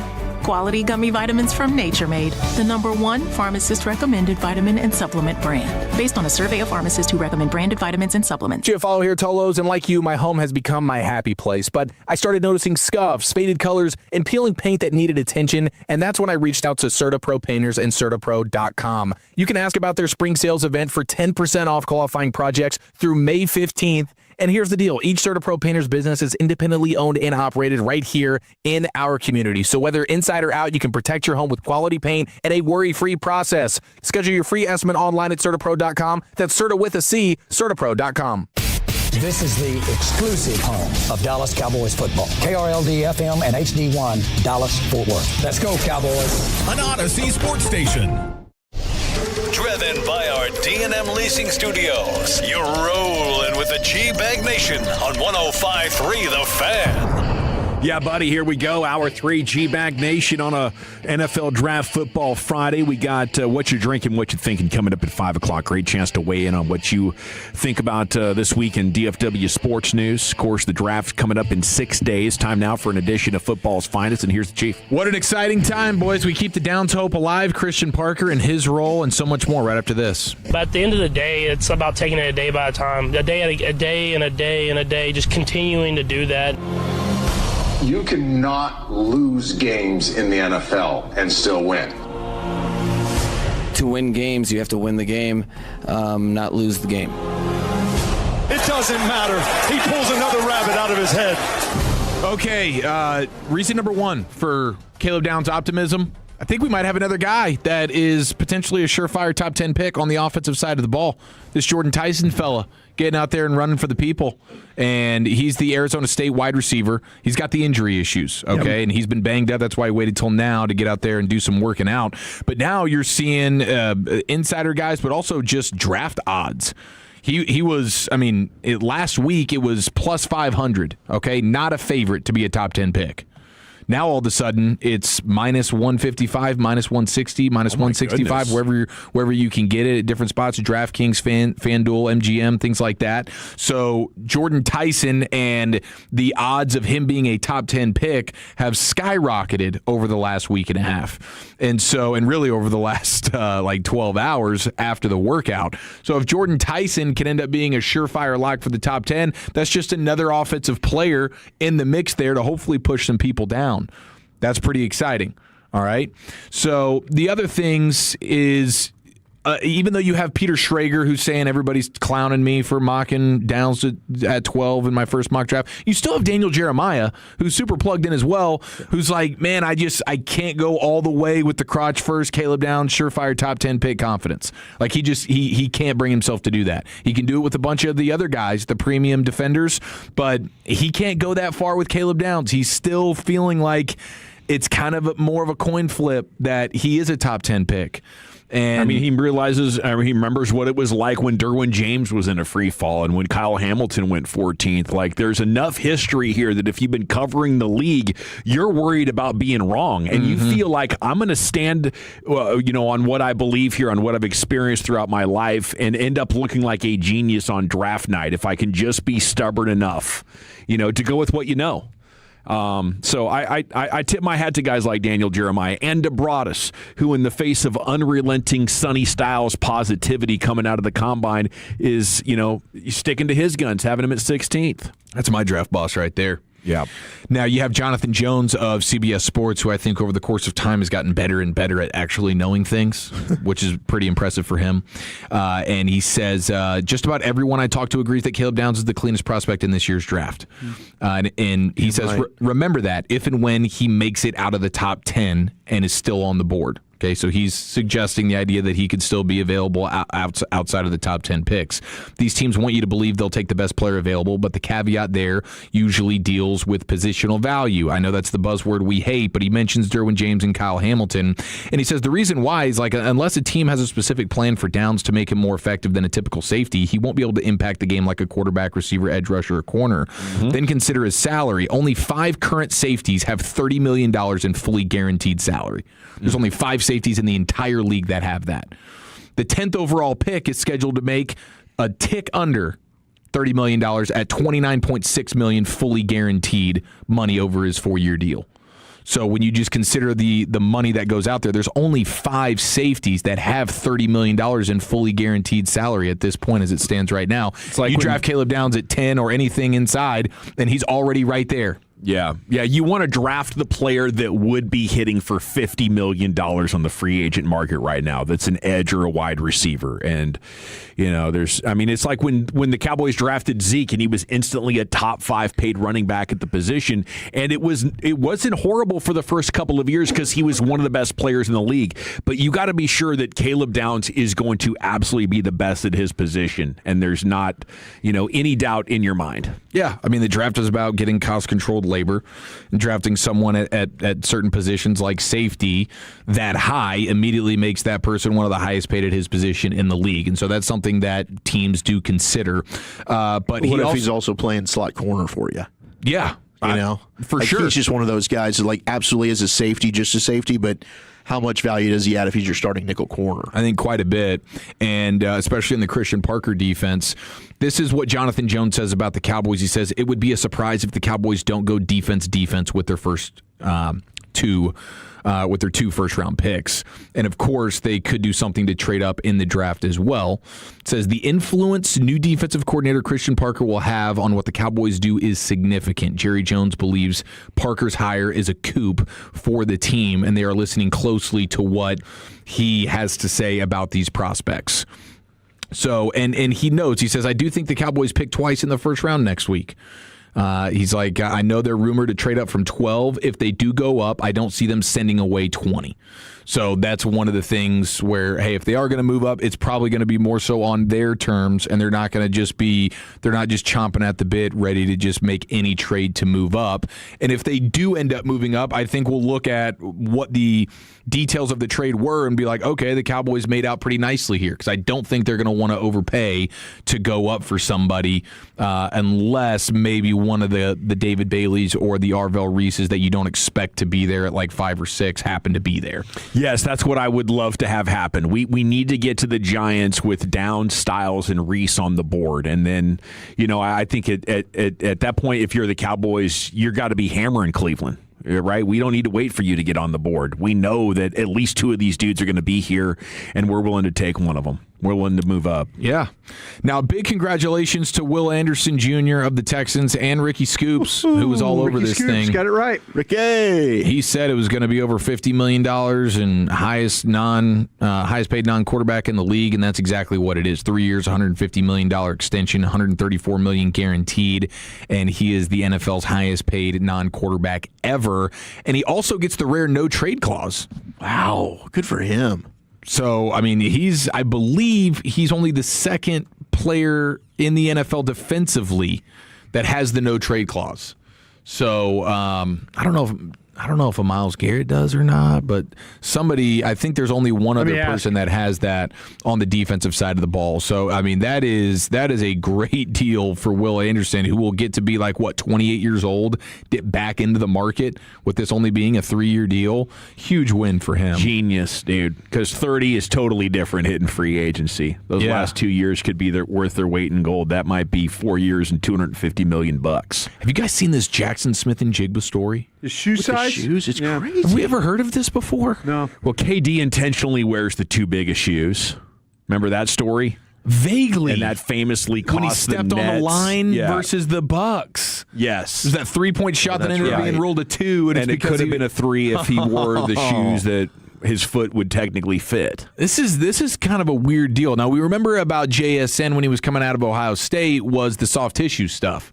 In fact, Jordan Tyson might need to figure out if his cleats may have been too big this whole time. That's been a problem for him. This has been a problem for Jordan Tyson. But apparently, Jackson Smith wore a size 12 cleat at Ohio State, and he continued to have hamstring issues. Then all of a sudden, Seattle, who is one of the first teams to be using these body scans to customize gear for each player, they're one of the first teams to adopt that. And so Seattle switched in Jigba from a size 12 cleat to a size 10.5. And magically, poof, the hamstring issues are gone. John Schneider, your guy.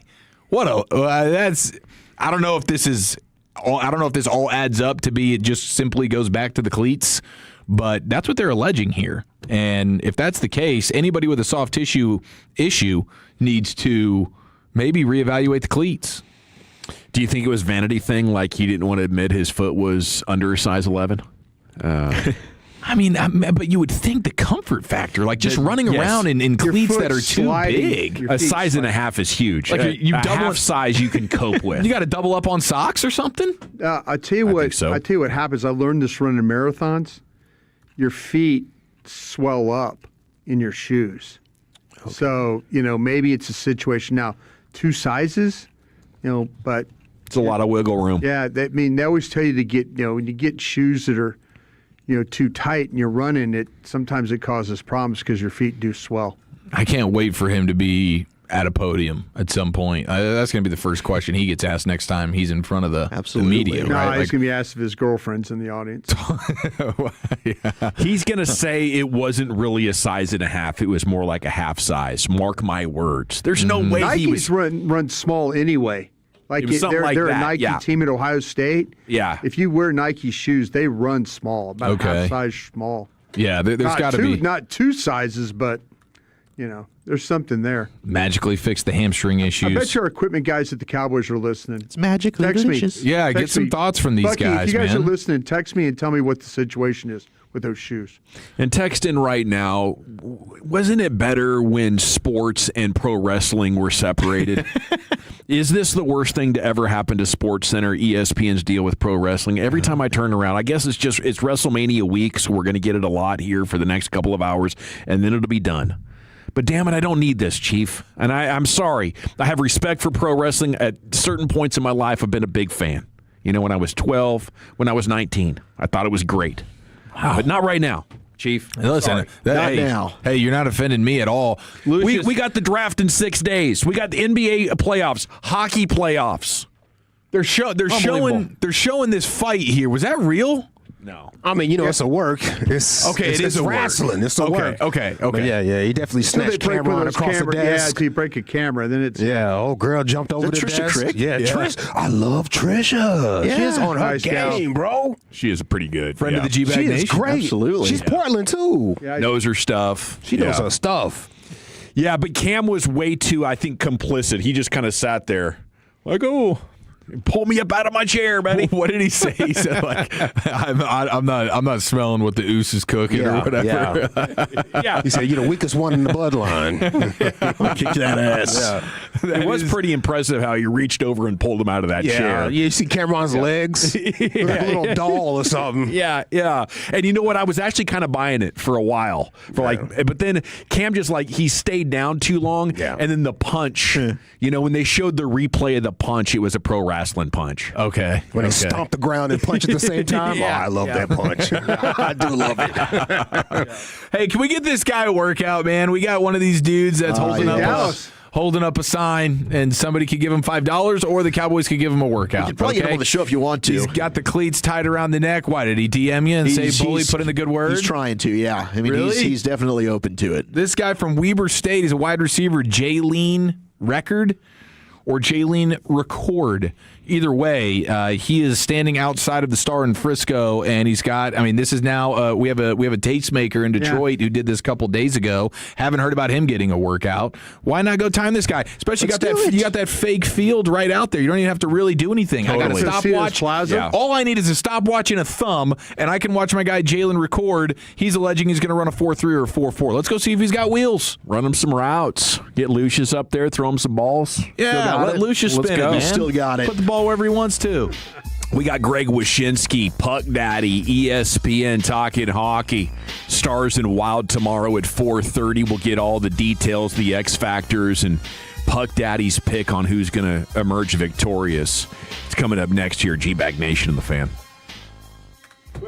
All right, let's chat Twin Peaks, baby. Eats, drinks, scenic views. Golly, we got a big weekend of sports ahead of us, and Twin Peaks has you covered. Wall-to-wall TVs with every game, every fight, every big moment. So you're not missing any of the hockey action, not a single bit of basketball, and if wrestling is your jam, they're going to have that for you at Twin Peaks. Plus, you can enjoy that while sipping on a delicious 29-degree draft beer served in frosted mugs. Made from scratch comfort food. They got everything from a burger stack Thai cooked to order, the delicious smoked wings. They also have brisket, and they got a seasonal special limited time menu. So they're always pumping out new great flavors for you, something for the entire family to enjoy, plus the happy hour deal. So make sure you're hitting up your lodge away from home. That's Twin Peaks. Check out the local Twin Peaks near you. Scenic views that make Twin Peaks famous. The perfect spot for guys' night, after work hangs, or those weekend escapes. Twin Peaks, eats, drinks, scenic views. Sean and RJ, the KNC Masterpiece, G-Bag Nation, and Fan After Dark. Live and local.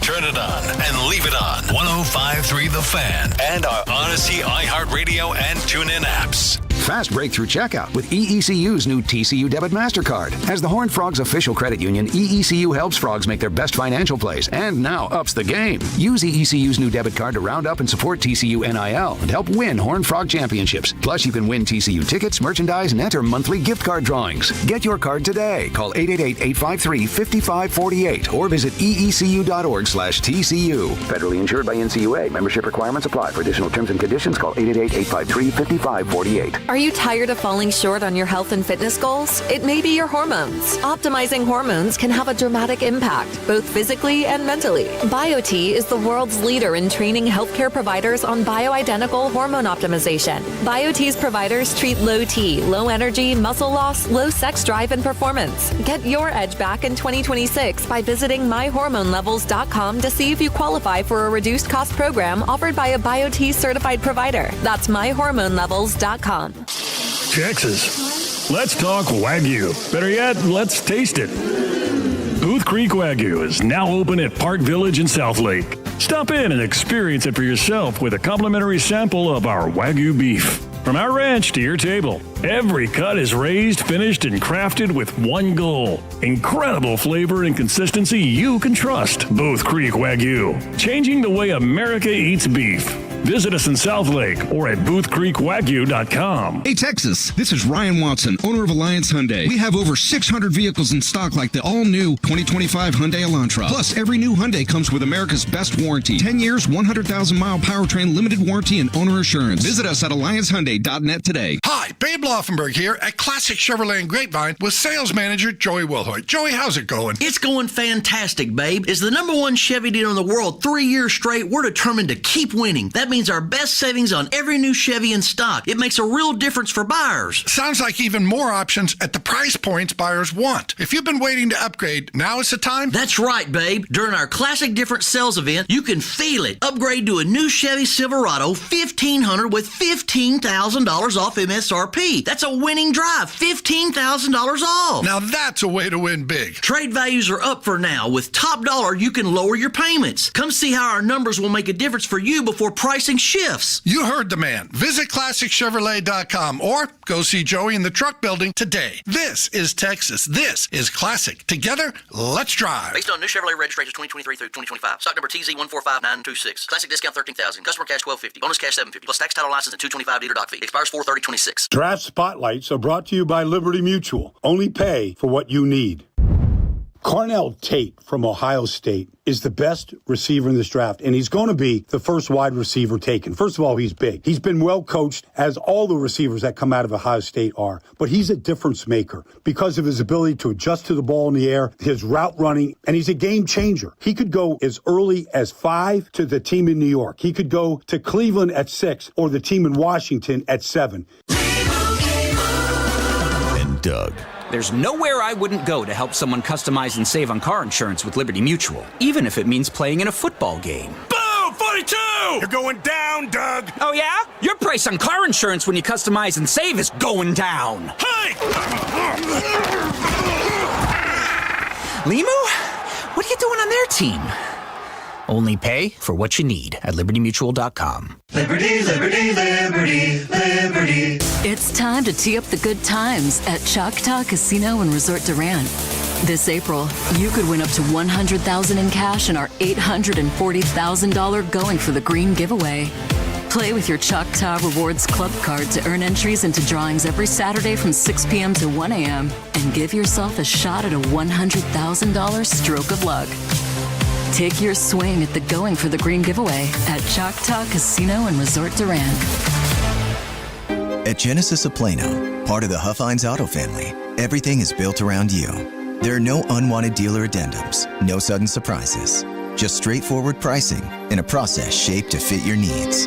Our vehicles are engineered to inspire exploration and push the boundaries of what luxury can be. Step inside and experience an environment defined by comfort, intention, and elevated detail. Visit Genesis of Plano today and discover a higher standard of luxury on your terms. This is the story of the one. As a procurement manager for a hospital system, she keeps every facility in her network stocked and ready. That's why she counts on Grainger to be her single source for thousands of products, from disinfectants to lighting, air filters, and more. And with fast, dependable delivery, Grainger helps her keep every facility stocked, safe, and running smoothly. Call 1-800-GRAINGER, click Grainger.com, or just stop by. Grainger, for the ones who get it done. Well, good morning, kiddo. I love that you're home from college. I've missed you. Still taking your nature-made vitamins? Every day. A multivitamin and a probiotic. You better be taking yours. Still looking out for me, Mom. I'll never stop. Made to care for you every day. Nature Made, the #1 pharmacist-recommended vitamin and supplement brand. Find us in the vitamin aisle. Based on a survey of pharmacists who recommend branded vitamins and supplements. Gavin Dawson here from Men's T Clinic. It is time here in 2026. Mention me with your first appointment. Get a free in-body composition analysis and a free B12 shot. If you're tired of feeling off, low energy, weight gain, lost drive, you are not alone. 1 in 5 men has low testosterone. So what is next? Let's stop the cycle. Do what I did. Call Men's T Clinic, the local experts in testosterone and total male wellness. Real labs, real data, personalized plan. 972-GO-MEN'S-T. Men'sTClinic.com. Get back to being you with Men's T. Men's T Clinic, 1-800-246-LOT. Men'sTClinic.com. This segment of The Fan is brought to you by Blue Cross Blue Shield. Put a spring in your step with HealthSpring Medicare coverage. Whether it's helping you choose a plan that fits your needs or guiding you along to make the most of your benefits, Medicare coverage from HealthSpring empowers you on your health and wellness journey. Yeah, buddy, it's time to talk some hockey. Stars and Wild tomorrow at 4:30. Greg Wyshynski, ESPN, set to chat with us. Segment's brought to you by the Frankels. If you've been injured in a car or truck wreck, call the Frankels first. 214 or 817-333-3333. There is never an out-of-pocket cost. They only get paid when you win. The Frankels are the go-to car and truck wreck attorneys in Dallas. We're taking your phone calls coming up at 5 o'clock. What you drinking, what you thinking. If you'd like to give us your thoughts on the Stars or the Rangers or the Mavs or the Cowboys, whatever else might be on your mind, that's coming up at 5. Greg Wyshynski, ESPN, the Puck Daddy, joining in now here on The Fan. Thanks for calling in again, Greg. How the heck are you? So wait, the Stars are playing the Wild? This is the first I've heard of this. Very exciting news. Yeah, it feels like we've been getting ready. Let me get this out of the way first. Sure. What a joke, right? Like number 3 in the league plays number 7 in the league, and the winner plays number 1 in the league in the second round. I am an advocate for changing the playoff format. I know it's not going to probably happen while Gary Bettman is still the commissioner, but I will register my protest on these airwaves. I think it is a joke that these two teams have to meet so early in the playoffs, even if it'll be an outstanding series. There's nothing worse than when powerful people fall in love with their horrible ideas, is there, Greg? How do you like the matchup, though, with Minnesota? Well, I liked it a lot better before Dallas's injury problems. I'll say that much. It sounds like Miro Heiskanen will probably answer the bell early in the series, which is obviously great news. But you don't know exactly, what his overall effectiveness is. And then the Rupe Hintz question is a more intriguing one, with Glenn Gulletson obviously saying that he doesn't expect Hintz to be in games 1 and 2. Does that mean he comes back in game 3? Does that mean he comes back in game 4? It's a bit of a conundrum. Even with those injury concerns, I am leaning Dallas in this series.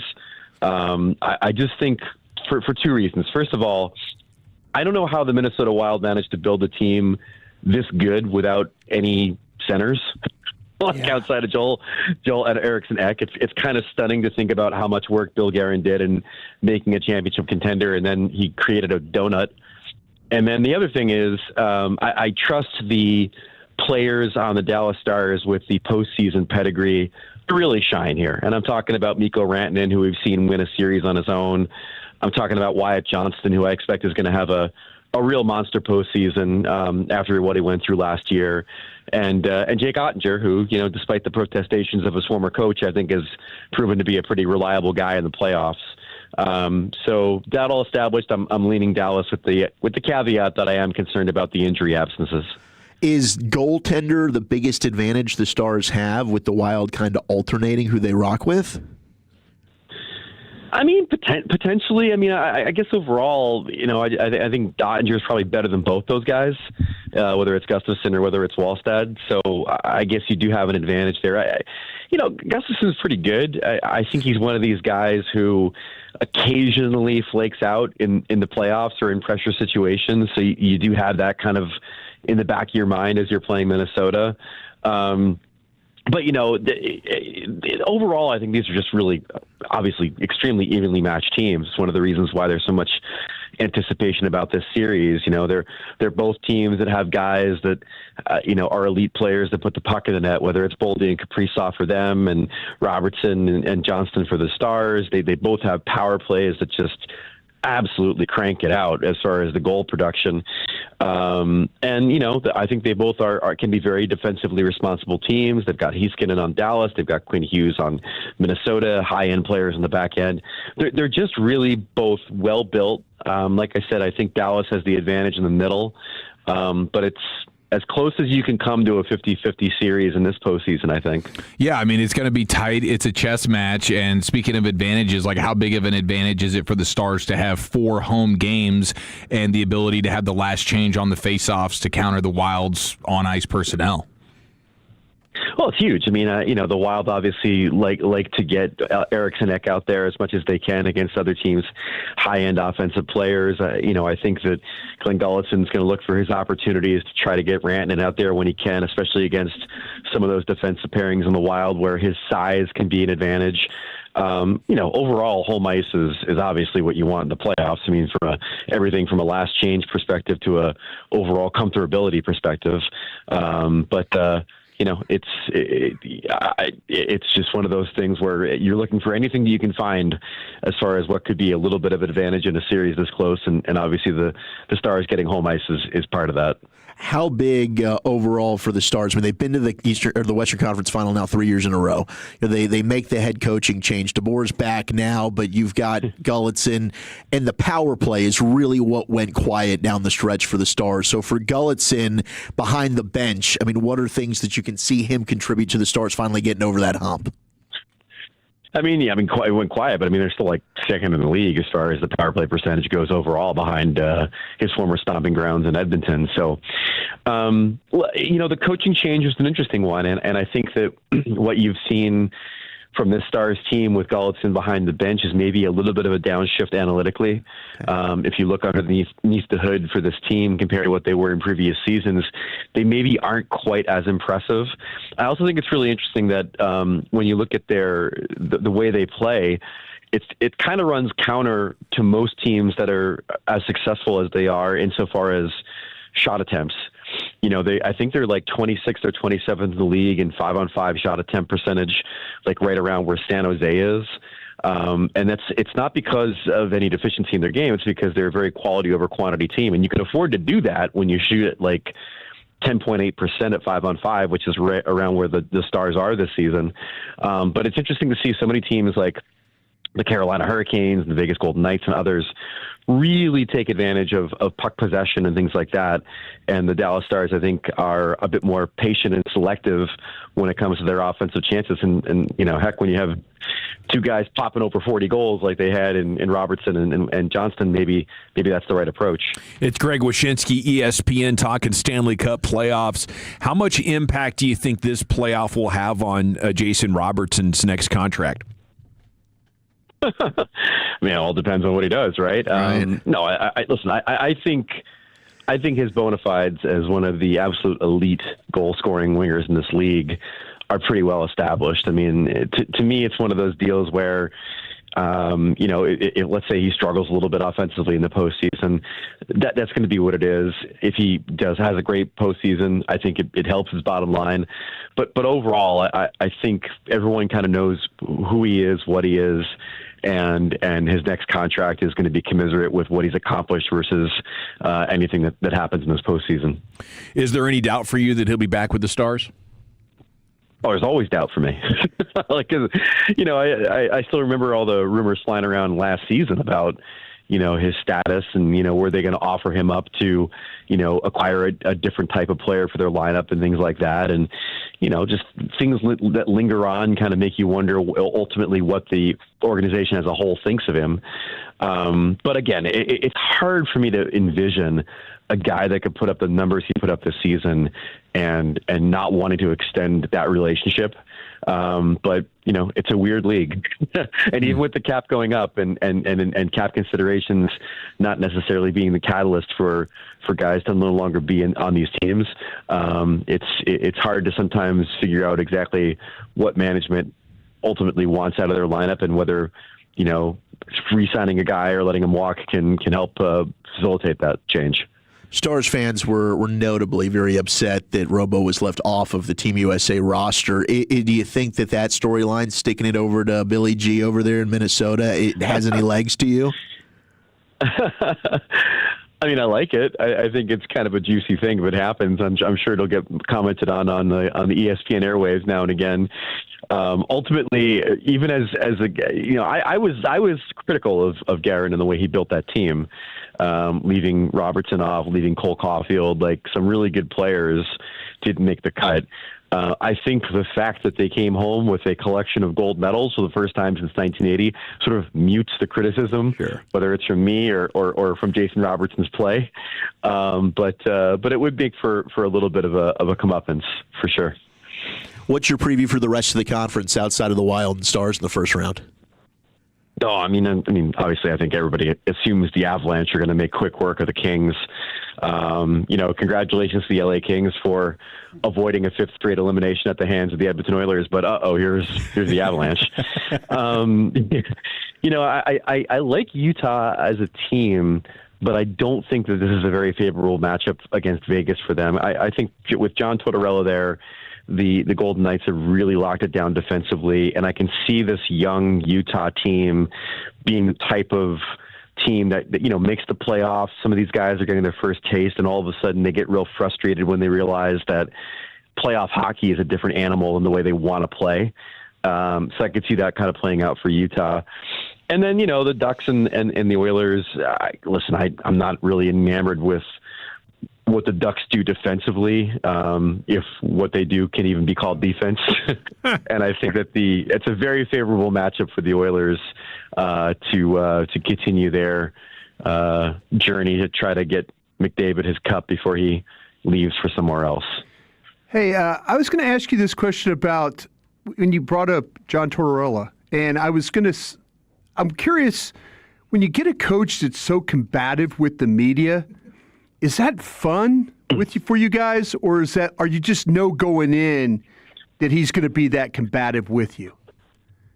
Well, there's combative and then there's torts, right? Right. I mean, like Pete was combative. I remember being in the press conference room during Dallas playoff games, and he's like calling out Koloshoff for never showing up until the playoffs, and things like that. He's like, so there's always kind of that combative nature.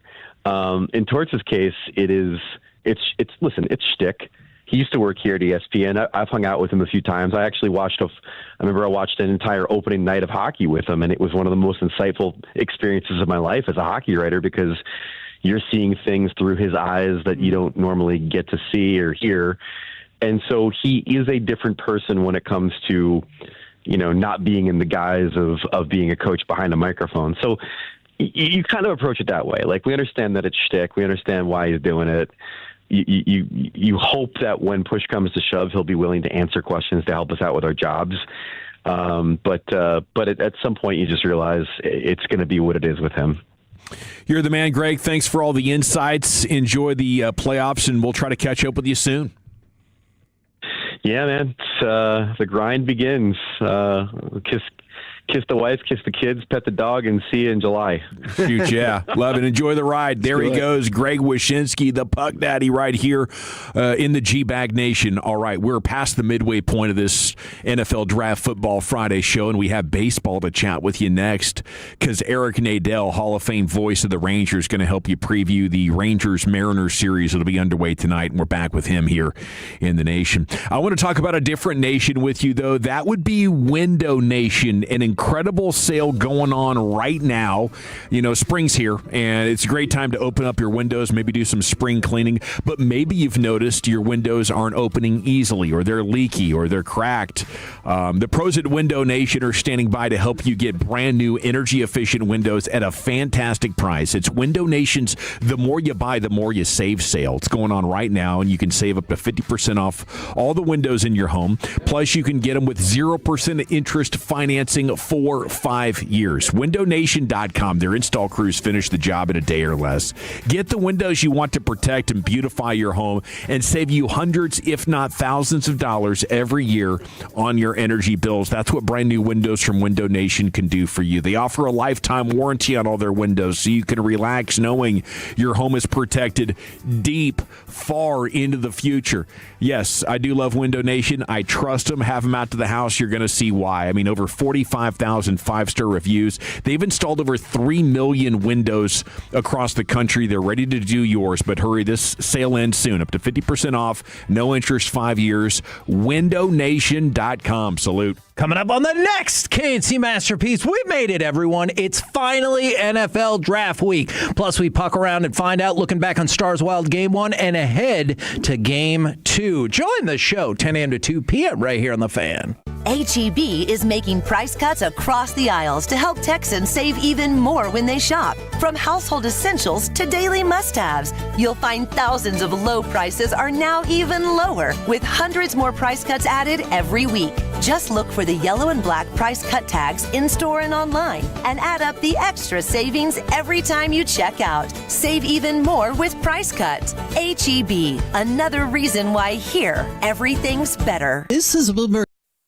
I'm Chris Mack here to help you beat the books with Westwood One Sports. 3 straight trips to the Western Conference Finals, one of the league's best goal scorers in Jason Robertson, and a goaltender who can't possibly crater again this spring the way he did last spring, right? The Dallas Stars have a lot of reasons to look like cup contenders, so why are they priced at longer than 4-1 to win the West and at least 10-1 to win the Cup? Yes, a difficult climb in the West with a possible matchup against Colorado looming, but at these prices, I like Dallas to finally get over the hump. Bet smarter and beat the books. Download the BetMGM app today.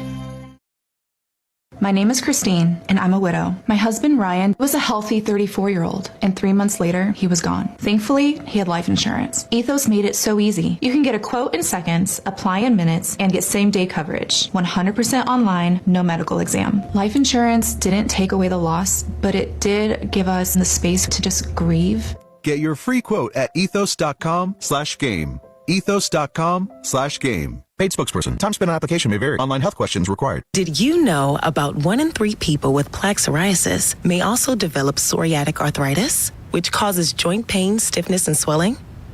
Does this sound like you? Listen to what it sounds like to be a million miles away. Tremfya guselkumab, taken by injection, is a prescription medicine for adults with moderate to severe plaque psoriasis who may benefit from taking injections or pills or phototherapy, and for adults with active psoriatic arthritis. Serious allergic reactions and increased risk of infections and liver problems may occur. Before treatment, your doctor should check you for infections and tuberculosis. Tell your doctor if you have an infection, flu-like symptoms, or if you need a vaccine. Imagine being a million miles away. Explore what's possible. Ask your doctor about Tremfya. Visit Tremfya.com or call 1-800-526-7736. Tolos, as parents, we'd all hope that someone would help our kids if they were in need. You have a chance right now to donate your old car to Cars for Kids. It's easy, free towing, paperwork done, and a tax deduction. Your car helps at-risk kids at Texans Can Academies earn a diploma. Visit carsforkids.org. Right off the car, not the kid. You love your land. During Kubota Orange Days, you'll love all the great deals. With versatile compact tractors, professional-grade mowers, and durable utility vehicles, Kubota equipment can help you turn dream projects into reality. Kubota Orange Days is here, and so are the best deals of the year. Now through June 30th, get select compact tractors with 0% financing available or save up to $5,500. Sale ends soon. Go to KubotaOrangeDays.com or stop by your local dealer for more information. TXU Energy is the trusted 5-star provider with plans to help you save no matter how you use energy. Whether that means you're a work-from-homer, a stay-up-all-nighter, a newfound EV driver, a solar panel adopter, or a recent mover, they've got a plan just for you. And a total satisfaction guarantee means they stand behind every single plan. Discover why more Texans choose TXU Energy than any other provider by visiting TXU.com today. TXU Energy. Energy for everything. Visit TXU.com for more information. Rep number 10004.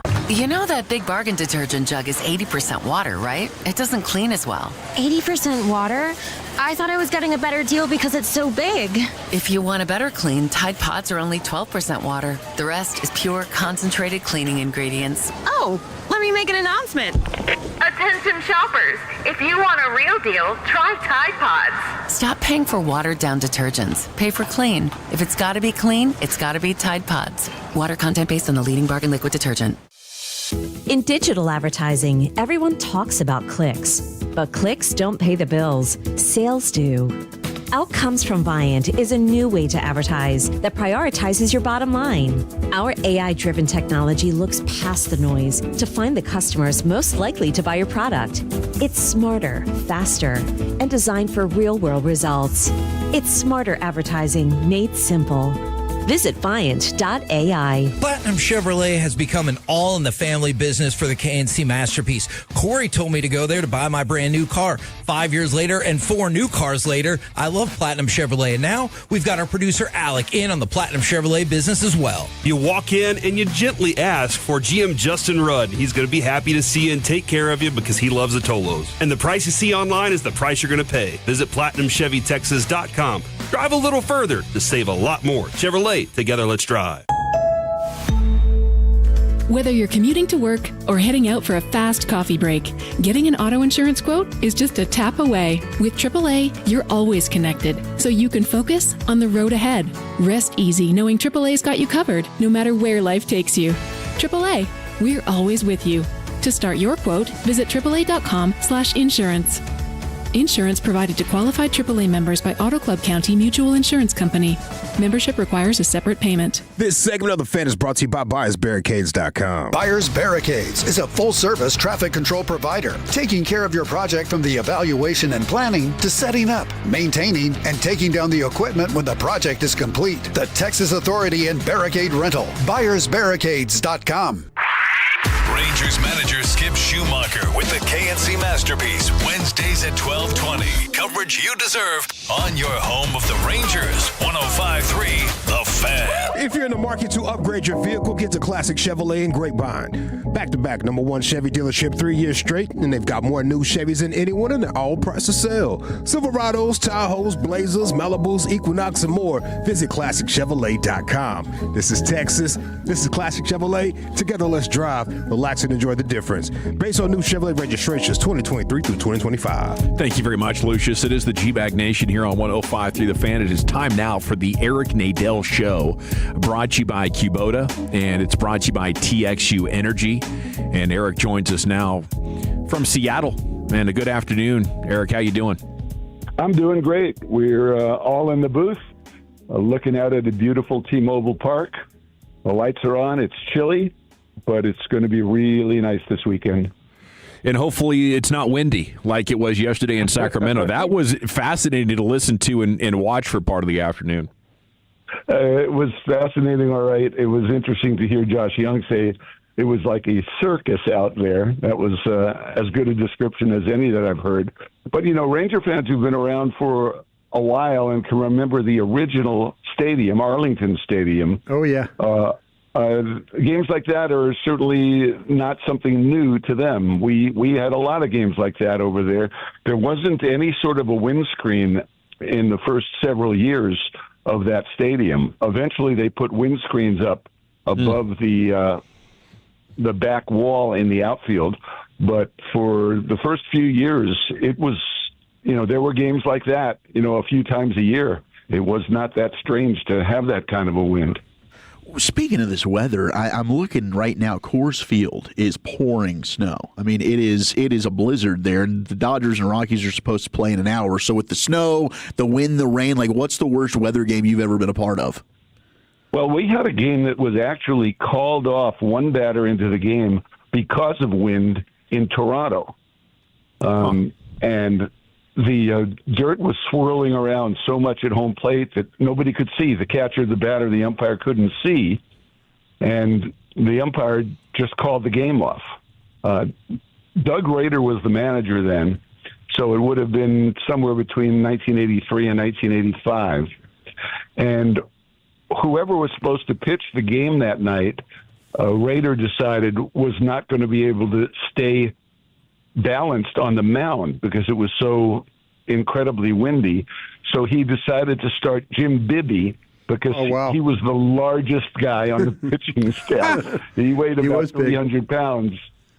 And so Rader figured he had the best chance of actually staying balanced and upright.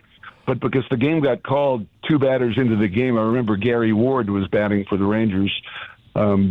Bibby never got to throw a pitch. He never actually got to go out to the mound. He warmed up in the bullpen, but he never got to the mound. The game was called off before that. Eric, was that at the old football stadium, exhibition stadium? Is that what that was?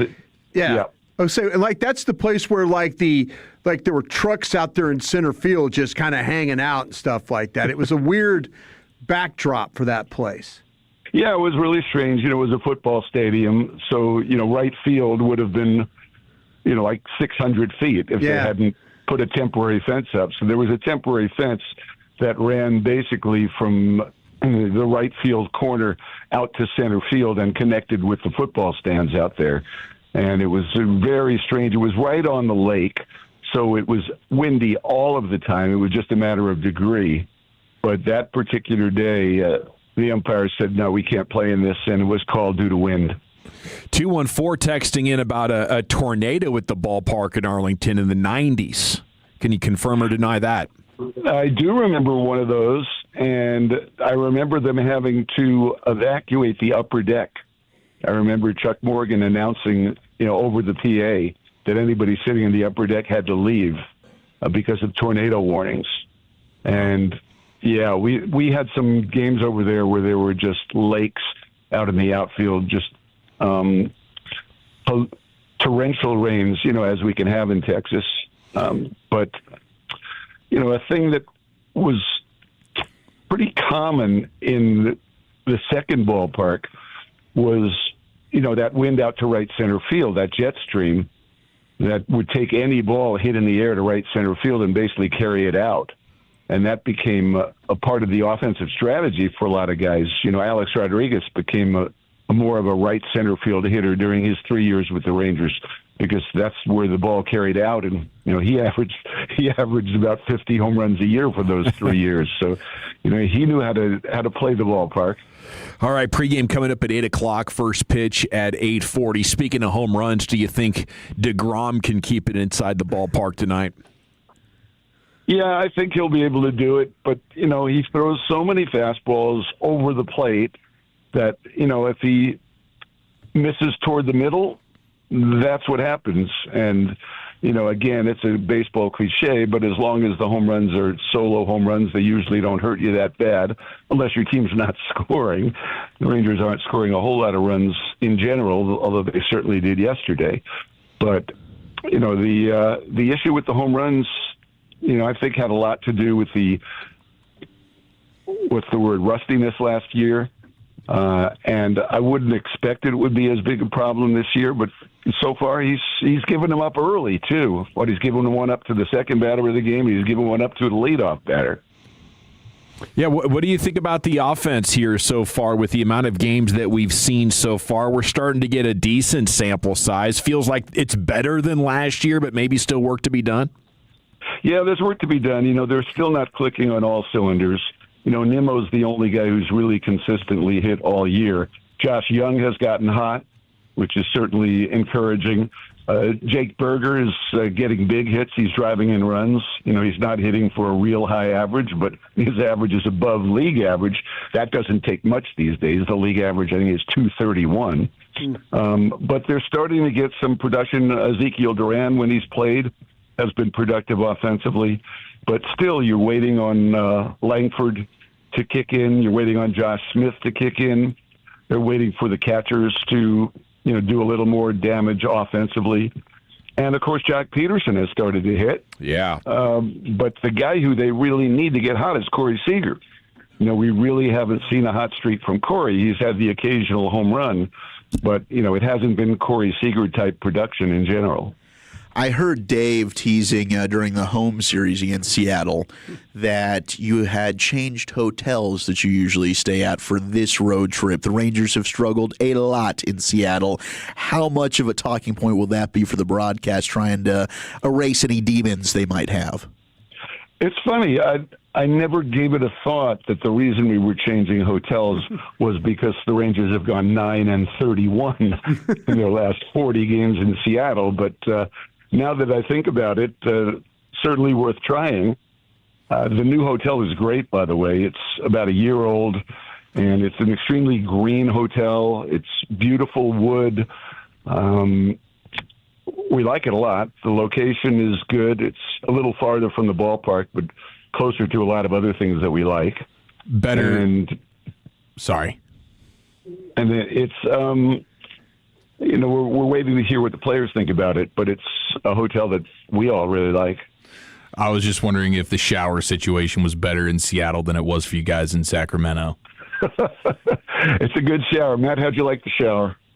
Nice. Good. It's one of those rain showers where the water comes from directly over your head, not from a thing on the wall. Very nice. I've never gotten used to those, to be honest it's with a you. beautiful stone floor in a glassed-in shower. It's extremely nice. Okay, we got to end on a somber note. Get your thoughts, the reflections on the career of Garrett Anderson, the Angels great who passed away at age 53, Eric. Oh, man, I did not know that. I was always a big fan of Garrett Anderson's. He was a Ranger killer. We'll go look up the numbers, but I'm sure he had better than a 300 career average against the Rangers. The most vivid memories I have about him were in the year the Rangers won their first division title in 1996.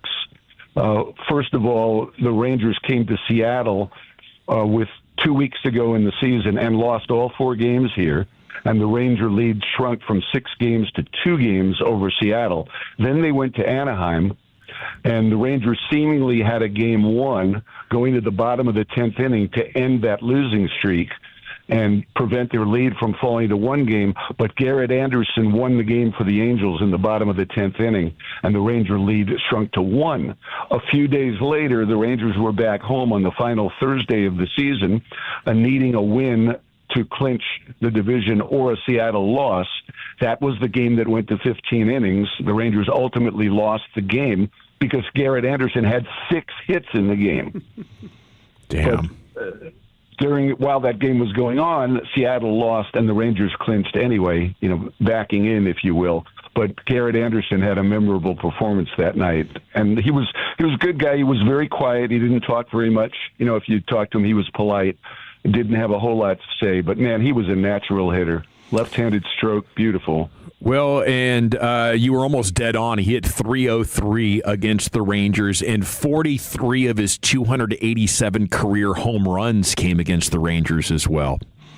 Appreciate 303 with 47 home runs. Yeah, quite a career, man. Appreciate your insights. Have a great night and a great weekend up there, and we'll catch up with you next week. Okay. One late plug for my birthday concert. It's coming up May 14th.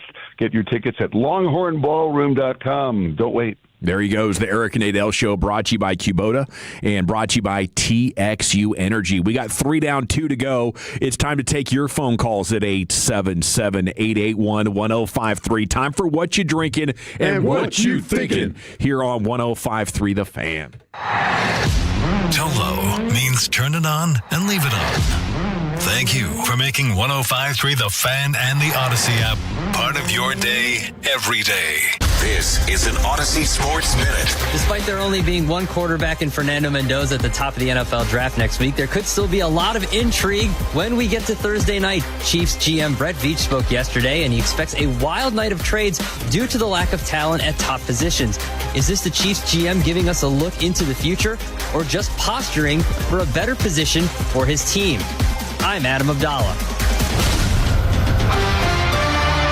Get in the zone, AutoZone. Annie's first oil change wasn't as hard as she thought because she went to AutoZone, where a friendly AutoZoner helped her find the right oil and save on an oil filter. He explained the job and showed her free how-tos on AutoZone.com. When she was done, AutoZone recycled her old oil for free. No hassles, just help. Everything you need, nothing you don't. Get in the zone, AutoZone. Restrictions apply. Drew McIntyre here from WWE. Wielding the Claymore can be a life of chaos. When I'm not dominating in the ring, Chumba Casino is how this warrior takes a wee break. With hundreds of online social games and new weekly releases, there's always something fresh to try. And those daily boosts, next level. Even my free time feels like Valhalla. So when life feels like a battle, kick up your feet, have some fun, and let's Chumba. Sponsored by BGW Group. No purchase necessary. See terms at ChumbaCasino.com. Must be over 21 and present in the state where it's legal to play. Hi, Babe Laufenberg here at Classic Chevrolet Fleet and Commercial with Brad Robler. Brad, how's it going? It's going fantastic, babe. As the #1 Chevy dealer in the world 3 years straight, we're determined to keep winning. That means our best savings on every new Chevy fleet and commercial vehicle in stock. It makes a real difference for buyers. Sounds like even more options at the price points business owners need to upgrade their fleet. That's right, babe. During our Classic Difference sales event, you can feel it. This one's built to deliver. Upgrade to a new Chevrolet 4500 gas, low cab Ford box truck. Upfit and ready to go to work. $21,500 in combined savings. Go see how the numbers will make a difference for your business at ClassicFleet.com. This is Texas. This is Classic, your Chevy business elite dealer. Together, let's drive. Classic Chevrolet Fleet and Commercial, driving business since 1978. Based on 2023 through 2025 new Chevrolet deliveries. Stock number RS200-193. MSRP $70,147. Dealer at equipment and accessories $22,826. Classic discount $18,000. Consumer cash program $3,500. $71,473. Sales price plus tax, title, license, and $225 dealer doc fee. Expires 4/30/26. Hello, Dallas. Bank of America, in partnership with Visa, invites you to a FIFA World Cup 26 watch party. Open an eligible Bank of America checking account in participating financial centers only for an opportunity to reserve 2 complimentary tickets while supplies last. Experience special musical guests, games, giveaways, food, and more, all at a legendary venue. Learn more at BofA.com/BofA Visa Watch Party. What would you like the power to do? Bank of America, proud to be the official bank of FIFA World Cup 26. Bank of America N.A. member FDIC. Terms apply. All rights reserved. At AutoNation, we make it easy for you to go. Right now, get 0% financing on your favorite new vehicles. You'll save thousands of dollars in interest alone. Plus, shop a wide selection of fuel-efficient vehicles available now at AutoNation. Hurry, drive the car you want today with 0% financing. Go to your nearest AutoNation now. Less stress, more go.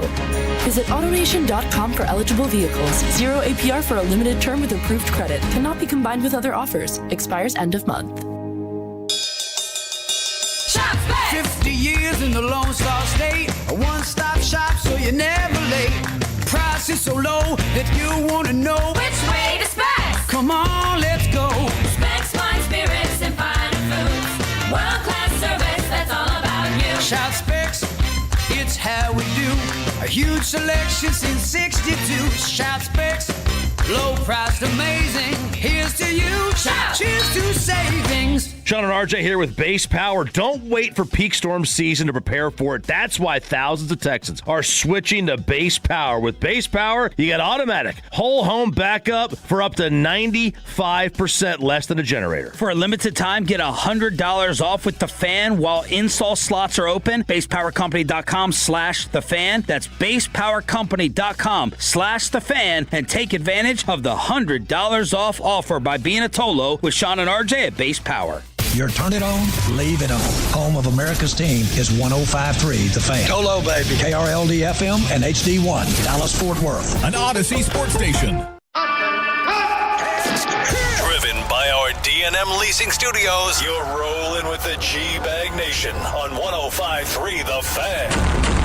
Here we go at 877-881-1053. It's time for that one segment of the week where you're encouraged to call in while intoxicated or in the process of catching a buzz. That's right. It's what you're drinking and what you're thinking at 877-881-1053. Lucius is getting you screened up as we speak. You can also text into the show.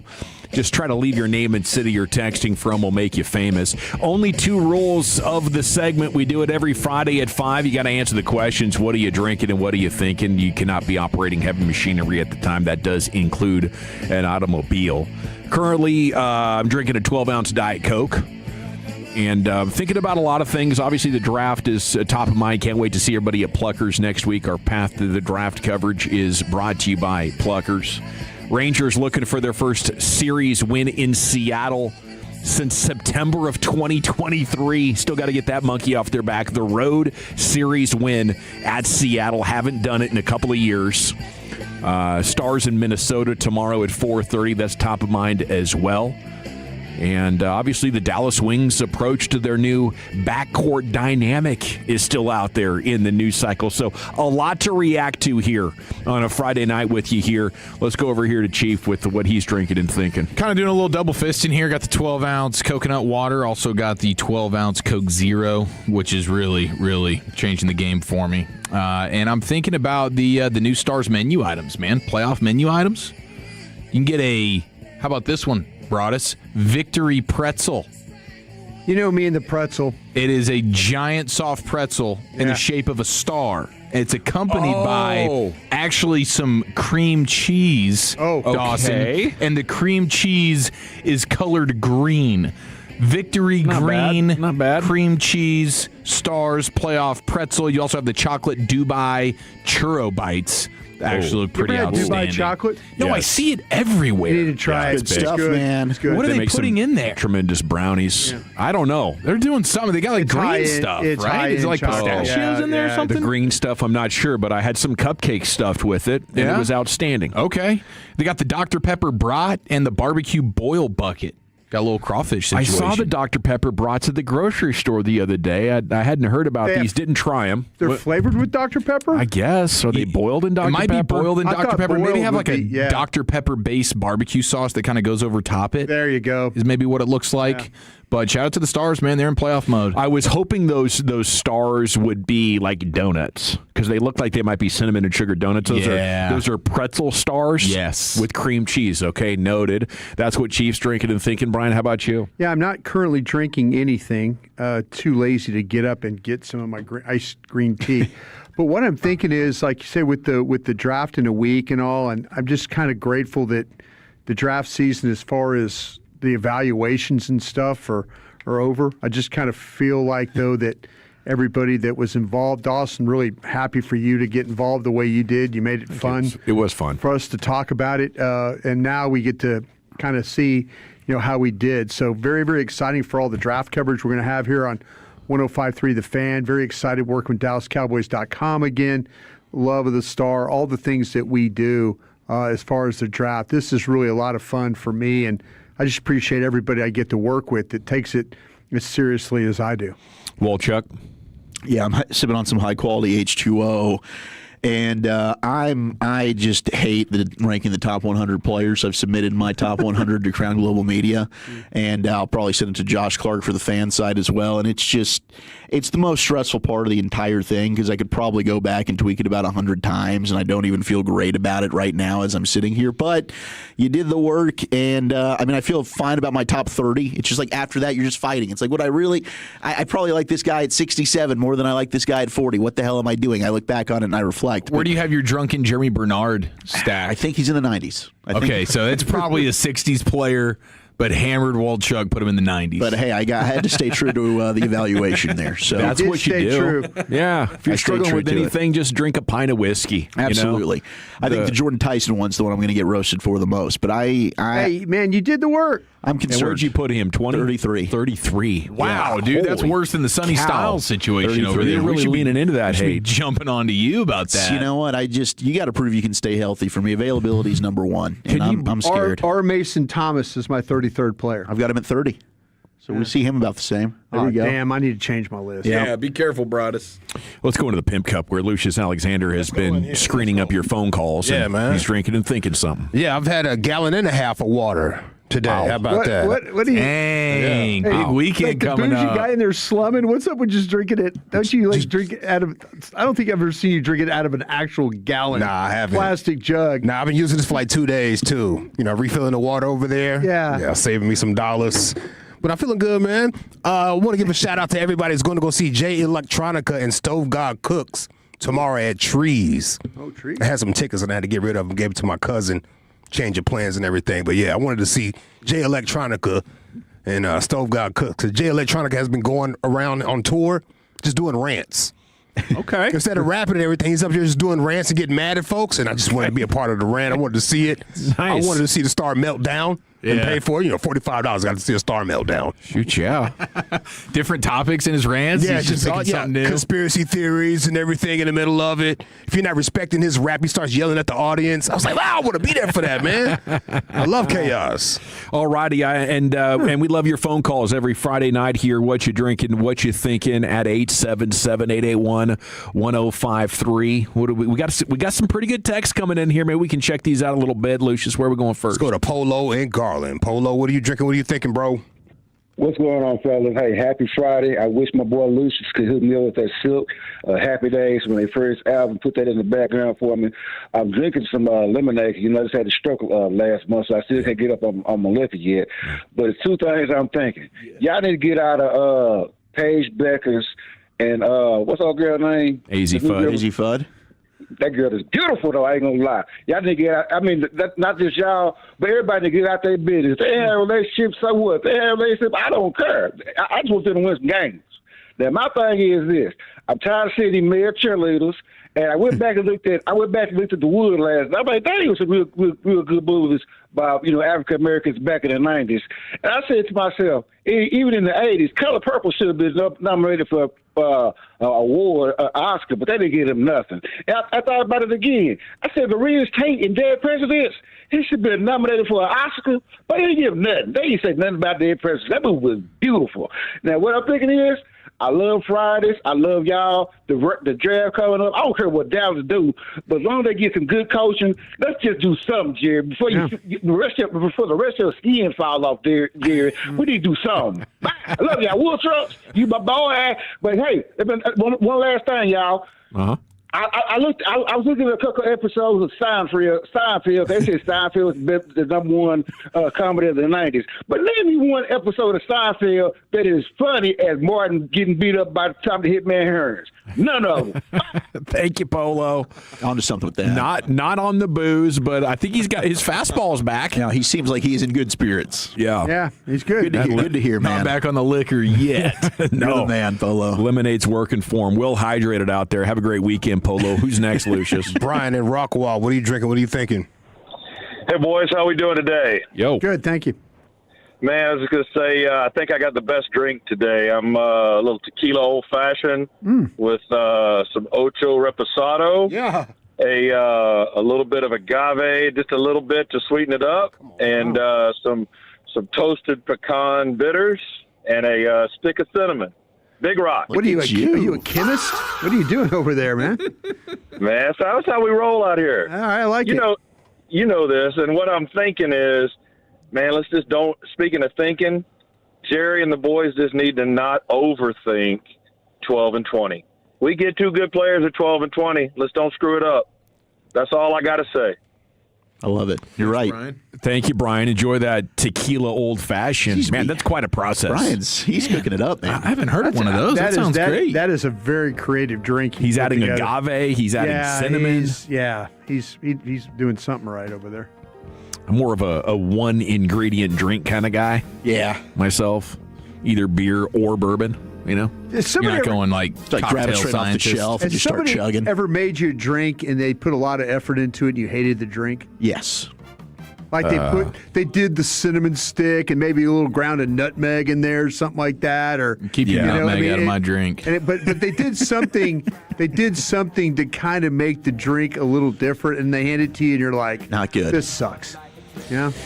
Usually on the front end, I would tell them I don't do sugary drinks. Sure. Because they would give me a nuclear stomachache, like the worst soda pop stomachache times 10.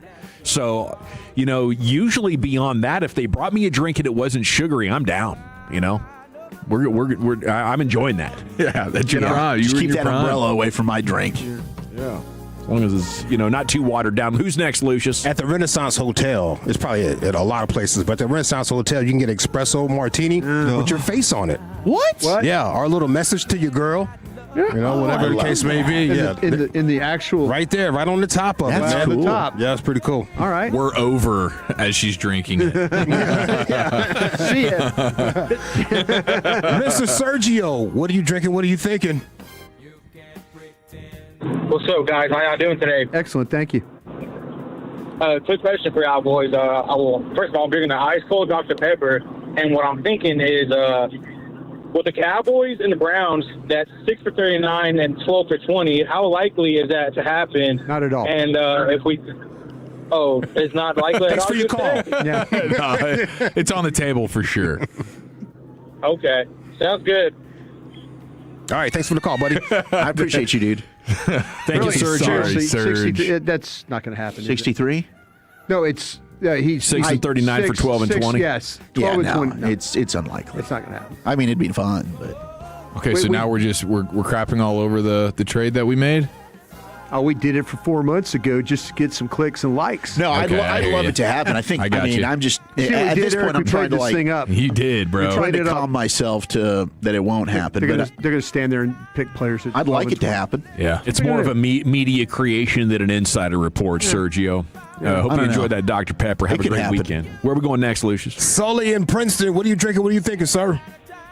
Hey, what's going on, gentlemen? Hey, it's my first time calling in on this, but I'm drinking the Tall Boy Bud Light, 16 ounce. There you go. And I'm thinking now, I'm a Steelers fan, so I got to say that out front, but I'm thinking Mike McCarthy is going to put Will Howard out front, and the Steelers are going to dominate all of the AFC next season. All right.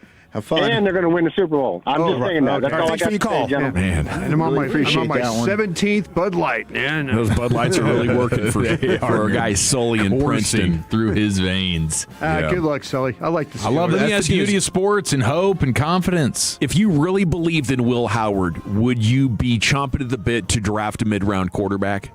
No.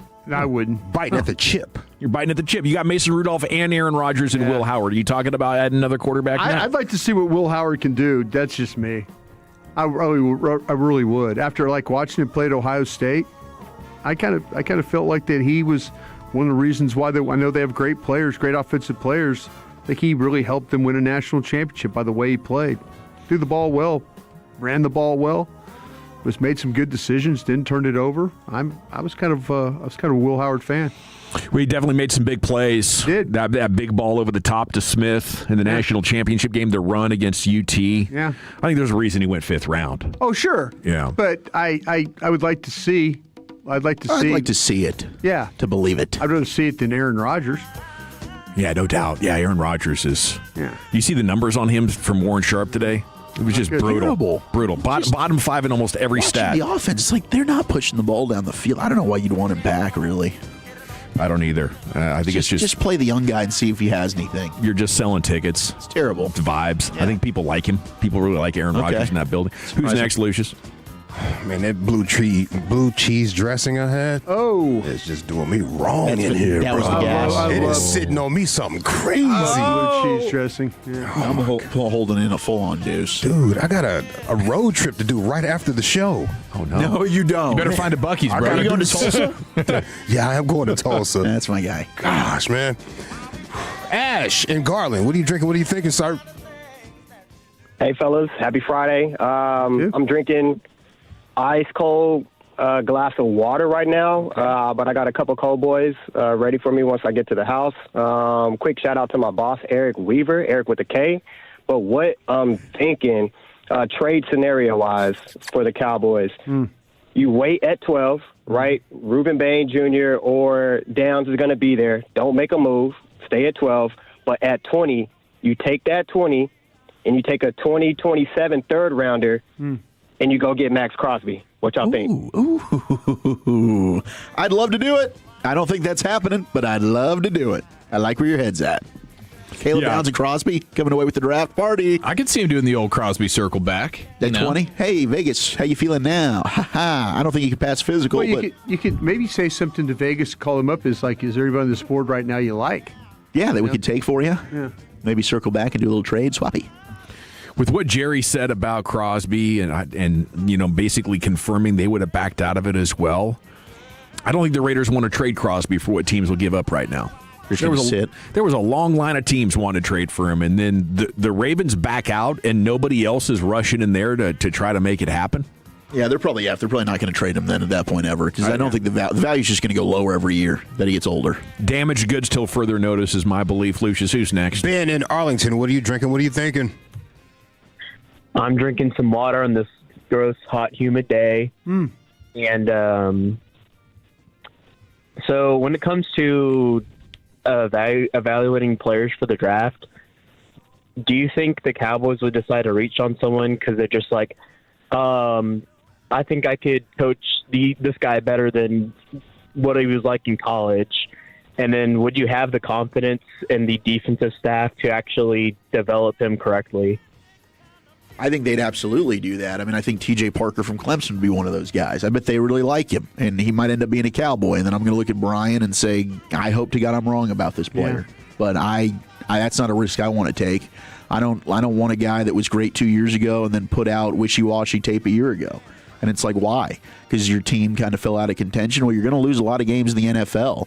Like, there's got to be more to it. Now, maybe there's other things that I don't know about, that the way the defense was run, or maybe there were some other issues going on. Maybe there was injury-related stuff that dropped in the production. But, yeah, absolutely. I think that teams fall into that trap. And I think this draft more than any other, because there's a lot of teams that I think are going to bank on potential. Any team that takes these left tackles, Freeling from Georgia, Blake Miller from Clemson, these are guys that you're looking at and saying, these are traits that I like, that I'm going to bring into my building, and I'm going to coach them up. So there's a lot of players like that in this year's class. Just probably not in the first round. I don't think they'd be wanting to be patient with a guy in the first round in this class. Yeah, well, maybe they think T.J. Parker's ready to come in and contribute right now. That's to them, it's totally different. I'm terrified of that player, but they could be all in and love the guy. All righty, where are we going next, Ellie? JC in Panama City, Florida. JC, wow. What are you drinking? What are you thinking, dog? What's going on, fellas? Hey. Evening. I'm drinking a pink Powerade. And I'm thinking, and I can sit here and overthink myself about this draft more than Jerry can, but I really am intrigued by the Will Anderson extension today. And I have a feeling that might open the door to the possibility of actually being able to trade for Al-Shaair. How so? Oh, just because they're out of money now? I mean, that's a lot of money you got on the D-line. What is $90 million between him and Daniil Hunter? Yeah, I know. I like your thinking there. That very likely they could want to shed some draft, some capital there when it comes to the salary cap and be willing to move a player. Yeah, that would be nice. I think he's got 1 year left on his deal. Yeah, and I mean, they're going to have to pay C.J. Stroud. Maybe they won't. Well, I mean, this is a big year for C.J. Stroud. Maybe he doesn't play well and then they, cut their losses. But they could definitely be looking to move a player and open up some cap space. Yeah, appreciate the call and the thought, JC. Have a great weekend over there in Panama City. Some good Cowboys team building ideas coming out of you. Okay, who's next, Lucius? Try to knock out these last three quick here, fellas.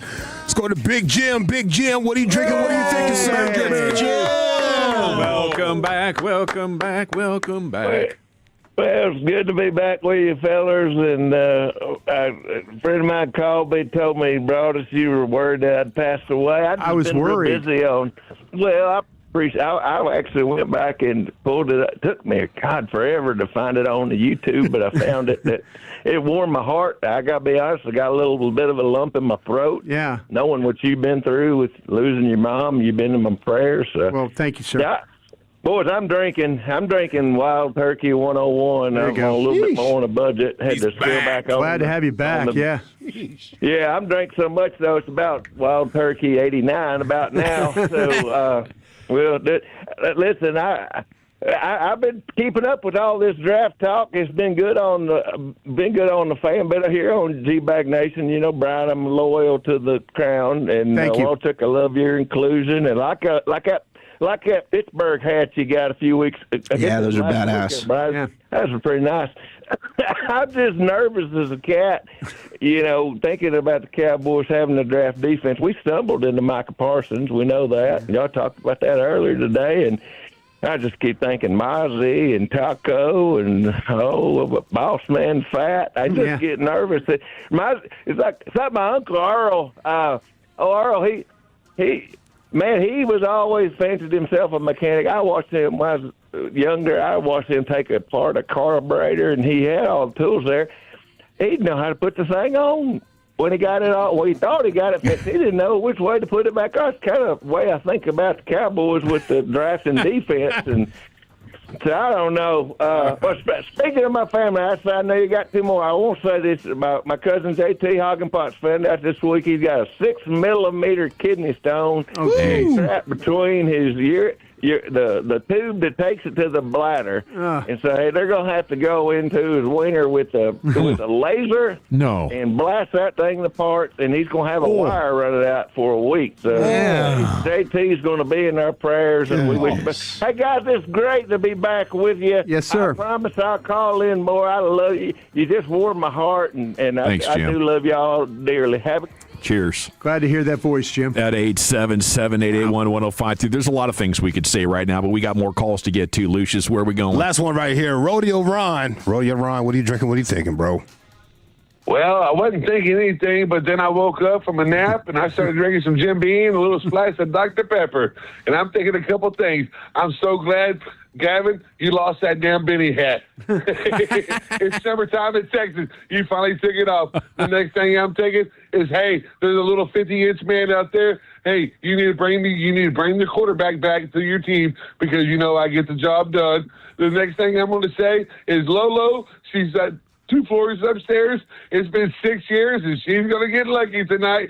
Ooh. And the next thing I'm going to say is y'all talking about Vegas this, Vegas that. But guess what it is? It's WrestleMania weekend, baby. All right. Y'all not going to be able to see me because I'm going to be like John Cena and disappear, and I'm going to go host something, this or that. I don't know yet, but guess what I'm going to keep on doing?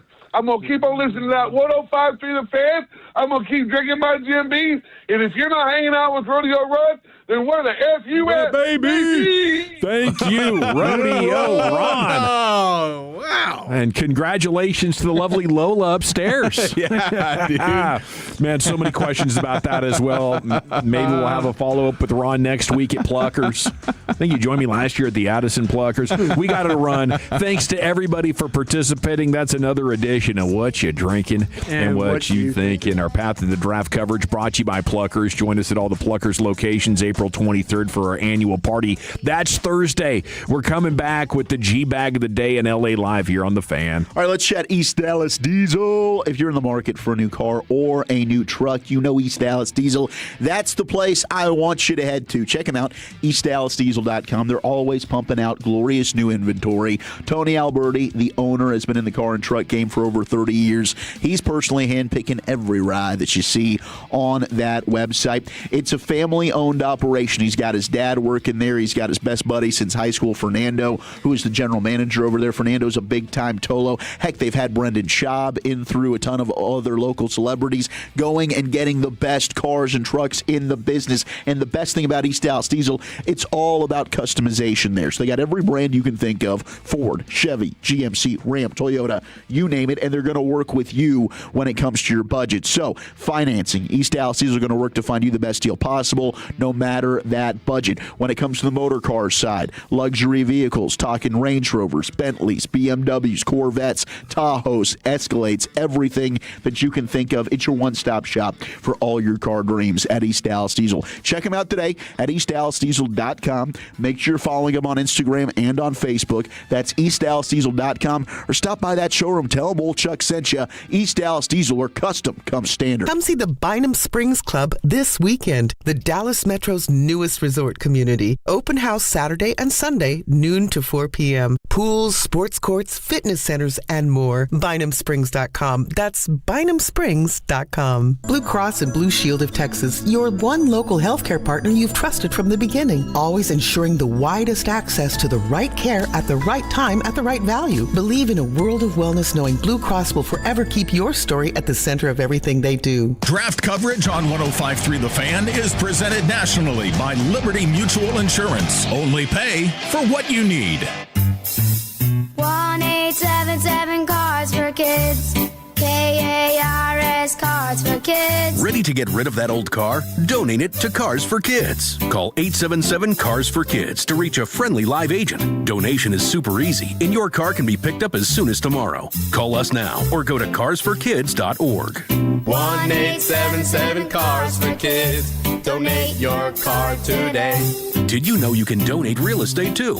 Feel stronger than you've ever been with Men's T Clinic. Melt visceral fat, get your energy levels back, and become the version of yourself you've always wanted to be with a complete program catered to your body. Call 972-GO-MEN'S-T today or visit mensteclinic.com. That's mensteclinic.com. And Doug, There's nowhere I wouldn't go to help someone customize and save on car insurance with Liberty Mutual, even if it means playing in a football game. Boom! 42! You're going down, Doug! Oh, yeah? Your price on car insurance when you customize and save is going down. Hey! Limu? What are you doing on their team?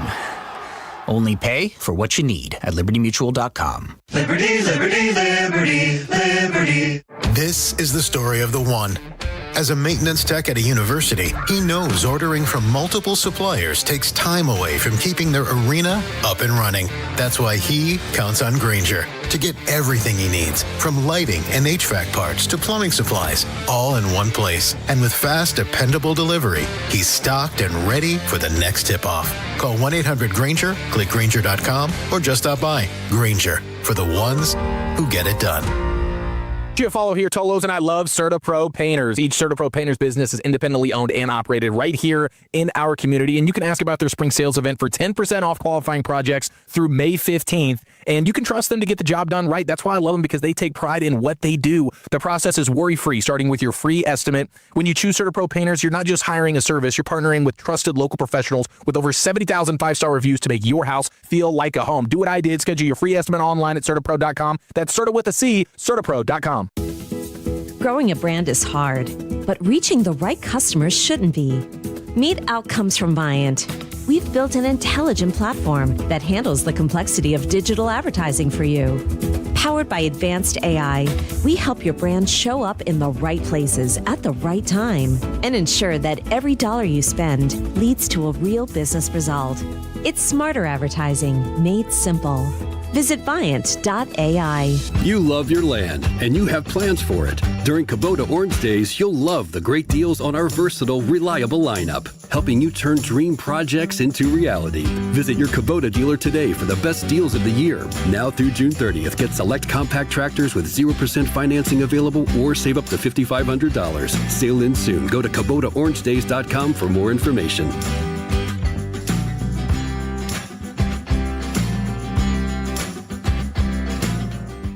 TXU Energy is the trusted 5-star provider with plans to help you save no matter how you use energy. Whether that means you're a work-from-homer, a stay-up-all-nighter, a newfound EV driver, a solar panel adopter, or a recent mover, they've got a plan just for you. And a total satisfaction guarantee means they stand behind every single plan. Discover why more Texans choose TXU Energy than any other provider by visiting TXU.com today. TXU Energy. Energy for everything. Visit TXU.com for more information. Rep number 10004. Texans enjoy more ways to save at Kroger, like low prices in every aisle. And you can clip and save more with digital coupons in the Kroger app. Plus, you can earn fuel points to save up to $1 per gallon at the pump. So it's always easy to get Texas-sized savings. Kroger, Texas proud since 1955. Savings may vary by state. Fuel restrictions apply. See site for details. You'll save big with Texas-sized savings on 60-count cartons of Kroger brand large grade A eggs. They're just $7.99 each with your card. Kroger, Texas proud since 1955. At Genesis of Plano, part of the Huffines Auto family, everything is built around you. There are no unwanted dealer addendums, no sudden surprises, just straightforward pricing and a process shaped to fit your needs. Our vehicles are engineered to inspire exploration and push the boundaries of what luxury can be. Step inside and experience an environment defined by comfort, intention, and elevated detail. Visit Genesis of Plano today and discover a higher standard of luxury on your terms. This segment of The Fan is brought to you by Pluckers. It's time for the annual Pluckers Draft Party on April 23rd. Join us at one of the 9 DFW Pluckers locations for specials on their wings and beer. Make sure you stay the whole time, because as the night gets going, the specials get better. Find a location near you at pluckers.com. Yeah, buddy, welcome back. It's the G-Bag Nation here on 105 through the Fan. Thanks to everybody for checking in here on what you drinking and what you thinking. We'll do it again next Friday at 5 o'clock. Segment of the Nation is brought to you by the On-Time Experts, the Expressway. Every night at this time, we go commercial-free to the top, and it starts with the G-Bag of the day into the Pimp Cup. Here's Lucius. Yeah. Check 1, 2. Testing HIV. Hey, this is G-Bag of the Day. We do it every weekday on The Fan at 5:30. Brought to you by EastDallasDiesel.com. Oh, yeah. East Dallas Diesel. Give us the love. My name is L.A. Lucius Alexander. How you doing? Hope you're having a great Friday. My man Brian Bratish, or AI Bratish, is going for 3 today. Broadus, do you feel if this wins, it's like a win for you? Yes. Okay. All right. Just want to see. I'm gonna keep voting. I'm gonna keep voting for All right. Pulling for you. This is a win for Broadus. All right. Gotcha. Yep. AI Broadus right here. This is a Bobby Belt on the beat. This is Bobby Belt production. He's the evil Adderall genius around here. The evil Adderall genius. That is a great nickname. Yeah. Gosh, that email he did today. Yeah. Broadus donned the cape for Diana Rossini. Came to save her. He's Captain Kirk. Can you save me? I think people are being really unfair to Diana Rossini. Yeah. Yeah. People love to talk about the grind, but this is a woman who grinds and swivels too, I imagine. Yeah. Everyone wants to make fun of her, and that's fine. That's fine. That's fine. But which is more difficult? Never being away from your phone like Chester, or having to grab a towel every time you need to know if Ramondre Stevenson's hamstring is an issue? Yeah. Seriously, I feel for the lady. I really do. Faking an entire marriage is way more difficult than Tom Pelissero having to memorize Mike McCarthy's coffee hoarder. I think a lot of you are jealous that you couldn't do what she does. Yeah. I know Bobby's jealous.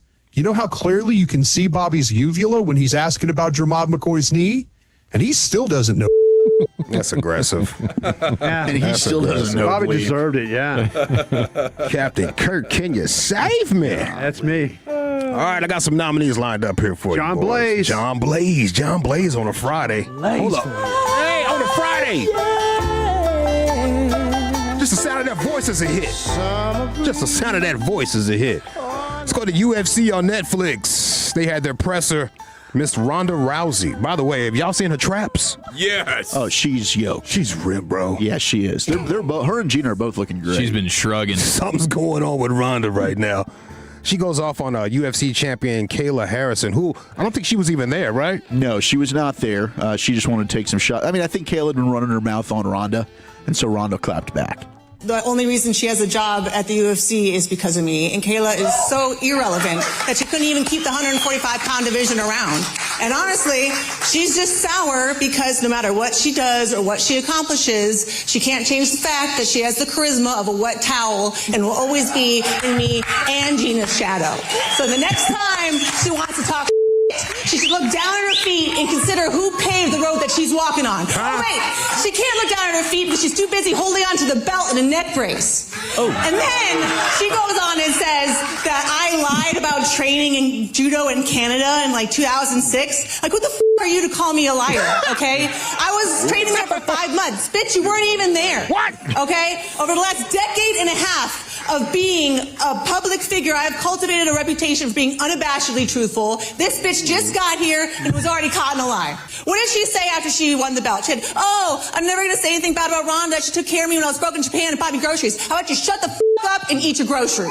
Eat your groceries.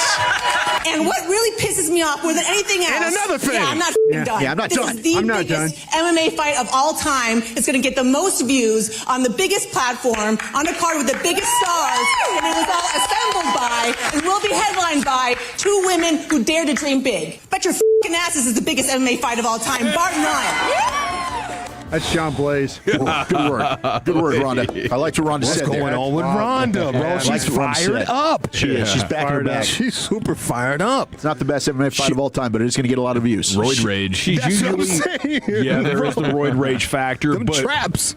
That was clear and concise. All that landed. Like, usually she's awkward and, like, borderline mean. Yeah. You know? That's the best she's been on the mic. Yeah, absolutely. That was fantastic. Yeah. Enhancements. She's enhanced right now. Maybe she's got that Neuralink. I didn't know she practiced judo. Oh, she was a judo champ, Olympian. Oh, okay. You weren't even there. Yes. I guess you know your judo well. Judo. How about this one? We got I'm going to wait for a second. I'm going to do that in just a second. Isn't she still a bad fighter, though? Like, she's going to get cleaned up. Yeah, they're both not good. Yeah. I mean, they're both 10 years past their prime. Oh, the other gal's washed up, too? Yeah, they both so are. Ronda's got a shot. This was a fight we wanted like 15 years ago. Okay. This isn't one. Let's go to Texas Rangers radio broadcast. Eric Nadell made me laugh yesterday, giving some facts and opinions. So Higgy struck out his first time up, right-handed hitter, and he takes high from Lopez for ball 1. Lopez out of the College of the Canyons, which is in Santa Clarita, California. Former 26th round pick of the Giants. College of the Canyons, the alma mater of Bob Walk. Pitches in there for a strike. Former Pittsburgh Pirates pitcher and broadcaster. Always thought Bob Walk is a bad name for a pitcher. Yeah. That is pretty good. I just like the thing. Yeah. Not the same thing, man. Yeah. Okay. Road rage situation. Road rage. Which is a dangerous sport and not worth it. But this is about the people in the car. Who are these people in this car? Sounds like Jim Henson made these people. Listen to this road rage situation.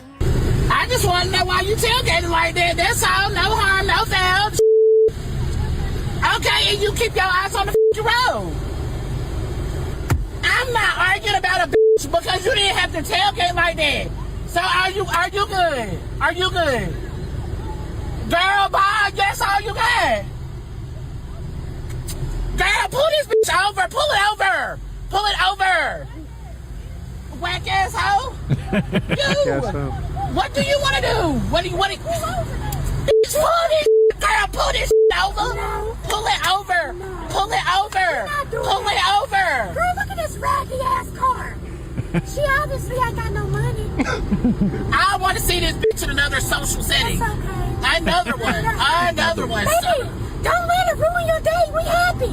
We paid. We don't drive a raggedy piece of shit like that. Girl, I'm not going to waste my voice. No, you're not. You don't have a voice. You're right about Jim Henson. Jim Henson. Michelle A. Yeah. Man. That's a hell of a voice. That is a hell of a voice. Don't do that, girl. Don't do that, girl. Don't let her ruin your day. It sounds like they could be like 70, though. 60 and 70. The first one was talking super tough. I was this girl could definitely fight. But when her best friend sounds like she's got her AARP card, you know. That's a crazy voice. All right, last one right here. AI brought us another one, but we're not going to do a double. Oh, no. It's either or. Either or. Either or. AI brought us Firehouse song, Bobby Belt on the beat. Yeah. Brian Bratish on the mic, y'all. Been doing this since 1992. Yeah, that's a motherfucking Super Bowl ring you're looking at. You think I play?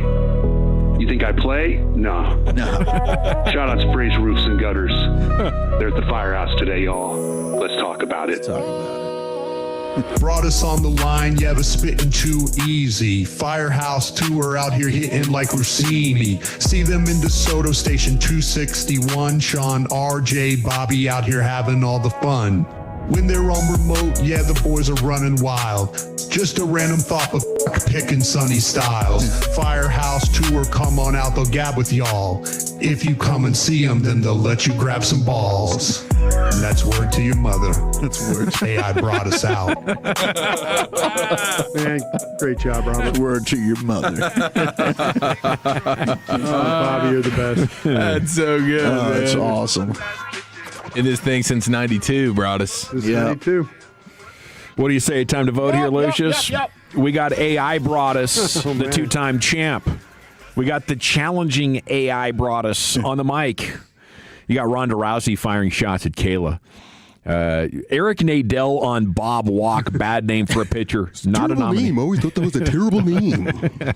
Or you got the Road Ragers with the Muppet voices. I'm going to go with AI brought us on the mic.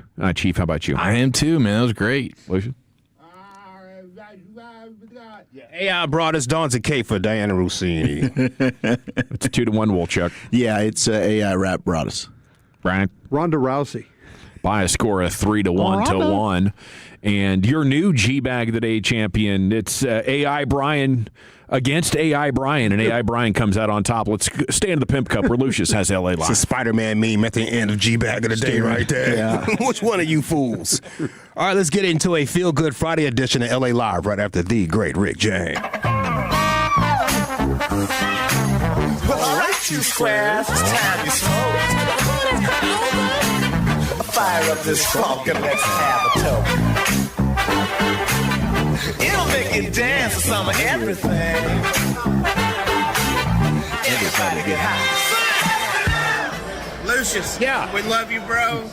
5:45 and 6 p.m. That's my jam. I try to leave work on time just to hear you. That is my entertainment for the afternoon. You keep me high, you keep me happy, keep me in the pimp cup, dude.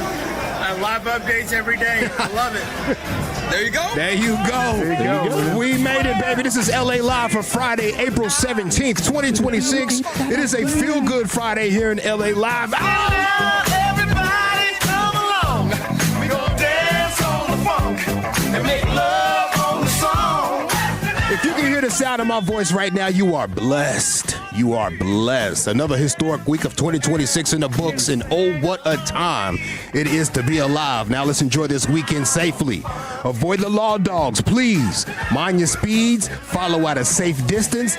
Respect that yield sign out there in traffic. You're not respecting the yield sign. Respect that yield sign. Don't drink and drive.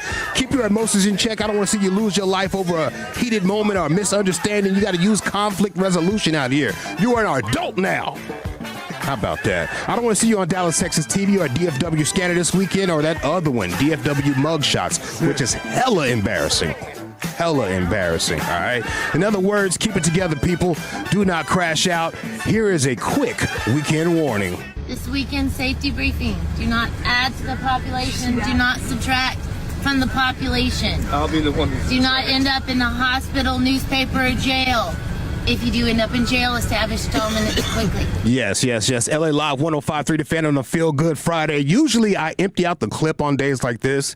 Means whatever audio I had sitting in the folders all week, I try to get rid of it so I don't have to take it over to the next week. But today I'm going to do some stories that are near and dear to my heart.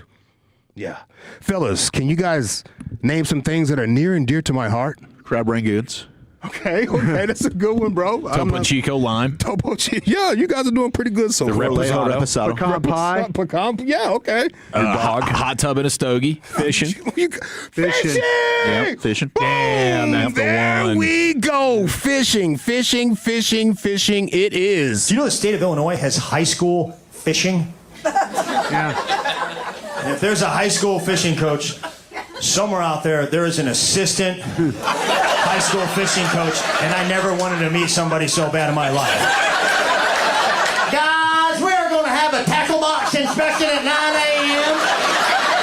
And you better have all your hooks and you better have all your lures, or you're not going to get on that school bus. I can tell you that right now. Bobby Henderson, I found a half of a ham sandwich in your tackle box. That's not how a fisherman treats his equipment, son. Yeah. You think Bake Winkleman has a half of a ham sandwich in his tackle box? That's all I got, Coach. Back to you. You think they have fishing cheerleaders? Be patient. Yeah. Be patient. Shut up, Charlene. You're scaring the fish. Catfish, crappie, smallmouth bass. Your outboard motor's out of gas. We've got worms. Yes, we do. We've got worms. How about you? Good. That's good. Very good. I've been saying this for years. Right here on this same studio, that there's alligators in these here North Texas lakes.